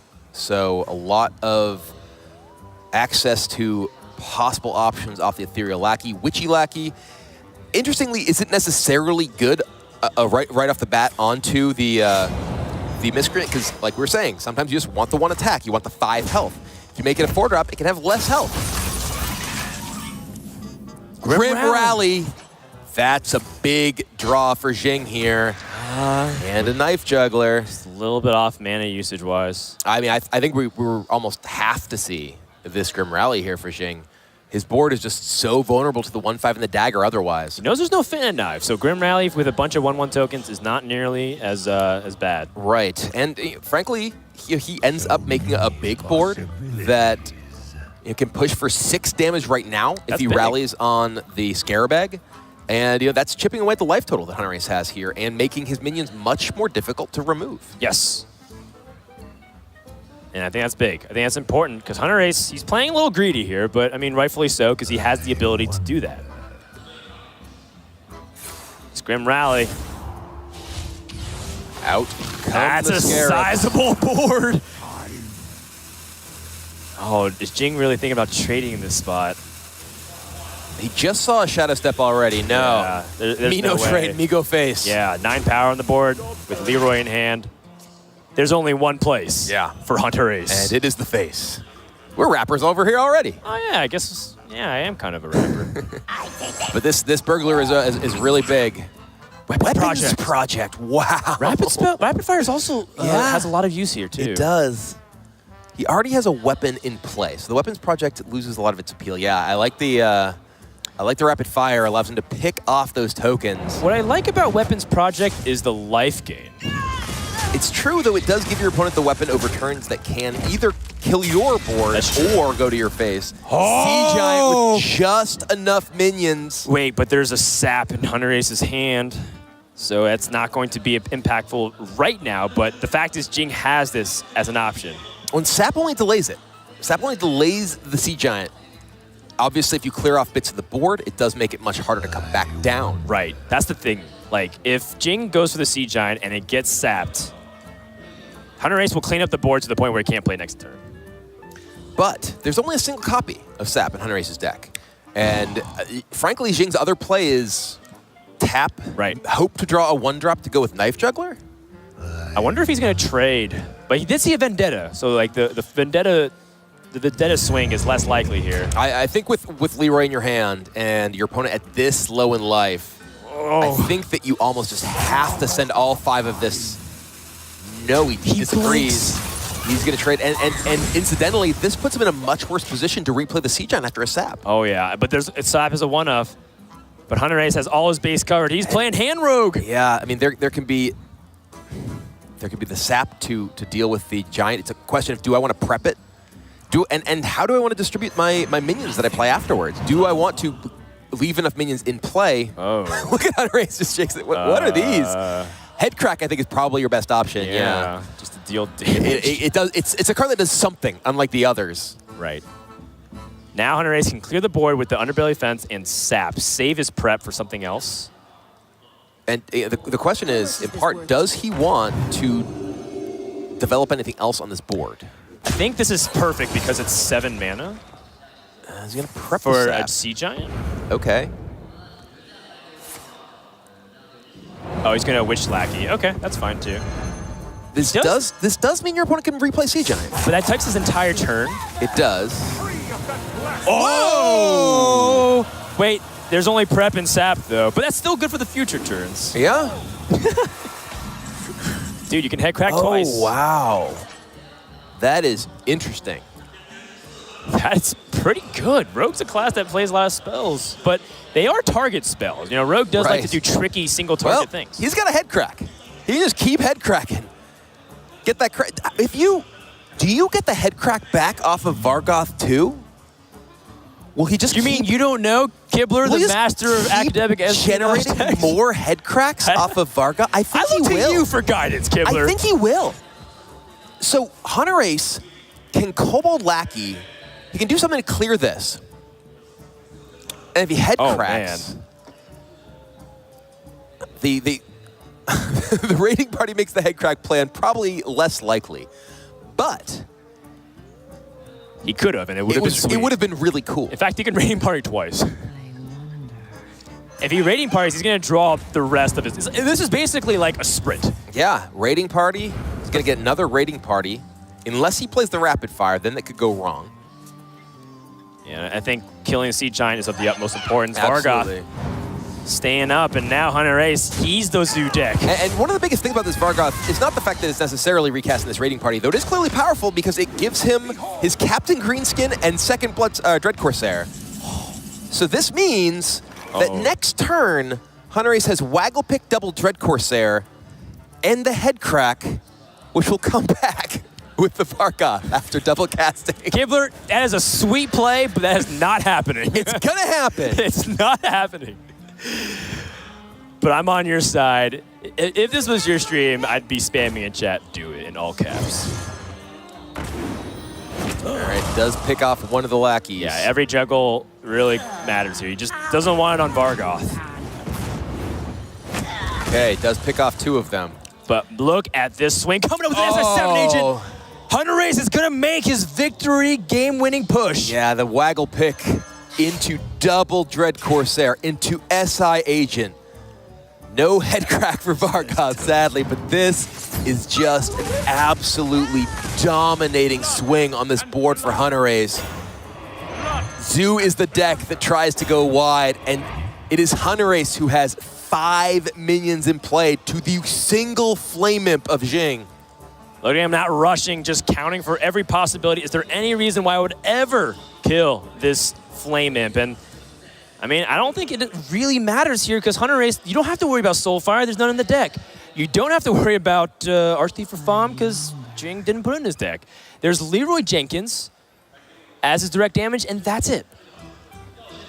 Are you afraid of some sort of magic carpet coming down and Solarium and everything going for a ride and killing your board? Yes, that is a possibility. There also is Evil Genius into the exact spell he needs. Flame Imp. Oh, he didn't even attack with 2. the weapon. Oh, he's afraid of the Bloodsteel Corsair. Ah, okay. Hunterace crossing his T's and dotting his I's. There's a carpet. He doesn't want to get Corsair. That's the reason behind the holding the attack. That's brilliant. Flame Imp number 2 is going to come down. It will pick off some of these minions, but it's going to do a lot of damage to Jing.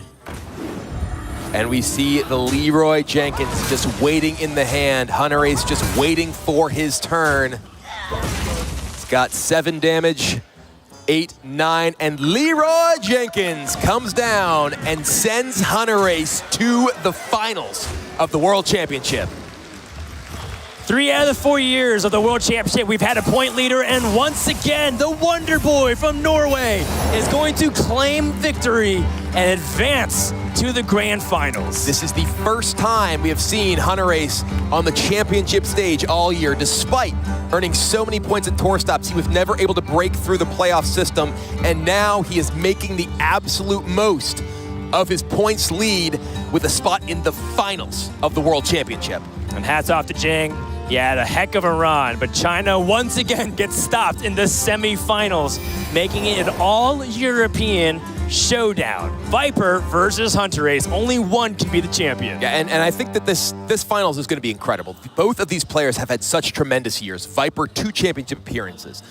Making a run through this tournament to defeat his practice partner Bunny Hopper in the semifinals, take revenge on Bunny Hopper's victory over him in that exact same position early this year when they both qualified for the World Championship. And now Hunterace, points leader, just heralded by so many players, the best in the world, and now he's the chance to try to claim that title in fact. How many times do we get to really see this? You know, a kid that was able to build himself from the ground up, first heralded as just a ladder player. You know what? Just this random kid that is already beating all the best players. You know, it's because Raza Priest was really broken. Yeah. That's why he was really good. And then he started showing up to online tournaments, and he started winning that. Then he went to tour stops, started winning that. And then he played Masters Cups with all the best players in the world, and he was winning that. There was Masters Cups that weren't streamed, and out of the 3 he entered, he won 2 of them against the elite of the elite. You look at those Masters Cups, all those players in it is basically Grandmasters already. Yep. Hunterace is seriously good at Hearthstone. If you haven't heard of him, you definitely have now. And all that had really eluded him until now is the championship appearance, the championship title. He had won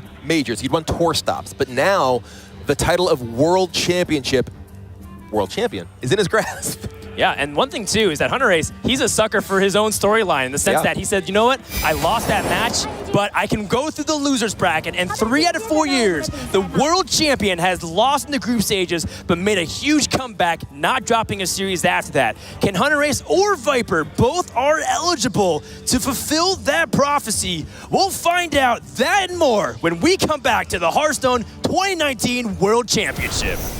The final between Hunterace and Viper is one of, if not the most memorable match in competitive Hearthstone history. As one of the 2 lucky people who got to cast it in person, I can say the atmosphere was electric. On one side, we had a crowd favourite Hunterace, and his opponent, another European, Viper. whose off-meta deck building had got him this far. If you haven't seen this match before, then I envy you, and if you have, I'm sure you'll be happy to relive this incredible moment. It is time. I am Raven, and joined by Sottle, it is our honor to bring you the finals of the Hearthstone World Championship. 2 players are left. A year at least of hard work has led to this one moment, and now I think you could see it when they walked out that this means everything. They look exhausted before they even started, and that is not just sheer being tired, that is realizing what is on the line for each of these players. Yeah, I feel like Hunterace in particular is just hour by hour, series by series, game by game, just descending into this shriveled husk version of himself. Like, can someone get that boy an ice cream, vanilla or pistachio, please? Or both. He needs his life force. he does seem to have so much taken out of him. Viper, I think, looks fairly normal. He's a very stoic character when he plays at the best of times. He definitely hasn't shown too much emotion throughout the tournament. But Hunterace, I think, has had the slightly more rocky road to get here as well, with some real kind of back and forths and tempo swings and ridiculous outcomes in a lot of his games. So we'll see if he's got it left in him to play another series at the level that he demands from himself. Yeah, and that is a high demand. Speaking of the roads to get here, not only just in this tournament, but to get to this tournament full stop, Hunterace came through with the highest point earner ever, basically, for this tournament, and managed to go through that way. And that required a year of straight hard work, all the tour stop grind, all of the actual ladder grind, everything possible to get to those points, and he couldn't make the cut through playoffs. It never worked out for him. Whereas Viper made it to a championship, qualified through that, and then has moved on and progressed. Want to continue doing well for the rest of the year, of course, but that is how he got his spot. Hunterace had to work consistently, non-stop throughout the year. And Hunterace also has a history with this. When he's brought slow decks to long, grindy Swiss tournaments, he has often said come round 4, round 5, round 6, that he feels he's exerting so much mental energy on playing these decks that he's not then playing optimally, you know, hour 6, 7, 8 into the tournament. So we'll see. This is a marathon, not a sprint, and there is a lot on the line, so Hunterace needs to play his very best. Yeah, let's check out for the final time for this season and for HCT as a whole, what the deck list is going to be. Miracle Rogue is going to be banned out from Viper, probably a signature deck from him and Archetype overall. So he will not be allowed to play his favored class and archetype, and Hunterace banned the Control Warrior. So we see on both sides now, you know, what a funny moment where Rogue only has a one of in this whole lineup. That's the only class out of the top 2 that's going to be played here. 1 out of a possible 4, potentially, is only going to be there, and Hunterace does have the Rogue, the Summoner Mage, and the Control Shaman versus the Zoo, the mid-range Hunter, and the Mage. So I think Mage now cementing itself as at least top 3. Yeah, there's going to be a lot of that deck on ladder after this tournament, I would suspect. Like, get your Betrayals and your big game Hunters and everything else at the ready to go, because you're going to have to be killing some mountain giants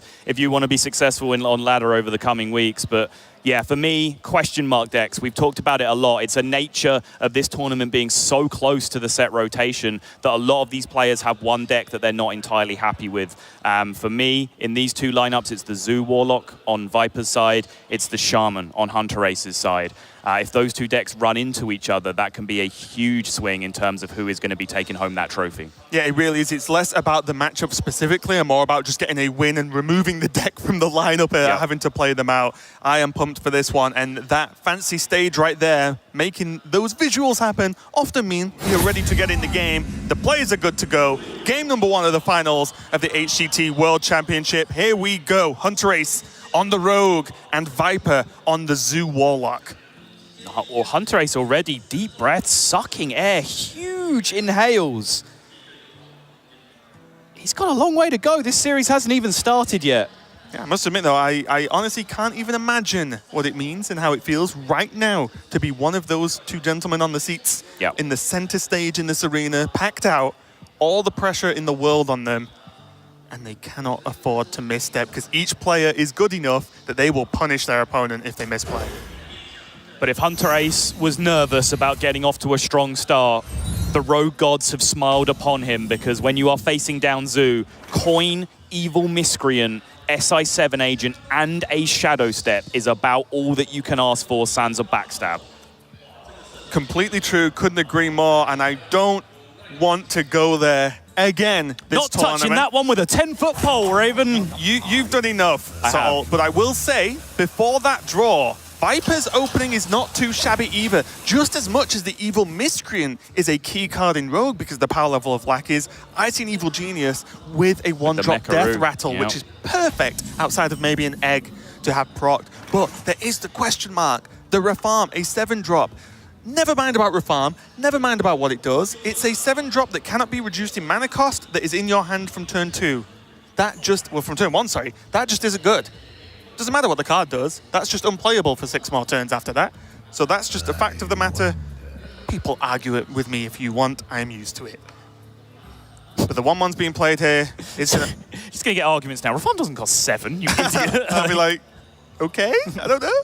We see the 1-1s now just being able to fill out this curve. If Viper chooses, do you think, I don't know if he really needs to rush this Evil Genius. He can't really play the lackeys anyway this turn, so there's no inherent instant gain. I do like going wide and saying, yeah, Hunterace, I've got 3 sticky minions. You're already in trouble, friend. You want to put the pressure on. You know what deals pretty well with 3 1-1s? A 1 million. Yes. With quad Wind Fury. Ooh, double rush. Okay. 2 damage lackey and rush lackey are probably right up there with the spell lackey in this matchup, I would say, just because it is so board-centric, so tempo-based, and those are the fantastic lackeys for achieving tempo. I think as long as the rogue has the minions, though, right? You know, as long as there's something to combo them with. There's a 1-5. Just chilling. Yep. And I think also importantly, there is the fence that can combo with it. It kind of...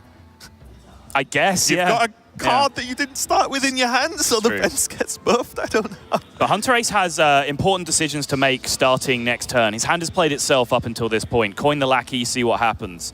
Now he has to decide, does he want to shadow step the lackey and go digging for more lackeys and go for the 2 damage and key spells like Fan of Knives off Ethereal Lackey to try and get him over the line that way? Does he want to go the SI7 route where multiple shadow steps on a SI7 can represent so much board control for Rogue in this matchup as well?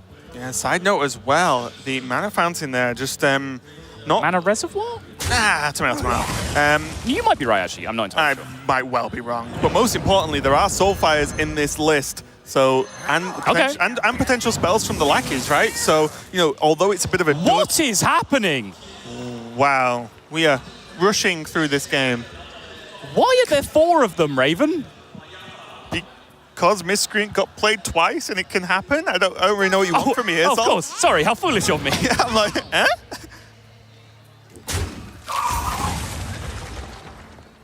Here comes lackey number 2 of 4. What do you do with it? It's just the Russian +1 really isn't doing a great deal. I mean, it's removing Zoo minions when you keep chaining them together. It's fair. It is something versus Zoo, and removing the minions is pretty key.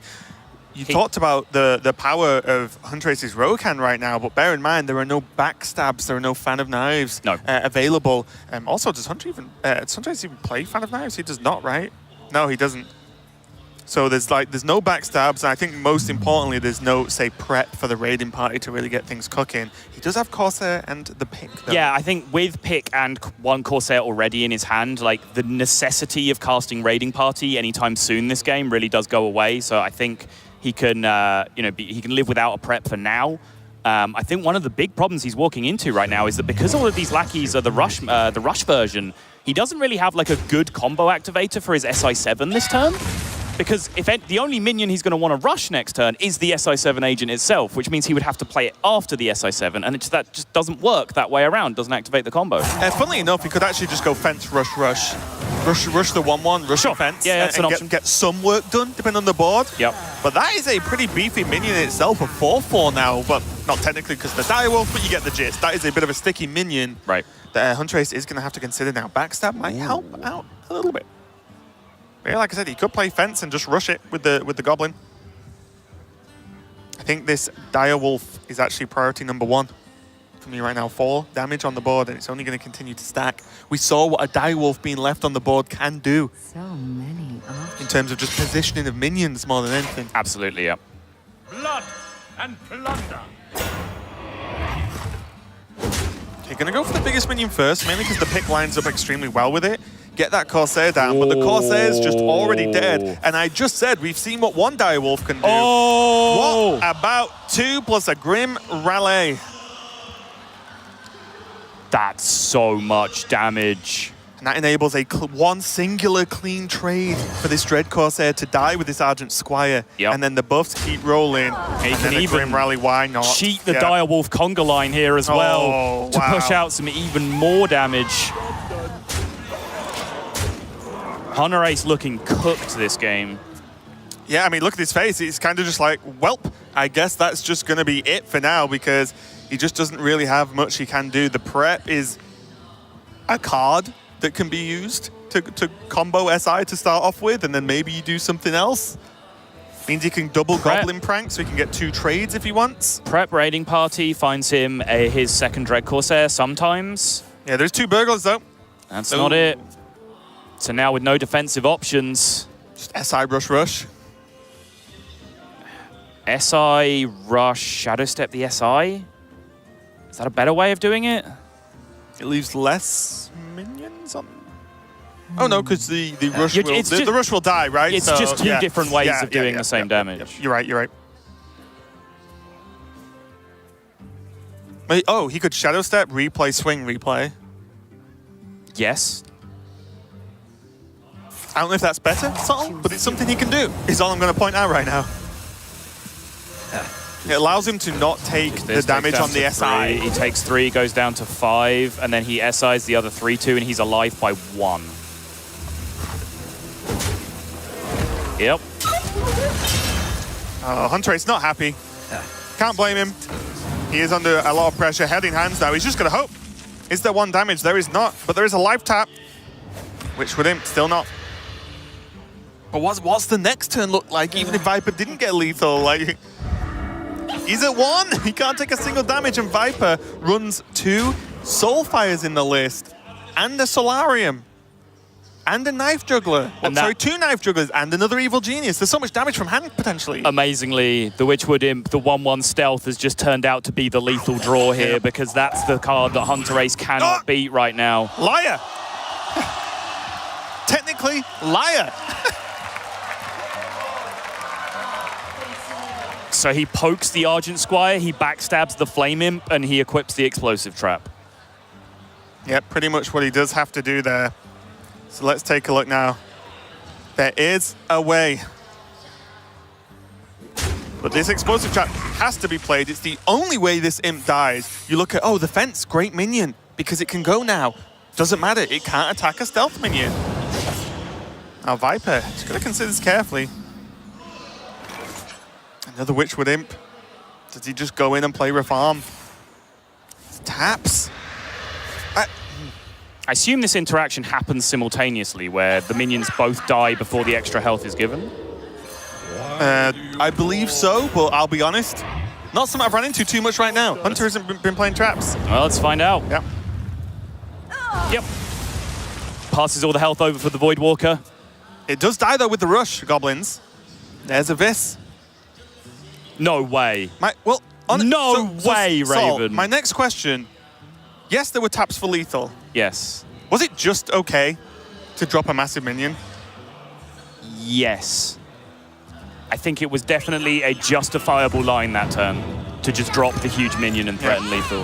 Weapons cannot be used to kill it. You have to keep in mind that Viper's dealing with an unknown secret though there, so he didn't have the knowledge that he was about to play into Explosive Trap. Magic Carpet is air, and now Viper has decision time again, life tap to find lethal, or just play the huge minion. And the problem now is the board is wide enough that it just kills it. Well, one juggler. He's going to go looking. This is everything. That's nothing.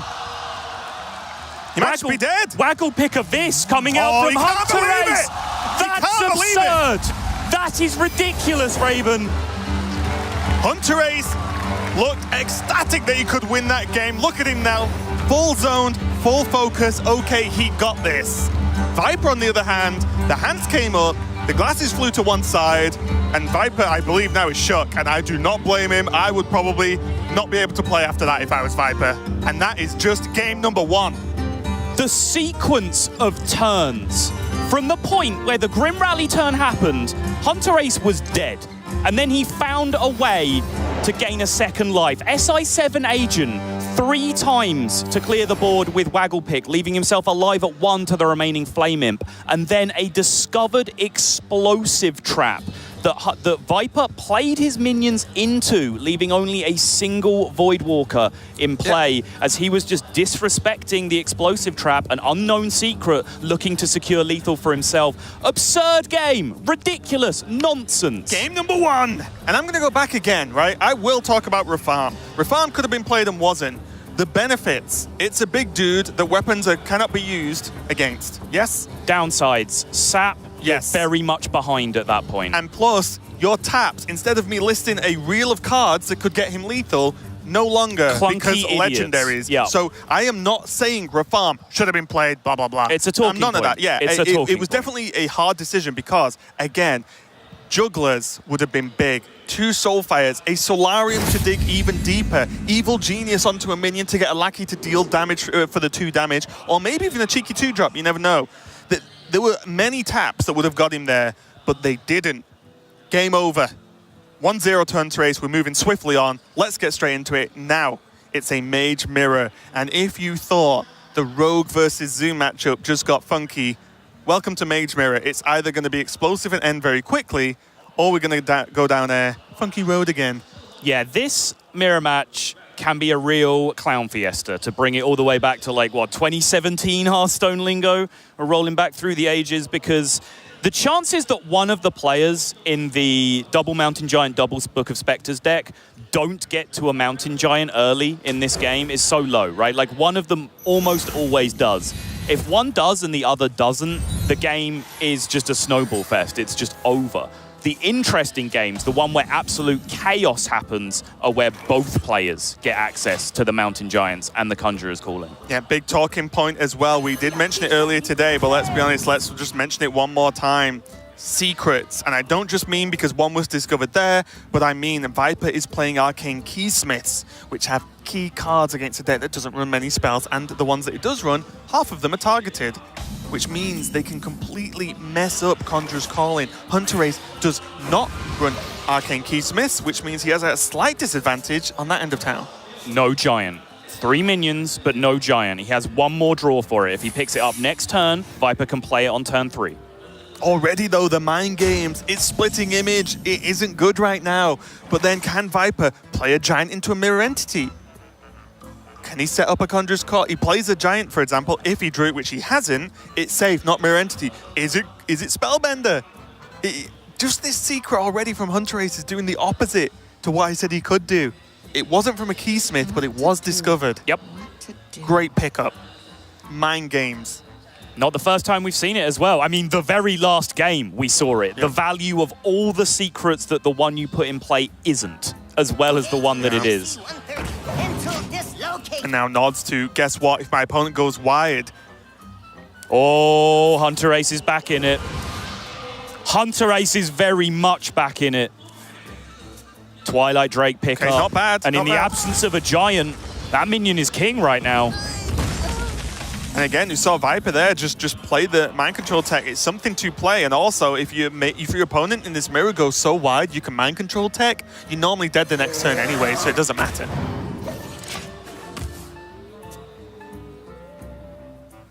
Wow. What did I say about the chances of neither player hitting a Mountain Giant? Slim. I'm not doing numbers, so already low. Viper just... Both players just need to take a breather. Puny 4-9. Yeah, what a wimp.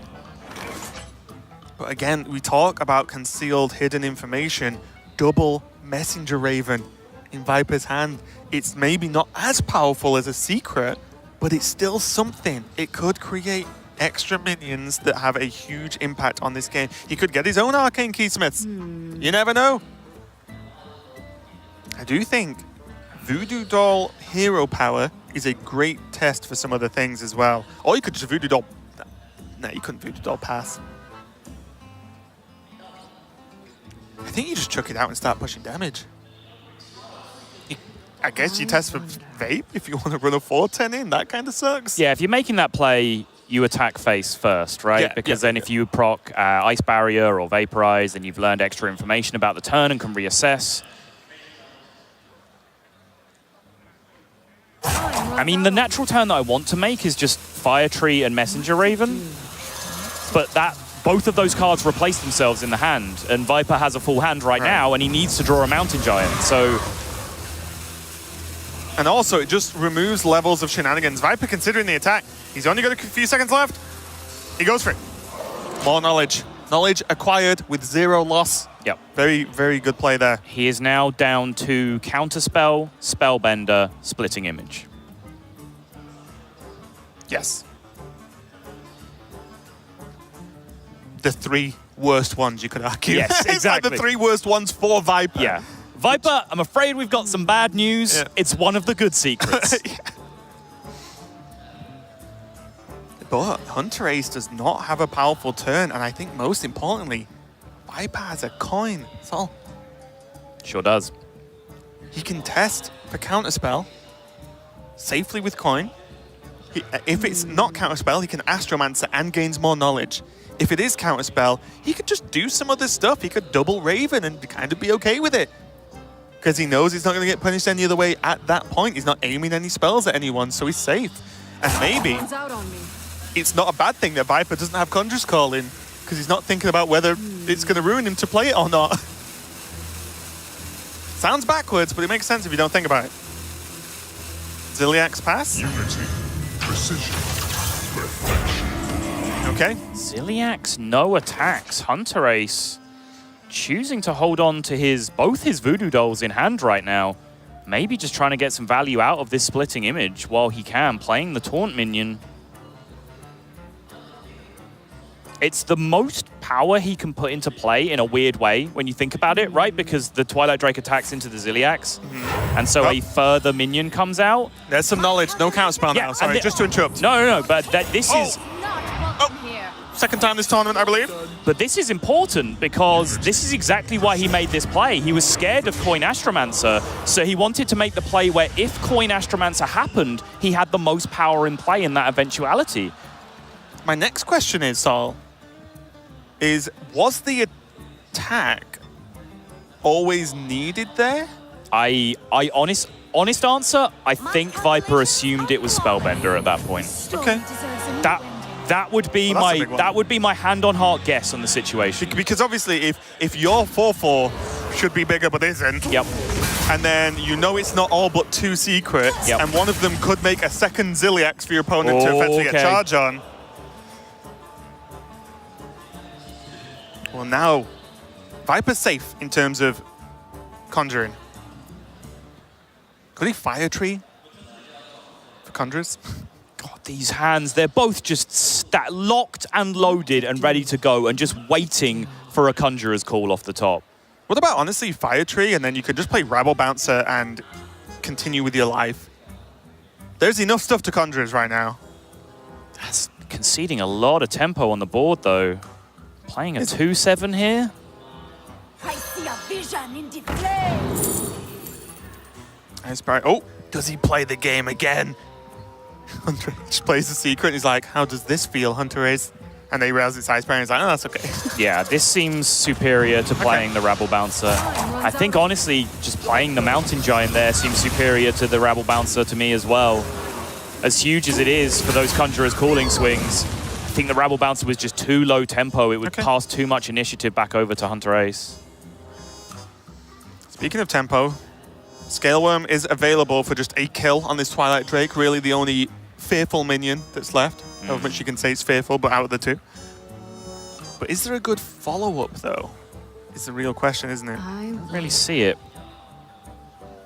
Would he have a Voodoo Doll and then play Scorcher? I was just looking at that exact play, and it's very bizarre looking. Because I do want to point out as well, like, the Voodoo Doll to answer a Giant often doesn't work in this matchup because they never just have one. Right.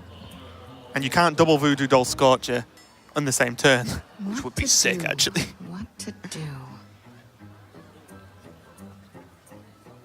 I don't really see anything better that leaves anything reasonable on the board. The Scorcher does beat up and make the 2/2 pingable the turn after, even if Scorcher gets dealt with. This is just hit, trade, and the Twilight Drake still lives. Yeah. It's kind of the turn we just said, but on the other player. And that's why I wanted to Scorcher down. There is less power in play for Viper than there was on the previous turn, but yeah, it does at least require a ping, which is something I've noticed Hunterace has been doing a lot this game in this mirror match, is he's been setting up situations where Viper is kind of obligated to ping. You know, you think about the Ziliax no attacks, that's kind of a forcer ping turn as well, right? It does have some value in the matchup because you are severely mana choked playing this deck. Everything is so expensive, and you want to play cards together in combination, which often demands all of your mana allocation. What do you think of a double Raven ping? Obviously, depending on what you draw off Raven, of course, but it's very mana efficient. You do go wide on the board, but the 2/2 goes away anyway because of the trade. Yeah. And your hand size stays the same, so Mountain Giant can stick. Right. It's still for cheap.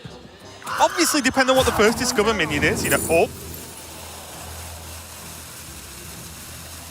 Okay. It's got to be Spare Khadgar, hasn't it? I believe so. Or even Pyromaniac, if you just want an extra chunky-ish minion. You're not wrong. You know what I mean? Like there you just go. Play it now, yeah. It's 3 mana. It's very It swaps out with the Raven, right? Yeah, you're right. I totally dismiss Pyromaniac. To me, like, that's just the Odd Mage card. Yeah. And if you're not playing Odd Mage, it's unplayable. Like, it just doesn't work. Are you saying Pyromaniac didn't go to Hall of Fame with the odd cards? Right, yeah. But yeah, that's absolutely... He needs to draw Conjurer's Calling now, right? So a card that says draw a card on it that he could play Fits that in with your turn curve. is just absolutely perfect for him. For sure the right pick. Blizzard, very high value. It does stall, and maybe one turn is enough to flip the board in your favor. Yep. I don't see anything better unless he wants to just scorch the 3/4, but Blizzard seems good to me.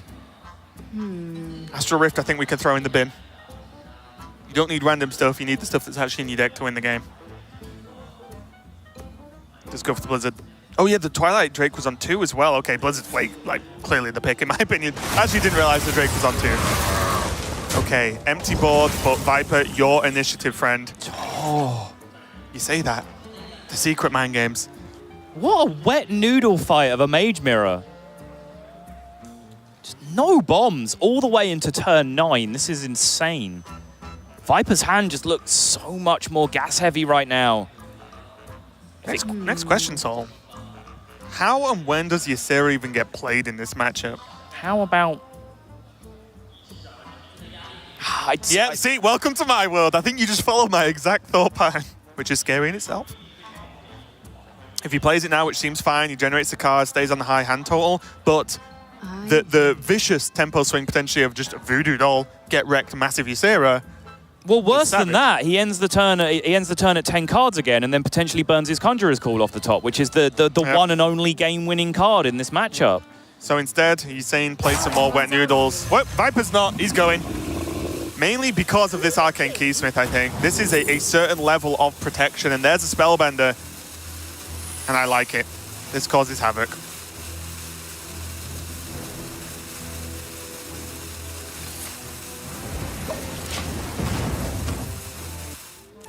The 1 damage, if you're wondering, if you're wondering about the ping, this matchup's just fair, Sol. If you're wondering about the ping, it's mainly because, yes, Hunterace probably puts a 2/1 into the 2/2, but 1 damage to face on full life does not affect this matchup in any dramatic fashion. And here's something that you do have to look out for with the Spellbender tech in the mirror, which, we'll go back to the basic level first because we haven't really covered it. Spellbender, the only real targeted spell naturally in the deck is the Conjurer's Calling, which, as we say, is the game-winning card. So if your opponent has a Spellbender up, you try and Conjurer's Calling your Giant, it diverts, you just keep 1 Giant, and it splits their Spellbender minion instead.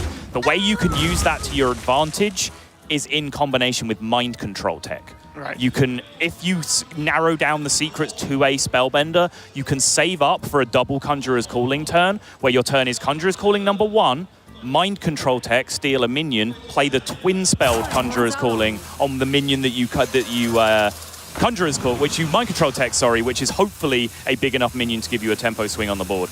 That's something that Hunterace has got to be on the hunt for now. Yep. Tough there as well. People might be thinking Order Lull. But if that was Entity, he can't just give him another Giant, but he could have played Giant, Voodoo Doll Ping. But he had to play the Voodoo Doll first, which messed up the Giant mana, just to point that out. I can imagine the chat as we speak.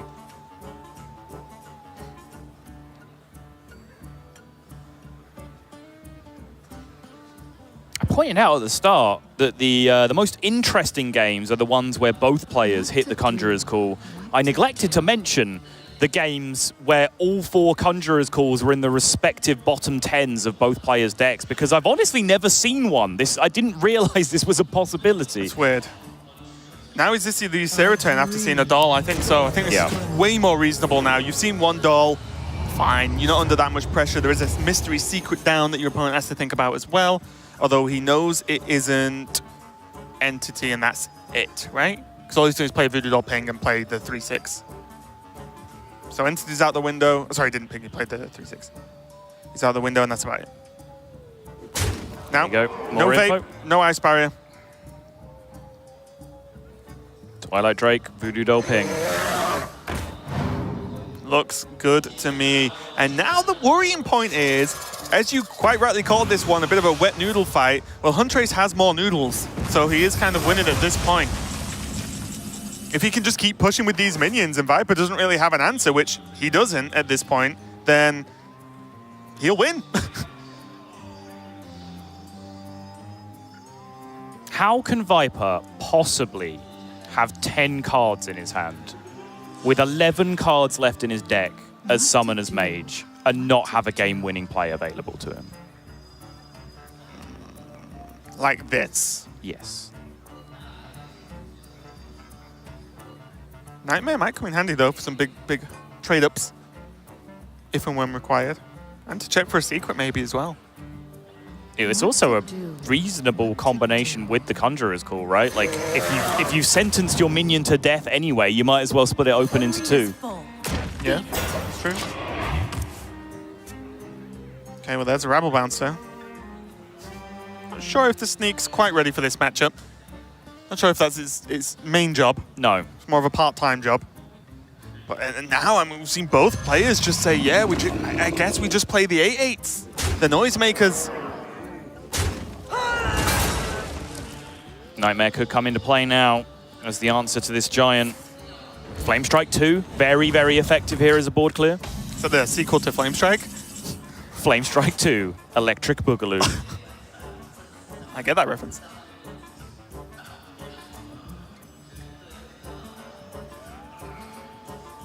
I think you just Flame Strike Ping.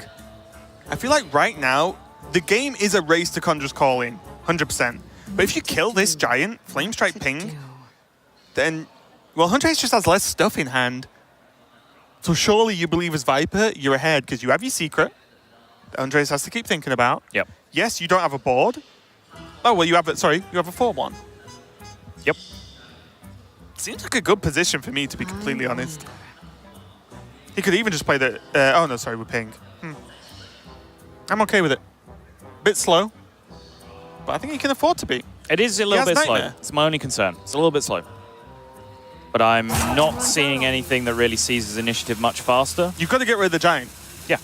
And your options to do that are really just kind of Flame Strike and Nightmare. That's about all you got. As we dig down to the 10 and less card count, someone's drawing the Conjurers. They are in the decks, guys, we promise. So you don't want to just... You don't want to get conjured onto a Giant because you just chose to leave it up when you could have cleared it and still been in a reasonable spot. One more draw for Hunterace and both players top 10. Hunterace does have to be a little bit careful here because he does still have Astromancer remaining in his deck and he's dramatically reducing his hand size to the point where that is not a very powerful draw for him. Is he just trying to kill him though? He's at 24. Well, you know, the Henchland Sneak might hit. Uh-huh, he's at 21. Ping. 20. Scale where might hit. 16. Do that all over again a couple of times and you're there. My issue is, can you afford to effectively pass? No. So he's got to do something. I know. You know, you just feel bad about it. Yeah, it's just one of those situations where you're just illustrating the sadness of Hunterace's current situation.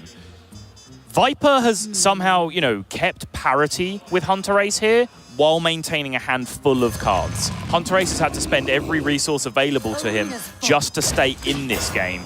I wonder what Viper's mental count is of the minions left in the deck, because I like this play because he can Aragorn Book of Spectres next turn and get even further ahead in value. Raven, it's here.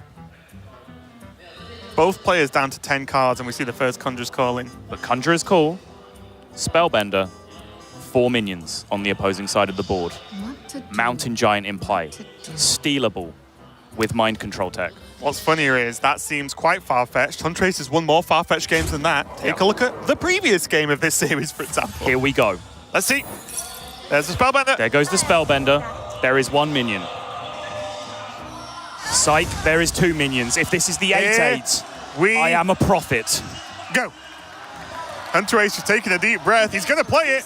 And the steal is a 1-1. Not what he was after at all. Factually, the worst steal that was available on board. But he had to go for it.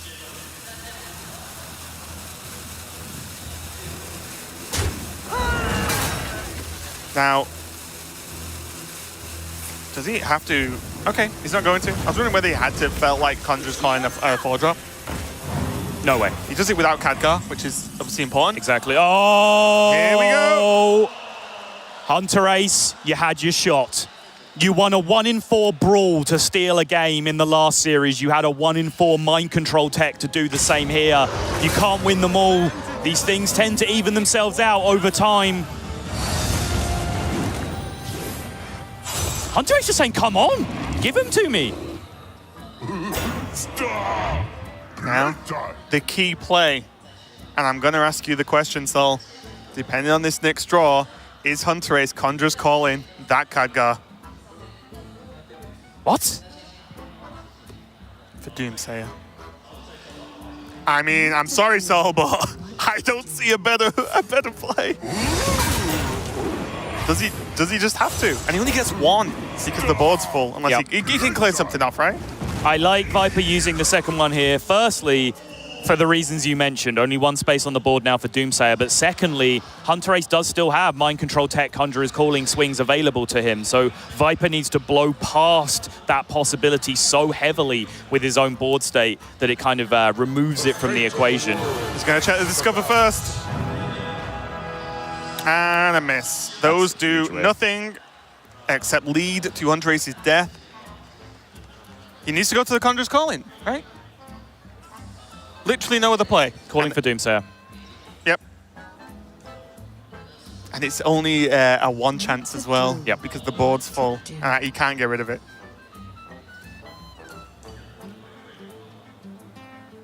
Yep, there's the prey.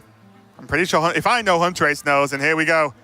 It's a small chance, but most importantly right now, it's a chance. He's going for Doomsayer. He has to. Let's see what it is. And by his face, it's a miss. That does not look good. That is Crystal Smith Kangol. Hearthstone UI, come on, you ruined that moment.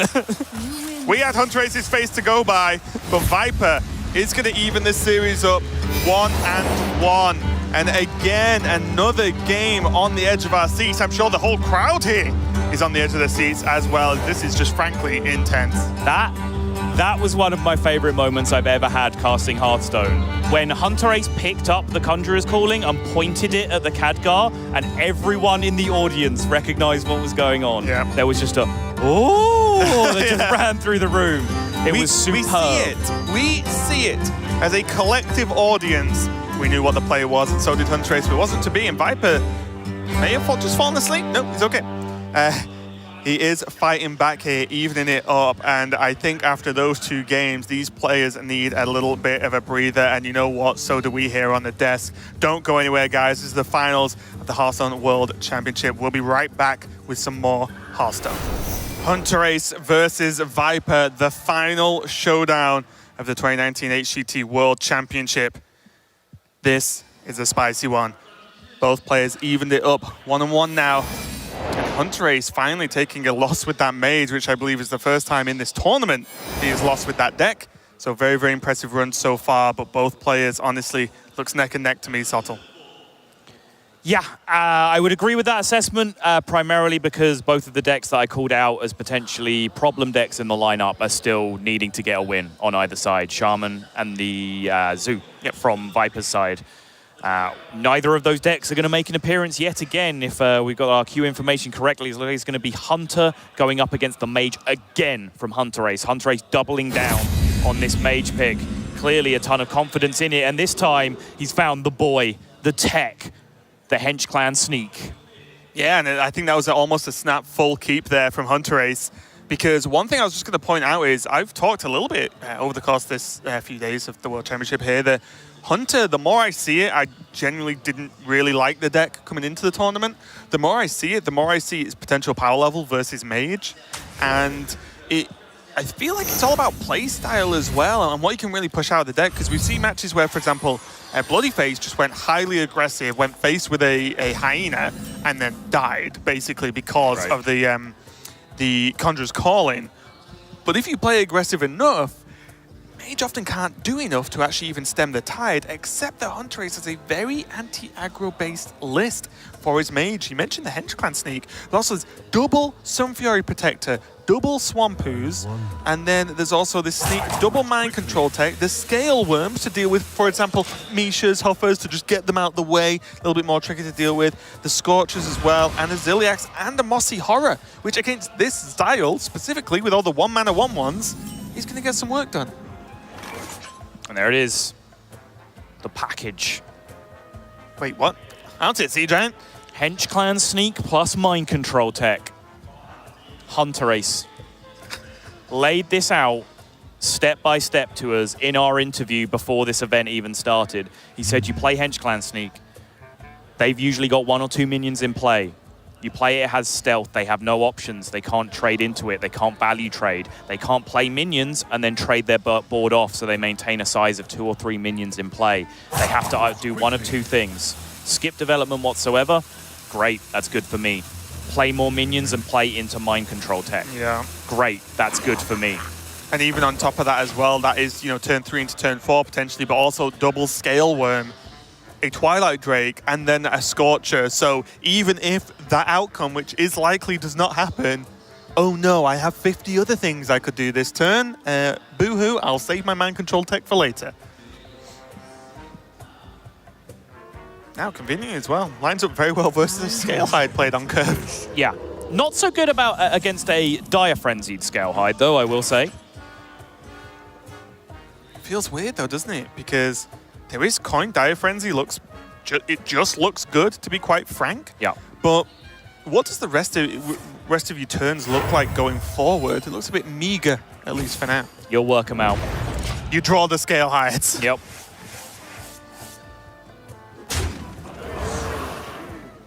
Still no, now suddenly this Scale Worm can trade, but then that Scalehide, it's kind of 2 for 2 to a certain extent because of the Dire Frenzy and the coin. So I suppose you'd be okay with that. But maybe a Twilight Drake's just a little bit better. Agreed. And then the next question is, does Hunterace just leave the sneak in sneak mode and leave it stealth because he is aware that Viper runs a deadly shot? Does he want to just step into it? What to do? Is there a big punish for just not going face randomly for 3 damage? I don't think so. Big fan of leaving this in stealth. Big fan of everything Hunterace did this turn. No need to panic. You're at 26. That's plenty for now. You know you have this Scalehide covered on the following turn if you need to with Voodoo Doll and Ping. And like you said, leaving that minion in stealth, one of the even further benefits that we haven't even talked about is that it continues to play around Deadly Shot. Hunter's Mark is a nice extra little bonus card that can be used, especially with all the rush and charge minions, just to pick off one big annoying minion like Rabble Bouncer that's just been played. Because in this matchup, you definitely play Rabble Bouncer, just it's a taunt that could stop you dying. Hey, outside of that, yes, Animal Companion's a good card and gives him a strong turn 5, Animal Companion to either Hero Power or the Hatchet, but I think Hunter's Mark might just be good enough along with Deadly Shot. If this Giant into Conjurers just the once, which will be for the next foreseeable turns, is all he can do, then Deadly Shot Hunter's Mark with a minion on board gets that job very, very much done. Yeah. Unless this stealth minion just stays in stealth for the whole game. And then Viper's going to have to find a flare. I think it might be killing this 4-2. You know what? I can agree with that. I can see it. Oh, he's thinking about it. Is like, he's having a good old good. That's his boy, you know? You don't just send your boy out to die. You take care of him. You nurture him. He's literally just another spectator at this point, just sitting on the board. Yeah. But now interesting choices yet again. the decision making is just relentless, turn after turn. Deadly Shot kills a 4-8. In an average game of past Hearthstone, you would be more than okay with that turn, except it's one of the lesser of the scarier minions in this deck, as a 4-mana 4-8 may be. Does he need to save it? Can he just play an Animal Companion? Can he do something else? Can he just headhunt his axe, go face? I don't know. Instead, out of the many choices, it's going to be the Hyena and the Deadly Shot. Scale Worm turn looking very good now, though. Oh, yeah. Geez, 2 mana for Hunter's Mark is a lot of mana to pay for a Hunter's Mark. I was just looking at it there, trying to find some turn that allowed you to push tempo with it, and it's just so restrictive now. It is, but I do feel this deck can go late game. And I think late game it feels better because so many of you... You think any deck can go late game against Okay, by Summoner's late game, I Mage? mean like 7 or 8 mana. Against okay. Because so much of the curve is so low, you can use 2 mana for the Hunter's Mark. Scale Worm number 1 though, and this is looking fantastic because yes, the face damage right now doesn't really matter if Viper face tanks it, but he will equip a Hatchet and then swing it at a minion and not Hunterace's face, which is worth something in itself. What to do?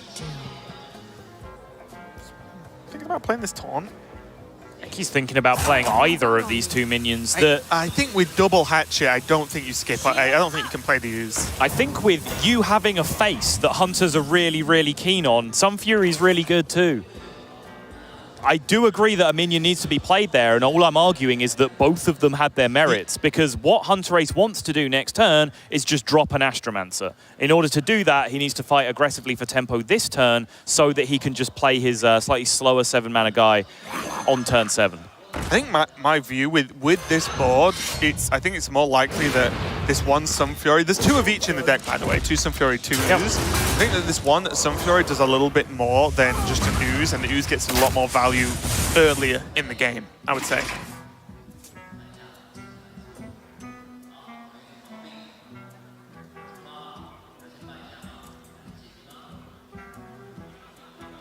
This might look like an Astromancer Slam, but there is Mind Control tech along with the Scale Worm.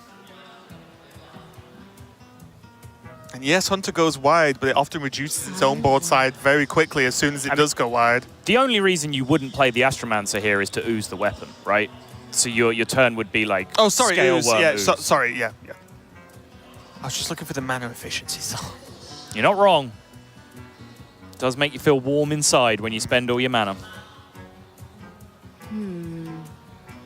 Because my worry is, like, 1, minimum the Astromancer's dead if Viper wants it to be. Unless there's a taunt summoned, right? If so, then Runs out on me. then 6 health plus Viper has, you've got to imagine, some level of damage in hand then. Whatever he summons is going to die, is my point. I mean, we appear to have switched roles here because that's a very pessimistic stance to take. So, I mean, the average 5-drop is going to die. 6-drop. Oh, sorry, 6-drop, yeah. I mean, same. Apart from Cairn, do you think? There's minions with Divine Shield, there's minions with Stegatron, and if like you get a 5-health minion, they still have to have Kill Command and Kill Command your minion. Like, you're acting like it just commits suicide when it lands on the board. No, I just mean that with the 4 power plus the 2 from the weapon, and then plus, 5 Hunter cards, and how this deck is built, I feel like there's always chip for a Divine Shield, and there's always enough power. Make them spend their mana killing your stuff. Okay. That's how it works out.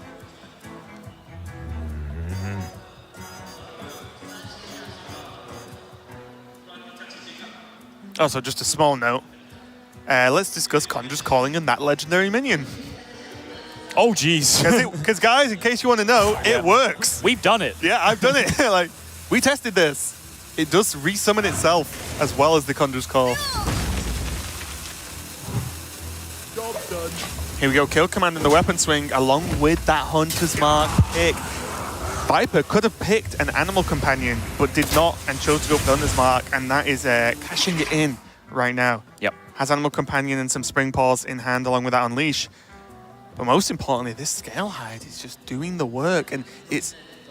I feel like all we've seen with Hunter is Dire Frenzy into draw a Dire Frenzied minion the next turn. Because the first Scale Hide was killed by the Hench Clan, remember? Interesting. He's going Scale Worm, what, double ooze here, maybe? Okay. I like it. I preferred the Voodoo Doll Scorcher myself. What did I say? These Diaphragms just shuffle to the top of the deck. They do. To my side. No Piggy. Not even a little teddy bear. Unleash, though. Line up pretty nicely. One hyena away from a good time. Is he going to generate? I can't imagine he's going to use these unleashes to trade, right? If he's unleashing, he's then also going to play the Spring Paws alongside that to trade with the 3/2s. But then you're not playing the Scale. I don't understand why this unleash would get cast this turn. Well, unless he's playing unleash and hitting face and then playing the Scale Hide to trade with one of the 3/2s. Oh, unless he's unleash, hitting face, hero power in and say, let's go. All right, now that's a little bit too far, I think. You need to channel your inner hunter. But there aren't many sources of charge left in the game. They're very precious. And there aren't many... Those dogs do, and they would consider it an insult if they are used as rush minions. Most importantly, there isn't much stuff in Viper's hand, which is why I'm thinking, does he just hero power him to death? Okay. Aborted. All right, we're okay, Raven. We're good. He did hero power, though, I'm just saying. Yeah, sure did. I was half right, as always. Never more, never less.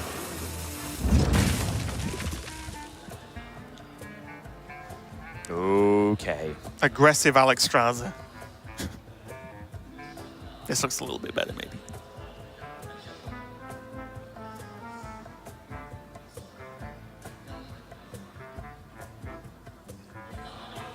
Voodoo Doll Conjure is calling, or Voodoo Doll Scorcher. Yeah, I wonder whether they did options. Voodoo Doll on the Scale Hide and then Scorcher. You have one minion, so this Leok isn't going to get masses of value from, say, an Unleash. And it also sets up the Scorcher to clean trade into the Leok. Or do that. Although I do think you might Conjures again. You don't need the Flame Tongue. It's on the Flame Tongue, though, surely. Yeah, you don't need it. The 3 damage is enough onto the Scale Hide. Okay! Oh! That is one large gentleman to the left. The smallest of eyebrow raises from Hunterace there is like, oh, okay. Ep.4/7 for 3 mana. Seems good.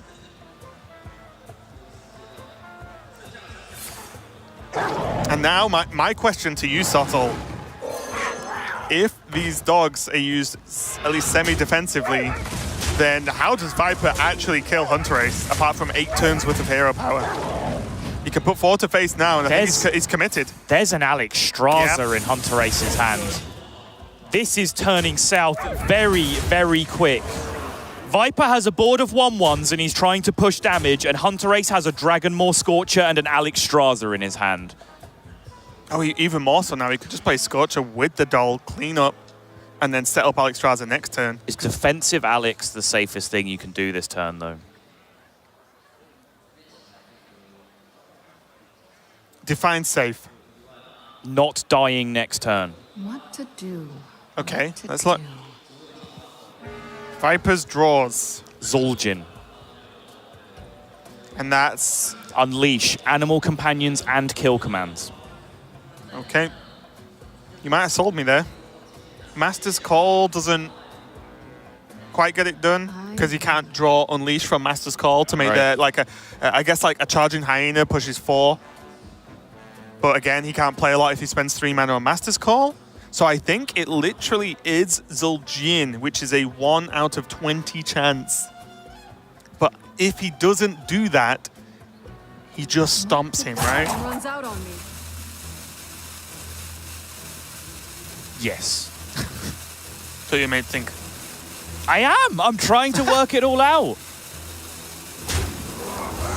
Aggressive Alex Straza. Kibler somewhere is clapping. The dragon got played, and in the craziest way possible. Spring Paws the draw. I don't know about you, Sol. Spring Paws a good card, but it ain't that good. That is a lethal setup. What a baller.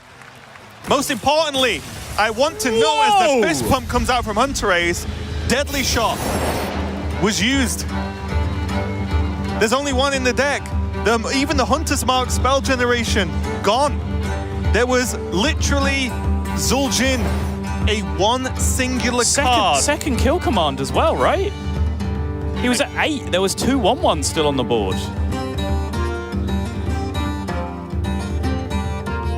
That's a rough spot to be in. He's trying to kill him now? Yeah, apparently. So Hunterace divined the exact opposite route that we did, that he was not favored if the game kept stretching on, that he was not going to win if he defensively Alexstrasa'd himself. He said, you don't have the outs.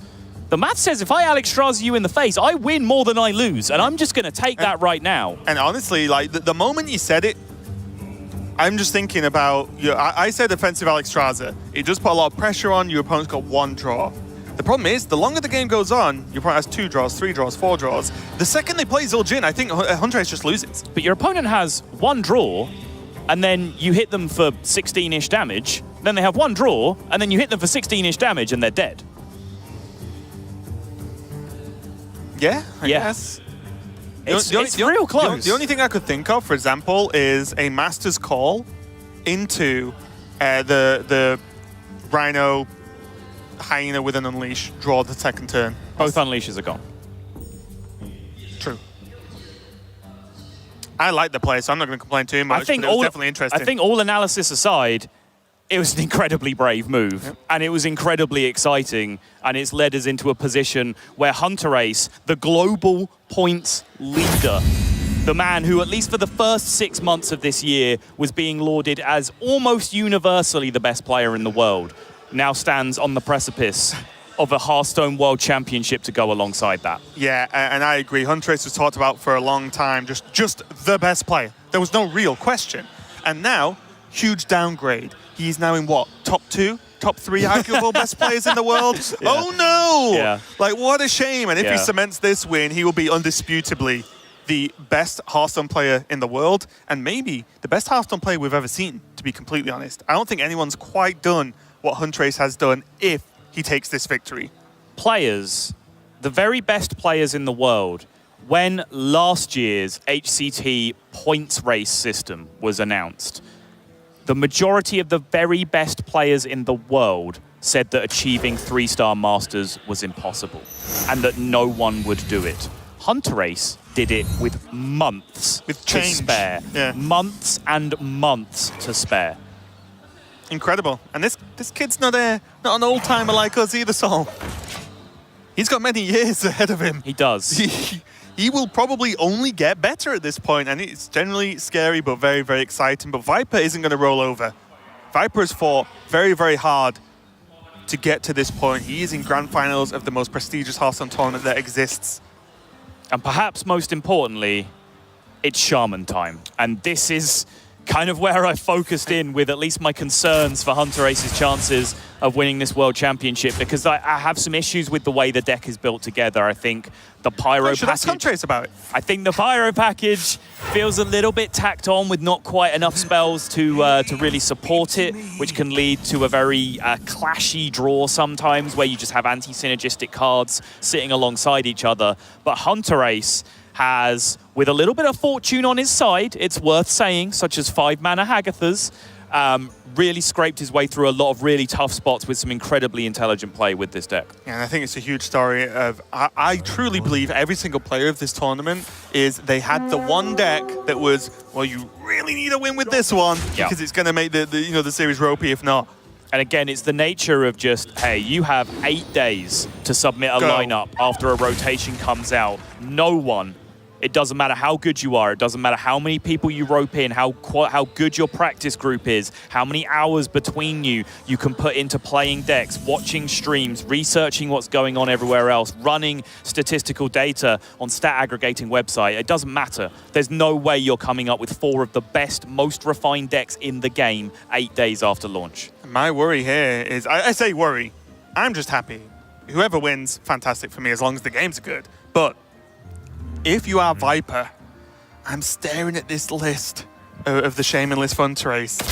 The double Wild Pyros you've got questions about, but a Wild Pyro going off once against this Hunter deck's pretty sweet. There's an Earth Shock for a potential Cheeky Hyena. Double Hex. There is 2 Hagathas schemes, which he can save 1 for the Zul'jin turn to just say, nope, You made your big board, and now it's gone again, as long as he doesn't die. There's a Ziliax, 2 Giggling Inventors, a Hagatha the Witch, as well as Swamp Queen Hagatha for maybe more healing or AoE, and then 2 Walking Fountains for even more heal, and then a Shudder Walk to top it off and do it all again. We saw the power of Shudder Walk in Hunterace's last series to get into the finals. There's a lot of stuff, and I don't think Viper can play a long game. I think Viper has to kill him and cross his fingers and hope it works. Already, this Omega Defender is just a reasonable question to ask Viper. That has 6 health. Marked Shot is a fantastic card at chunking through these big taunts, but still he has to have it. Then he has to play it, and then he has to do the other 2 damage as well.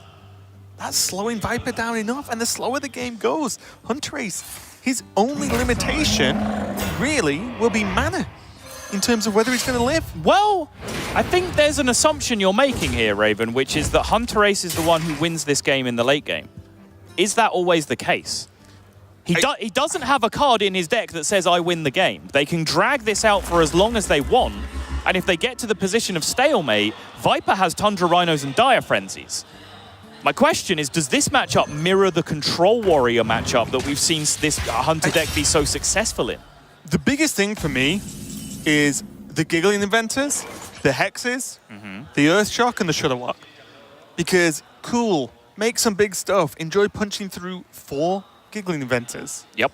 Like, how do you do that efficiently? And then the second Hunterace gets a second, Scheme, all dead. Doesn't play Death Rattles. It can't come back onto the board. It has to just have more stuff. And that's my worry.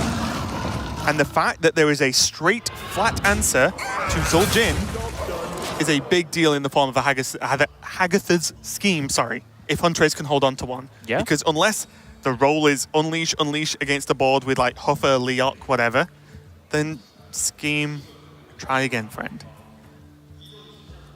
I'm not an expert at this matchup. I'm not an expert in any matchup at this moment in the metagame. I'm going to be completely honest. I know what I know, and that's about it. But there are answers, and there's a lot of healing. But I will say, Viper, double kill command and a pretty decent sized board. I'm not saying it's not doable. I'm just saying Viper has to do it in one punch.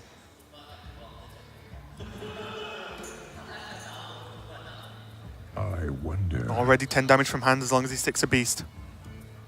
Hunterace only on 22. I might have to think about whether Hex or even Lightning Storm is going to be good enough. He needs to bridge gaps. He needs to get from here to Giggling Inventor to Walking Fountain to start climbing back into this game. So then do you think maybe just an early Hex plus maybe even an Earthshock on the Misha, Hex the 5/3, just so he can play Giggling Inventor the turn after? Yeah. Because he doesn't want to be overloaded. Because that's why I was talking about, like, the restriction is mana for me. That's the restriction on Hunterace in terms of winning this game. If he gets caught, overloaded, or just has too much big stuff he needs to do together, Viper kills him. Hunterace head in hands. Every turn. Could be one turn closer to him becoming the world champion. I wonder. The pressure must be ridiculous, to be Right honest. now, it feels like it's going in the other direction, though. It feels like each passing turn is pushing him further away from being the world champion. There's a lot of damage in Viper's hand.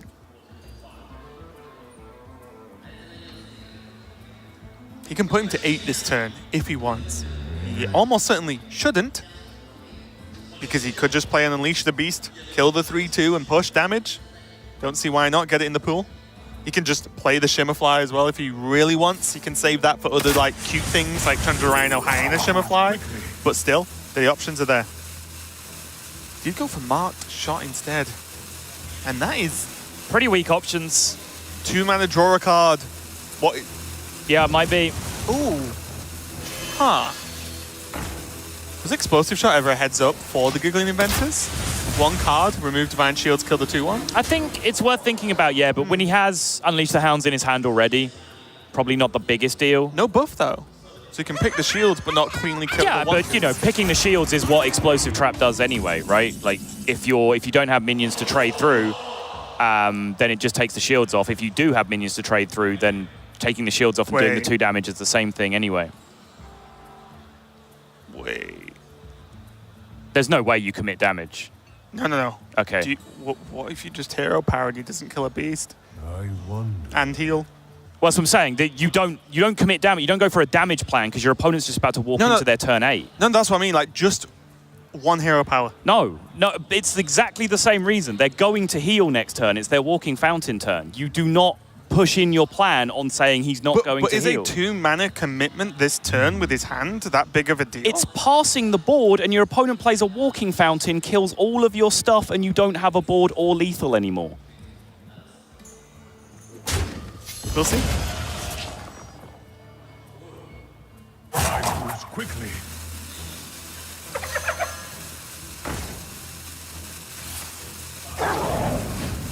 Gonna go for the deadly shot maybe to open some stuff up. Trade off this one, deadly shot, maybe get the divine shield. If not, you can still kill it. You got it. Nice.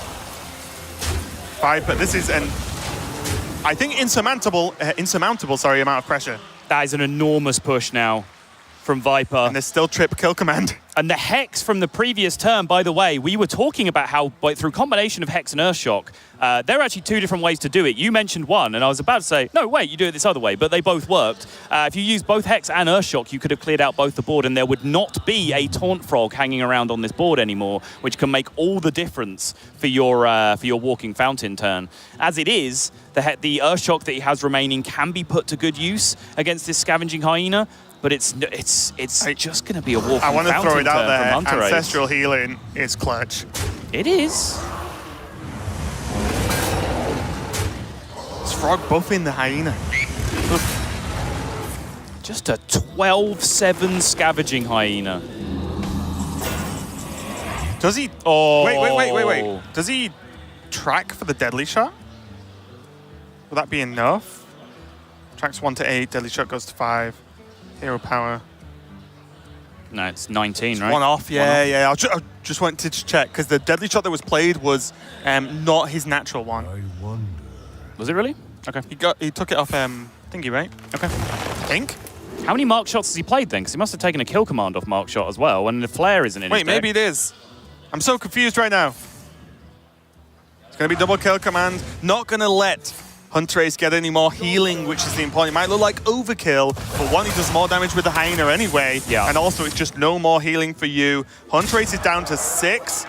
Viper has a kill command and a hero power, which is 5 without a beast. He can do all that anyway because of Tundra Rhino. And Hunterace has to do something magnificent. He can Earthshock Hagatha. He can Earthshock Walking Fountain. He has multiple phenomenal things he can do this turn. And then if the second he stabilizes, Shudderwock's going to be a big deal. But then so is Zul'jin.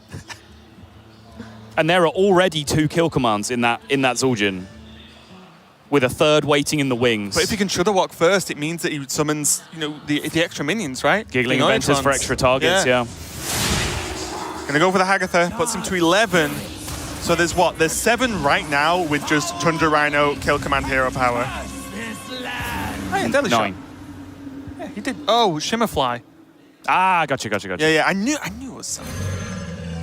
And there's the big Rhino. Dire Frenzy is going to be used. It's a similar amount of damage, or close-ish, to the kill command, but most importantly, front load damage now, kill command for later. How big is this second Walking Fountain? Such a huge heal for him. Oh, should he have ever played the Pyromancer first? No. Purely for Ancestral Spirit or the Ancestral Healing? Well, he can still use that now if he gets it off. Yeah, so I mean play the Pyro because you might draw a higher cost spell that does something.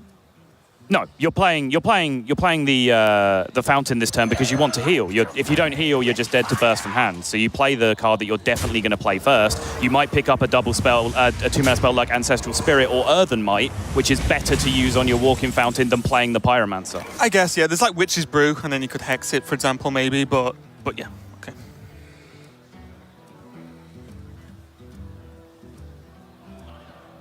Viper now. Is Viper just staring at Hunterace?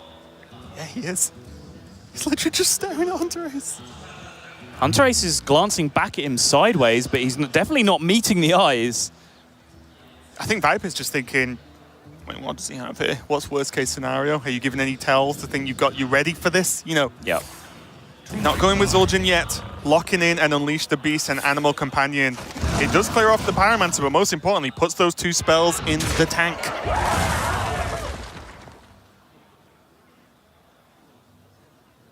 And now the Rain of Frogs, Feral Spirit, all of this can help him a lot. But the worry is, like I said earlier, mana restrictions. Can he, how much can he overload?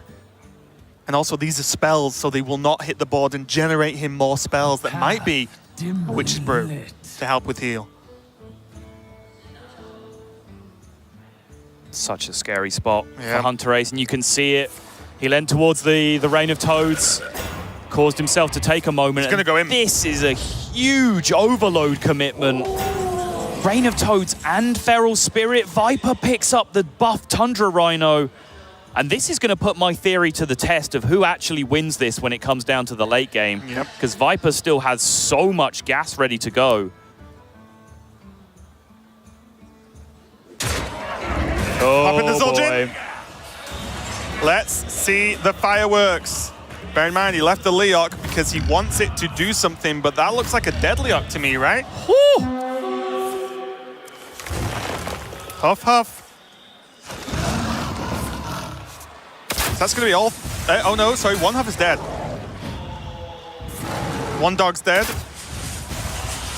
The Leok's dead. That is huge for the we knew that straight away. Yeah. I was just waiting to see it happen. Oh, yep. Dive Frenzy on the doggo. There's 3 hounds. Hand is full though, so he is going to burn a card on draw. And if we know anything about Dive Frenzy, wow, nothing hit face there. But he did manage to clear up the board, and here we go. It's the overload, the mana restrictions. Yeah, remember, Hunterace just can't do anything in response to this, really. Ziliak's being picked up off the top is about as good as it gets. Pyromancer Lightning Storm would have done it as well. Sure. Maybe not as nicely as the Ziliak's pick, of course, but it would have done it. I think the problem with that Hunterace sees as well is that he then can't Shudderwalk the turn after, which he's probably going to need to do sooner rather than later in this position. Side benefit of the Zul'jin as well is the hero power can now be aimed, which means he doesn't have to give Hunterace any extra healing. And hold on a second. Charging Scavenging Hyena here. Does it? How is he trading off minions though? Springpaw. Into what? If he trades into Ziliax, it heals some more, then it's going to buff the Hyena. I mean, it might not be lethal, but it's an enormous Scavenging Hyena that still gets to connect. That's true. So he gains, what, a net 1 health? Hunterace does? Because the trade gains him 3, and the Hyena gets buffed if you lose 1 minion plus 2. I don't know, though. I wonder if you can just do something else. Can you just play a 5/5, hero power the 3/2, push for 5, and then do that next turn?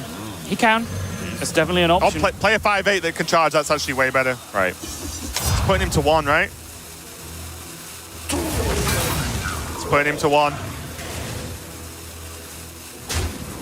And now, yet again, I don't think Hunterace can do the amount of things he needs to do with 10 mana, even if he had the best draws in the game. Yeah, and it's a very smart play from Viper because the one thing it does do is shut down the Shudderwalk. Shudderwalk was not going to find Hunterace healing there, so that was the big counterpunch that he had available to him.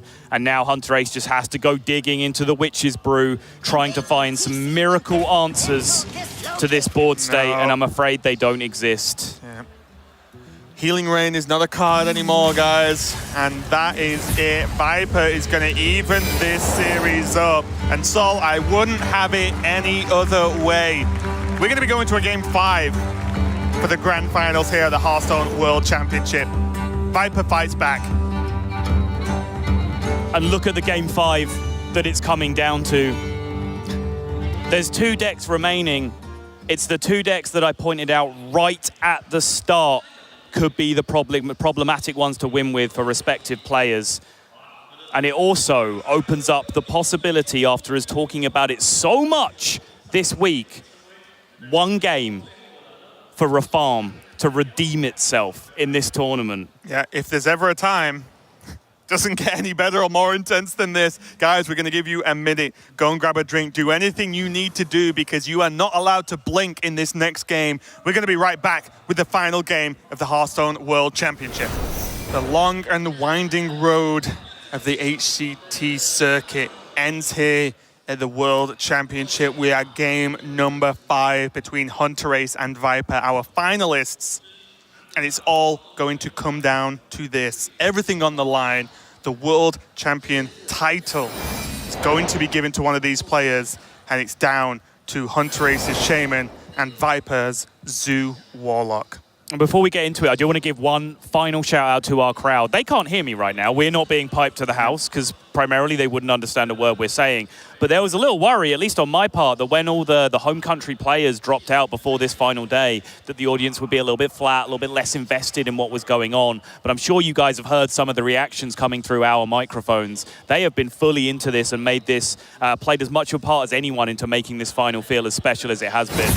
With the Hearthstone we've seen, 1 for the last 4 days and 2 especially in this match, you would have to have a heart of stone to not be, involved and invested in this.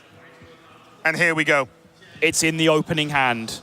And this matchup on this stage, Control Shaman, Rafarm opening hand, this might be best case scenario for this build of the deck. Because Rafarm, if you look at it statistically, has an immensely high win rate when it's kept in the mulligan or when it's drawn in the mulligan. And there's an explanation for that. Shout out to Rebecca on Twitter who put this into words that I was looking for. When you have Rafarm in your opening hand, you can plan for it long term. You can keep resources in hand and you can make that Rafarm as powerful as possible when you play it on turn 7 by making sure you then immediately have access to a bunch of powerful legendaries. He's putting his money where his mouth is. He kept the Rafarm. This matchup as well, this is a very slow control deck that relies on exhausting all your resources, and it does not have infinite value, not in the sense that Dr. Boom has. Hagatha is a value engine, but it is not as oppressive as Dr. Boom is. So this is an infinite value engine that can be beat by a stream of endless legendaries. This scenario right now, in Game 5 of the World Championship Final, is the best case scenario for Archvillain Rafarm. Let's see what it can do, and I am very interested because how do you even play this? How many cards do you hold? How slow do you go? How much do you life tap? Viper is here to teach us one way or the other, because we're going to find out. There has to be a winner. Hunterace answering this Argent Squire with an ooze. The rest of his hand not looking so fancy as far as I'm concerned, Sol. Hunterace not really with a lot to go on either, just full air in his hand. Double Ancestral Healing, one of the most controversial cards, I'd say, to be running main deck in your Shaman in this tournament. I like it. I'm a personal fan of that card at the moment. Okay. Abusive Sergeant is going to be used to proc this Sergeant Squire's attack and be able to kill off this ooze, and most importantly is a juicy target for this coin into Evil Genius. Hunterace, bit of a shrug. He's going, okay, well, you got me. You're doing the zoo things. Can I answer them? And these next few draws are going to be big. Hagatha's scheme, obviously not playable yet, but by the time he gets to turn 5, might just have enough damage to clear the board. If you were going to draw an unplayable card, that was the one to draw.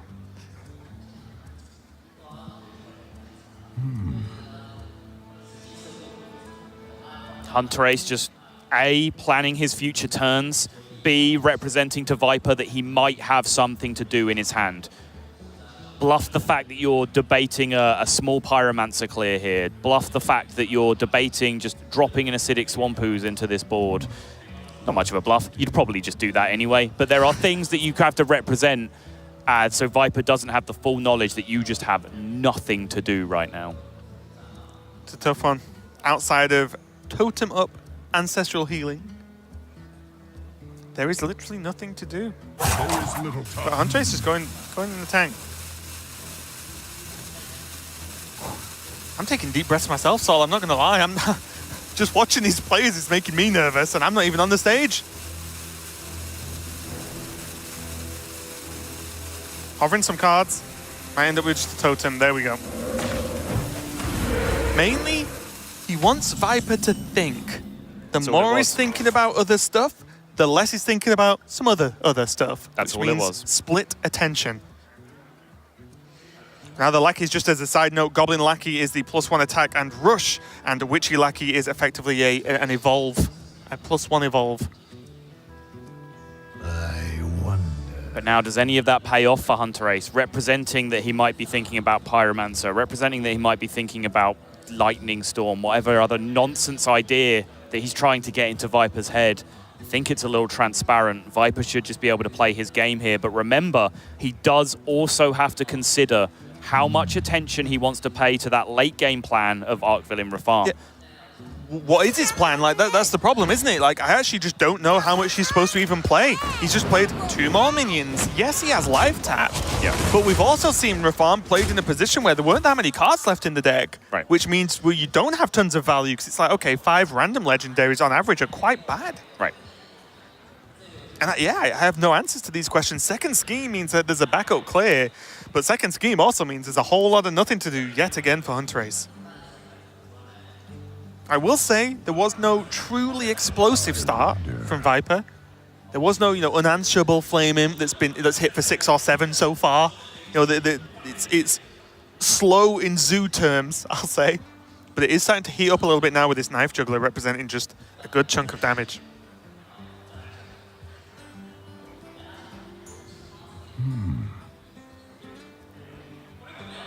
And are we just going through the same song and dance again with Hunterace?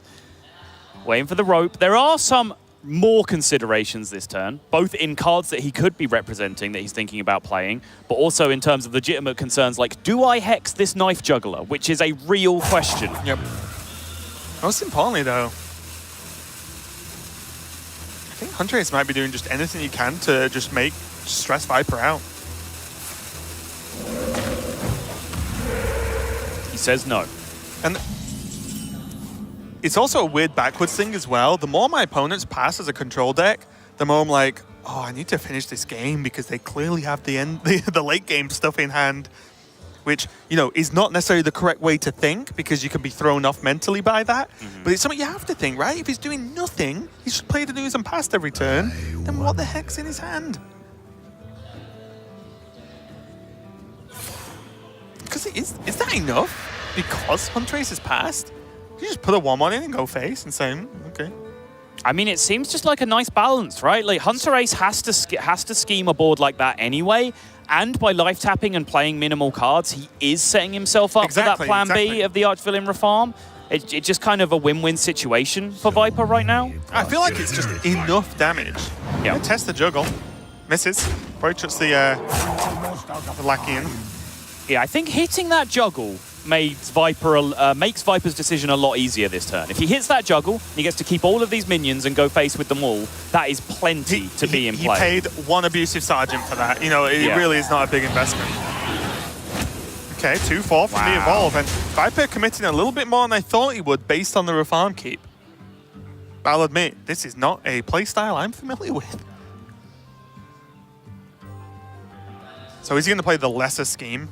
2 damage, clears the threats on the board, leaves a 2-2 up, and has a much bigger scheme to be able to just guarantee a clear later on due to any grim rallies, for example. Again, maybe hero power carpet to see what's cooking. I don't know.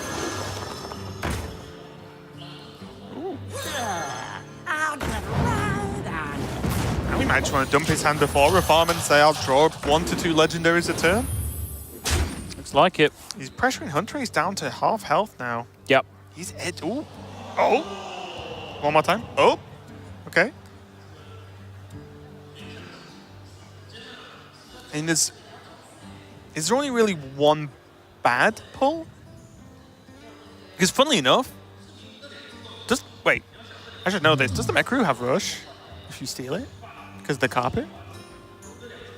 It should do, yes. Right. I'm not going crazy, Once right? you give a minion rush, it has rush. Right. It does not. Because it wasn't rush for this turn, is it? It just says give rush. Okay, well, there's some really good targets there.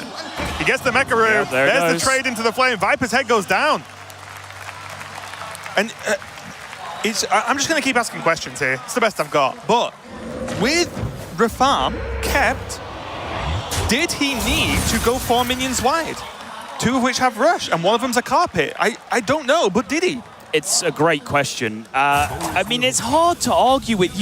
You've gone in once, you've seen the scheme, you've got your opponent down to 15. Like, every fiber of the fact that you're playing an aggro deck says, my opponent has just used their best board clear and is at half of their health total. I'm going to push my chips in and try to kill them. That is just kind of the aggro philosophy. Yeah, and let's be real here, Rafam or not, we are striding towards crowning a winner because we are. It is soon. I feel it right now. It's going to happen very, very soon.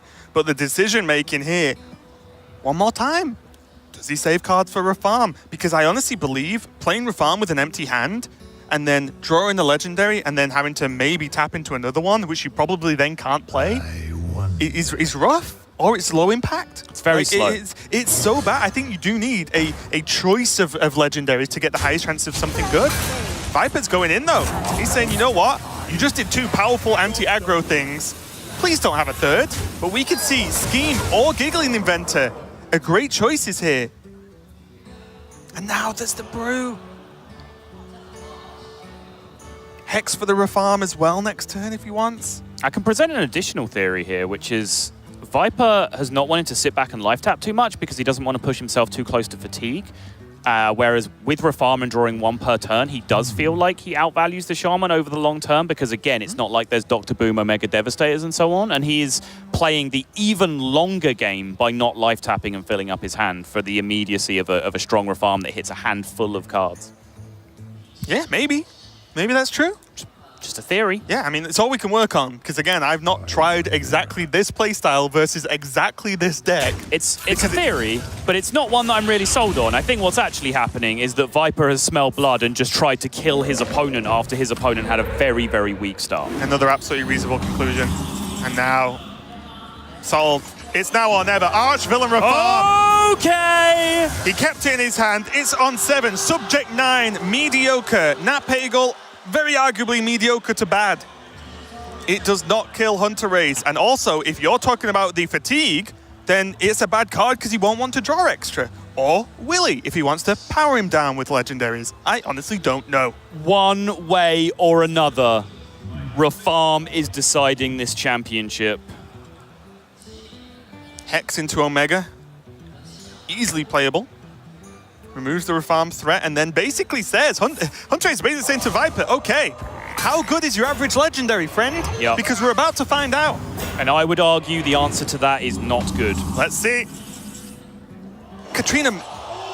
Okay, that's a good one. Care to dance with death? Okay, well, there's a lot of small minions, but there is a Rafam. Okay, a 1-3. Try crystal. He's just seen the Hex. And I believe that 6-8 is not dying anytime soon. Certainly looks that way. There is going to be a big old procession of Zoo minions coming out from that thing over the next few turns. Does he have to go for Swamp Queen? He is? I think so. He needs something big next turn. Yep. He can pair it with Ancestral Healing. He can play Ancestral Healing next turn. Let's see what he gets. Voltaic Burst looks the best to me, but there is Elemental Reaction if he wants to draw. Yeah, I think Rain draw of a card is Toads the option. or Storm. Sign me up. Rain of Toads. Draw a card, Rain of Toads, I think is what he will have picked, and yes, it is. I like it. Does he taunt up the Hagatha? How scared are you?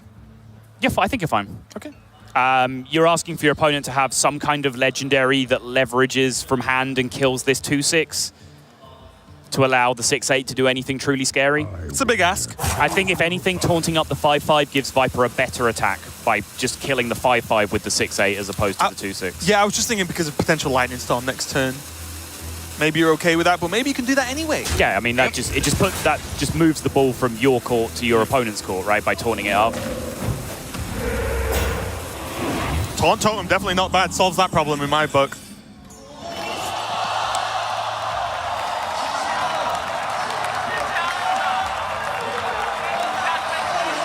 No words. Nope. Azalina, as if the game was not already ridiculous enough. I can wait to finish all. Let's see what I have to play around. Azalina Soul Thief. Viper, first things first, he checks the horror. Realizes that Hunterace has a very powerful tempo turn, and look at Casper's face. I don't even know how to respond. Not only does Viper fill his hand with cards that actually do something, he also has now full information -1 card of this draw as exactly what's in Hunterace's hand. That is a fantastic draw. Even Viper, one of the most stoic Hearthstone players I've ever seen in my life, cracked a smile when that frog appeared. I will tell you now, this grand final and this game has not disappointed in any way, and it's not even over yet. The Walking Fountain, I guess Hunterace is just thanking something that the Walking Fountain wasn't already in his hand too, because that would be truly grim.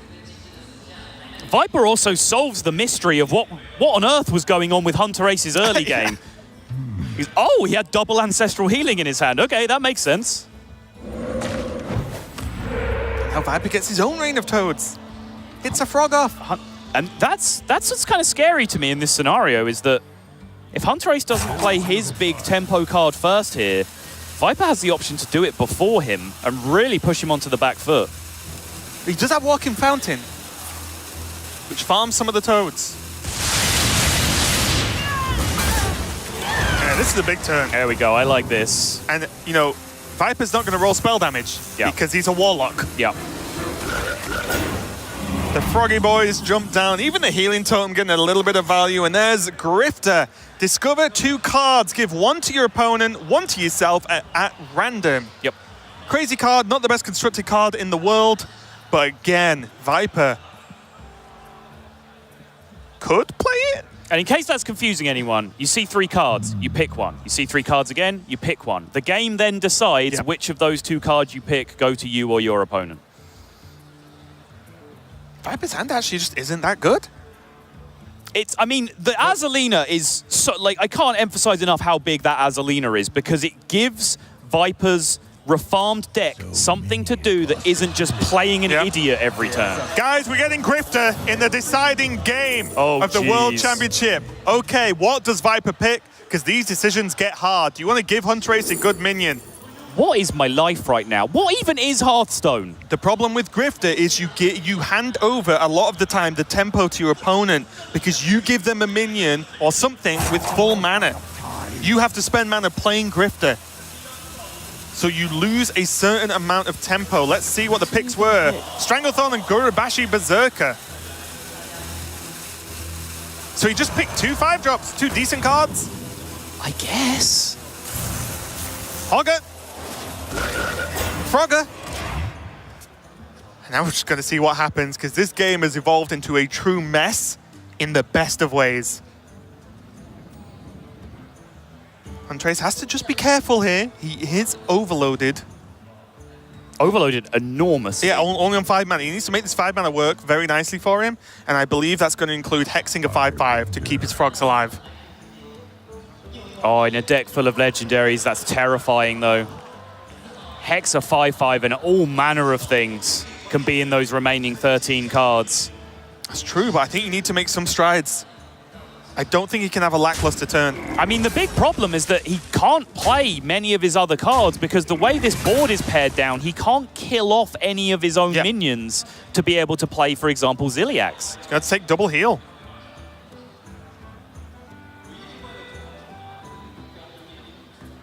That Healing Totem doing work. It keeps the Drustvar Horror alive because Lightning Storm cannot be spell damaged yet.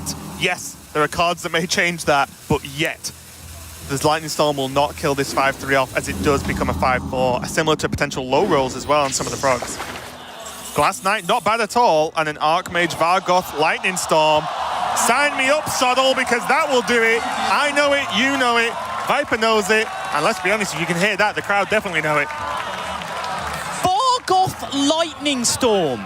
He's a Warlock, and he's casting Vargoth Lightning Storm this turn, Raven.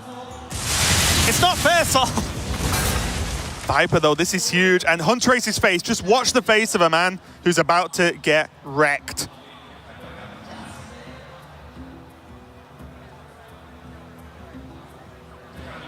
If Viper even plays it, he bails out. He doesn't know because of the overload. So many But I don't think you can just leave stuff up. I think it's too much of a swing. Look at the damage you push. Almost out of time. He kills off the 5-2. He can trade in and still push for 5 and not worry about that 5-2. Or do you think he passes? I think he pushes 5 damage. Oh, he passes, okay. Hunterace can't believe it. Now he has to keep his composure. There's a mic. Every draw. Woo! Every draw is like a boxer in a Rocky movie just throwing another enormous right hand at his opponent. The only difference is, it's a modern one, so of course the film is 3 hours long. There's the steal on the 5-5. Looks good to me. Yes, Vargoth might have been flashier, but there weren't spells that really benefited at this point. And now the low-cost turn here. 6. Oh my goodness. Oh, there's the spell damage.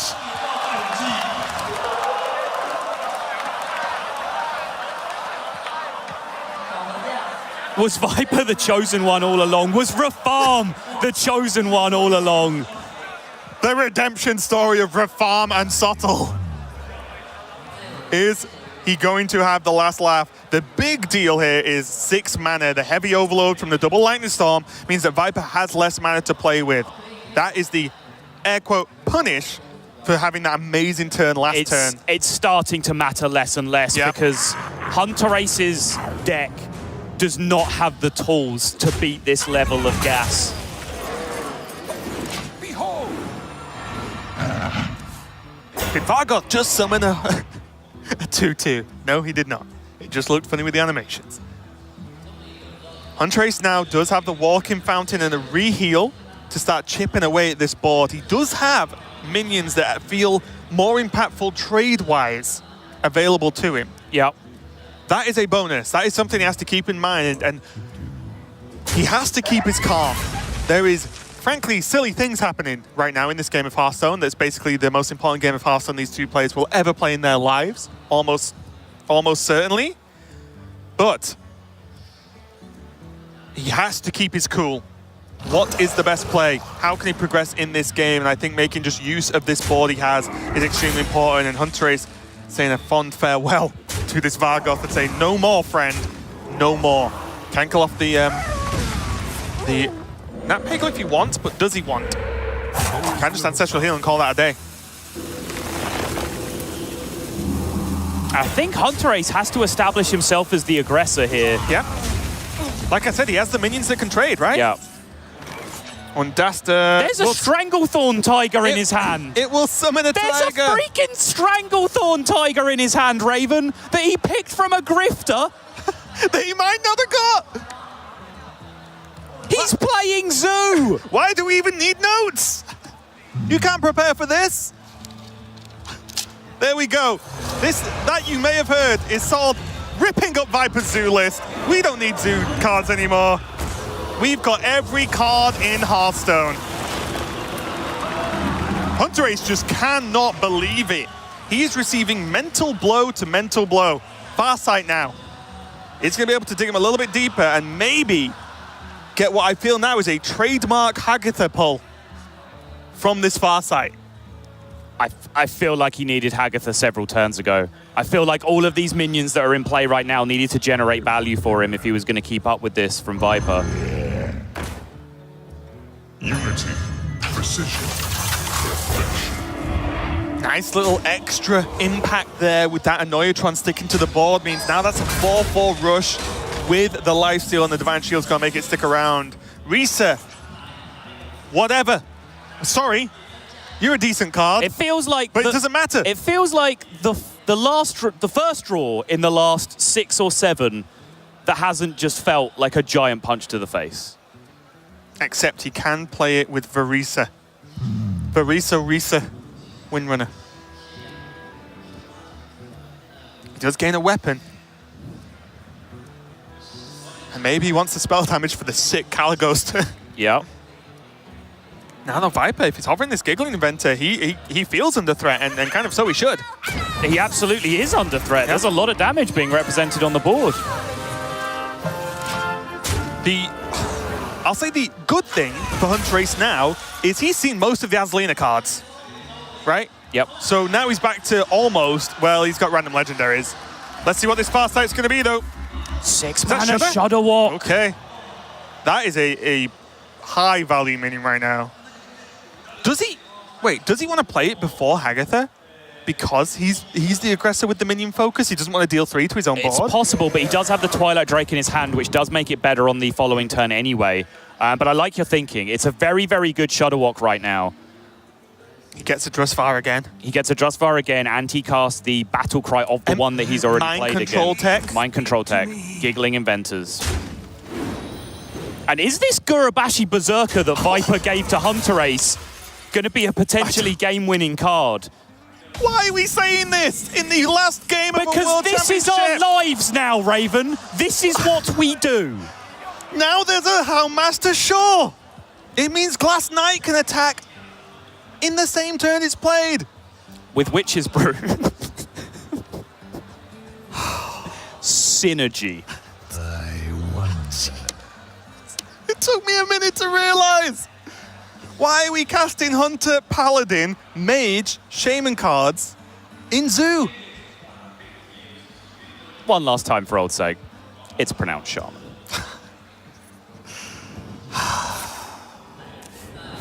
Oh, come on! Take the Shudder Walk! Game now, you're just being silly.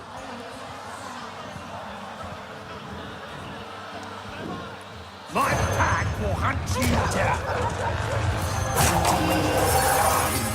5-1 going into a 5-6 removes a huge amount of the problem for Viper. 4 minions in play, though. And Viper is going to value trade. The Mind Control Tech in this Shudder Walk is live. Sign Hunterace up for 1 Shudder Walk, please. It's got to be the walk. Yeah, it's not getting any better, right? Yes, you kill 2 minions. You can kill off the Shaw, you can kill off the 1-2, leave 2 4-attack minions on board. The Walking Fountain, whether you heal it or not, is dead if you do that, if that is the play. Hex, you've got to say, has limited impact right now. Farsight, if it draws Hagatha, like I said, I don't think that's good enough. Hunterace is hovering the walk. He's got a Farsight. He's still very ahead in fatigue. With 2 cards now. That was a 4-mana Giggling Inventor. He can still walk. But now he might gig first to go wider. He doesn't. He goes now, and you know what? Let's just see what's going to happen. There's the big health. He does, even though the Omega Defender didn't activate the first time around, it does still just recheck again. Woo! And look at all this value. Look at all this board pressure. That walk has just opened up lethal as 16 attack and 16 health.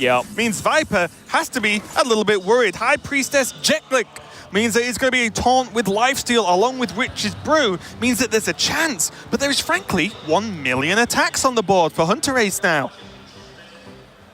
Remember, everything has rush. Oh, Viper is putting his tournament life on the line with a Caligos. That doesn't look good to me. The best he can do is a Witch's Brew, and isn't he just dead? He has 0-mana Destroy a minion. Demon Ball, he has 0-mana Destroy a minion, Raven. I'm an idiot. Oh, I can't take much more of this, Sol.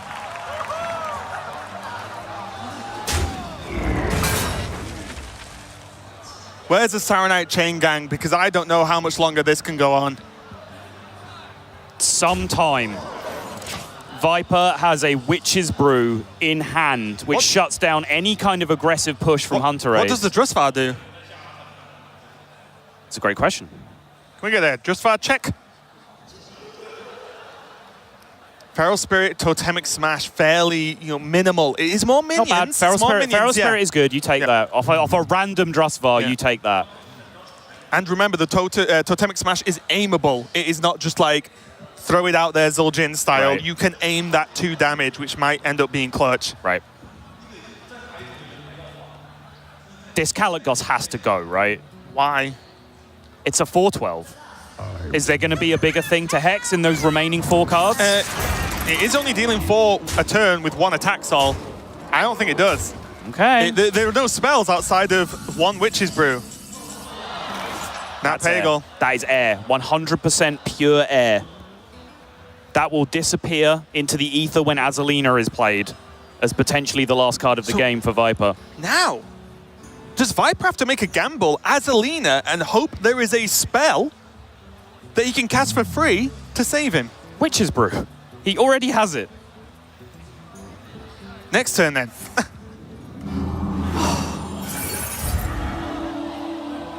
He goes up to full, but I mean, he can use it all, the whole Witch's Brew this turn, but can he afford to? Does he have any other options? Yeah, I don't know. That's right. It's just a very slow turn. Sorry, just look at this Glass Knight just chilling. It's, oh, another Divine Shield. Oh, another Divine Shield. He is going to stop and drop the Jet Click, yeah, which I do agree with. I think he needed to do something else this turn.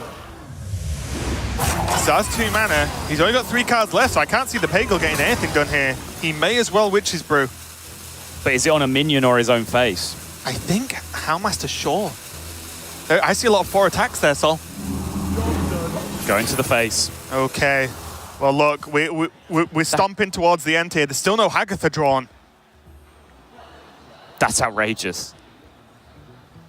Hunterace is staying relatively toe-to-toe here without even having access to his Hagatha. Turns out Shudderwock's hell of a card. And Viper has a chance of stealing the Hagatha for himself if he can time the Azalina. But he's got no minions left.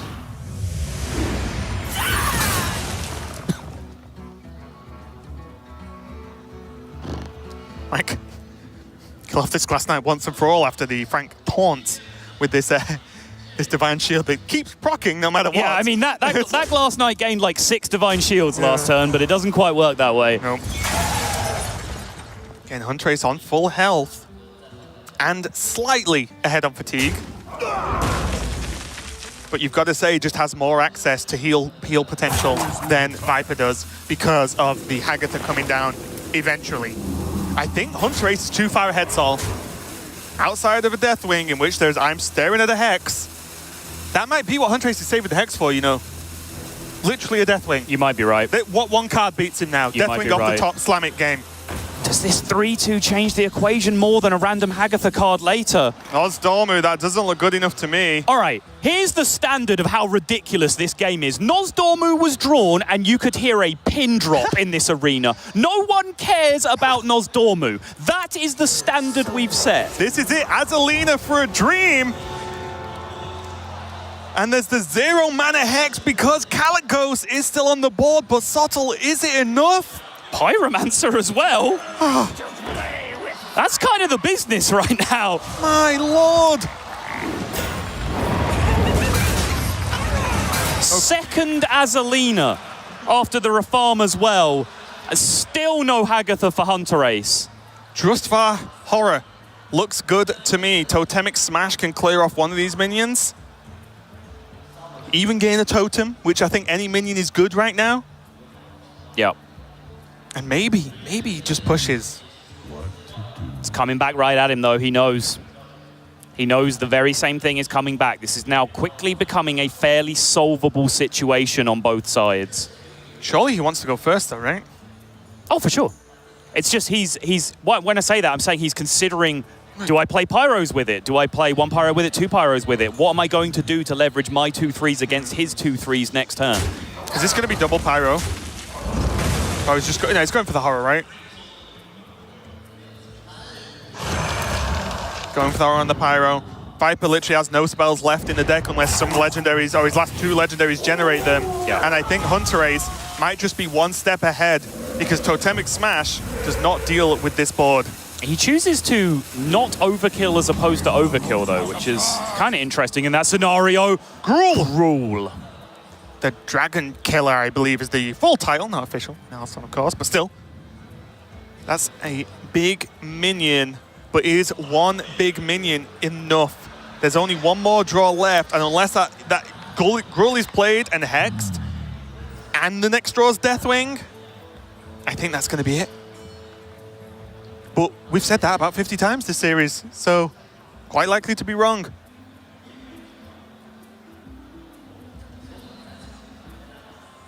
And you are right, though. Hagatha, bottom 3 as hero form. He has played Swamp Queen, but not Hagatha the Witch. That would have... Hunterace's hand would be full right now. He's kept up. He's somehow he's kept up. His hand will be full. And Viper's Azalina twice. Yes. For what? 4 cards and somewhere in the region of 5? I think wasn't the first one bigger? I thought the first one was significantly bigger. Yeah. I think. Here we go, the Viper's just saying, I've got to do this and hope it's enough. I can play the Wild Pyromancer. That's all he's got. And now he's slightly ahead on board. He's only overloaded for 2, which means Gruul can be played next turn. He now has this board, plus a Gruul, plus 1 random legendary minion remaining. That random legendary minion can be another Azalina, and then we're back to square one again. It can be all manner of things. It can be a Jan'alai. It can. The big question is this Hex. And Hunterace would probably love to save minions for Hagatha, but he cannot flop it as Blood Mage down us! That is terrible! There are better non-legendary 2-drops at the moment in time. And that is game. I don't know how he fishes himself out. I'm looking at our answers on Hunterace's board and in Hunterace's hand for everything that he needs to answer. The board pairs down evenly right now. There's a Hex for Gruul. Blood Mage is irrelevant. Blood Mage gets him to death quicker because of the fatigue. And without even I think a drawing Hagatha would win him this game. Purely in fatigue at this point. Gruul has to be played. Viper's got no choice. And as you said, the board is even. But Viper knows there's a Hex. He knows. He hexed from the Azalina. He knows it's there. He knows Gruul's dead. And was that Swamp Queen? That is Hagatha.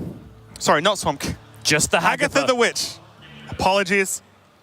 The game's over. But still, that looks like game to me.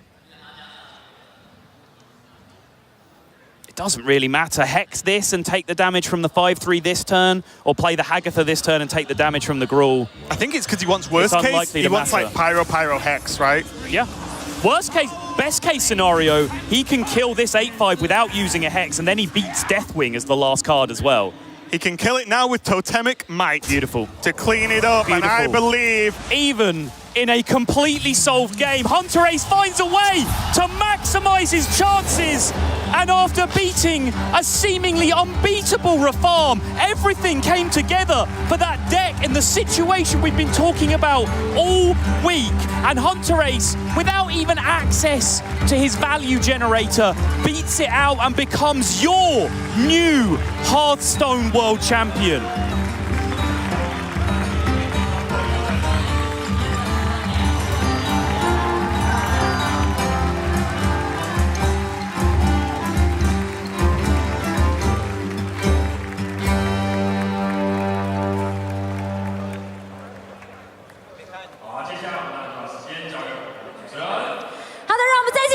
恭喜我们的 Hunterace 成为呢我们的2019龙狮战绩 SCT 世界总冠军！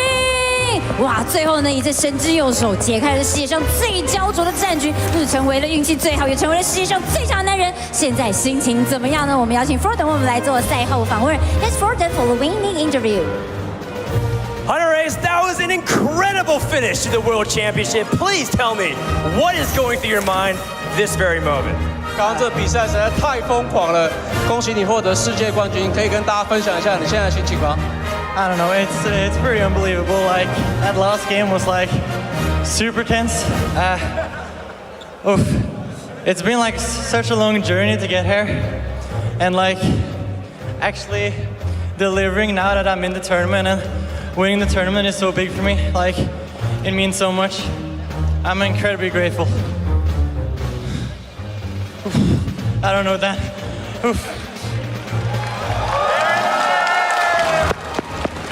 刚刚这比赛真的是非常的紧张，然后对我来讲，我也是专注了很久。这个冠军对我来讲意义非常的重大。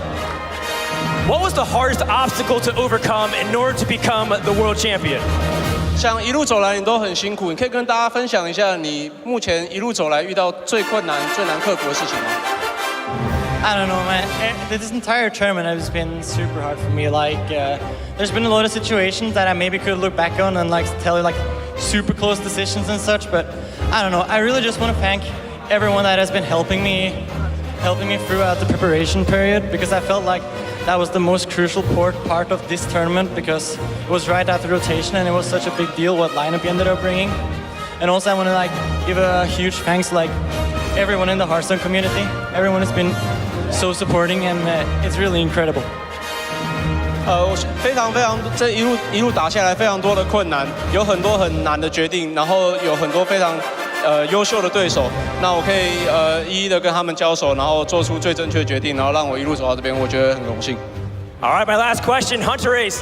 You were the points leader. You were the promised one. You were the one that people were betting on packs. How does it feel to live up to the hype as the Wonder Boy of Hearthstone? I don't know, it feels incredible. It's really amazing. Like, I can't really describe it. Like, it hasn't really gotten through me yet. I'm just like thinking of all random legendaries and everything is just going through my head. Like, it's amazing. Oof. Yeah. Oof. Wow.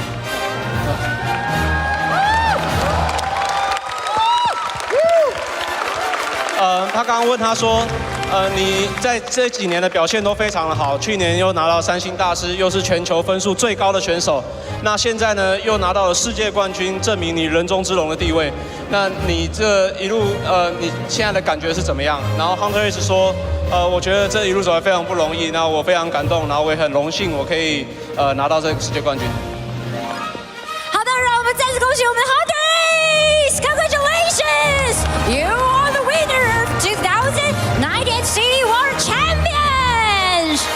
Okay, and we're going to present the trophy. Let's welcome the Senior Global Franchise Lead of Hearthstone Esports, Sam Braithwaite, and Euro 2017 City World Champion Tom 60229. 掌声欢迎我们大哥以及我们的 Sam， 我们来进行颁奖。Please present the trophy to Hunterace.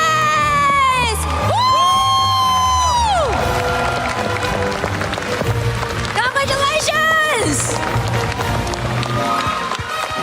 再次热烈掌声给我们的 Hunterace， 也给我们所有的选手以及我们所辛苦的赛评以及我们的主播们。